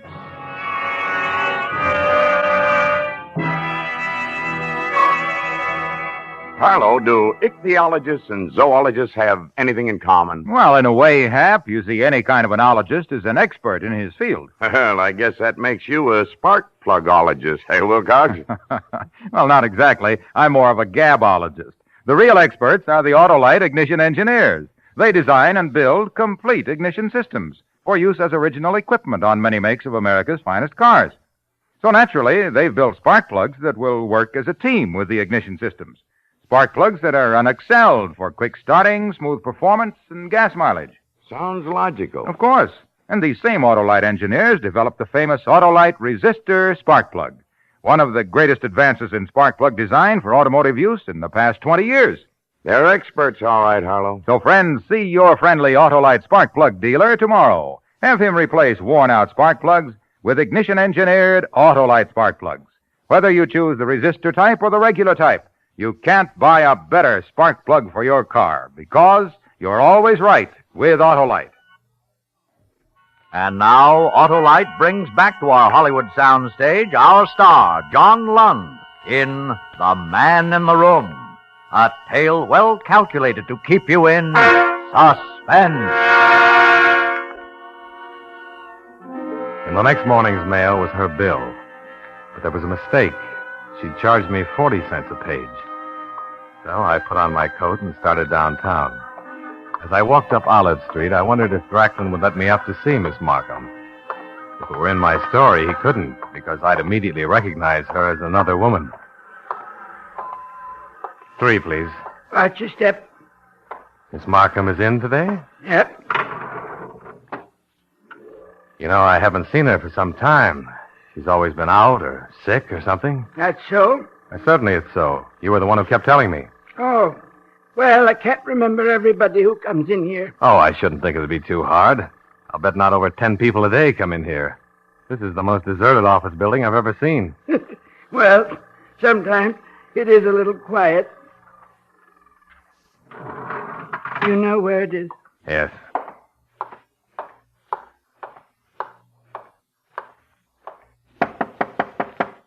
Come in. Miss Markham. You are Miss Markham. Yes, of course. Why? Oh, no reason. I'm a little confused. Been writing too much lately, I guess. Oh.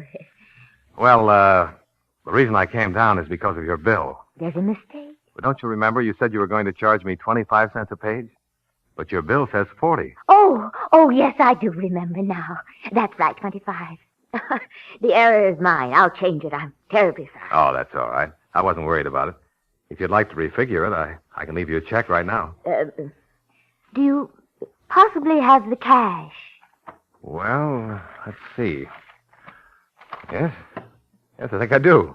Would you prefer that? If you don't mind.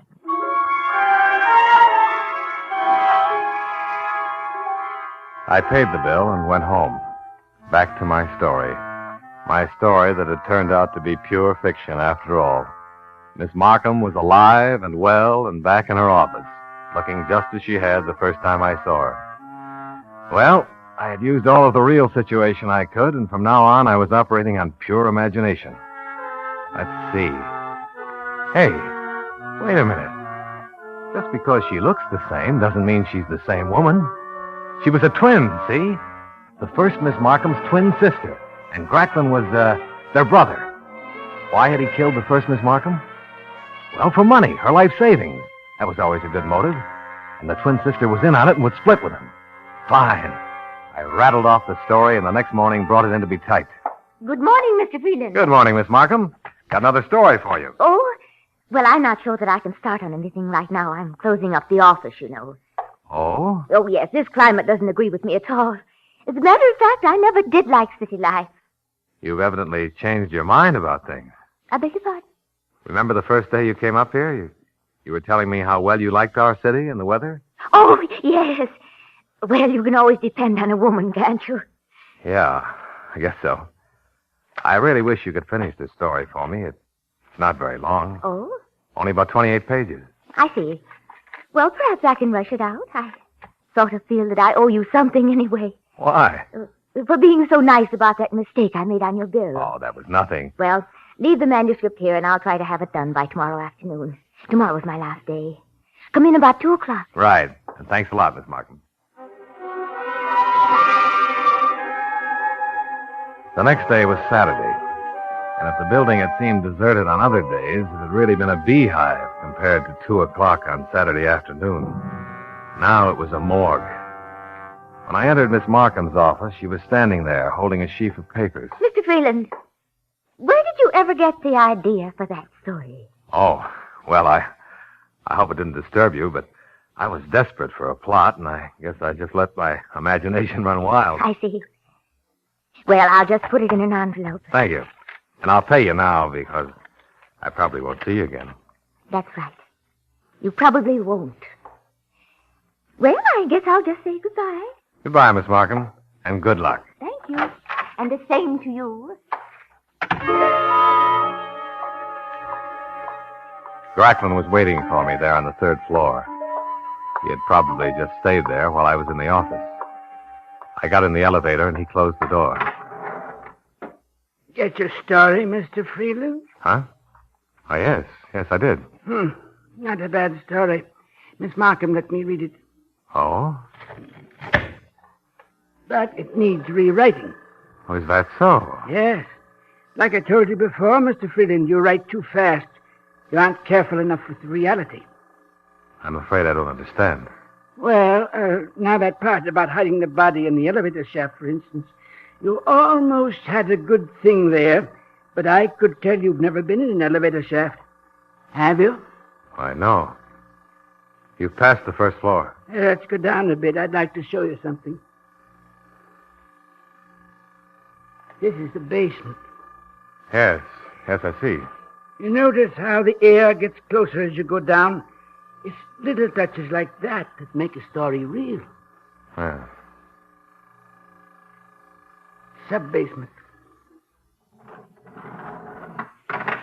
Mr. Freeland, would you like to see what an elevator shaft looks like? Well, Come on, it's very interesting, especially for a writer. All right. Fine, follow me. Now, we'll just go down these stairs on your left. There's only a few of them, but they're kind of dark. Be careful. I will. Wouldn't want you to fall. Now, we go through this little steel door. After you, Mr. Freeland. Thank you. See, this is what the bottom of an elevator shaft looks like. Yes, it is interesting. You could make all kinds of noise down here, and no one would know. Well. Now, about your story.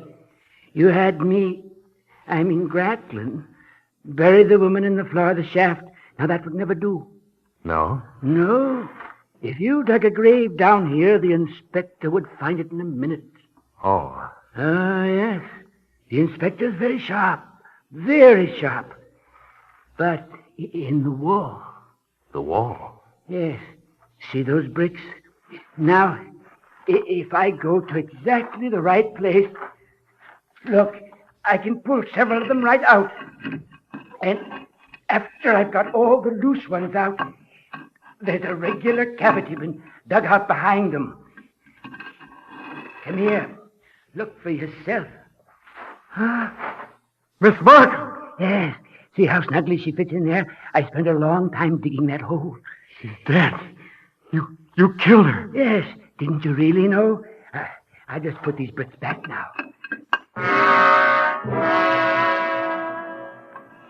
You had some of the things quite right. The woman upstairs is Millie, her twin sister. This one's name is Dorothy. I married Dorothy, but I should have married Millie. You see, Mr. Freeland, I am a writer, too. More than a writer, a poet. But I didn't sell anything, and Dorothy lost faith in me. She typed stories for hacks like yourself, while I had to turn to running an elevator. She caused me to lose faith in myself. Finally, Dorothy left me and came here. I followed her and got a job in the same building. At last, I did what I'd wanted to do for years. I killed her. When I told Millie, she said I'd done quite right, and she came here to help me. You're insane. No, Mr. Freeland. I am a poet. I'm getting out of here. No, I don't think you are, Mr. Freeland.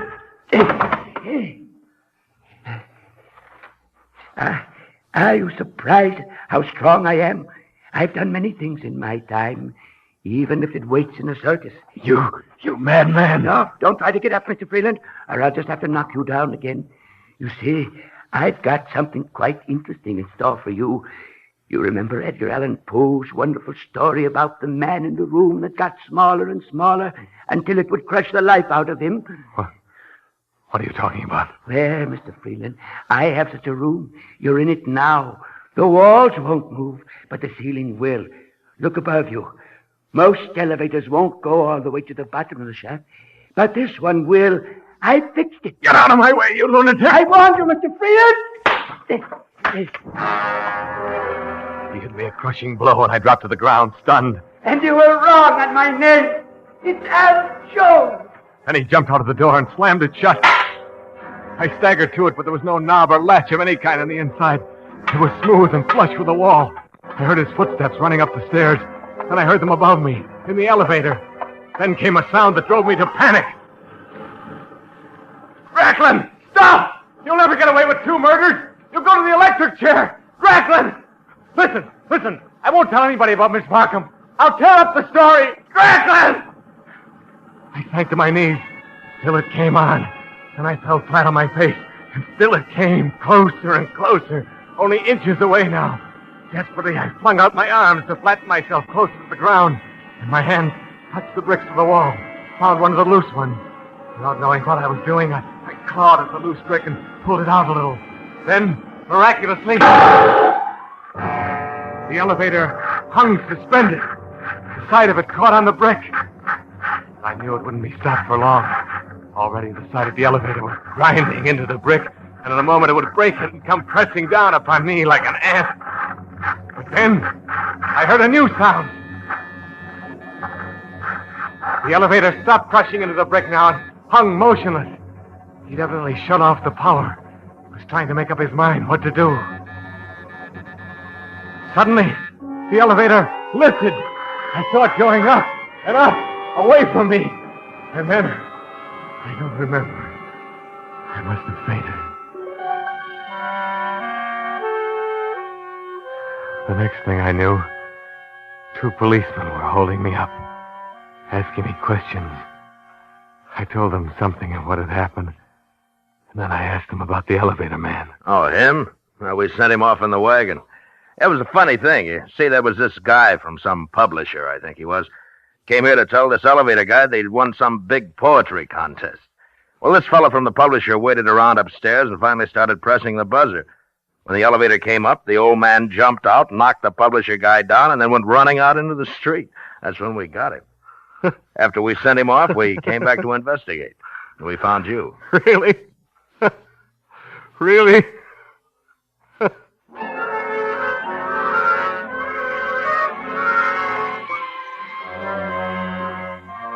Well, that's about all there was to it. Except that old Drackman really was a pretty good writer, I guess. Because I made the changes he suggested. And you know what? I sold the story.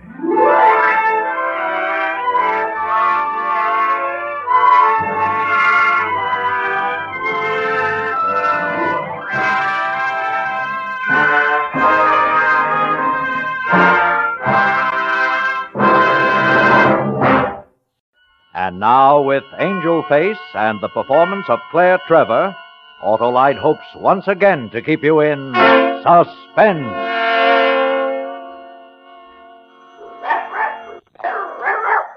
Suzette, get that door.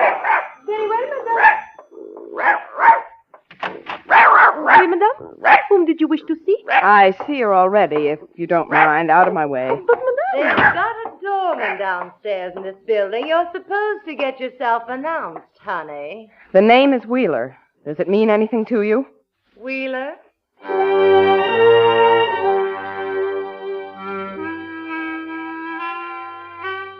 I had caught Ruby Rose Redding, the noted burlesque queen, at breakfast time. Hers, not mine.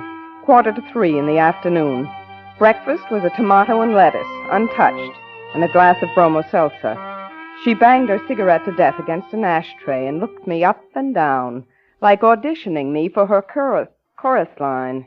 Wheeler, what's it supposed to mean? Are you his mother? I'm a little young for the part, but I'm the only one he's ever had. Oh, now I get it. The big sister act.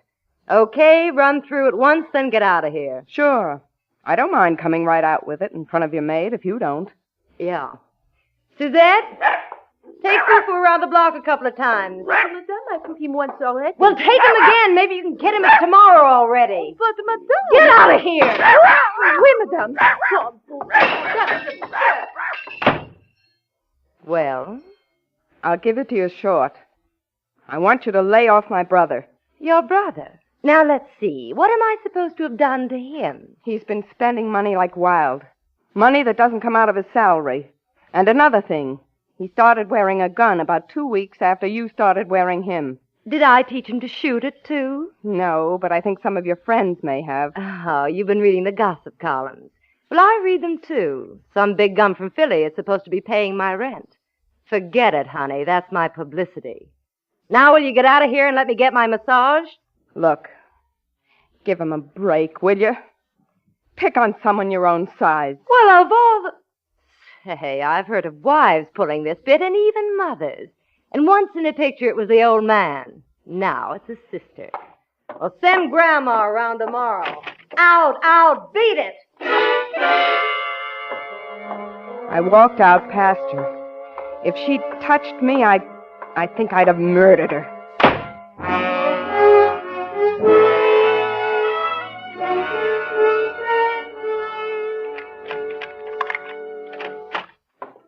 Oh, sis.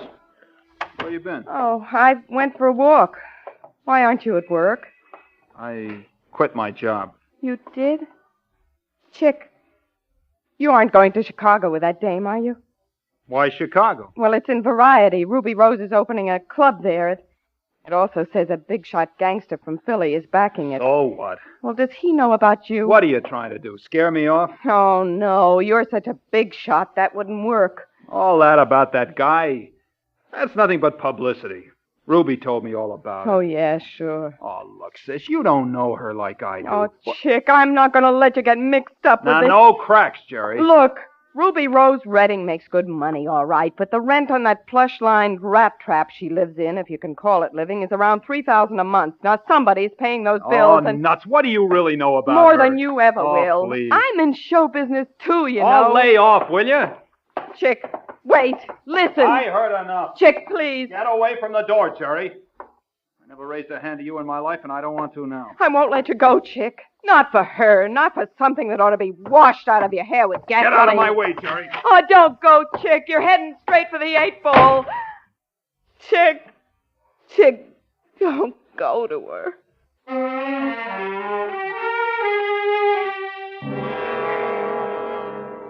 Dissolved 2 girl sitting at kitchen table playing very solitary solitaire. About 4 that morning, I was looking for an aspirin. when the doorbell buzzed. Chick, You're Jerry Wheeler, aren't you? He was nice. I found out his name later. Lieutenant Nick Burns. The other one had a face like one of those cobblestones they dug out of 8th Avenue when they tore up the trolley tracks. Your brother. What time do you leave here this evening? I really couldn't say. My clock's out of order. Miss Wheeler, your brother was going to Chicago with Ruby Rose Redding, the dancer. You knew that, didn't you? Oh, now, why would he go anywhere with anyone with a name like that? Your brother went to the Alcazar Apartments at 8:15 tonight and beat up this Redding dame. What? Then he put his 2 big thumbs on her throat and throttled her until she was dead. You're just saying that. He's just saying that, isn't he? That's the way it is, Angel Face. Well, he didn't do it. Please, he didn't do it.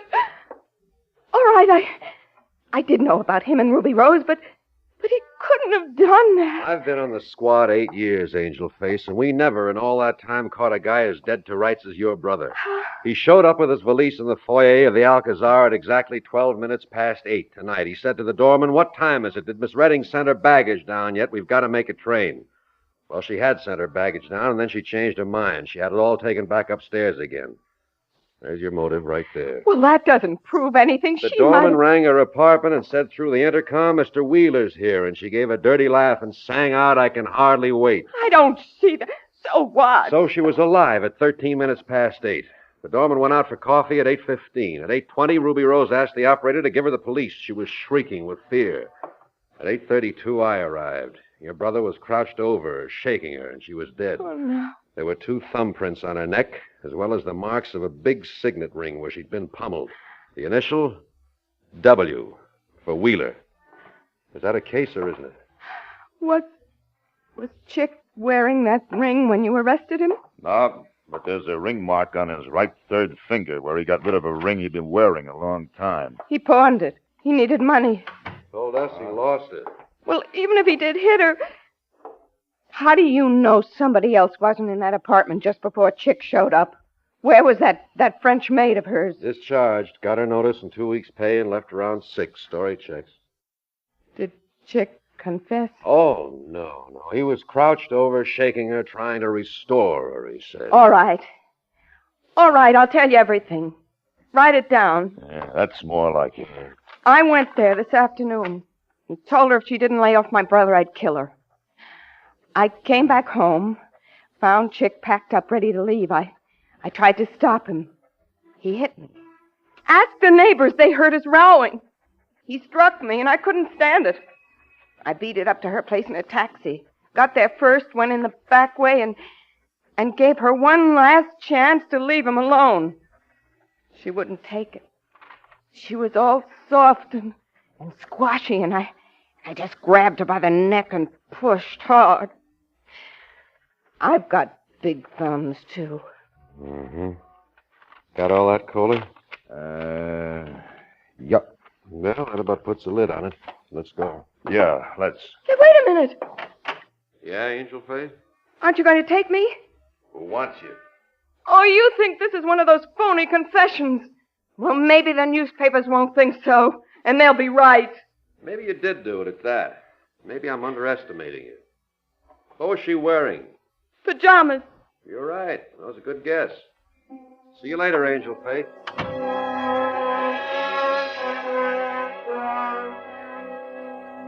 The way he said it, I couldn't tell whether it was a threat or a promise. I never saw him again until after the jury had found my brother guilty of murder in the 1st degree.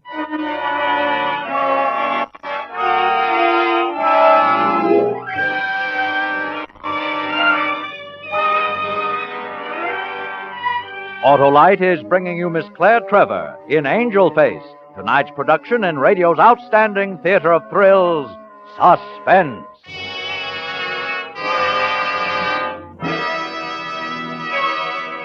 Harlow, speaking of experts... Experts, did you say? That reminds me of Autolite ignition engineers, the men who design and build complete ignition systems, used as original factory equipment on many makes of America's finest cars. They're ignition experts. So naturally, they know how to build Autolite spark plugs so they'll work as a perfect team with all the other important parts of the ignition system. That means they know how to build into spark plugs the best in quick starting, smoother performance, and gas mileage, eh, Harlow? Righto, and say it's the skill of these same Autolite engineers that made possible the development of the Autolite resistor spark plug, one of the greatest advances in spark plug design for automotive use in the past 20 years. Edgewise. How's that again, Hap? Just trying to get a word in edgewise, Harlow. Well, here's the last word, Hap. See your friendly Autolite spark plug dealer tomorrow. Have him replace worn-out spark plugs with ignition-engineered Autolite spark plugs. Whether you choose the resistor type or the regular type, you'll be right, because you're always right with Autolite. And now Autolite brings back to our Hollywood soundstage our star, Claire Trevor, in Angel Face, a tale well calculated to keep you in suspense. I was coming out of the courtroom in a wet hen frame of mind, and guess who had an umbrella? Hello, Angel Face. Get away from me, you butcher. The girl, feeling better already. Huh? Just keep out of my way. Oh, now, wait a minute, Angel Let Face. go of me. You need help, baby. I'm trying to give it to you. All right. Tell me the name of the little man who wasn't there. Wasn't where? In that courtroom, standing trial for her murder in place of Chick. Can't you see it's got to be another... Oh, what's the use of trying to sell you? Oh, go on. Sell me. Convince me your brother didn't do it, and I'm with you up to the hilt. Well, why did you wait till now to say that? Well, you didn't give me anything to go on. Nothing but that phony confession of yours. Well, it was better than the perjured testimony of that doorman and that phony French maid. And you sat up there with your face hanging out and put in your 2 cents worth. Look, Angel Face, I was sent by my superiors in answer to the patrolman's call that night. Questioned Chick and put him under arrest. Don't hold that against me. What do you care whether I hold it against you? You really don't know? No. Look in the mirror sometime and find out.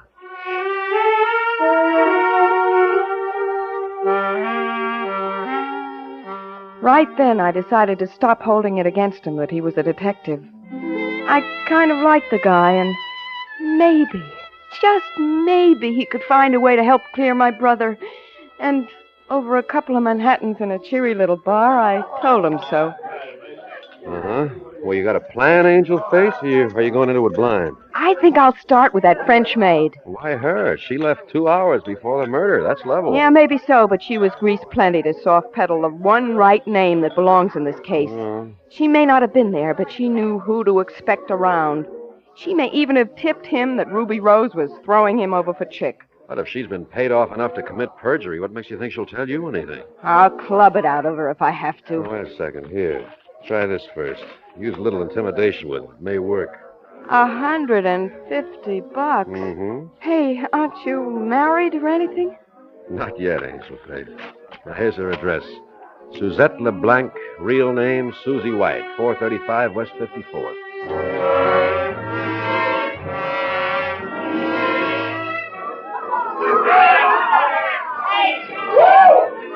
The street had been roped off, and there was a block party or something going on. Anyway, it was noisy. I elbowed my way up the steps of 435 and found Susie White's name on the bell panel. I broke my best fingernail on the button. No response. I pushed into the hall past the drunk, falling out. Pardon me. And fought my way through the fumes to the stairway. Her door was standing open. The lock was broken, and the molding was a mess of splinters. This was the point where the private eye always finds the dead body, but I didn't find anything. Somebody had taken the room apart. I wondered if they had found what they were looking for.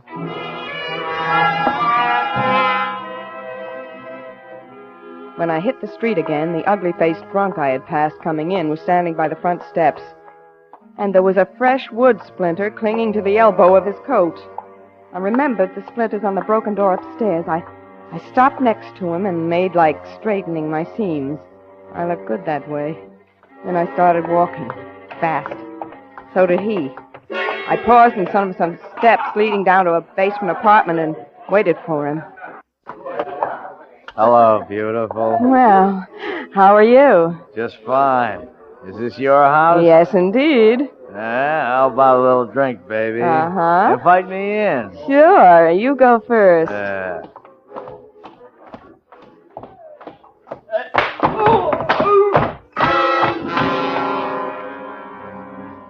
He hit the iron railing with his head on the way down, and the paving stones at the bottom did the rest. It was right there in the first pocket I looked in, behind his wallet.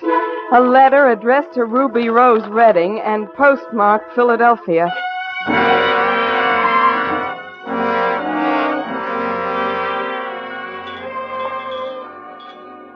Nick, here I am, over here. Oh, hello, Angel Face. Nick, I know you didn't find her. I may as well tell you why. She doesn't live there anymore. What? Nick? They fished her body out of the Hudson about a half hour ago. Oh.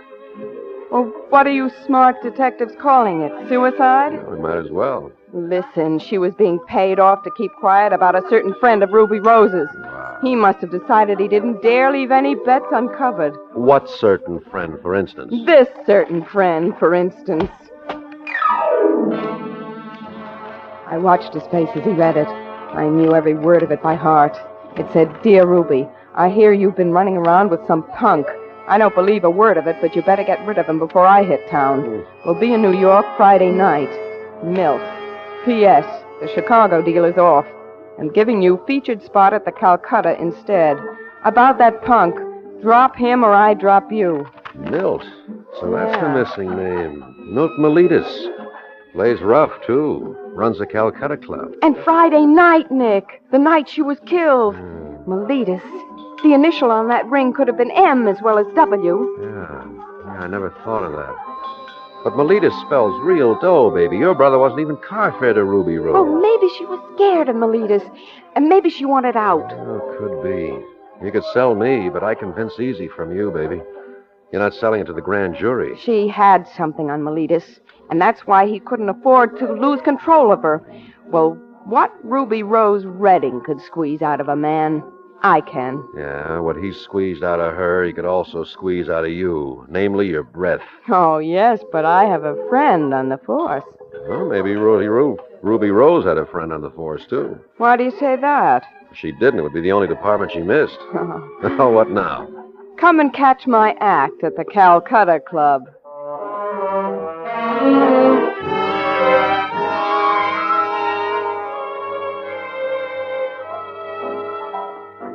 Go on, lift them a little higher. Don't be coy. Look, I sing and dance, and that's all. Got any numbers with you? Numbers? Look, what are we wasting time for? Let's meet the guy who does the hiring. Hey, wait a minute, Mr. Miletus. What's your... Well, she says she wants to meet you, Mr. Miletus. Sure, why not? Well, hello. Hello yourself. Oh, Mr. Miletus. You know, I've always wanted to work for you. Okay. You start the Calcutta tomorrow night. Oh, thanks. Buy yourself some up-to-date lyrics, get yourself a dress. Mac will tell you the kind I like.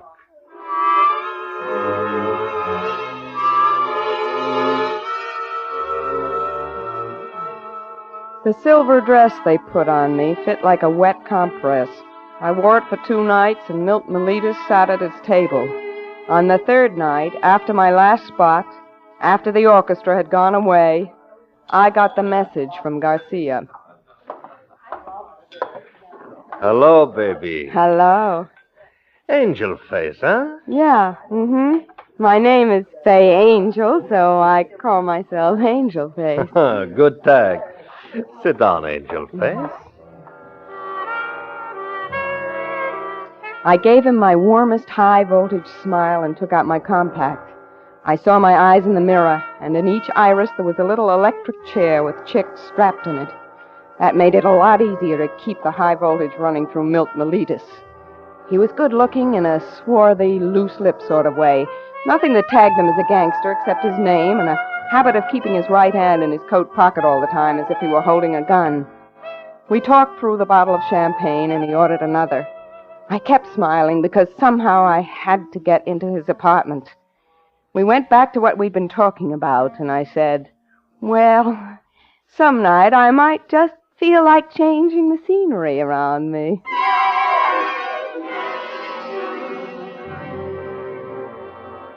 Dissolve to girl entering the Miletus apartment on Park Avenue. It was a duplex with a 2-story living room and a bedroom opening off a balcony. I decided to start at the top and work down in case I needed to get out of there fast. I gave his bedroom the suspicious wife treatment. In the night table, I found the 9 letters to Ruby Rose and a bunch of treasury certificates, the kind doctors have to make out to get narcotics. In a box containing studs, cufflinks, and 132 caliber bullet, I found what I was really looking for, but never really expected to find. A signet ring with the initial M on it. When I got the bell, I thought fast. If Miletus was out of town, everybody who knew his private number would know better than to ring it. If he was checking up on me, I had nothing to lose, so... Hello? Angel Face? Oh, Nick. Oh, what a scare you gave me. Listen, I've got all I need. Some dope certificates, the rest of the letters, and best of all, a signet ring with his initial. How am I doing? Not so good. Miletus just got back. Sore as the devil over a phony wire somebody sent him to decoy him out of town. Well, that was me. Only I thought he'd stay overnight at least. How did you know I was here? Angel Face, did you really think I'd let you go into this alone? I'm downstairs now. I've been watching every minute. Oh, I wish I'd known. I wouldn't have been so scared. You ought to be scared. He left the club 5 minutes ago. Must be Oh, all right, Nick. Now, look, Angel Face, if you... Nick, someone just came in. Take it easy, baby. Sergeant Coley and I'll be right up.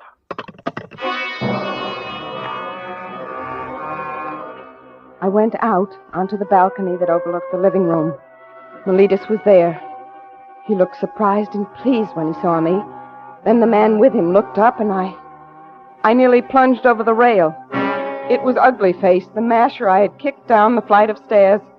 Miletus turned to him. Get up, Rocco. Can't you see I have company? Wait a minute. That's her. The dame I was telling you about. Oh. Don't be calling my lady friends dames. I'm trying to tell you, Come Milt. here, Angel Face. Come on down. Don't be scared. Oh, sure, Milt. Why should I be afraid of you? At last, huh? Finally, you wanted a change of Hey, look, scenery. boss. Mm-hmm. Get out, Rocco. Well, yeah, but... Get out. Okay, Milt. It's your party. Come here, Angel. Now, wait a minute. What for? Well, a girl likes some soft lights and a little sweet music, you know. Okay, I'll go mix us a drink.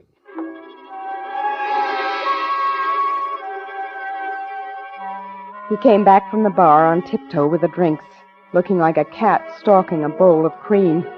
I threw up my first line of defense. I picked up my purse and made like making up my face. Well, honey, what's the big idea? I'm just putting on my face. Oh, you don't need it. My purse. Leave it there. Oh, I will not. Those are my things. You haven't any right. Hey, what's that? Just things of mine. Some letters. Let me see those. No. Let me see No. those. Oh. What else did you lift out of my room? I was jealous. Her letters. Sit down. Oh. You were plenty jealous. Jealous of the whole United States Treasury, eh? Milt, open up! Stay where you are. What's up, Rocco? I tried to tell you about the dame. She's What? trying to frame you. She's Wheeler's sister. You weren't at the trial. You were in Philly. Shut up about Wheeler. What's got you so excited? There's cops all around the building. 2 detectives coming up. Okay, Rocco. Cheap little... I'll fix you. Even if they get me, I'll fix you. You're wrong, Milt. I took those things because I knew they were coming here. I did it for you. Oh, for me, she says. No!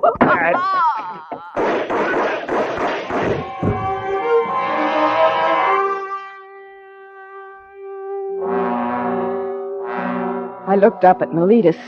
There was blood running down the part of his hair. He dropped down to his knees beside me like he wanted to apologize, but he didn't say anything. Then he fell over on his side and didn't get up anymore. His right hand, the one he always held in his coat pocket, was grabbing at the rug. There wasn't any thumb on it. And there'd been 2 big thumb marks on Ruby's throat.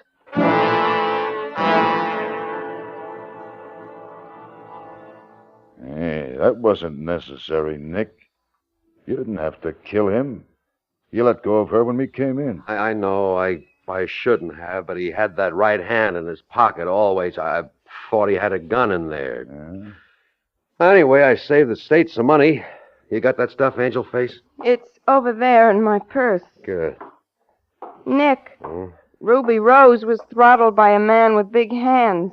2 big thumb marks on her neck. Look at Meletus. No right thumb. Yeah, that's bad, Angel Face. Nick. What? This ring here. Isn't this your fraternity ring? Don't move, Nick. Yeah. Yeah, I guess it is. Do we have to mention all this, Coley? Yeah, Nick. I think we'd better.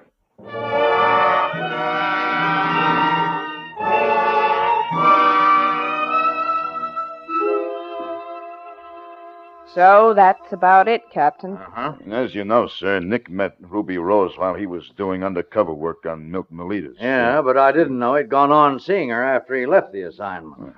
I guess nobody did, except me. Yes, and Sergeant Coley clinched the whole thing with that ring. Well, Miss Wheeler, the ring clinched the case all right, but not against Meletus.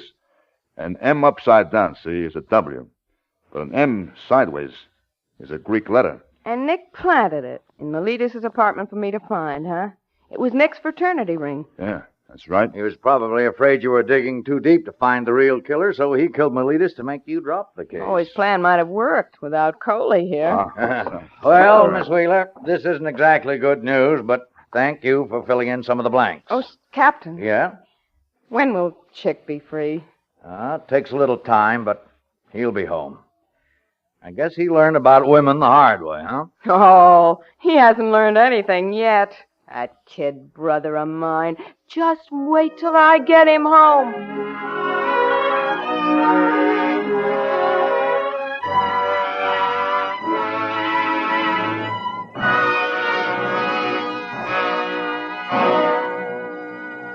Suspense. And now, with Very Much Like a Nightmare and the performance of Dennis O'Keefe, Autolite hopes once again to keep you in suspense.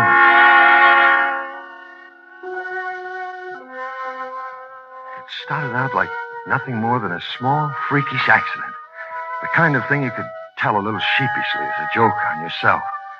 But by the time it was over, it was very much like a nightmare. A dream you wake up from, drenched in cold sweat, shaking all over, with the clock pointing at 3 a.m. and the covers on the floor. It was only my second day back on the job after a short bout with the flu germ, and I'd been up practically all night working on a job my boss, old Hard Rock Gilman, had been kind enough to save, especially for me. As I walked into the lobby of the Nugent building, my biggest worry was simply whether the little pills my pharmacist mate Henri had given me would keep me alive and jumping through a rather long day. Eddie, the hawk-faced kid who ran the elevator, was just about to take it up as I came in. Hold it, Eddie. Hiya, Mr. McLean. Oh, I'm sorry, Miss Dupree. Didn't see you. Good morning. Good morning, Mr. Dupree. How are you? Anybody for 3? Don't think I've seen you around lately, Mr. McLean. No, I've been playing hooky. Lucky you. Bye, Betty. Have I ever let you off any other place?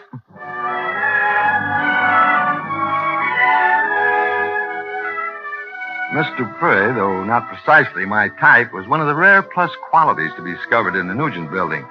She was one of the few girls I've seen around office buildings who actually looked as though they belonged in somebody's penthouse apartment.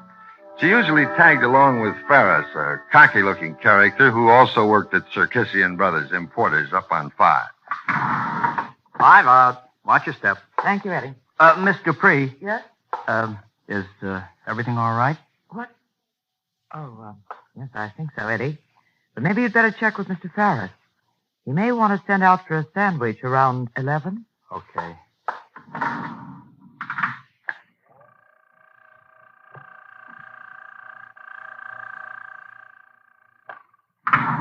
Seven, Mr. McLean. Watch your step. Thank you, Eddie.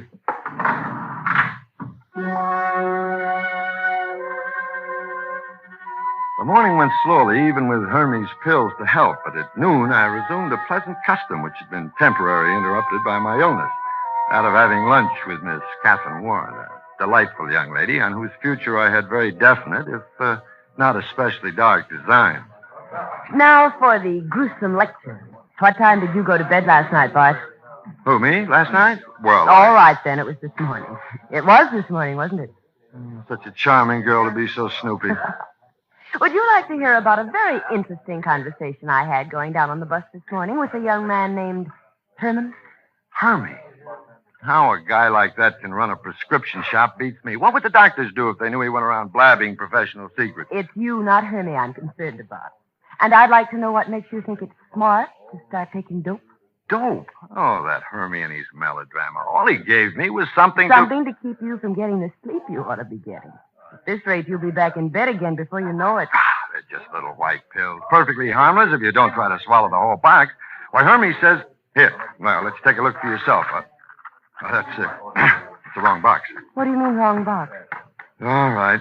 So I'm a fugitive from a drug counter. These are the other ones. The other ones? Well, the fact is, darling, at first I was as leery about these stay-awake things as you are. I started worrying. Suppose the stuff was slow wearing off, or suppose I developed insomnia or something like that. Now, Hermie said he doubted that would happen, but just to make sure, he fixed me up with these sleeping pills. More dope. Oh, look, honey. It's not Gilman I'm doing this for. You know that. It's us. I wouldn't have tried to come to work. I know, Bud. I'm sorry. Forget it. Shall I call you tonight before I tuck myself in? If you don't, I'll come over and toss tear gas through your window.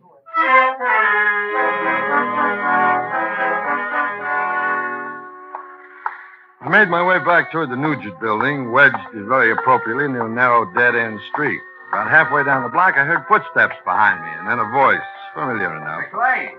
It was Ferris, Marie Dupree's boyfriend. Hi, McLean. Hadn't seen you around lately. Been out of town? No, just had to stay in for a few days.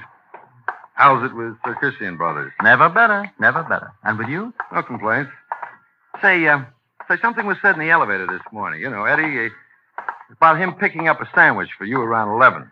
I was wondering if that's just an arrangement with the people on your Sandwiches? floor. I don't get it, Mr. McLean. Eddie's never picked up any sandwiches for me. Somebody's kidding. Oh, here we are.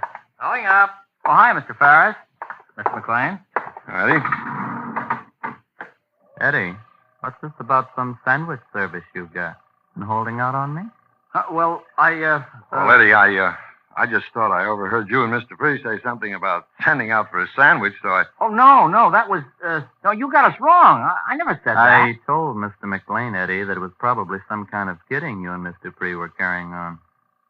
That goes to show you should never kid on the job. Yes, sir. That's a good motto for Eddie, huh, Mr. McLean? Never kid on the job. The three of us stood silently in the rising elevator. It seemed to me that Ferris had pushed the sandwich topic a little farther than necessary. Eddie was pretty upset. Well, why would he... Oh, well, it wasn't any of my affair. I went back into my cubbyhole to wait till 3 o'clock, the hour for which Gilman had called a conference with Fisher of Barton and Fisher, our big account. And it was in this conference that the sleep I hadn't got started creeping up on me. Out of a fleecy fog, I suddenly heard Gilman barking at me. McLean! Yes, huh? Heaven's sake, what's the matter with you? You didn't get out of bed too soon, did you? Sir? Oh, no. I'm all right, Mr. Gilman. Oh, good. I'd appreciate your getting Mr. Fisher's brief finished up for me. I hate to ask you this, but I wonder if you'd mind getting it done before you go. I managed an apology and stood up. My eyes burned and my neck muscles seemed to be dragging my head down as I went back to my office. It had been 10, maybe 12 hours since I had taken the last couple of stay-awake pills. And if I could borrow enough energy for the next 45 minutes, I told myself I could clean up this last job and a whole blessed night would be mine for sleeping. This time I'd cut the dose in half, only take a single pill, so I shook one of the pills out of the little box and followed it with a glass of water. Then I sat down at my desk and unclipped the sheets that Gilman had given me.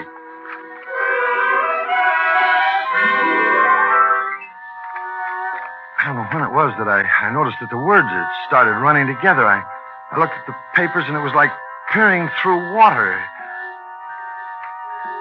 A bell was bonging somewhere far off in the distance, and I seemed to be lying across a bed. Slowly, I forced open my eyes and blinked while reality swam into focus. For a moment, I really didn't know where I was, and there was just silence and the lost feeling of being in the wrong place. And suddenly I realized the bed I had seemed to be lying across was my office desk. I couldn't quite get it clear. What was I doing here? The outer office was nothing but darkness.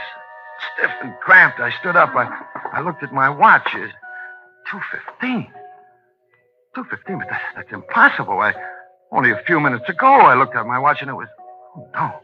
No, it couldn't have been a few minutes ago. Gilman was here then, and Miss Tyler and the others. It can't be 2 in the morning.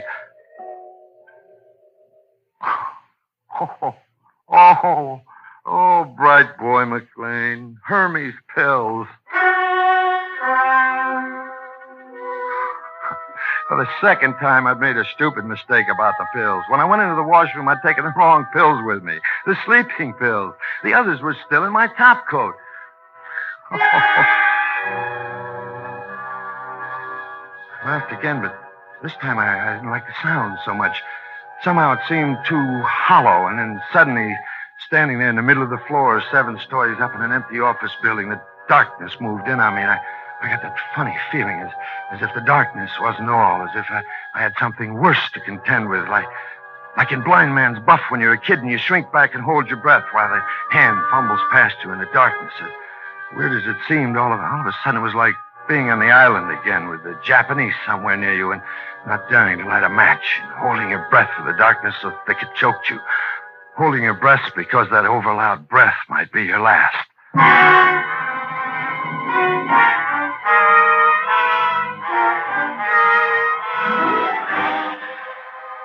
Autolite is bringing you Dennis O'Keefe in Very Much Like a Nightmare. Tonight's production in radio's outstanding theater of thrills, Suspense.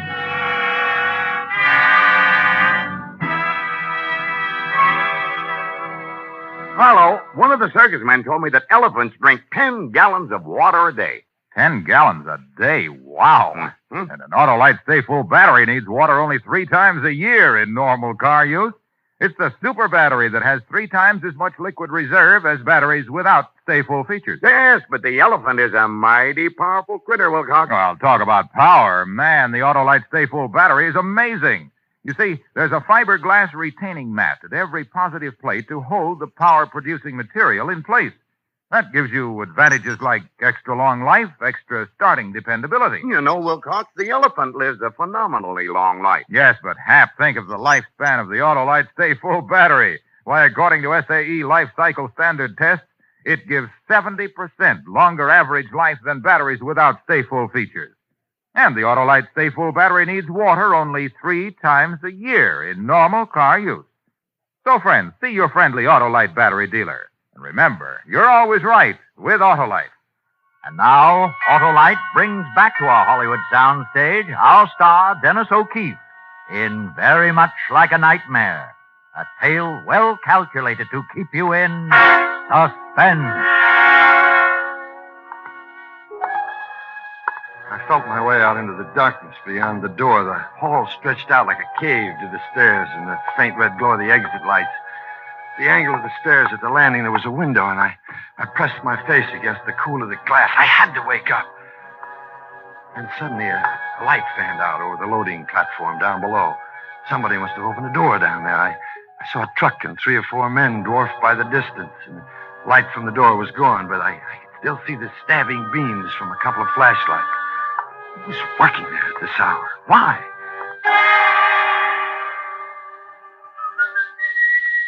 And then I heard the whistling. Eddie, the elevator boy. What's he doing here at this weird hour?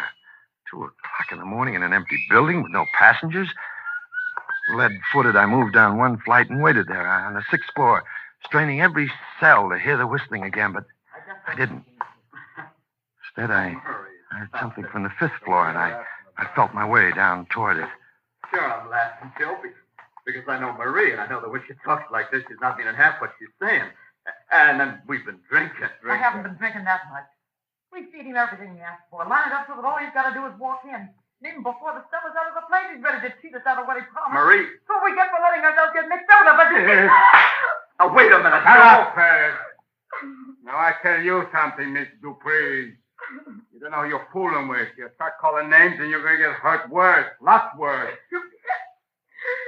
Yeah, I hit you, and that ain't all. You figure you don't get enough for what you do. You figure you're being cheated out of your cut. But I tell you something now. You open your mouth the wrong way, I handle you myself. No way, Joe. You think we're so scared of you? We'll stand for anything, don't you? Well, if I get nothing, you get nothing, too.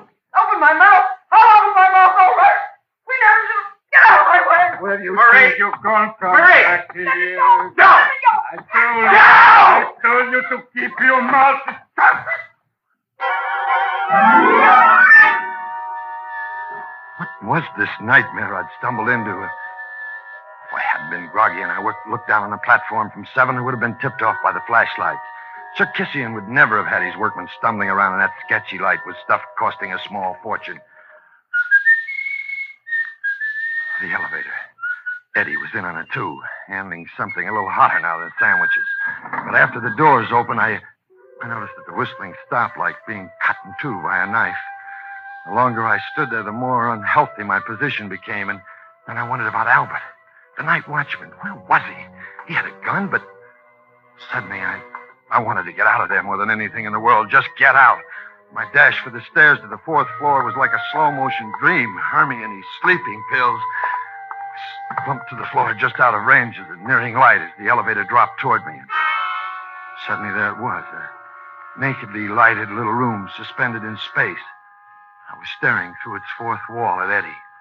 His face looked sick and green as he hugged the corner there at the controls, as if nothing could make him look behind to the rear of the car where a big man I hadn't seen before held something in his arms.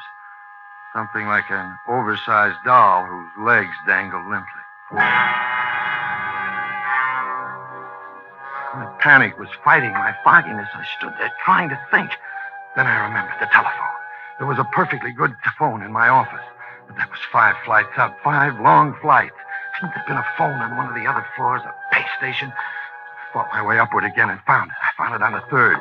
I remembered not to close the door of the booth completely, because if I did that, the little light would flash on, and light was the last thing I wanted. I roped the phone off the hook, took a deep breath, and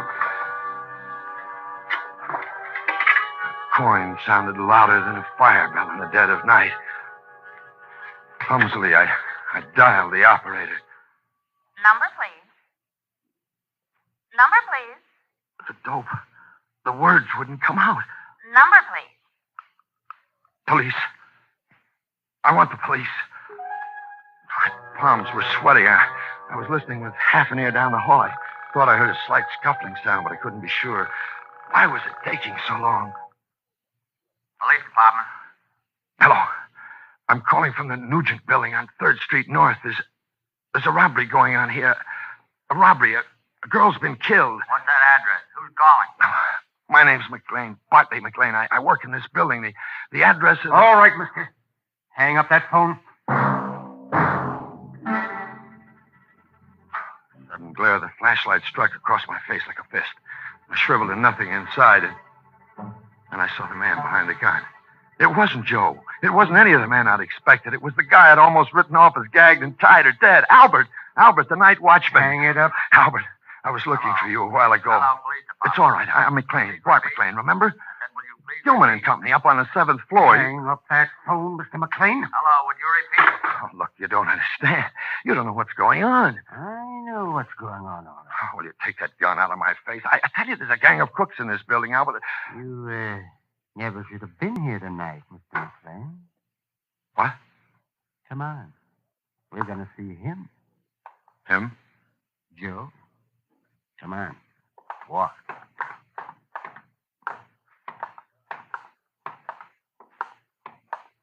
It was a trick we practiced 100 times for combat use, but I never tried it before when it really counted. As I came to the head of the stairs, I whirled and chopped down hard with my right hand. I heard the gun go clattering, but my timing was way off. My left never got into the play. Albert had me by the throat, and the two of us pitched down the steps toward the landing, locked together like a couple of wrestlers, but it was Albert who took the brunt of the fall.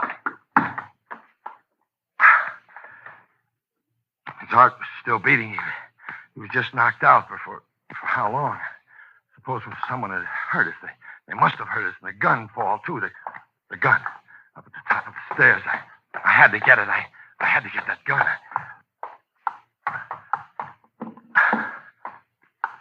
I had the gun in my hand. I didn't feel so naked now. I headed upstairs for Gilman and Company's quarters fast. The door was still ajar the way I'd left it. I slipped in and closed it behind me. I I knew that maybe I had only a matter of a few minutes to get out a final SOS. Albert would come to and start talking. I stumbled over to my desk and put the gun down and started to reach for the phone. All right, fellas, just stay where you are. What did I tell you, Fast? I knew our boy would be coming back to see us. Let's go in and visit Petey. Okay, guy. Move out where we can see you. Petey, Ferris, at least three of them, and everything was in their favor. My hands moved even before I thought the desk drawer was open. I slid the gun into it, then moved in front of the door. Okay, Mac, or whatever your name is. Petey, look him over. Yeah, sure, Joe. Ain't you hanging around here a little late, Mac? I went down the hall for a minute. I had some work to do. I guess I fell asleep. When I woke up, I just wanted to find out what time it was. Hey, mister, I think you picked a bad night to work late. Petey, you wait in the hall and keep your eyes open. In 5 minutes, we'll be out of this dump. You stay here with this guy, Fez. You're no good to us downstairs, and I'm tired of looking at you. Petey, I tell you what. Think maybe we better make it easy for Fez. Oh, no, look, Joe, I mean, no more. What are you talking about? What are you talking about? I mean, suppose we take this guy's tie, make a nice handcuff for him. Then these two businessmen can sit down and talk business until we're ready to go. In a few seconds, not only were my wrists locked together, but I was sitting in the chair facing the door while Ferris slumped in the seat I wanted to have. A chair at the desk, inches away from the gun in the drawer. Ferris didn't look at me at all. Silence ticked by in ages. I shifted a little in my seat, testing Ferris, seeing if he'd notice, but I got no reaction. Just that queer look on his face. The elevator would be bringing bad news in a matter of heartbeats. Hey, who's that? Huh? What? The phone, the telephone. Oh, the phone. Why, it's my wife, I guess. You see, I told her I'd be working late. She's probably calling to say that she's on her way down to pick me up. Why is she coming down here? Look, Joe don't want nobody else butting in down here. Oh, I don't want her down here any more than you do, but the phone ringing and ringing like that, she'll just figure I've dozed off and come on down. Yeah, but Joe might... Hey, Ferris, don't you think this guy had better answer? Come over here, mister. Talk to her. Tell her, Hello? Tell her she don't have to Hello, pick you up. Bart? Hello, darling. I figured it was time you were calling. Oh, it is you, Bart, darling. I've been worried out of my mind. It's 3 o'clock in the morning. Henri and I have tried to... Oh, yes, dear, yes. I've just about wound up the work for the Warren people. I figured you were just having a little trouble putting Junior to bed. Listen, tell her not to come down. What is it? What are you talking about? Who is Junior? And the Warren people? Yes, darling. Put the car back in the garage. Henri is here. He's going to drive me home. Henri? Bart, Henri's here with me. Don't you... Bart, is something wrong? You're absolutely right, dear. Absolutely. Oh, Bart, darling. All right, don't talk all night. Goodbye, darling. Bart! Who's this Henri?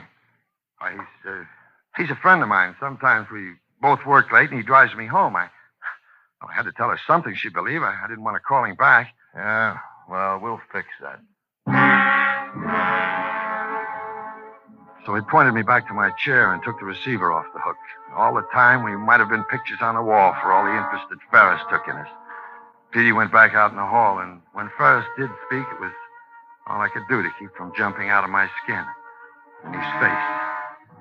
I suddenly remembered when and where I'd seen a look like the one on Ferris's face. Funny thing. All this time, I never knew you were married. Oh, yes. I've been married 3 years now. Marie and me, that's what we had in mind all the time. We figured we could make it work. We were going to get married. But you know how it is sometimes. You burn up all you make on clothes and car fare. Joe said no rough stuff.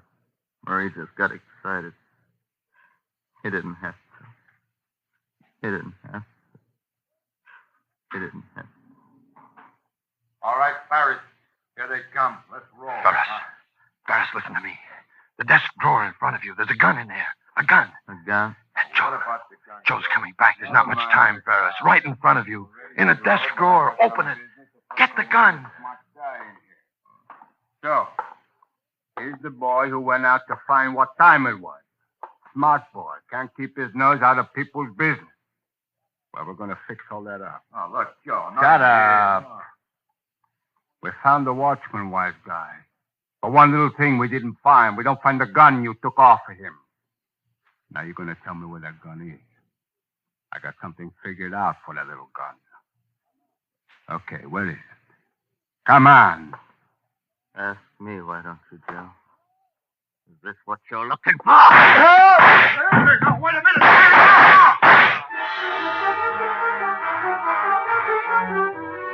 With the first shot, Ferris buckled, sweeping the lamp off the desk. In the darkness, I groped for the outer office. Petey was in my path, but he was through stopping anybody. When I got to the window there at the first landing, I didn't waste motion this time in the lock, especially with my hands done up the way they were. I kicked twice, and the pane was out of the window, and then I was out. The fire escape was rickety, but it had a railing, and the cold, wonderful night air was smacking me in the face. And then,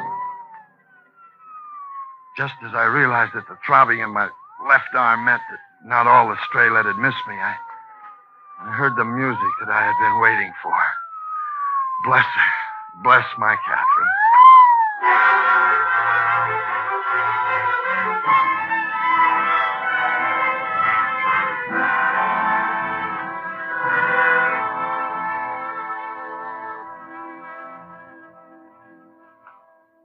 Well, I'm not in the Nugent building anymore, and here at Pratis and Miles, I managed to exercise such talents and training as I have without putting too great a strain on my blood pressure.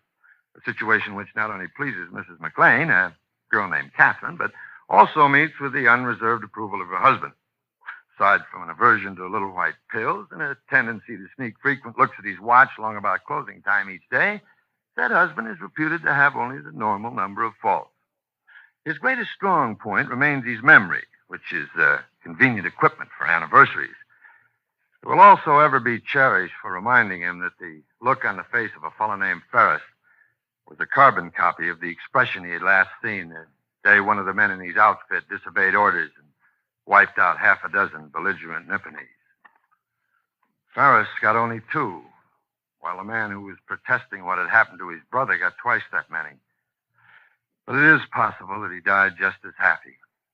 Personally, Oh, good Lord. Look what time it is. Where's my briefcase?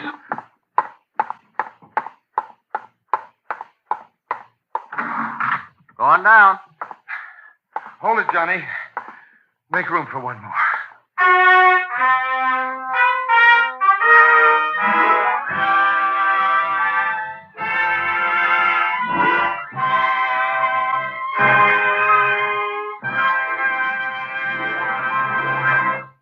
And now, with a case of nerves and the performance of Edward G. Robinson, Autolite hopes once again to keep you in suspense.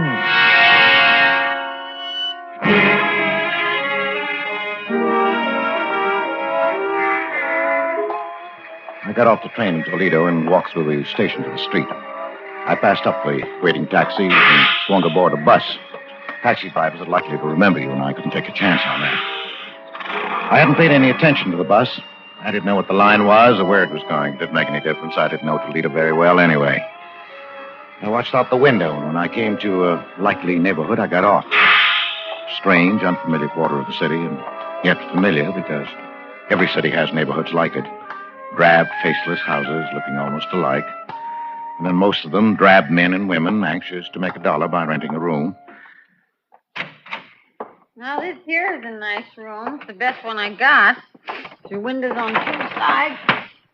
There's a nice soft bed. Well, I'll take it. How long you figure on staying? Oh, just overnight. I'll pay you now. Oh, well, that's $2, please. Yeah. Oh. What's the matter, mister? Are you sick? Yes, I'm very sick. Is there a doctor near here? Hey, you are sick. Yeah, I think I'll go to bed. That doctor. Oh, yeah. There's Dr. Martin just around the corner. He's young, but he's good. Well, would you call him for me, please? Ask him to come right up. Oh. Yeah, sure. Right away.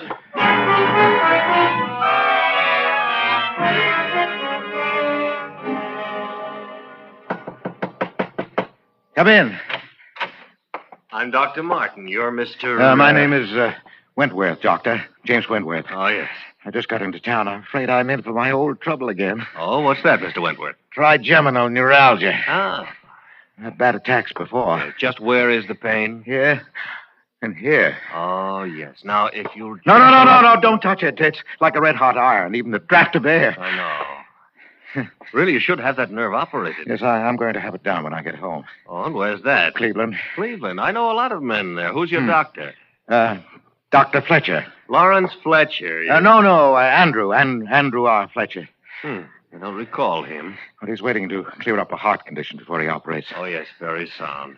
Now, how did this attack come on? Oh, the way they always do. I was shaving and I touched a nerve with the razor. Yes, the trigger point. It's very typical. Well, that doesn't help me when that nerve starts jumping. When will you be back in Cleveland? About 3 days. I'll give you a prescription. This is morphine, 1/4 grain. You've taken it before? Yes, that's the only thing that gives me any relief. Well, then I don't have to tell you about it. I'll drop this off at the drugstore and have them send it up. Well, thank you, Doctor. Tell him to hurry. And I'd better give you a shot right now. You know, Doctor, I think the pain isn't so bad now. I don't like to take more than I have to. Oh, well, if you're sure you can get along. Well, yes, I can make out all right. I'll hold the tablets until later.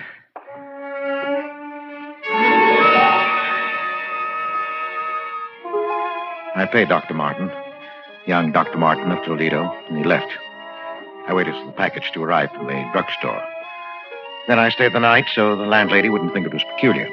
In the morning, I got on the train and went back to Cleveland, to the hospital with the little white tablets in my pocket, the little white tablets with which I would kill Louise.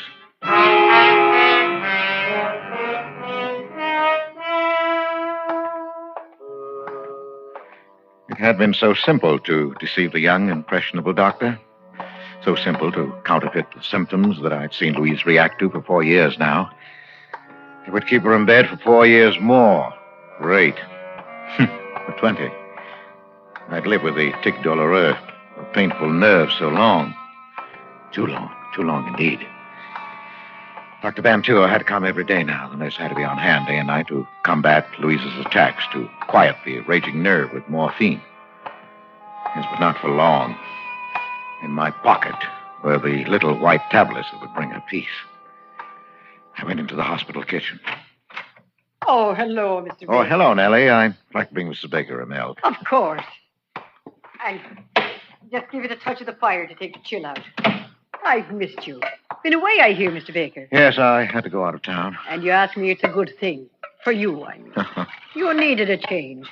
The hospital day after day was telling on you. No, I don't think so. Yes, it was. I could see. You're a good man, Mr. Baker. Believe me, it's like a saint you're bearing your trials. Not like some others I could mention. Well, isn't the milk ready, Nellie? It is. There we are. Spoonful of sugar. Just the way Mrs. Baker likes it. Well, thank you, Nellie. And give Mrs. Baker my regards. Yes, I'll do that, Nellie. Now, it was just a matter of stepping into an alcove on the way to Louise's room, dropping the white tablets into the warm milk. Sugar would mask the bitter taste.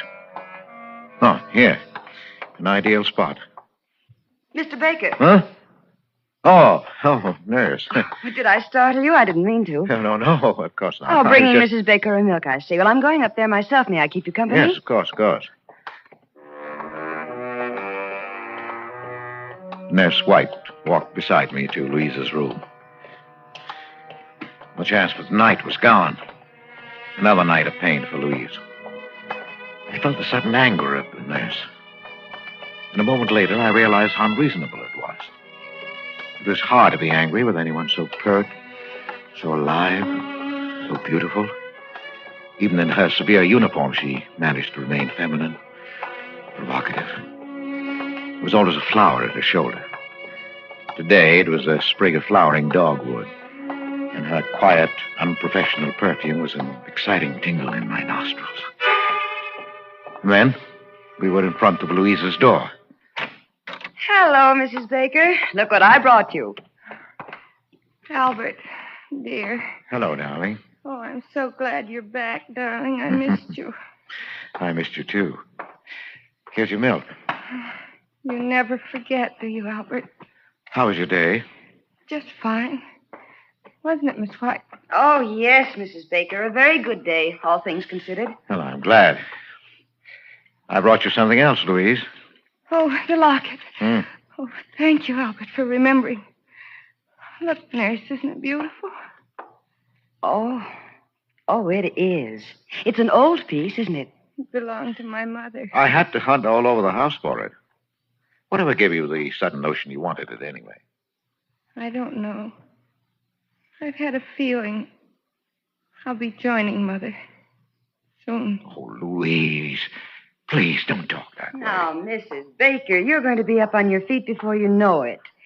And that's almost enough talking tonight, Mr. Baker. No. Mrs. Baker, do you want me to leave a tablet for you? Yes, thank you, dear. Here you are. I hope you don't need to take it. Well, good night. Good night, Miss White. The tablet. You've been taking it every night? Well, I try not to. But lately, the pain is... Yes, I know. Oh, Albert, dear, you deserve something better than this. Please, dear. Now, your nose to the grindstone to pay for the doctors and nurses. Oh, don't worry. A little handball at the club, and then this room. Yes, but you're going to get better, dear. You must believe the doctor. That's what Pauline says. Pauline? The nurse. Oh, yes, of course. Oh, is she looking out for you all right? She's a dear. And very pretty, don't you think? Pretty? Yes, I suppose so. I hadn't noticed. I used to be pretty. You used to embarrass me sometimes, the way you looked at me. But you're still beautiful, Louise. You'll always be. I'm sorry, dear. I won't talk like that again. You'd better go now, Albert. I'll try to sleep. Yes. Well, good night, dear. I'll see you tomorrow.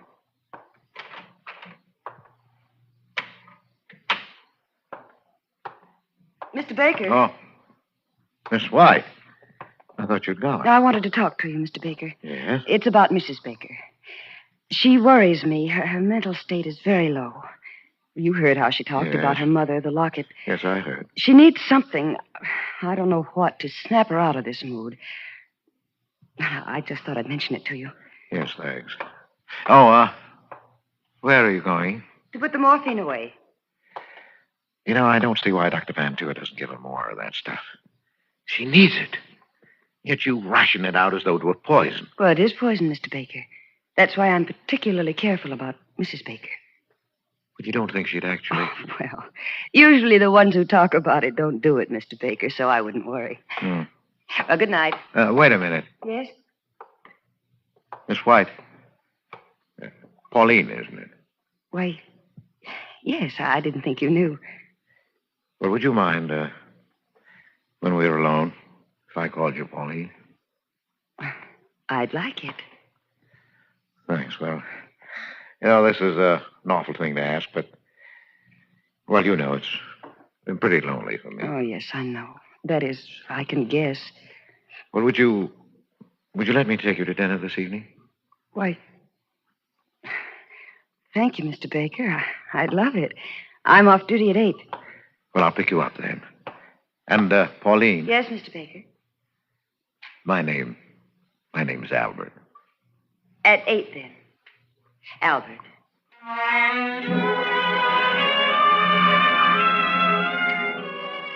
My heart sang. She was perfect. Everything was perfect. I had my poison, had my witnesses. Louise had said just the right things in their presence, talking about her locket, making her veiled hints at suicide. How beautifully everything fell into place. I started toward the lobby door when I heard my name. Oh, Baker! I say, Baker. Oh, Dr. Van Tour. How are you? Oh, fine. Say, I want you to meet someone. This is Dr. Martin of Toledo. I looked at him, at the man who stepped forward to shake hands with me, and my mouth ran dry. This was Dr. Martin of Toledo who had given me my murder prescription. The eager, bumptious young man who stood there now looking straight into my eyes and saying, Hello. How's that bad nerve of yours?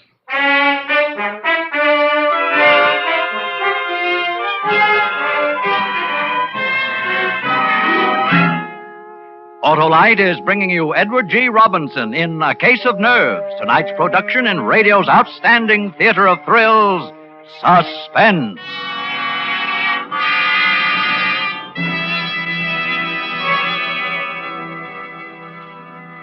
Say, Harlow, I had my fortune told at the carnival, too. Oh, that's so. What'd the gypsy see in the crystal ball, huh? Well, he said I would soon consult with an expert about... Ignition-engineered Autolite spark plugs? Yeah. Well, they're built by experts because Autolite engineers are the experts who design and build complete ignition systems used as original factory equipment on many makes of America's finest cars. So naturally, they engineer Autolite spark plugs to work as a team with the coil, distributor, and all the other important parts of the ignition system. You mean, of course, they know how to build ignition-engineered Autolite spark plugs that can't be beat for quick starting, smooth performance, and gas mileage. Precisely. And it was these same Autolite engineers who developed the famous Autolite resistor spark plug, one of the greatest advances in spark plug design for automotive use in the past 20 years. Oh, that gypsy had nothing on you, Wilcox. Well, friends, see your friendly Autolite dealer tomorrow. Have him replace worn-out spark plugs with world-famous ignition-engineered Autolite spark plugs. Whether you choose the resistor type or the regular type, you can't buy better spark plugs for your car because you're always right with Autolite. And now, Autolite brings back to our Hollywood soundstage our star, Edward G. Robinson, in A Case of Nerves, a tale well calculated to keep you in suspense. I was caught flat-footed. I couldn't answer, couldn't even turn and hide. Dr. Martin stared at me a minute, unbelievingly, and then his jaw hardened. After a long time, he put out his hand. Because there was nothing else to do, I took it. Oh, this is Mr. Baker, Doctor. It's his wife who has this trigeminal condition. His wife, eh? Why, yes, of course. You didn't think I meant Mr. Baker, did you? He's as strong as an ox. Yes, I can see that. No. I ran into Dr. Martin in the doctor's lounge, Baker. He was telling me about a case he just saw in Toledo. Was Toledo, wasn't it, Martin? Symptoms were remarkably similar to Mrs. Baker's. Remarkably. I thought he might like to look in on Mrs. Baker. You don't mind? She's sleeping, I think. Oh, it's too bad. Well, another time, perhaps, eh, Doctor? Oh, yes, certainly, Doctor. Well, I've got to run. Glad I ran into you, Martin. Have lunch sometime, eh? Yes, glad to. I'll see you later, Baker. Yeah, sure, Doctor, sure. I'll have to be going myself now, Mr. Baker. Wait, Doctor. I want to talk to you. Don't see that there's anything to talk about. Yes, but there is. I want you to know that what happened in Toledo yesterday. You don't have to explain. I understand. You understand? You didn't say anything, Dr. Van Tour. Well, why should I? It's none of my business. None of your business? Of course. I admit I didn't have you tagged as an addict. Addict? Yes. You don't look like one, and that trick of refusing an immediate shot, well, I've got to hand it to you. You fooled me completely. And using your wife's symptoms. Very clever. I don't doubt you can get a supply whenever you need it with that routine. Oh, no. I assure you. Please, don't bother to lie to me. I guess I ought to thank you for teaching me that trick. It won't work again on this baby, believe me. And now, if you'll excuse me, Mr. Baker, or Mr. Wentworth, I'm heading for a spot of handball. Oh, wait. Yes? No hard feelings? No, of course not. Look, Doctor, if you really mean that about no hard feelings, and if you haven't got a partner, well, I play a pretty good game. That's what I call a switch, anyway. All right, hop in.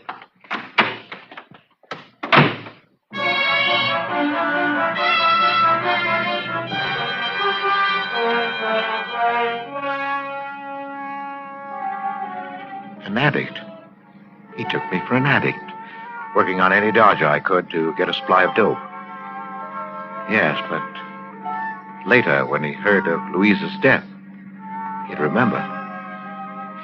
I had no idea what I was going to do. I only knew that I couldn't let him go. He drove me over to the athletic club. He wasn't a member, but he held a courtesy card from a Toledo club, and he signed me in as his guest, laughing as James Wentworth. He was a fast man on the court, younger, too. I'd have had a hard time keeping up with him in any circumstances, but as it was, he beat me easily. I could think of only one thing, that he was dangerous. Dangerous, and I had to get rid of him somehow. a nice backhand you've got there, Baker. Wish I could handle those tough ones half as well. Well, never mind the compliments, Doctor. Just remember the final score and be satisfied. Say, how about a sweat out? They've got a good steam room here. Yeah, sounds good to me. Here, this way then. Oh, take your towel. Oh. Boy. Oh, boy, this is hot. Sit on your towel. Yeah, good idea. Oh. It was lucky for me you came along. This place is dead today, not a soul here. Well, I enjoyed it. Oh, hot, isn't it, huh? Yeah. Say, Baker, you know, I misjudged you. Sorry. Oh, that's all right. Forget it. You know, you really could do something for your trouble. Yeah? We've got a sanitarium in Toledo that have been having pretty good luck with addiction lately. I scarcely heard him. I only realized that we were alone, clouded in steam, not even visible to any casually curious person looking through the glass square in the door. This was my chance. I'd never get another like it. Take nerve, of I course. picked up my towel. What are you doing? I'm sorry, Martin, but there's no other way.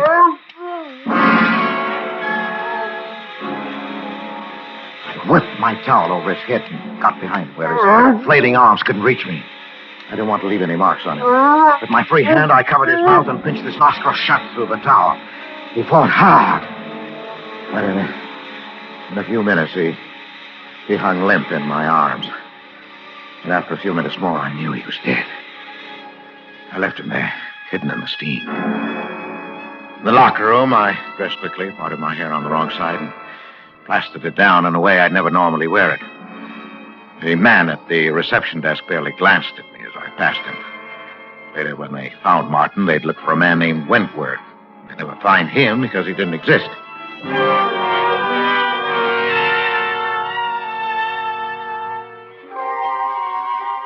It wasn't even that close. The papers reporting Martin's death put the cause down to heart failure brought on by the shock of exercise in the steam room. They didn't mention a companion. It wasn't important. And I waited anyway. A week. Waited and watched carefully. Because now not only Louisa's future was at stake, but my own and Pauline's. There's the nurse's quarters, darling. You better not come any nearer. Oh, Pauline, dearest. I know, darling, I know. Oh, you must let go now. I'm late already. No. Albert. No, yes, dear. I'm leaving the hospital. I'm taking a job in Chicago. No, what? Yes. This is hopeless. I can't stand it. Taking care of your wife, smiling at her, seeing the two of you together. But you can't do it. I couldn't live without you. Now that I found you... What do you think this is going to do to me? But I can't. When are you going? I'm giving notice tomorrow. Tomorrow? Oh, my darling. Goodbye. Pauline!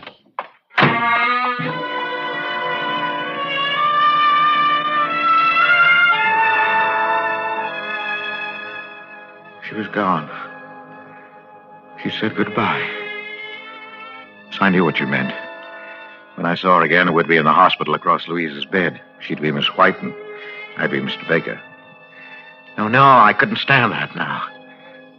Yes, but there was one sure way to hold her. The little white tablets were still in my pocket.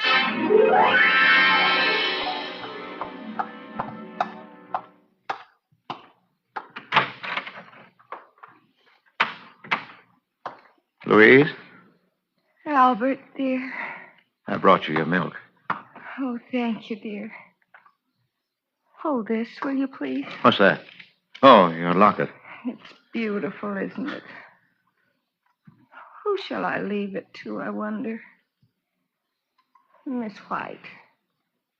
She's a sweet girl. Oh, Louise, now don't talk that way, Louise. You're not going I'd to... like her to have it. I'll take the milk now, Albert.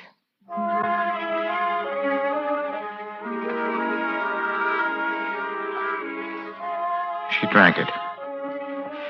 I had to clench my jaws to keep from crying out.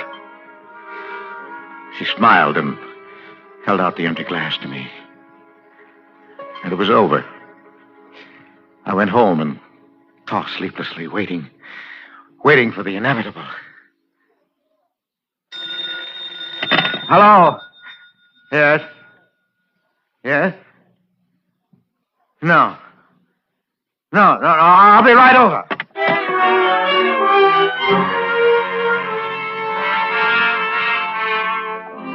Dr. Van Tour was outside Louise's room, and a white-faced Pauline and Nellie from the kitchen as I hurried up the corridor. Oh, Baker. Oh, Doctor, can I go in? No. Baker, your wife is dead. What? Dead? Oh, but I don't understand. I thought she was improving, that you planned to operate. She died of an overdose of morphine. Oh. Oh, Mr. Baker, I'm terribly sorry. I am too, Mr. Baker. Yes, but how could she get it? That's what I intend to find out. She took it in this glass of milk. There are traces left. Nellie here says you brought it up to her. I didn't want to, Mr. No, that's Baker. all right, Nellie. Well, of course I took it up. I did every night. Everybody in the hospital knows that. Yes, I knew it also. Was anybody in the room when you brought it? No. Just Louise. And you saw her drink the milk? No, Doctor. She didn't drink it then, not until after I'd gone. She did that frequently. Well, that's right, Doctor. Yes, I know that, too. Only last night, before she drank it, she managed to dissolve in it a lethal dose of morphine. I've checked the hospital supply. Every tablet is accounted for. We keep a very strict count, you know. Yes, I know that. Have you anything to say, Baker? Well, I hardly know. I'm stunned. Doctor, what do you mean? Surely you're not accusing Mr. Baker. I'm not accusing anyone. That will be up to the police. Now, wait a minute, Doctor. You're making a mistake. It seems perfectly clear. Yes, but I didn't kill her. Oh, no? Then how did she die? Well, she took her own life. She'd hinted more than once. Miss White, you remember? Yes, Doctor. I spoke to Mr. Baker about it myself. You know she was very depressed. That's true, nurse, but the morphine, it must have come from the outside, or we'd have missed it. No, wait a minute. The tablet you left for her each night. Yes, I ordered that. What of it? Instead of taking it, she saved it. Well, she must have. It's the only way it could have happened. Well, that's it, Doctor. It must be. For the past week, she's been exhausted and drawn in the morning, yet the tablets were always gone. Well, if that's the case, nurse, how does it happen that you failed to find them? She couldn't leave her bed. You bathed her and changed the linen every day. The locket. The locket? Yes. Yes, of course. Do you remember, Miss White? She made such a point of asking me to bring it to her. And then the way she talked about joining her mother. Yes, I do. I do remember. She wanted you to have the locket, Pauline. It was her last wish. Now, where is it? I have it here. It's clutched in her hand. Let's...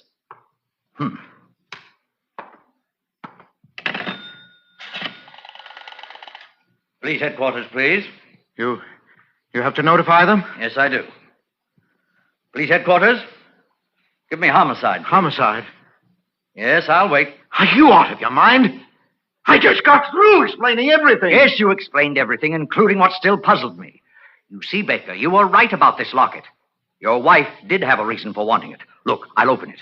You see, it's full. 1, 2, 3, 4, 5, 6, 7 quarter-grain morphine tablets that she saved at the cost of 7 nights of agony. And she would have taken them last night. Only you beat her to it.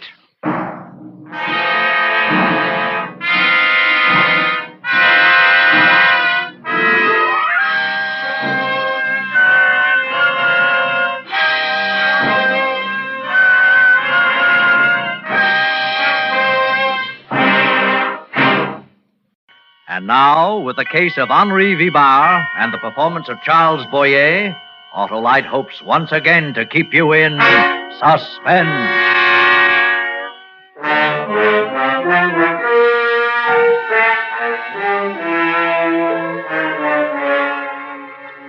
I watched the taxicab enter the gate and roll slowly up the driveway toward the entrance.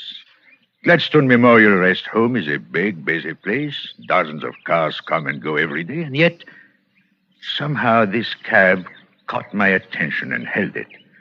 It seemed to fascinate me. As it approached, yes, I got a definite feeling of menace from it. These warnings, these premonitions, they come to me whenever I'm in danger. Danger? What danger? The cab stopped just below my window, and a man got out. Sergeant Jack Freeman of the London Bureau of Missing Persons. He came here often, checking on new arrivals. Nothing to fear from Freeman. He's just a big, good-natured moron. But now he was assisting a woman from the cab. The sight of her made something snap inside my head. The woman was Mary. My wife. Mary. The sudden sight of her made me furious. I would have enjoyed striking her dead then and there. But how was it possible? Mary, free? Walking around like a decent woman? She'd been convicted of murder. Sentenced to life in prison. Now, was it possible she was out on parole? No. English justice is harsh with killers. And Mary's crime had been cold-blooded murder. Suddenly I understood.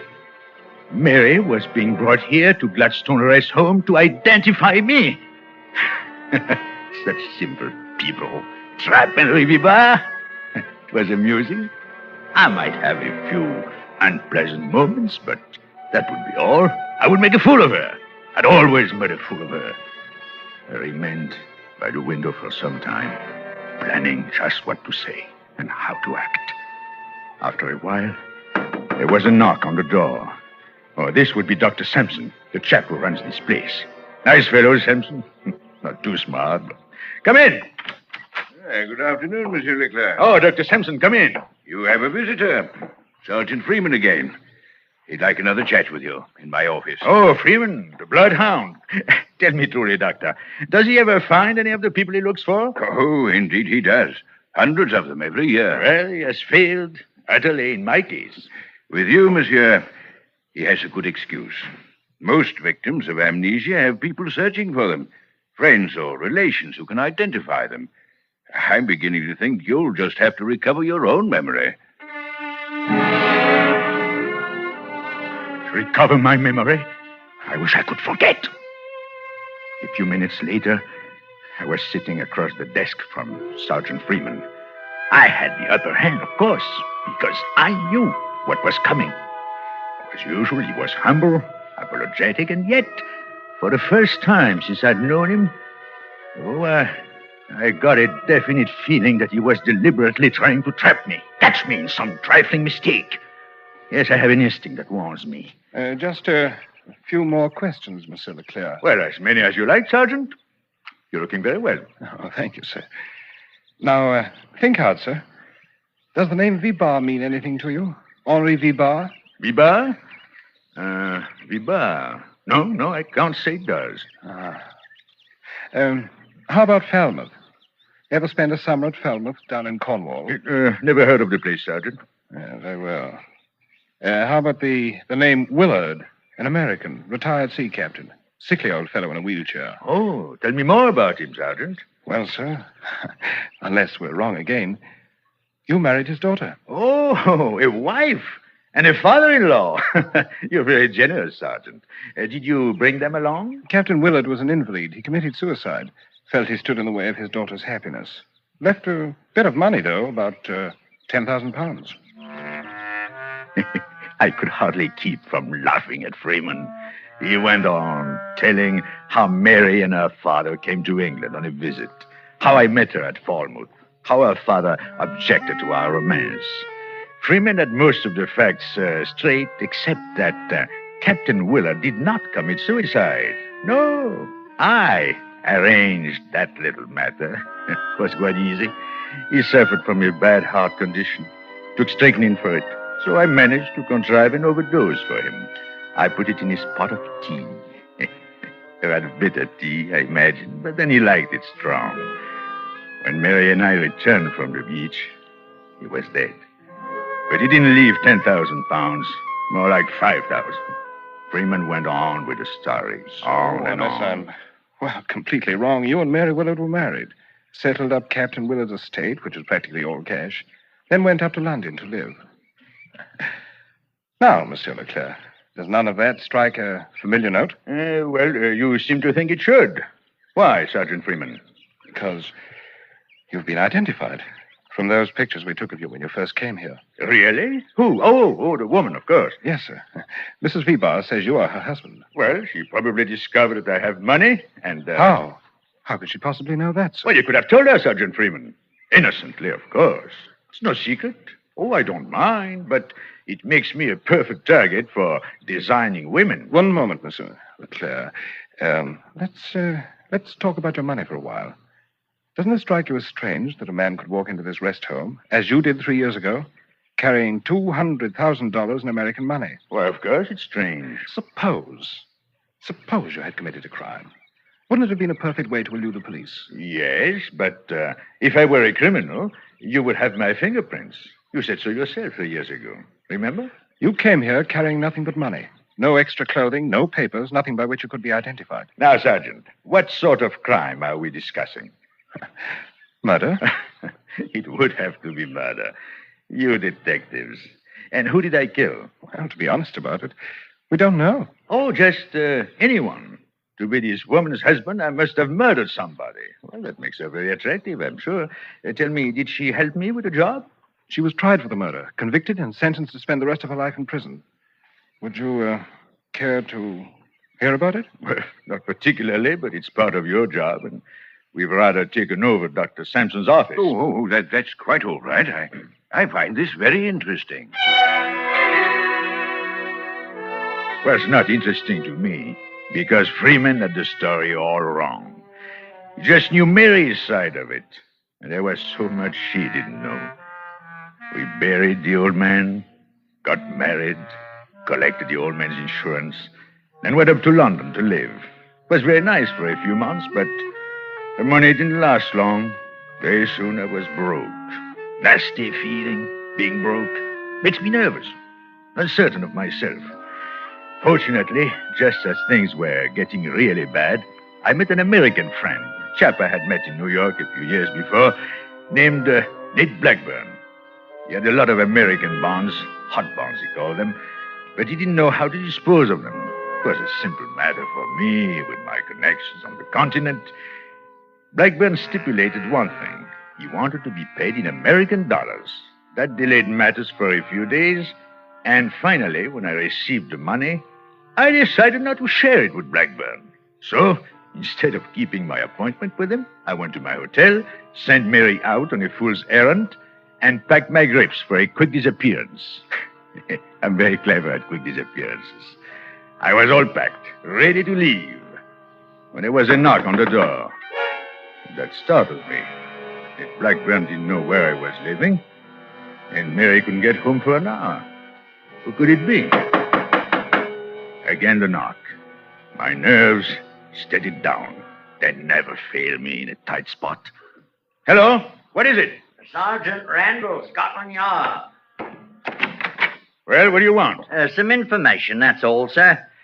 Did you attend the Palladium last night with a man named Nate Blackburn? Why, yes, I did. What about it? We're trying to find Mr. Blackburn. Do you have his address? Now, look here. I'm trying to catch a train. I know very little about Nate Blackburn, except that he is a thoroughly respectable businessman. You've been misled, Mr. Vibard. Nate Blackburn's a bad one. Tell me, did he talk to you about bonds? Bonds? What sort of bonds? Stolen bonds, Mr. Vibard. They're part of an American post office robbery during which 2 policemen were killed. Only today we traced the bonds to Nate Blackburn. But he seems to have disappeared. Now, all this is too silly. Please, clear out. See me some other day. Oh, too bad, sir. I can't. We must get Nate Blackburn's address. Well, suppose I say I don't know it. Oh, I can't accept that, Mr. Vibard. Perhaps you better come along with me to the yard. If you can convince Captain Nichols... Now, one moment, please. Blackburn did give me his address. Well, if I remember it and give it to you, will you go away and stop bothering me? Mr. Vibard, I asked you a simple question. All I want is an honest answer. All right. I'll give it to you. Blackburn lives at the Afton Hotel, Suite 618. You dirty, rotten, scurvy rat. No. I mean it. He's probably there right now. Here, I'll get him on the telephone. Never mind the phone. Of course he's there. Waiting for you to show up with our money. Where is it? What became of your English accent? Come up with that dough and quick. Well, I don't have it. I put the money in the mail. I've been tailing you all day. I saw you sell the stuff an hour ago. Come on, Vibard. I want the money. That gun doesn't frighten me. You wouldn't dare kill me. No, but I can put a couple of slugs in your legs. How about that? Want to be a cripple the rest of your life? No, wait. Wait. I intended to deliver the money to Nate personally, but, well, since he doesn't trust me... Now, please, put that gun away. There, that's better. I have an aversion to firearms. Where's the money? There, in that grape on the table. Huh? The small one. Huh. Good. Old bills. Not in sequence. Can't see any marks. Drop that money. Huh? Hey, what's that thing? A gun? Put that money on the table. Let's see that gadget. Stand still. Don't move. Don't tell me it shoots real bullets. Stop. Stay where you are. Stay away from me. Give me that thing. Stop, I said. I'll shoot. Come on, hand it over. No. You jerk. You silly... He fell dead right at my feet.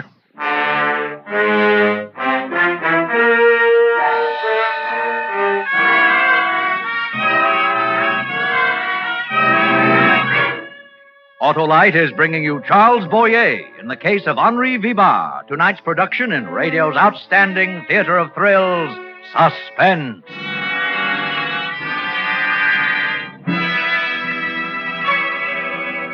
Hey, Dora, what's the matter? You look blue. Filbert just called. His car wouldn't start because the battery's dry, and now we can't go to the dance. Dry your eyes, my pretty neighbor. I'll lend Filbert my car. Oh, gee, thanks, Mr. Wilcox. You're wonderful. Oh, not half as wonderful as the Autolite Stay Full battery, the battery that needs water only 3 times a year in normal car use. If Filbert knew that, he wouldn't be stuck. Oh, now, don't be hard on poor Filbert. He just hasn't heard that the Autolite Stay Full battery has a fiberglass retaining mat, protecting every positive plate to keep the power-producing material in place for longer battery life. Why, in recent tests, based on SAE life cycle standards, Autolite Stay Full batteries gave 70% longer average life than batteries without Stay Full features. I can hardly wait to get started. Well, you don't have to wait to get started with an Autolite Stay Full battery. It's a demon for starting stamina and needs water only 3 times a year in normal car use. I'll tell Filbert to remember. You're always right with Autolite. And now, Autolite brings back to our Hollywood soundstage our star, Charles Boyer, in the case of Henri Vibard, a tale well calculated to keep you in suspense. It's a terrible thing to kill a man like that, to see him go limp and pitch forward on his face. Just the memory of it made me sick. I must have betrayed my feelings because Sergeant Freeman stopped whatever he was saying. Anything wrong, sir? Oh, pardon me, Sergeant Freeman. My mind strayed for a moment from what you were saying. But you look ill, monsieur. What? Are you sure you feel all right? I'm quite all right, Dr. Sampson. Sergeant Freeman, please continue with your story. I found it quite interesting. Oh, thank you, sir. Well, when Madame Vibard returned, her husband had a fantastic story to tell her. Only a woman in love could have believed that. Fantastic tale. There you have an example of Sergeant Freeman's intelligence. Fantastic? It was a masterpiece. Far above anything his meager brain could understand.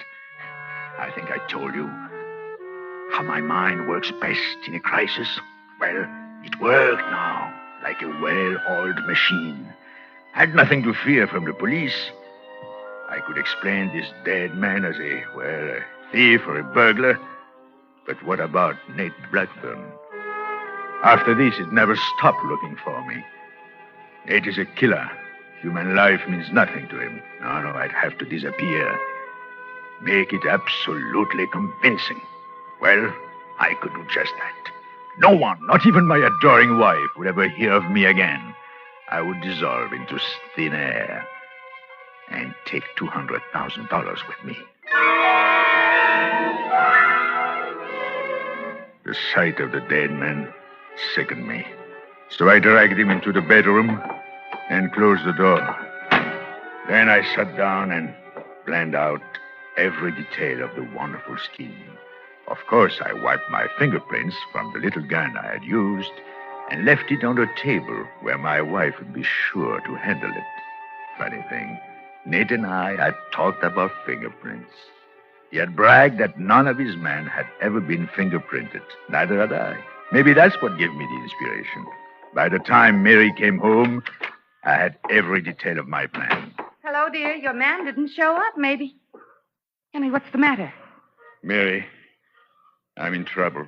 Trouble, dear? What? I killed a man. Henry, don't fool about such things. I'm not fooling, Mary. Look, here. Oh. No, don't go in. Henry, Who is it? How did it happen? Good girl. I was afraid you'd go to pieces. Never mind me. What about you? Well, I'm in for it, I guess. No, it couldn't have been your fault. You wouldn't hurt anyone. Please, Henry, how did it happen? Well, this man in there, he gave me some bonds, asked me to sell them for him. I lost them. Don't ask me how. Some thief must have picked my pocket. Anyway, this man came up here today and demanded the bonds or the money from them. I tried to explain, to reason with him, but he wouldn't listen.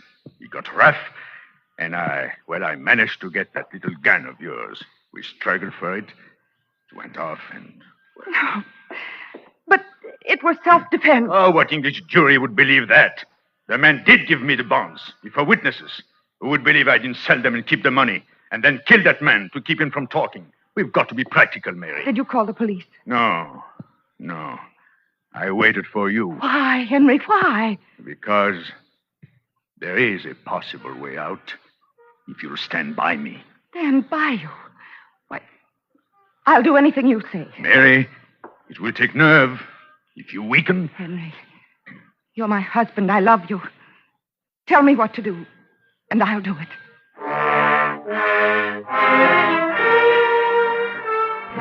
If all life's problems were as simple as women.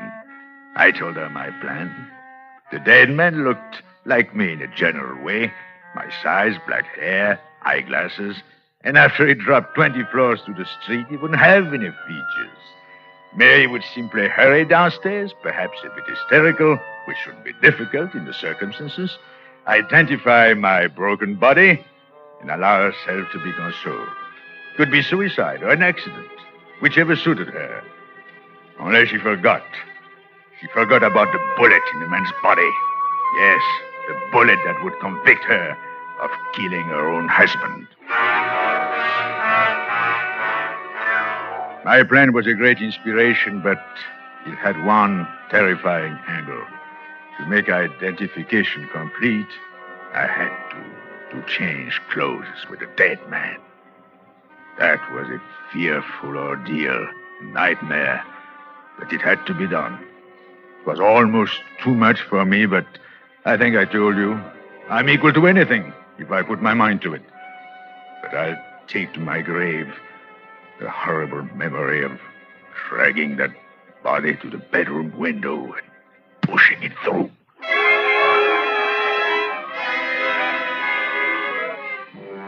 I walked down the back stairs, 20 flights of them. I saw the crowd in the street around the body.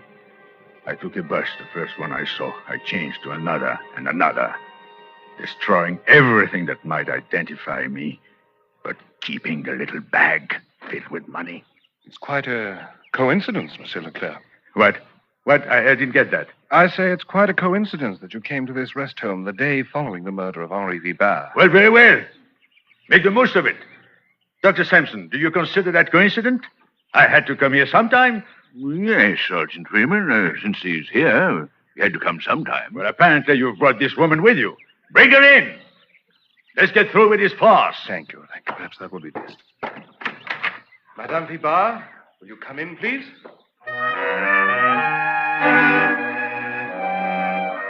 A big moment. And I wasn't even excited. I'm like that. Little things may bother me, but big things, really important things, and my nerves are like steel. Mary walked into the room.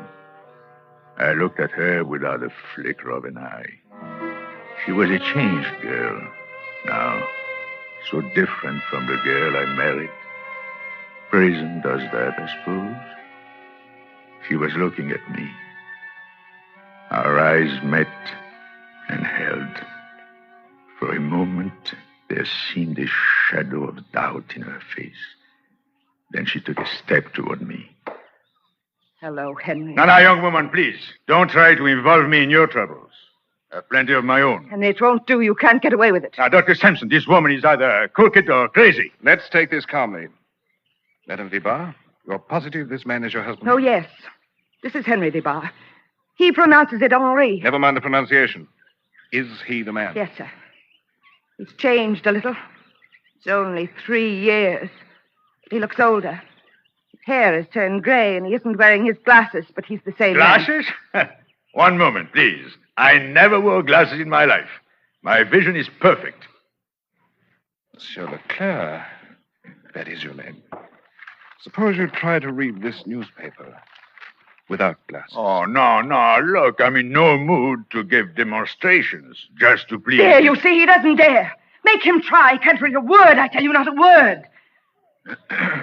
Monsieur Leclerc, it might be expedient. It would certainly settle the issue once and for all. Oh, very well, Doctor. Since you suggest it. Give me the paper. I pretended to be nervous, just to give them a thrill. Then I opened the paper to the want ads and read them off glibly. The small print. Glasses? I've got eyes like a hawk. Mary didn't know that because the summer I met her, I was avoiding the police, and part of my disguise included glasses and touching up my prematurely gray hair. I never told Mary. I didn't know how far I could trust her. When I finished reading the paper, Mary just stared at me, unable to believe the evidence of her own eyes. Silence for a moment, then... I'm sorry, sir. Well, perhaps this young woman can think up some other difficult trick she'd like me to perform. Trick, it was a trick. He can't read. Madame Vibard, we've had quite enough. No, this is my husband. He's fooled you. That's all that paper. It's a trick. Of course, a trick. I did it with mirrors. Young woman, you're not clever. You've got plenty of nerve, all right, but you're not clever. No. Why didn't you say I have a mole on my right shoulder, a small scar on my hip, and very flat feet? Almost anyone could have told you these things. I use a swimming pool every day. Sergeant Freeman, I can't applaud your part in this. For 3 years, I've done my best to help you. Because I thought you were trying to help me regain my memory and take my rightful place in society. But I must tell you, sir, I no longer feel that way. Not after you tried to connect me with this jailbird. Jailbird. That's right. Henry, I'm a jailbird, and I deserve to be. I helped you, and that was wrong. But don't think you're safe. I'll rot and die in prison, but you won't know about it. You'll be dead. For heaven's sake, take this woman away. Yes, Sergeant. Come along, Madame Vibard. No! Let me tell him something. Have you forgotten Nate Blackburn, Henry? Well, he hasn't forgotten you. Blackburn? Nate Blackburn came to me in prison, and I told him the whole thing. By tomorrow, he'll know right where to find you. He knows. Now. There, in the doorway, stood Nate Blackburn, a gun in his hand. He was smiling. Dr. Sampson and Freeman started forward, but he waved them back with a gun. No one spoke as he walked across the room and stopped in front of me. Hello, Frenchy. Well, there's some mistake. Yeah, but you made it, Frenchy. I had a hunch you'd get together with your wife, sooner or later. I spent a lot of time and money keeping an eye on her. Look here, my man, put away that gun. That sort of thing doesn't go in this country. You're right, Copper, I know. Only this is a special occasion. You won't get a mile away. I know that, too. No, Blackburn, I'll give you the money. What money? Will that bring back Jack Randall? Will it put this girl back in circulation? Ned, listen to me. I can explain if you let me. It wasn't like you think at all. Nate, we used to be pals. Remember? New York, San Francisco, Paris. We had lots of fun. I bailed you out in Rio. I'll make good, Nate. I swear I will. Only... No, don't! I can square it. So, I lasted, after all. You didn't think I could, did you, Doctor? You don't know me? Anytime I really try, I can... Dr. Sampson, can he sign this confession? I doubt it, Sergeant. He's too badly off. Yes, I can... No, I didn't think he could. Is he gone? That's all. Strange fellow. Not at all the criminal type. Hmm? What is the criminal type, Doctor? I've never found it.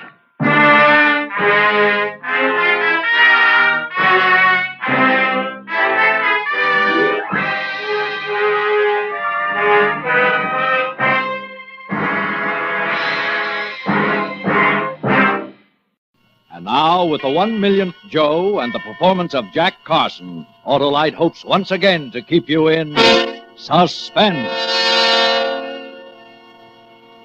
Yes, I'm Al Jazant, like I said. I started to tell you about this publicity stunt I dreamed up for the Bureau of Better Business Promotion.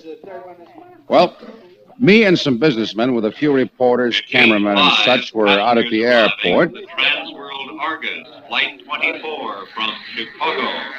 Transworld Argus, Flight 24. Now, come on, gang. This will be at Gate 5. Well, come on, growling fellas, boys and girls. Hey, Tiny, you got that camera hot? You got your oranges, Mr. Wilder? Yeah, I still think that three-piece band looks paltry, Sant. Paltry schmaltry, Mr. Wilder. What we care about is newspaper coverage. Now, stand back when they start coming through the gate. Arriving, Gate 5, passengers from the Bobcat line, Flight 16 from Houston. Well, another plane. Is this a horse race or is this a horse race? Boy, oh, boy. I declare I'm all over goosebumps. That the plane you chartered, Algy, for all these relatives you're ringing in? Oh, lay off. This deal's on the level. Who you kidding? He takes his cut coming and going. Lay off. Look. Hey, here they come, so stand back. You count, Wilder, and me and Mr. Allen will nab it. Now, the last number was 999,990. 10 to go. Yeah. Okay. 991, 992, 993.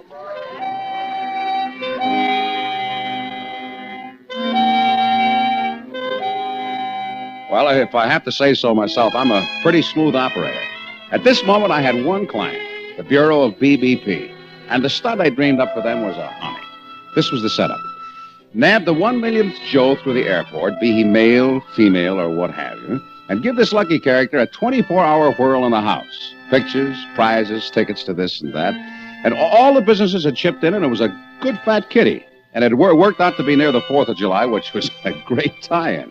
So now, a herd of passengers was stampeding through Gate 5 from two planes. The big Chicago plane and the little one from Houston. And all unbeknownst to them, lightning was about to strike. 996. Hey, ain't this exciting, fellas, huh? Well, ain't it? 997. Hey, it's going to be that girl. 998. That guy in the gray hat's moving up fast. 999. Hey, stand back, will you? Hey, you watch it, mister. Oh, my shin, you stupid ape. Watch where you're going. Well, go on if you're in such a hurry. Hey, and the guy wins. He knocked the gal out of the running. 1 million. That's him. 1 moment, sir. I want to... What do you want? Who are you? Look over here, mister. Over here, look this way. Get his Is this anyway? Hang the flowers around his neck. Oh, please. You married, mister? Let go. You've made a mistake. Let go. No, look. They can't get pictures when you jump around like that. I don't want my picture taken. Let go. How's this, Crowley? Mister, unbeknownst to you, you are the 1 millionth passenger to walk through these gates. Let me go or I'll... As guest of the Bureau of BBP, from now on until the 4th of July, your hotel is paid for. Oh. You will visit the Lion Farm and... mister, hold still. Pick on someone else. I don't want anything. You will lunch with a motion picture star, eat at a world-famous restaurant, be the recipient of many free gifts gratis. A mink sling cape, 2 dozen sports shirts, 2,000 cans of dog food, a free airplane pass to anywhere in the whole wide world. What? Aha! Something strikes your fancy. An airplane pass to, say, Brazil? Sure, you name it. Yes, sir? Even to the romantic land of your dreams south of the border. Now, sir, what is your name? I'm A.D. Thompson. And where you from, Mr. Thompson? Missouri. Businessman? Missouri. Yes, Ruggs, retired. Did you enplane to here from Chicago or from Houston, Mr. Thompson? Houston. Hold up one of these oranges, Mr. Thompson, and tuck the crate under your arm. Oh. And smile. Smile. That's it. Snap it, Tiny. On behalf of the Great Valley Citrus Company, it gives me pride and pleasure to present you. So how was I to know that the trouble was giving me the leer? He looked surefire. Mr. A.D. Thompson, middle-aged, middle-sized, middle-ugly. Mr. John Q. Public himself. Well, in the meantime, that blonde, the one Mr. Thompson had rammed out of line on the other side of the gate, she'd been standing by listening. She was a tall, rangy, good-looking blonde, and Yeah, well, all of a sudden she moved in on me. You running this powwow, Buster? By rights, all those prizes belong to me. Oh, now, honey, play fair. Mr. Thompson here sideswiped me, or I would have come through the gate ahead of him. Technically, miss, Mr. Thompson came through first. Look, my shin hurts, and I don't like being shoved around. Win or lose, I can make trouble, Buster. I can sue you cross-eyed, and you know it. That you can. That she can, Mr. Wilder. I say, if the Bureau gets sued, you'll be... well, now, miss, the Bureau wants to be perfectly fair and square with you. Only I don't see how. In most contests where there's a tie, they have to give duplicate prizes, Mr. Wilder. Yeah, thanks a lot. Hey, yes, that's right. We'll give duplicate prizes. Well, that's more like it. Okay, music, boys. Ladies and gentlemen of the press, we have a Miss 1 in a Million also. Tell the boys your name, honey, where you're from, and what you think of sunny California. Well, I'm Vera Valerie. I've lived all over. Just flew in from Chicago. Been singing in a place out there. A canary, boy. Oh, and I think California's just wonderful. Give us a big smile, Miss Valerie. Thank you. This way, Miss Valerie. Atta girl. Where's the guy with the grapefruit?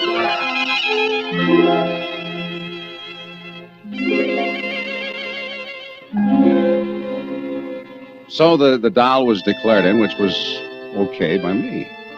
In fact, every time she said hello, it was plain old nuclear fission with me. But that's not strictly a part of this story. Well, anyhow, from the airport, I carted Thompson and Vera Valerie to the Hotel Diplomat, where I live myself, on a due bill. There was considerable yammer about that extra free room gratis for Vera, but finally the manager coughed up another single. There were some hours to kill before we could go out to the lion farm, so I took a cold shower, made a few calls, and then wended my way to the Whispering Palm. Well, high time, Buster. I'm 3 up on you. Yeah, well, I got problems, Doll. Henry, bring me a Parsons Pitfall. Hey, how they treating you, honey? What's the number of your room? 4-something. 412, 420. Well, I know it's the 4th floor. Well, that I'll check. Yeah, I got headaches with this stunt, but you're worth it, Doll. Oh, I'll bet. When I barged into the act, you wanted to wring my neck. No. I was only figuring how I could swing the whole show for you without Thompson. Oh, sweet. Well, since Wilder's promised double prizes... Yeah, but I got to deliver on Big Mouth's promises, and the fur joint says 1 mink cape, period. Oh. Also... France World told me they aren't serving double passes to Brazil this season. But Thompson doesn't look like the mink coat type to me. We can give him the... Oh, but Doll, it was a trip that you wanted. Oh, forget it. Only why is Thompson so anxious to get the pass? Oh, no. Look, Buster, I bought the newspapers. Did you read this? Texas police hunt ruthless killer. Yeah, I noticed the headline. Why? Read the story. All right. Sheriff's Office, Pikesville, Texas, reported discovery of 2 murdered men. Highway 26, 12 miles northeast of town.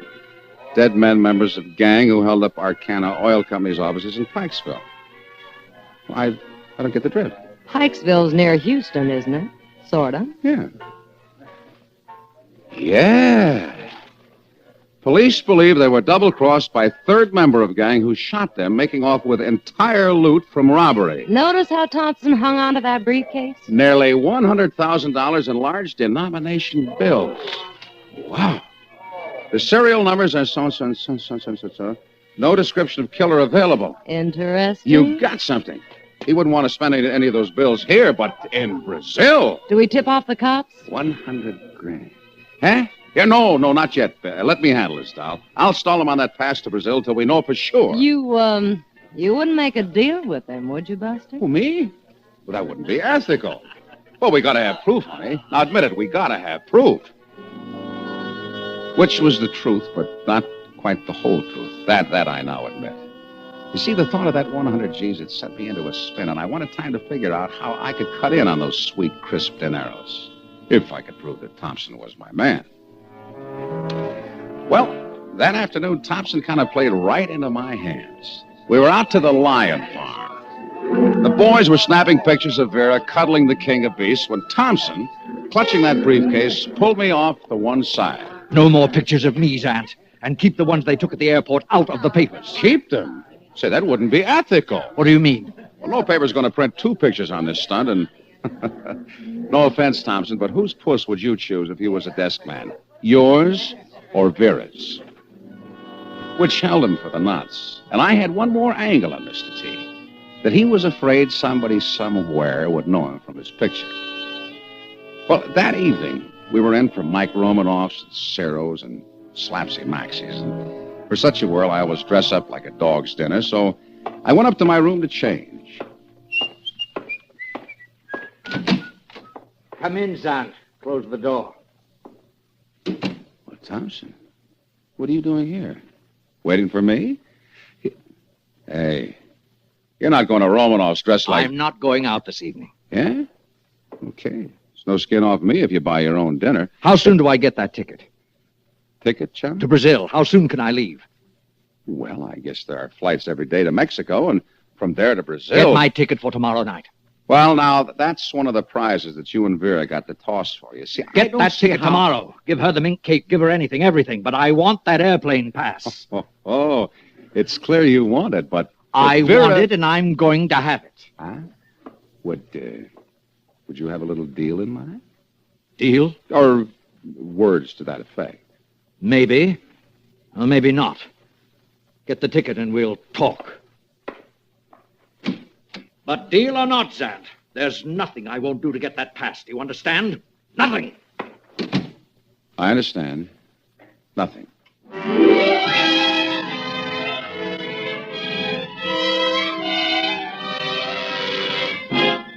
Autolite is bringing you Jack Carson in the 1 Millionth Joe. Tonight's production in radio's outstanding theater of thrills, Suspense.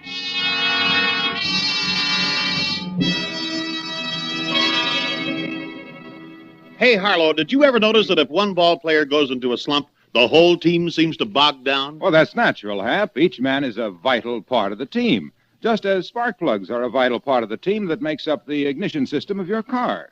And Autolite spark plugs are ignition engineered by the same Autolite engineers who design complete ignition systems, used as original factory equipment on many makes of America's finest cars. They have team spirit, eh, Wilcox? Right, Hap. Autolite spark plugs are built to function as a perfect team with the coil, distributor, and all the other parts of the ignition system. Why, ignition-engineered Autolite spark plugs are world famous for their quality and dependability.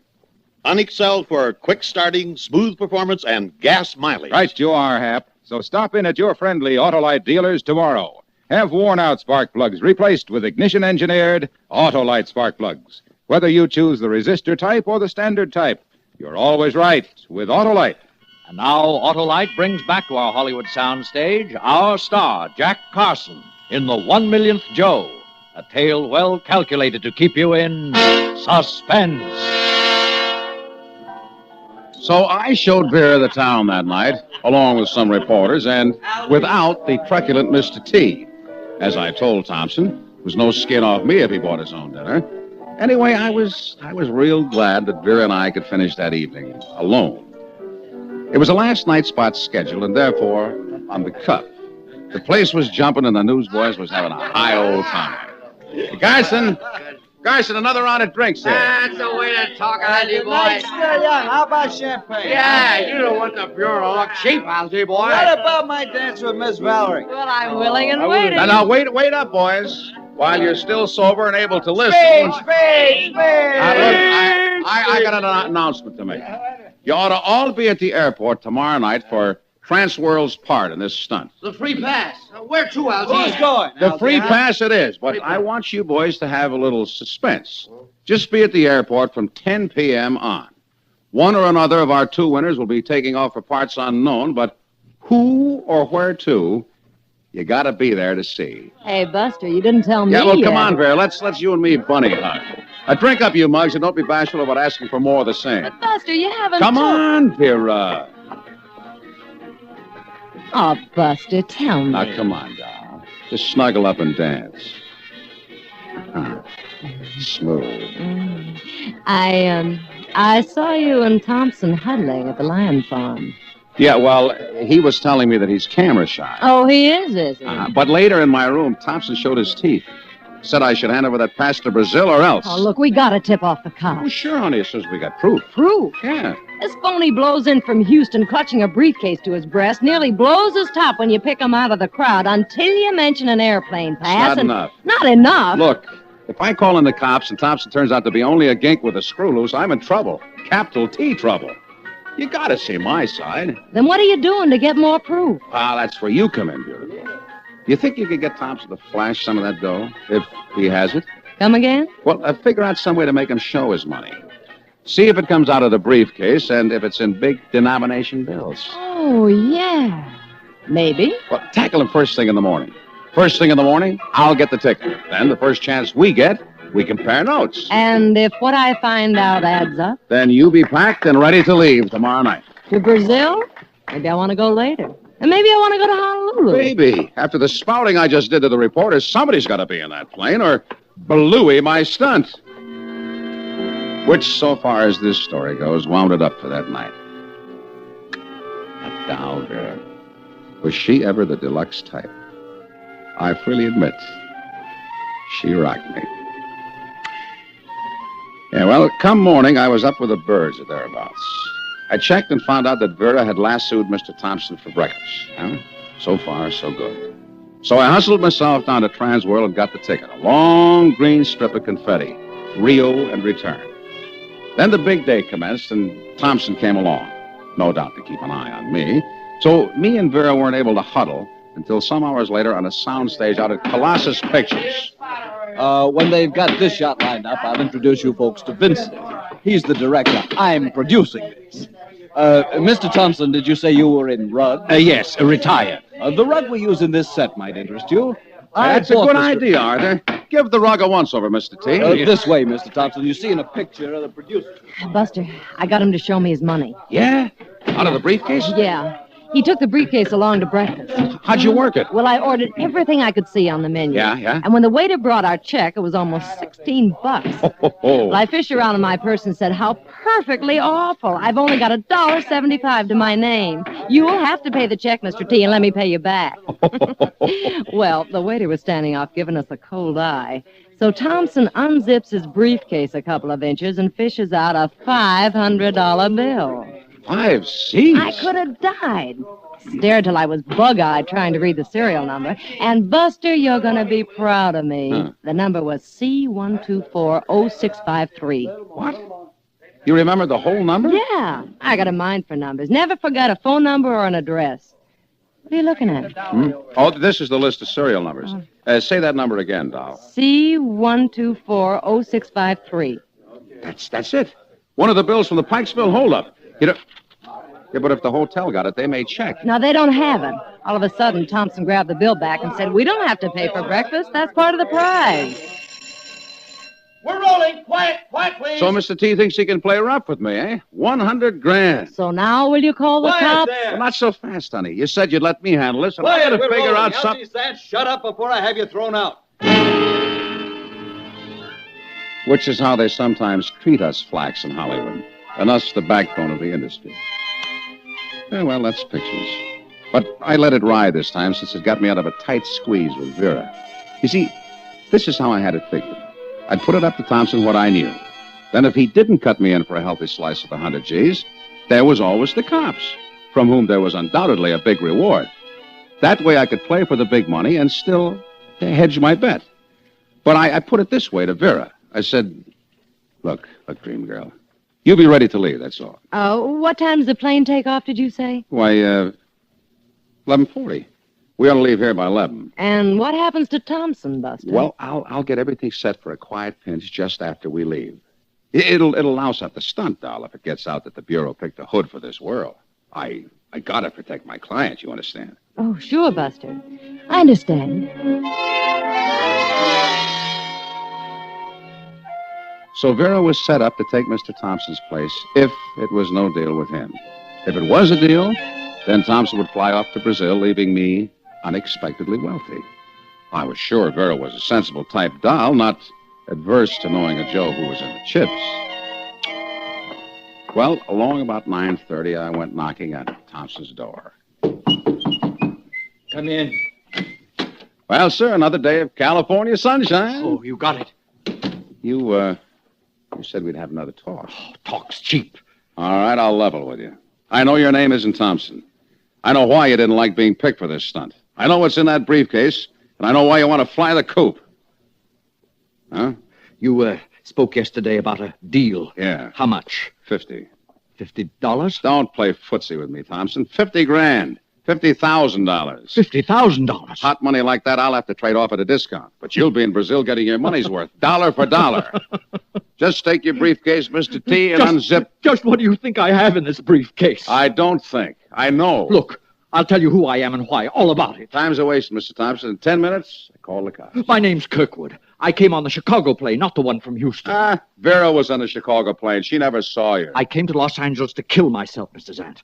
To kill myself in such a way that I could never be identified. I'm going blind. I'll be totally blind 6 months from now. Oh, come now, really? What are you giving me, Thompson? 5 years. For 5 years, I went to eye specialists, New York, Philadelphia, Canada, spent every cent I had trying to find a cure. Look, I got no time to brandish words with you. Then I heard of this one doctor, a Viennese refugee, lives in Rio. He's cured cases like mine, but my money was gone. Look, I'm going to fall. Oh, no, why don't you believe me? I have a daughter, Mr. Zant. All I can leave her is my insurance.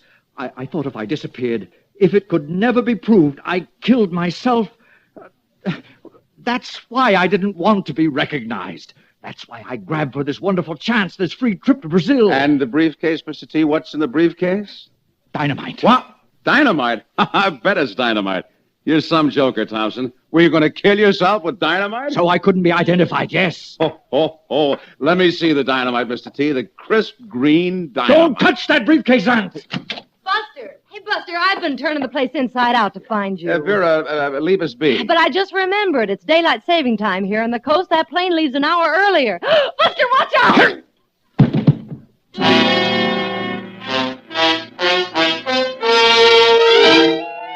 When I came to, there was Roman candles going off in my head, and Vera was tied to a chair with a towel stuffed in her mouth. The airplane ticket was going out of my wallet, of course, but I saw by my watch there was still time. 10 minutes later, we was in my car, Vera and me, and halfway to the airport. I took a shortcut up through the hills and kept the gas pedal flat on the floor. It was a while before Vera said anything. Buster, this will really blow up your stunt if you have Thompson pinched at the airport. No two-bit hood's going to push me around. Well, let's see if we can figure some way to get me on the plane quiet. And then after I've left, you nail Thompson. Forget it. Forget the stunt, doll. Now I'm out for blood. What time does that plane leave? I forgot. 11:40 daylight saving, 10:40 standard. That Thompson claimed he came in on the other plane, not the one from Houston. No kidding. I said right off. You would have known if he was on the same plane as you. That's right, Buster. And then when I ask about the briefcase, he says it's dynamite. After you saw that $500 bill with a serial number. That's right, Buster. Thompson didn't know the combination he was up against. Me and a sharp doll like you. That's right, Buster. You spotting that headline right off. And remembering that serial number 100%, that's... Yeah, it's funny, though. What's funny? Well, that you couldn't remember your room number or the time the plane leaves. If you got the memory you say you have. That's right, Buster. Hey, it's you. It isn't Thompson. You're the Texas hoodlum. This gun's loaded, Buster. Turn off at the next side road. You came on the Houston plane. You played me for a sucker. I played you for what you are. Step on it. Every last lead I got on Thompson, I got from you. If I ever trust another doll... You won't live to worry about it, Buster. Turn right here.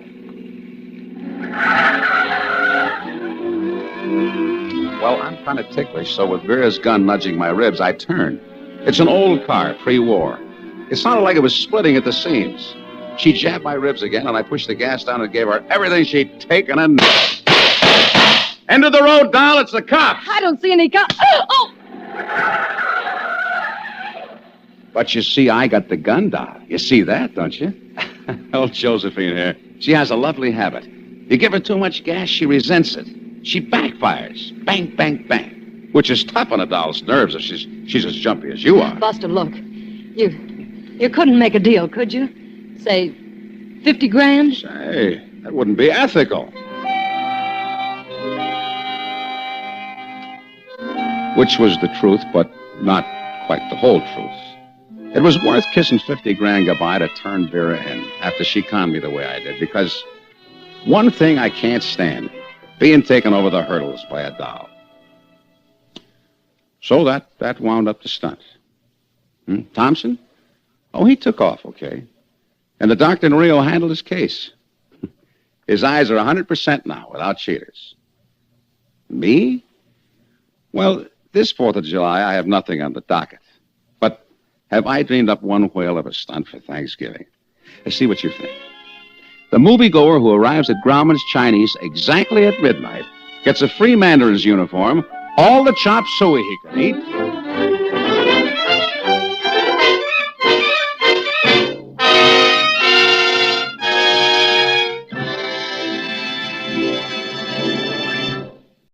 And now, with Love, Honor, or Murder, and the performances of Kathy and Elliot Lewis, Autolite hopes once again to keep you in suspense.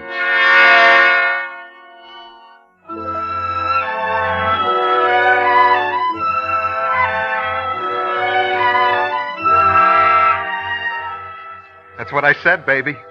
$12,000. Are you out of your mind, Harry? Helen, I found this wallet in my cab just a few minutes ago. Wallet? Here, look inside. Open it up. Harry. $100 bills. Have 50s and 20s and 10s. More than $12,000. $12,000. Now, is it all right to come home early? Why, gee, I don't know what to say. Nah, take it easy, baby. Don't get too excited. I got to give it back. Give it back? Well, yeah. Look at the name inside the wallet. Well, belongs to a regular customer of mine, Sidney Walker, the news commentator. I take him around town every afternoon. He calls up for me personally. $12,000. Yeah. But as far as we're concerned, it's not worth 12 cents, huh? If I don't turn it into the company before Walker calls about it, they can throw me in the pen for 5 years. Then why did you bring it home? Oh, I don't know. I guess I shouldn't have at that. It's just that I never saw so much money before. I wasn't so far away. And I just had to bring it home and show it to you. You had to bring it home and wave it under my nose. That's like you. Oh, now, Helen. That's just like you, Harry. No, give me the money, Helen. Walker's going to remember leaving the money in my cab. He'll call up the company. Wait a second. How long ago did you find the money? 20 minutes ago. I came straight home. Well, what's the hurry? What? Well, as long as you're home, why don't you wash up? I'll fix you some supper. I'll make you a good supper. Well, I don't know. I ought to get back. Go on, honey. Go on. Wash up. Go ahead. Give us a chance for a little while to kind of pretend the money belongs to us.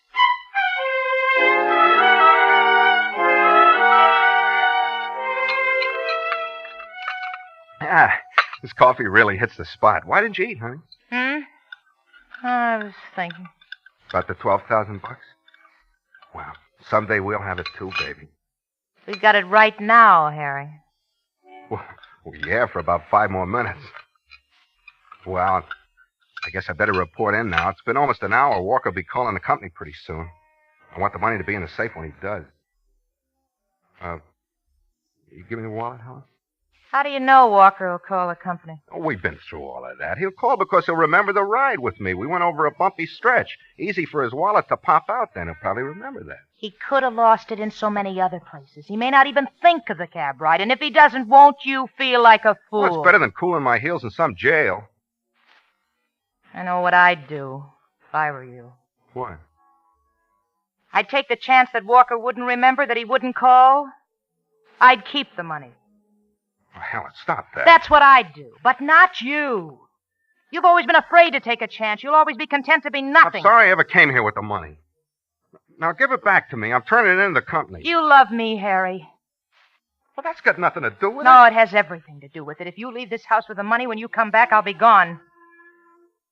Now you're talking like a sap. I mean it. Come on, give me the wallet. Here it is, Harry. When you come back, I'll be gone. Yeah, I'll bet you will. Well, I gotta be going. I'll see you later, honey. I'll be home later. Doesn't matter when you come home. You won't find me here. You stop talking like that. So long, Helen. It's really goodbye, Harry. I mean it. You.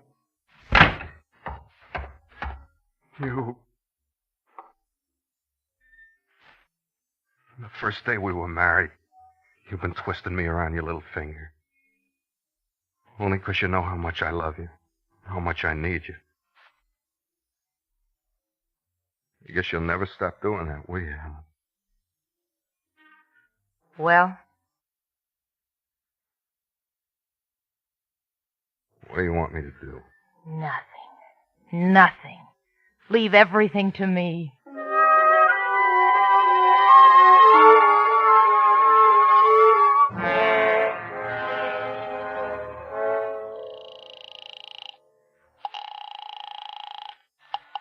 Fearless Cab Company. This is Mr. Sidney Walker's personal secretary calling. Don't tell me that cab Mr. Walker ordered hasn't got there yet. I sent it out hours ago. Oh, no, it got here all right. It's not that. We're trying to locate Mr. Walker, and I just wondered if by any chance you might have heard from him. What? Well, no. If he got his cab all right, why should he have called us? Of course, you're right. Well, thank you very much. Well? He hasn't reported anything yet. That don't make sense. $12,000 is a lot of money, even for Walker. Give me the phone book. Who are you going to call now? Mr. Walker, of course. We got to find out why he hasn't reported losing his wallet. What? Oh, look, why don't you let me bring the money back? Maybe he'll give me a good reward.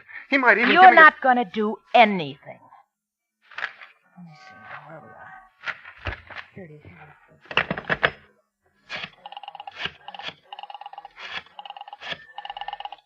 You're going to get us in trouble, Helen. I know what I'm doing.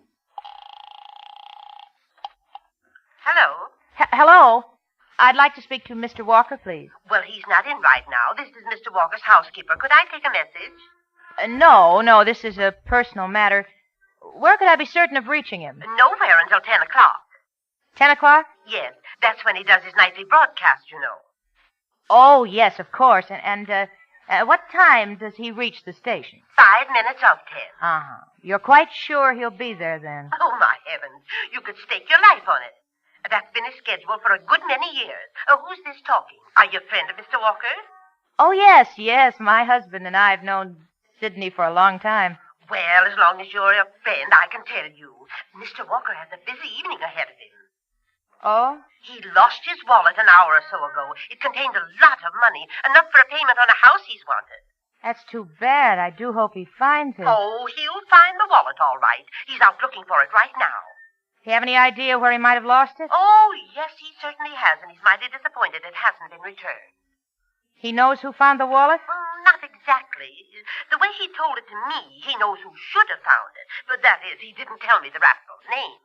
I see. He's too kind and easygoing, that's what he is.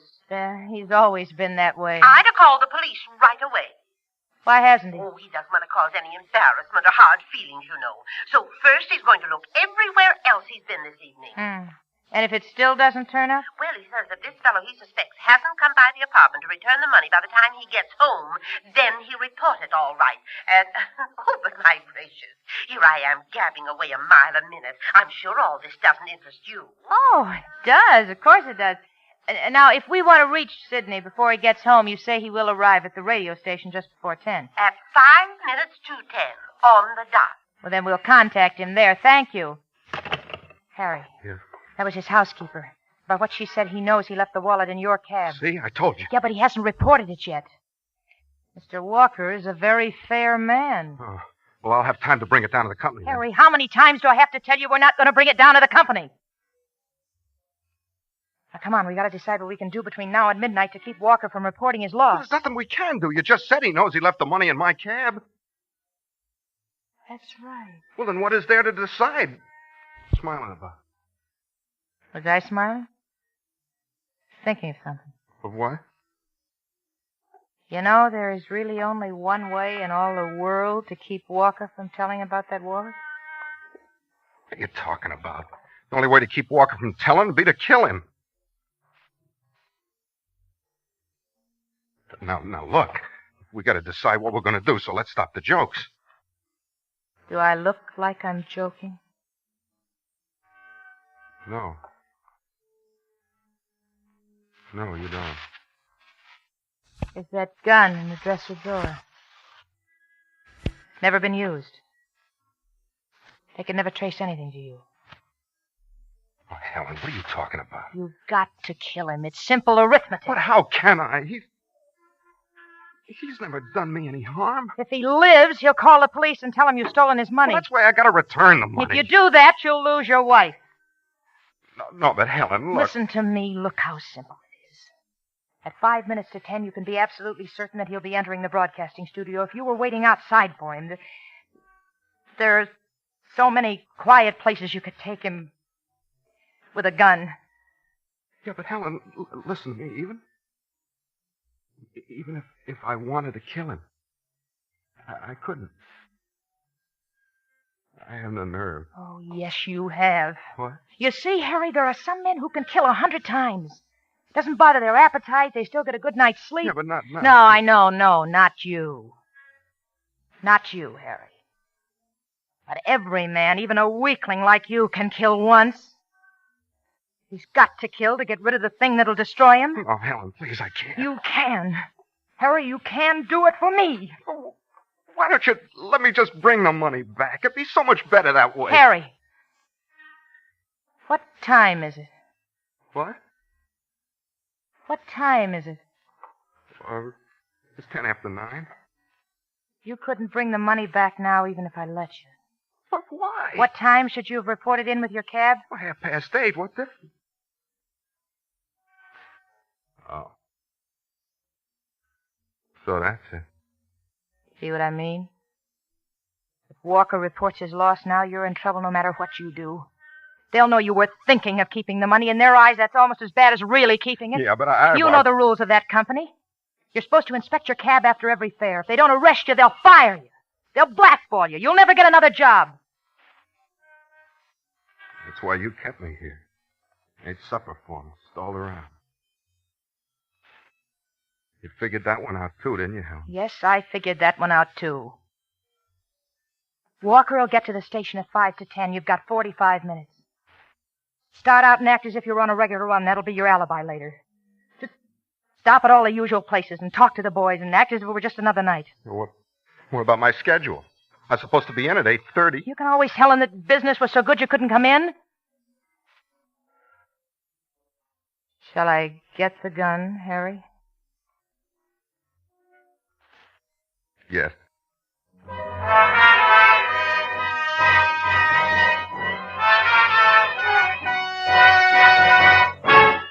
Autolite is bringing you Kathy and Elliot Lewis in Love, Honor, or Murder. Tonight's production in radio's outstanding theater of thrills, Suspense.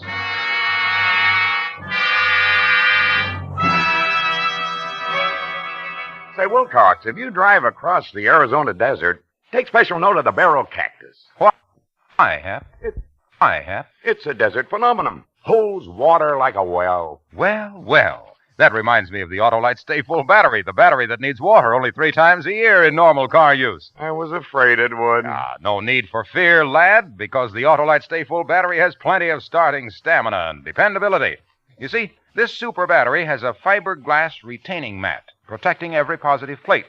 That keeps the power-producing material in place and means extra long life. The little cactus lives a mighty long life, too. Now, pardon me, Hap, but SAE Life Cycle standard tests show that the Autolite Stay Full battery gives 70% longer average life than batteries without Stay Full features. Oh, there's no use talking. You're so right, Hap. The thing to do is see your friendly Autolite battery dealer tomorrow. Ask for an Autolite Stay Full battery, the battery that needs water only 3 times a year in normal car use. And remember, you're always right with Autolite. And now, Autolite brings back to our Hollywood soundstage our stars, Kathy and Elliot Lewis, in Love, Honor, or Murder. A tale well calculated to keep you in suspense.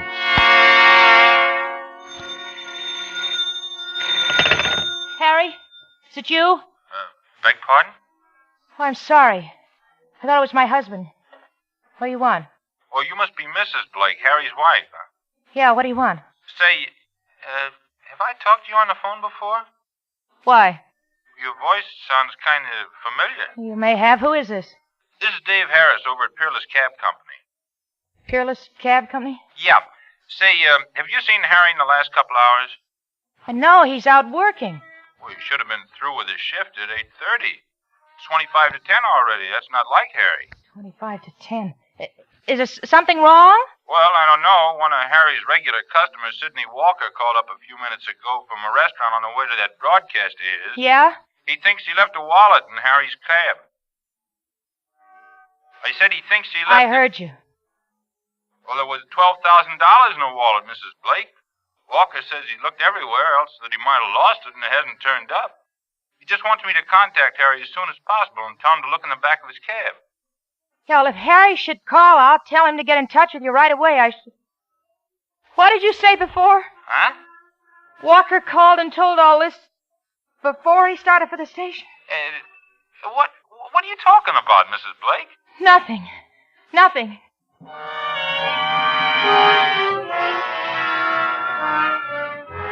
Walker called before he reached the station. Harry will be waiting at the station to kill him. But now Walker's already told him that maybe Harry took the wallet. Everything will point to Harry. They'll arrest him 10 minutes after he's killed Walker. Harry will tell him everything. He's weak. He'll try to blame me. He'll tell him I made him do it. I gotta call him back. I gotta stop him before he kills Walker. 25 to 10. 20 minutes to reach him. I got to reach him.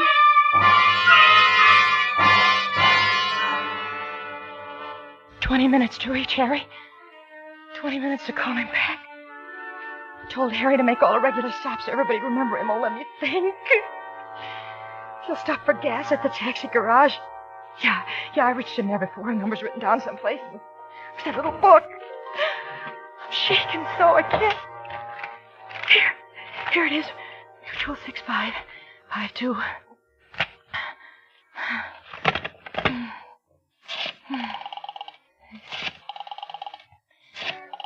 Five.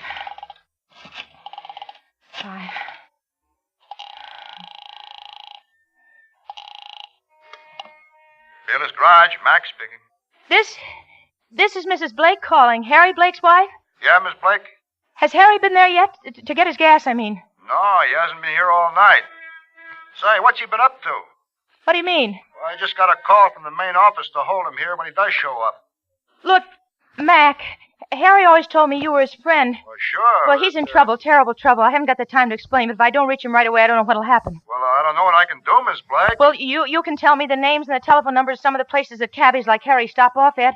Well, while they're on the runs. Well, sometimes the boys stop at Gus's coffee shop on 6th Avenue for coffee. What's their number? Wait a minute. It's State 8570. Yeah, State 8570. All right. Where else?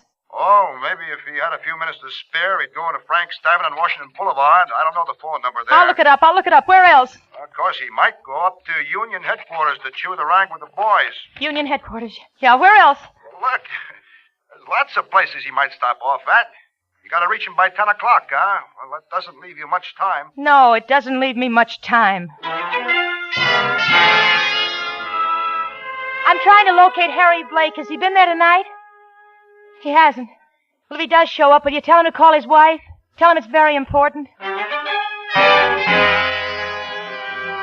You're sure Harry isn't in? Could you just kind of look around again? All right, if you're sure. But listen, if he does drop in, tell him to call home right away. Harry Blake. Yeah, the cab driver. He was in your place? Just a few minutes ago. Can you call him back? Please, it's terribly important. I know you're awful busy and everything. Hello? Hello?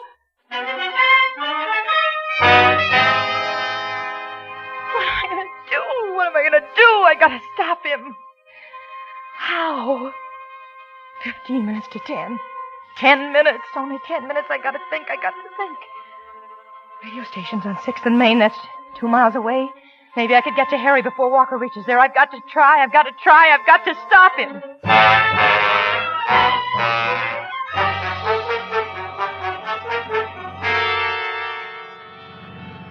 Driver. Huh? When I got in your cab, you told me you could get me to the radio station in 10 minutes. I didn't give you no guarantees, lady. I'm doing the best I can. But I've got to get there before 5 or 10. You told me you could make. It don't do no good to holler in my ear, lady. There must be some way to make better time. Can't you take side streets or something? again, you're stopped. It's the traffic, lady. But you told me. I know what I told you, but I didn't figure on so much traffic. Please hurry. Yeah. I'll pay you anything if you get me there. Oh, dang. Oh, hurry. Oh. Now what's wrong? I told you, lady, the traffic is lousing us up. What time is it now? Oh, about 10 minutes to 10. Don't tell me about. I want the exact time. Exact time, 7 minutes to 10. 7 minutes to 10? How much farther is it to the station? Well, I can tell you this. We're not going to make it in 2 minutes. Then there's no need to make it at all. Take me home.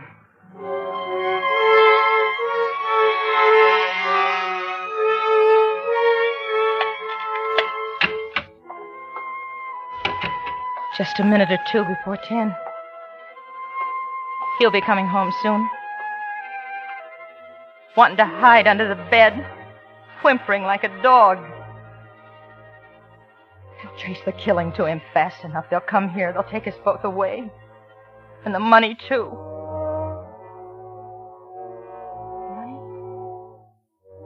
The money, too. Wait a minute. Why should they come here? Why should they get the money? Why do I have to take the blame for what he did? I didn't commit the murder. That money I could get away. They would look for me too hard. Yeah, why should I take the blame for what Harry did?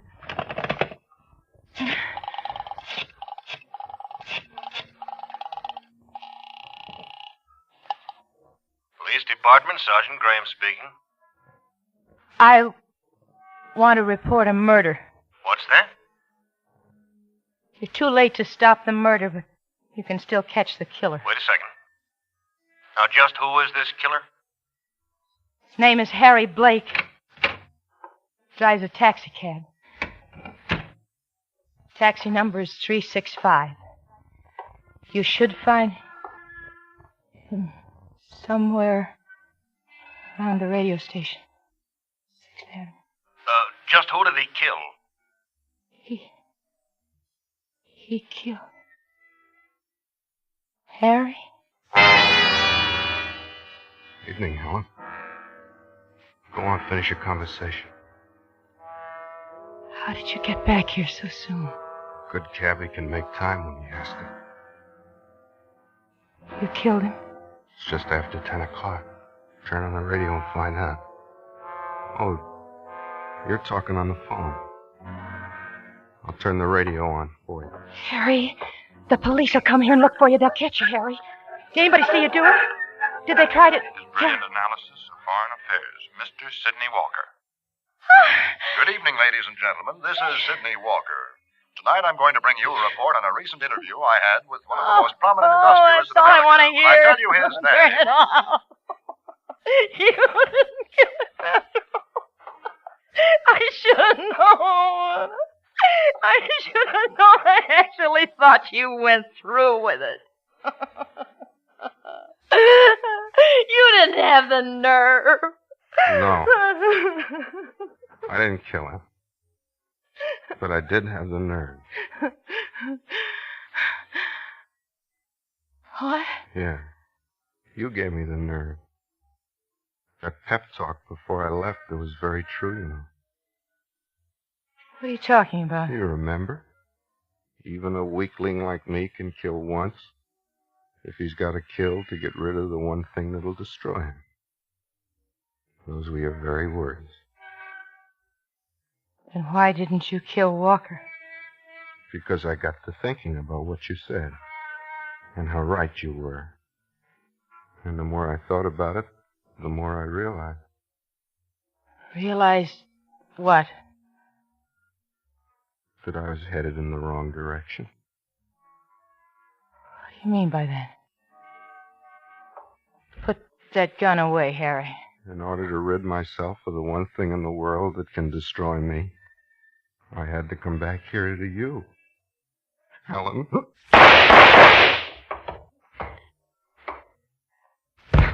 Hello. Hello, what happened there? Hello. Hello. This is the police department, isn't it? I heard her speaking to you as I was opening the door. Yeah, sure, it's the police department. What's going on there? What were those shots? Wasn't my wife reporting a murder? Yeah, she was. She gave us all the information, except she didn't tell us who was going to be killed. Oh.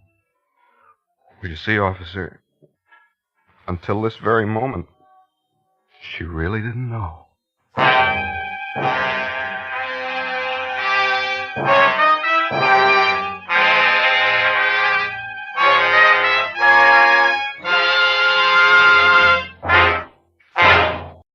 And now, with Over the Bounding Main and the performance of Mr. Dan Daly, Autolite hopes once again to keep you in suspense.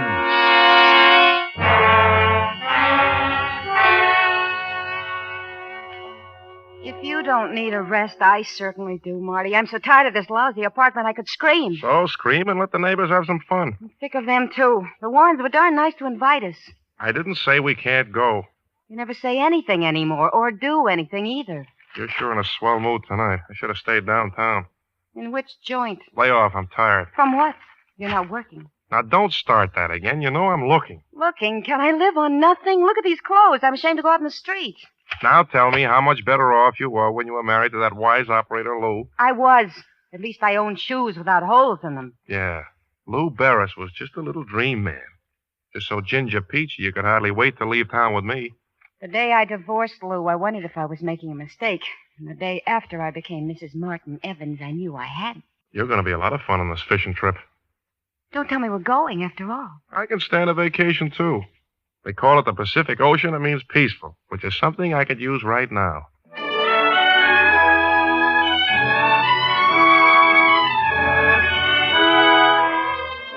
I guess a lot of it was my fault. I wanted the right kind of a job, and it was hard to find. Ever since Claire had got rid of Lou Barris, her ex, we'd been living pretty close, and Claire wasn't used to it. The Warrens made it worse. They were well-heeled, and I was supposed to keep up with the Warrens. I knew I couldn't ever do it. Maybe Claire knew it, too. Claire had got the invitation for us to go with the Warrens to Catalina, so now we were driving down 22nd Street in San Pedro to the landing. It was nearly 6 in the morning, and you could see a light fog drifting in the harbor. Don't forget to lock it. Sure.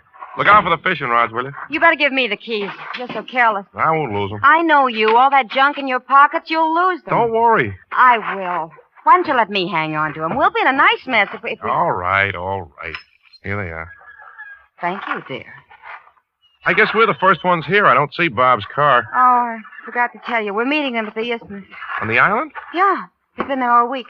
You didn't say anything about it. I For thought... Pete's sake, what difference does it make? If you're worrying about chartering a boat to get us there, you can stop.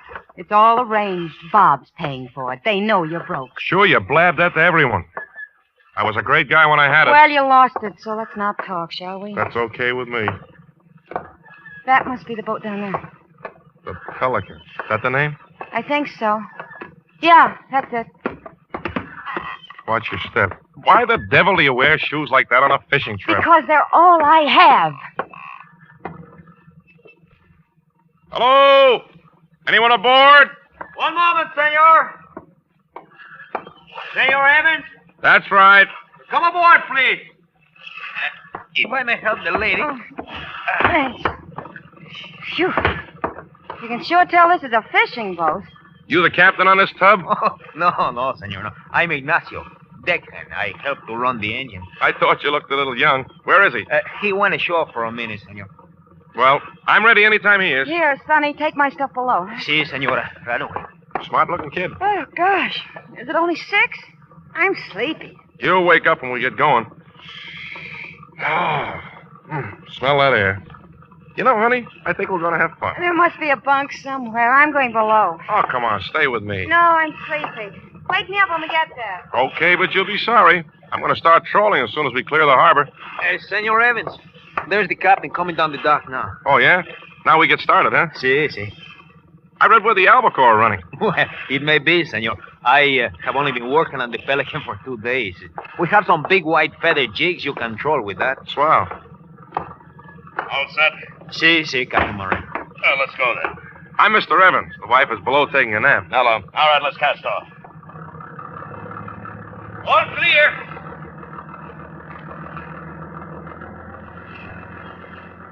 Think this fog will lift? Might. Any idea how far offshore we might hit Albacore? There's no telling. How long do you figure for us to reach Catalina? Depends on the fog. Oh. Well, I guess I'll go get my outfit rigged up. Yeah, why don't you do that?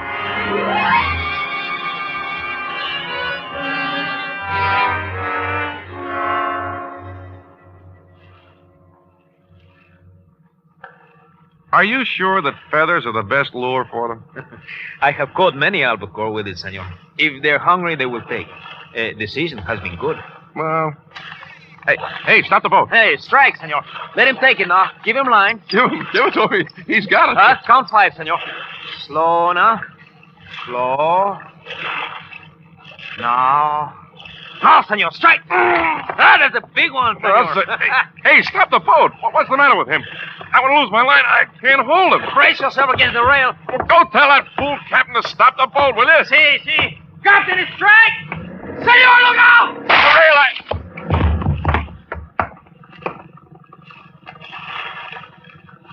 Are you hurt, senor? No. Thanks. If you hadn't pushed me, I'd have gone over. I just can't understand it. The rail breaking that way. What the devil was Moran trying to do? We could have been killed. You tell him to stop, he speeds up? Well, maybe he didn't hear me. I want a few words with that joker. Hey! Do you know I almost went into the drink? The rail at the stern broke. Well, that's too bad. I'll have to get it fixed. Yeah? What the devil were you trying to do? The kid yelled for you to stop. I'm sorry. I thought he wanted me to put about. Thought you'd lost your tackle. I down there lost my skin. If Ignacio hadn't been so quick on his feet... Sorry.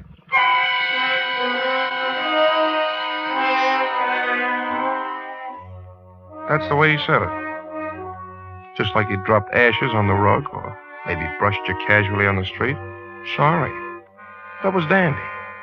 I've wrecked your car, made love to your wife, strangled your mother, but it's okay, mister. I'm sorry. And that was all I got. He just turned back to the wheel, and then something stuck in my memory. I kept thinking I'd seen the guy before. Never talked to him or met him. Somehow I knew him. I looked him over. 6'1", black hair, the usual amount of face. I couldn't pin him down. I figured it was just one of those mental tricks, or maybe he looked like my Uncle Phil and let it go. I started aft when all of a sudden Claire came out on deck. She rushed to the stern, looked over, and then spun around and saw me. She had a strange look in her eye, and her face was as white as a seagull's wing. What's the matter? Are you sick? No, Yes, I think I'm seasick. There is a bit of a swell. Stay on deck, you'll feel better. No, I'm gonna lie down again. Okay. Gee, you look pretty bad.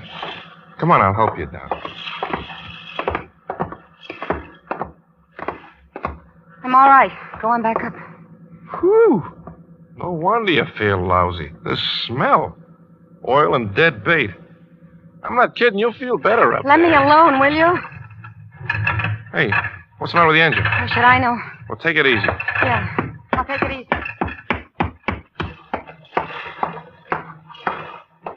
What's wrong, Moran? No, nothing serious. We'll be on our way in a few minutes. Yeah? Looks like the fog's getting thicker. Don't you think you ought to sound your horn? It's on the blink. Swell. This tub's in great shape. That'll do. Where's the kid? Ignacio? He's below, hunting down the trouble. Nice kid, you know. If it wasn't for him, Yeah. I want to give him something when we get off. You do that. I saw a couple of boils out there a minute ago. Albacore. Get your line in the water. Relax.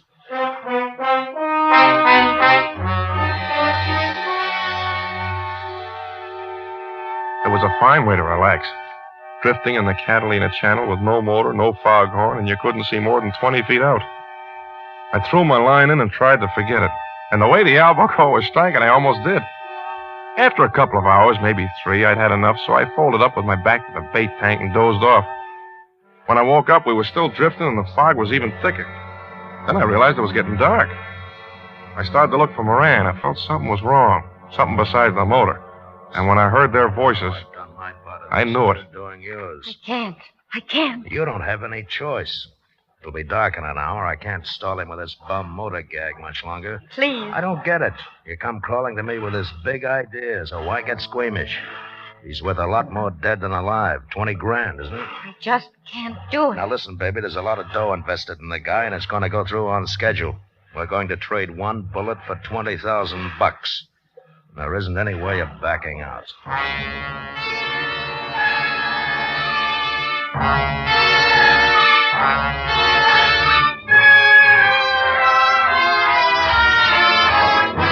Autolite is bringing you Mr. Dan Daly in Over the Bounding Main. Tonight's production in radio's outstanding theater of thrills, Suspense.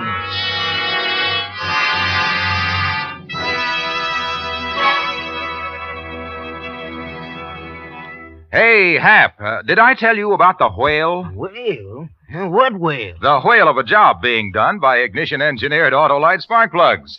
Delighted drivers declare that for fast starts, smoother engine performance, and gas savings, these ignition-engineered Autolite spark plugs can't be beat. Go on, Jonah. I'm listening. And, like Jonah, Autolite ignition engineers know their business from inside to out, from head to tail. Autolite engineers design spark plugs just as they design the complete ignition system, used as original factory equipment on many of America's leading makes of cars.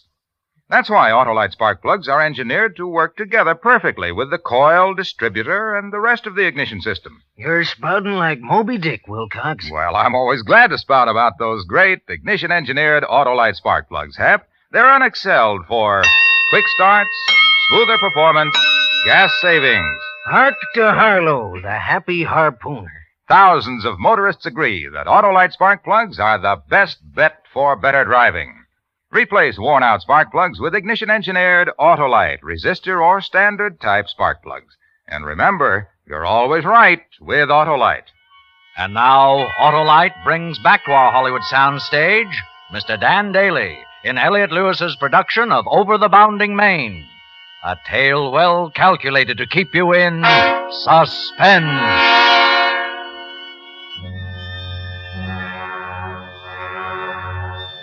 I don't think I was scared. Not at first, that is. You can only take in so much, and then something in your mind shuts it off. I stood there in the fog and the darkness, and so help me, the only thing I could think of was how the Warrens would take it when I didn't arrive at the isthmus. Sounds crazy, doesn't it? Then from somewhere, a foghorn sounded off in the distance, and I came to like someone had thrown water on my face. I almost laughed at myself. The Warrens were probably playing canasta over in Brentwood or drinking beer in front of somebody's television set. This fishing trip was Claire's idea, and the only thing she planned on hooking was a $20,000 policy on the life of Martin Evans. I moved away and toward the stern. I needed help now. And maybe there was somebody I could count on. That young deckhand, Ignacio. I found him all right. Sprawled on his face in the bow, lying over the anchor. Kid. Ignacio. Hey. Wake up. Hey, kid. Wake up. Come on.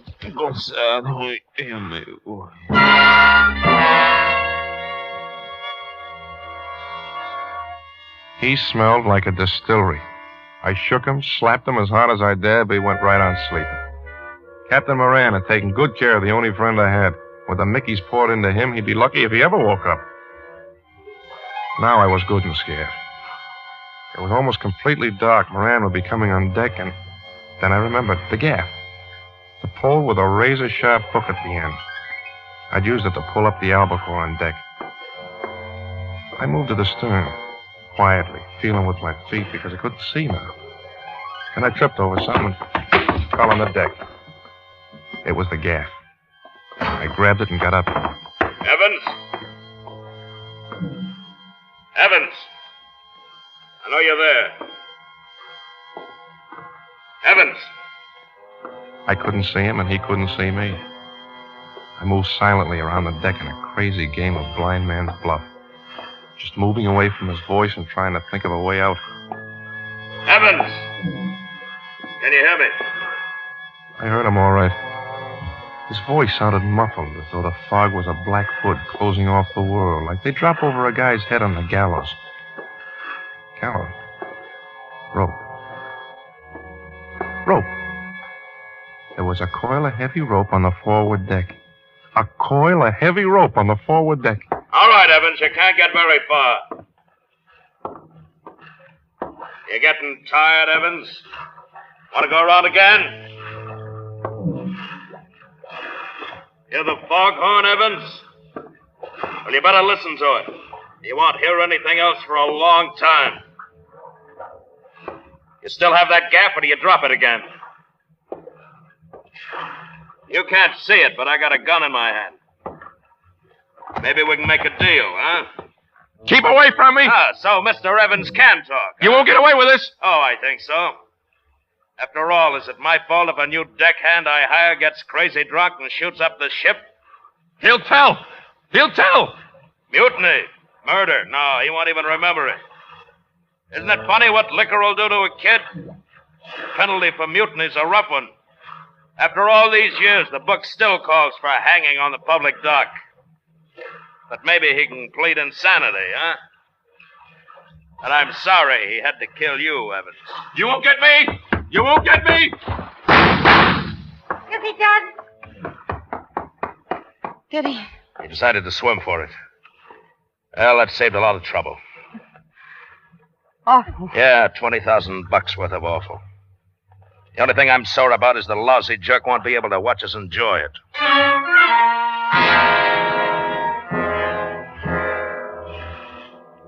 I lay there quietly on the deck.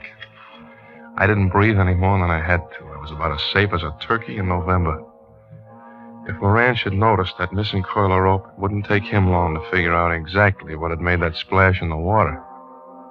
He couldn't see any better than I could, but as soon as it got light, there I'd be out in the open without a prayer. And the only thing I'd gain was a few hours at the most.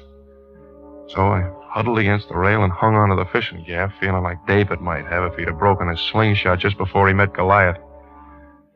It gets cold out on the ocean, and the fog can soak through summer denims in a hurry. I started to shiver. I had to clamp my jaws together tight to keep my teeth from chattering. But the cold did one thing. It seemed to freeze some of the fear out of me, and I started to think. I had it pretty well figured out. All except one thing.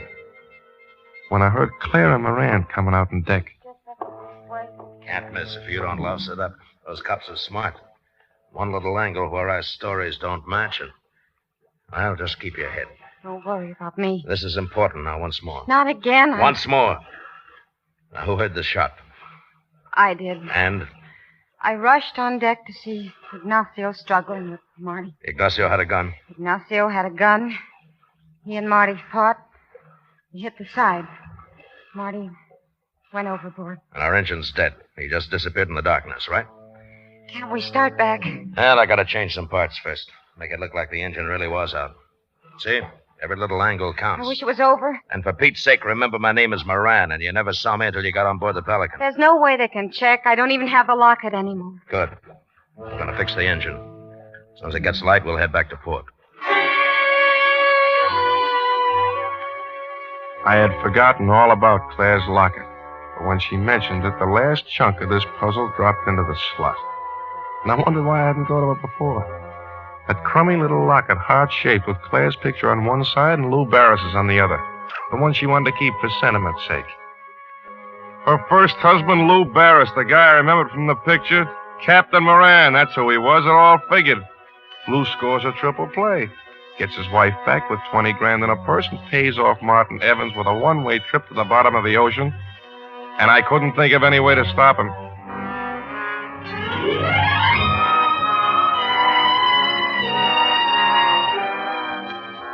It must have been hours later, or minutes, when I thought of the dinghy.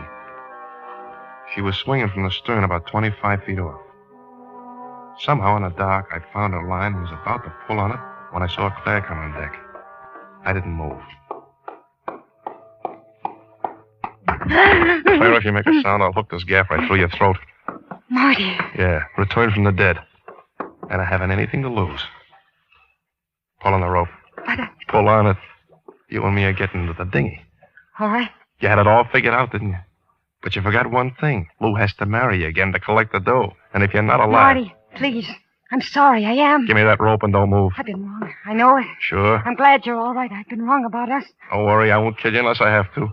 You're my new insurance policy. Now, get over into the boat. I Sure, can't. it's little and the ocean's big, and we're going just the same.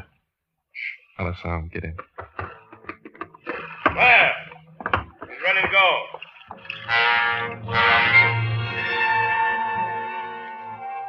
Smooth and neat. As long as I had a gap at Claire's neck, Lou couldn't do a thing. His one bullet would cost him Claire $20,000 and maybe his life. We drifted off a bit, and I reached for the oars. But there weren't any. There weren't any oars. When I looked up, I saw Moran standing in the stern of the Pelican. Evans, I can see you. There aren't any oars, are there? That's right. But you try to shoot me, and I'll kill Claire. You won't get away. Claire? She can't help you. Claire? I'm going to put him out. Don't worry. Why don't you answer him, honey? Don't you understand? I'm sorry. I don't want you to die. I want to be with you. I was wrong. You bet you were wrong. You're going to find out. We're going to paddle. Paddle with our hands. If we can lose him in the fog, we'll be all right. Just remember, if he finds me, it's too bad for you. Now paddle. Get over on the side. Look out. Look out. Now, she's tipping. Look out. You lost it. The gaff. Yeah. I lost it. Now maybe you'll believe me. I want to help you get away from him. Sure, I believe you. But if he finds us, as soon as I see the boat, I'm going to knock you out and throw you overboard. That's how I believe you. Now, paddle. Claire! Claire! Stop paddling. Be quiet. Listen to me, please. I love you. I'm on your side. I won't let him hurt you. Shut up. Evan! Evan! Patch of fog dissolved for a second, and in the darkness, I saw a darker shape. It was the Pelican. I knew that Lou had seen us. I reached for Claire. I felt her shoulder, then her neck. Claire! Are you all right? Yes. I wanted to hit her. Now. But I felt her neck. It was warm, and there was a little pulse under my fingers. He's lost the gaff. She was telling him to shoot me, and suddenly it didn't matter anymore. The Pelican loomed over us, and then Claire twisted away from me, and I didn't care. I was tired. All right, come on, Evan. Get up here. I want you found on deck. Give me a hand, Claire. Come on. All right, Evans. Get out of there. Get it over with. I'm staying. Give me the gun, Lou. Let me do it. Are you kidding? No, give it to me. I hate him. No, baby, I'll do it. You better tie the dinghy on, then I can't hold it. Yeah, hold the gun. Thanks, Lou. Claire, what are you doing?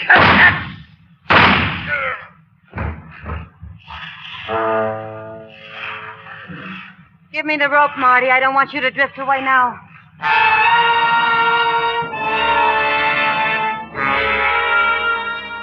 I got out of the dinghy and stood on the deck looking down at what used to be Lou Barris.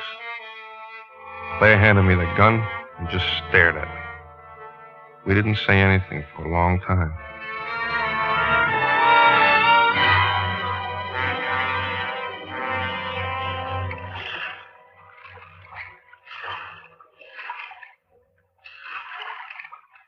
Fog's lifting. Yeah. It's getting lighter. I guess the sun will be breaking through soon. Do you believe what I told you before? Yeah, I believe you now. I'm sorry. I'll try to make it up to you. Sure. We better get going. We're going back to San Pedro? Yeah. I guess I can figure out how this thing runs. Marty, what about me? I've got to tell the police. Oh. Maybe it won't be too tough. I don't know. It's all right. It's better. Marty. Yeah? Do you still care? I mean... I was going to kill you back there, and I didn't. You figure it out.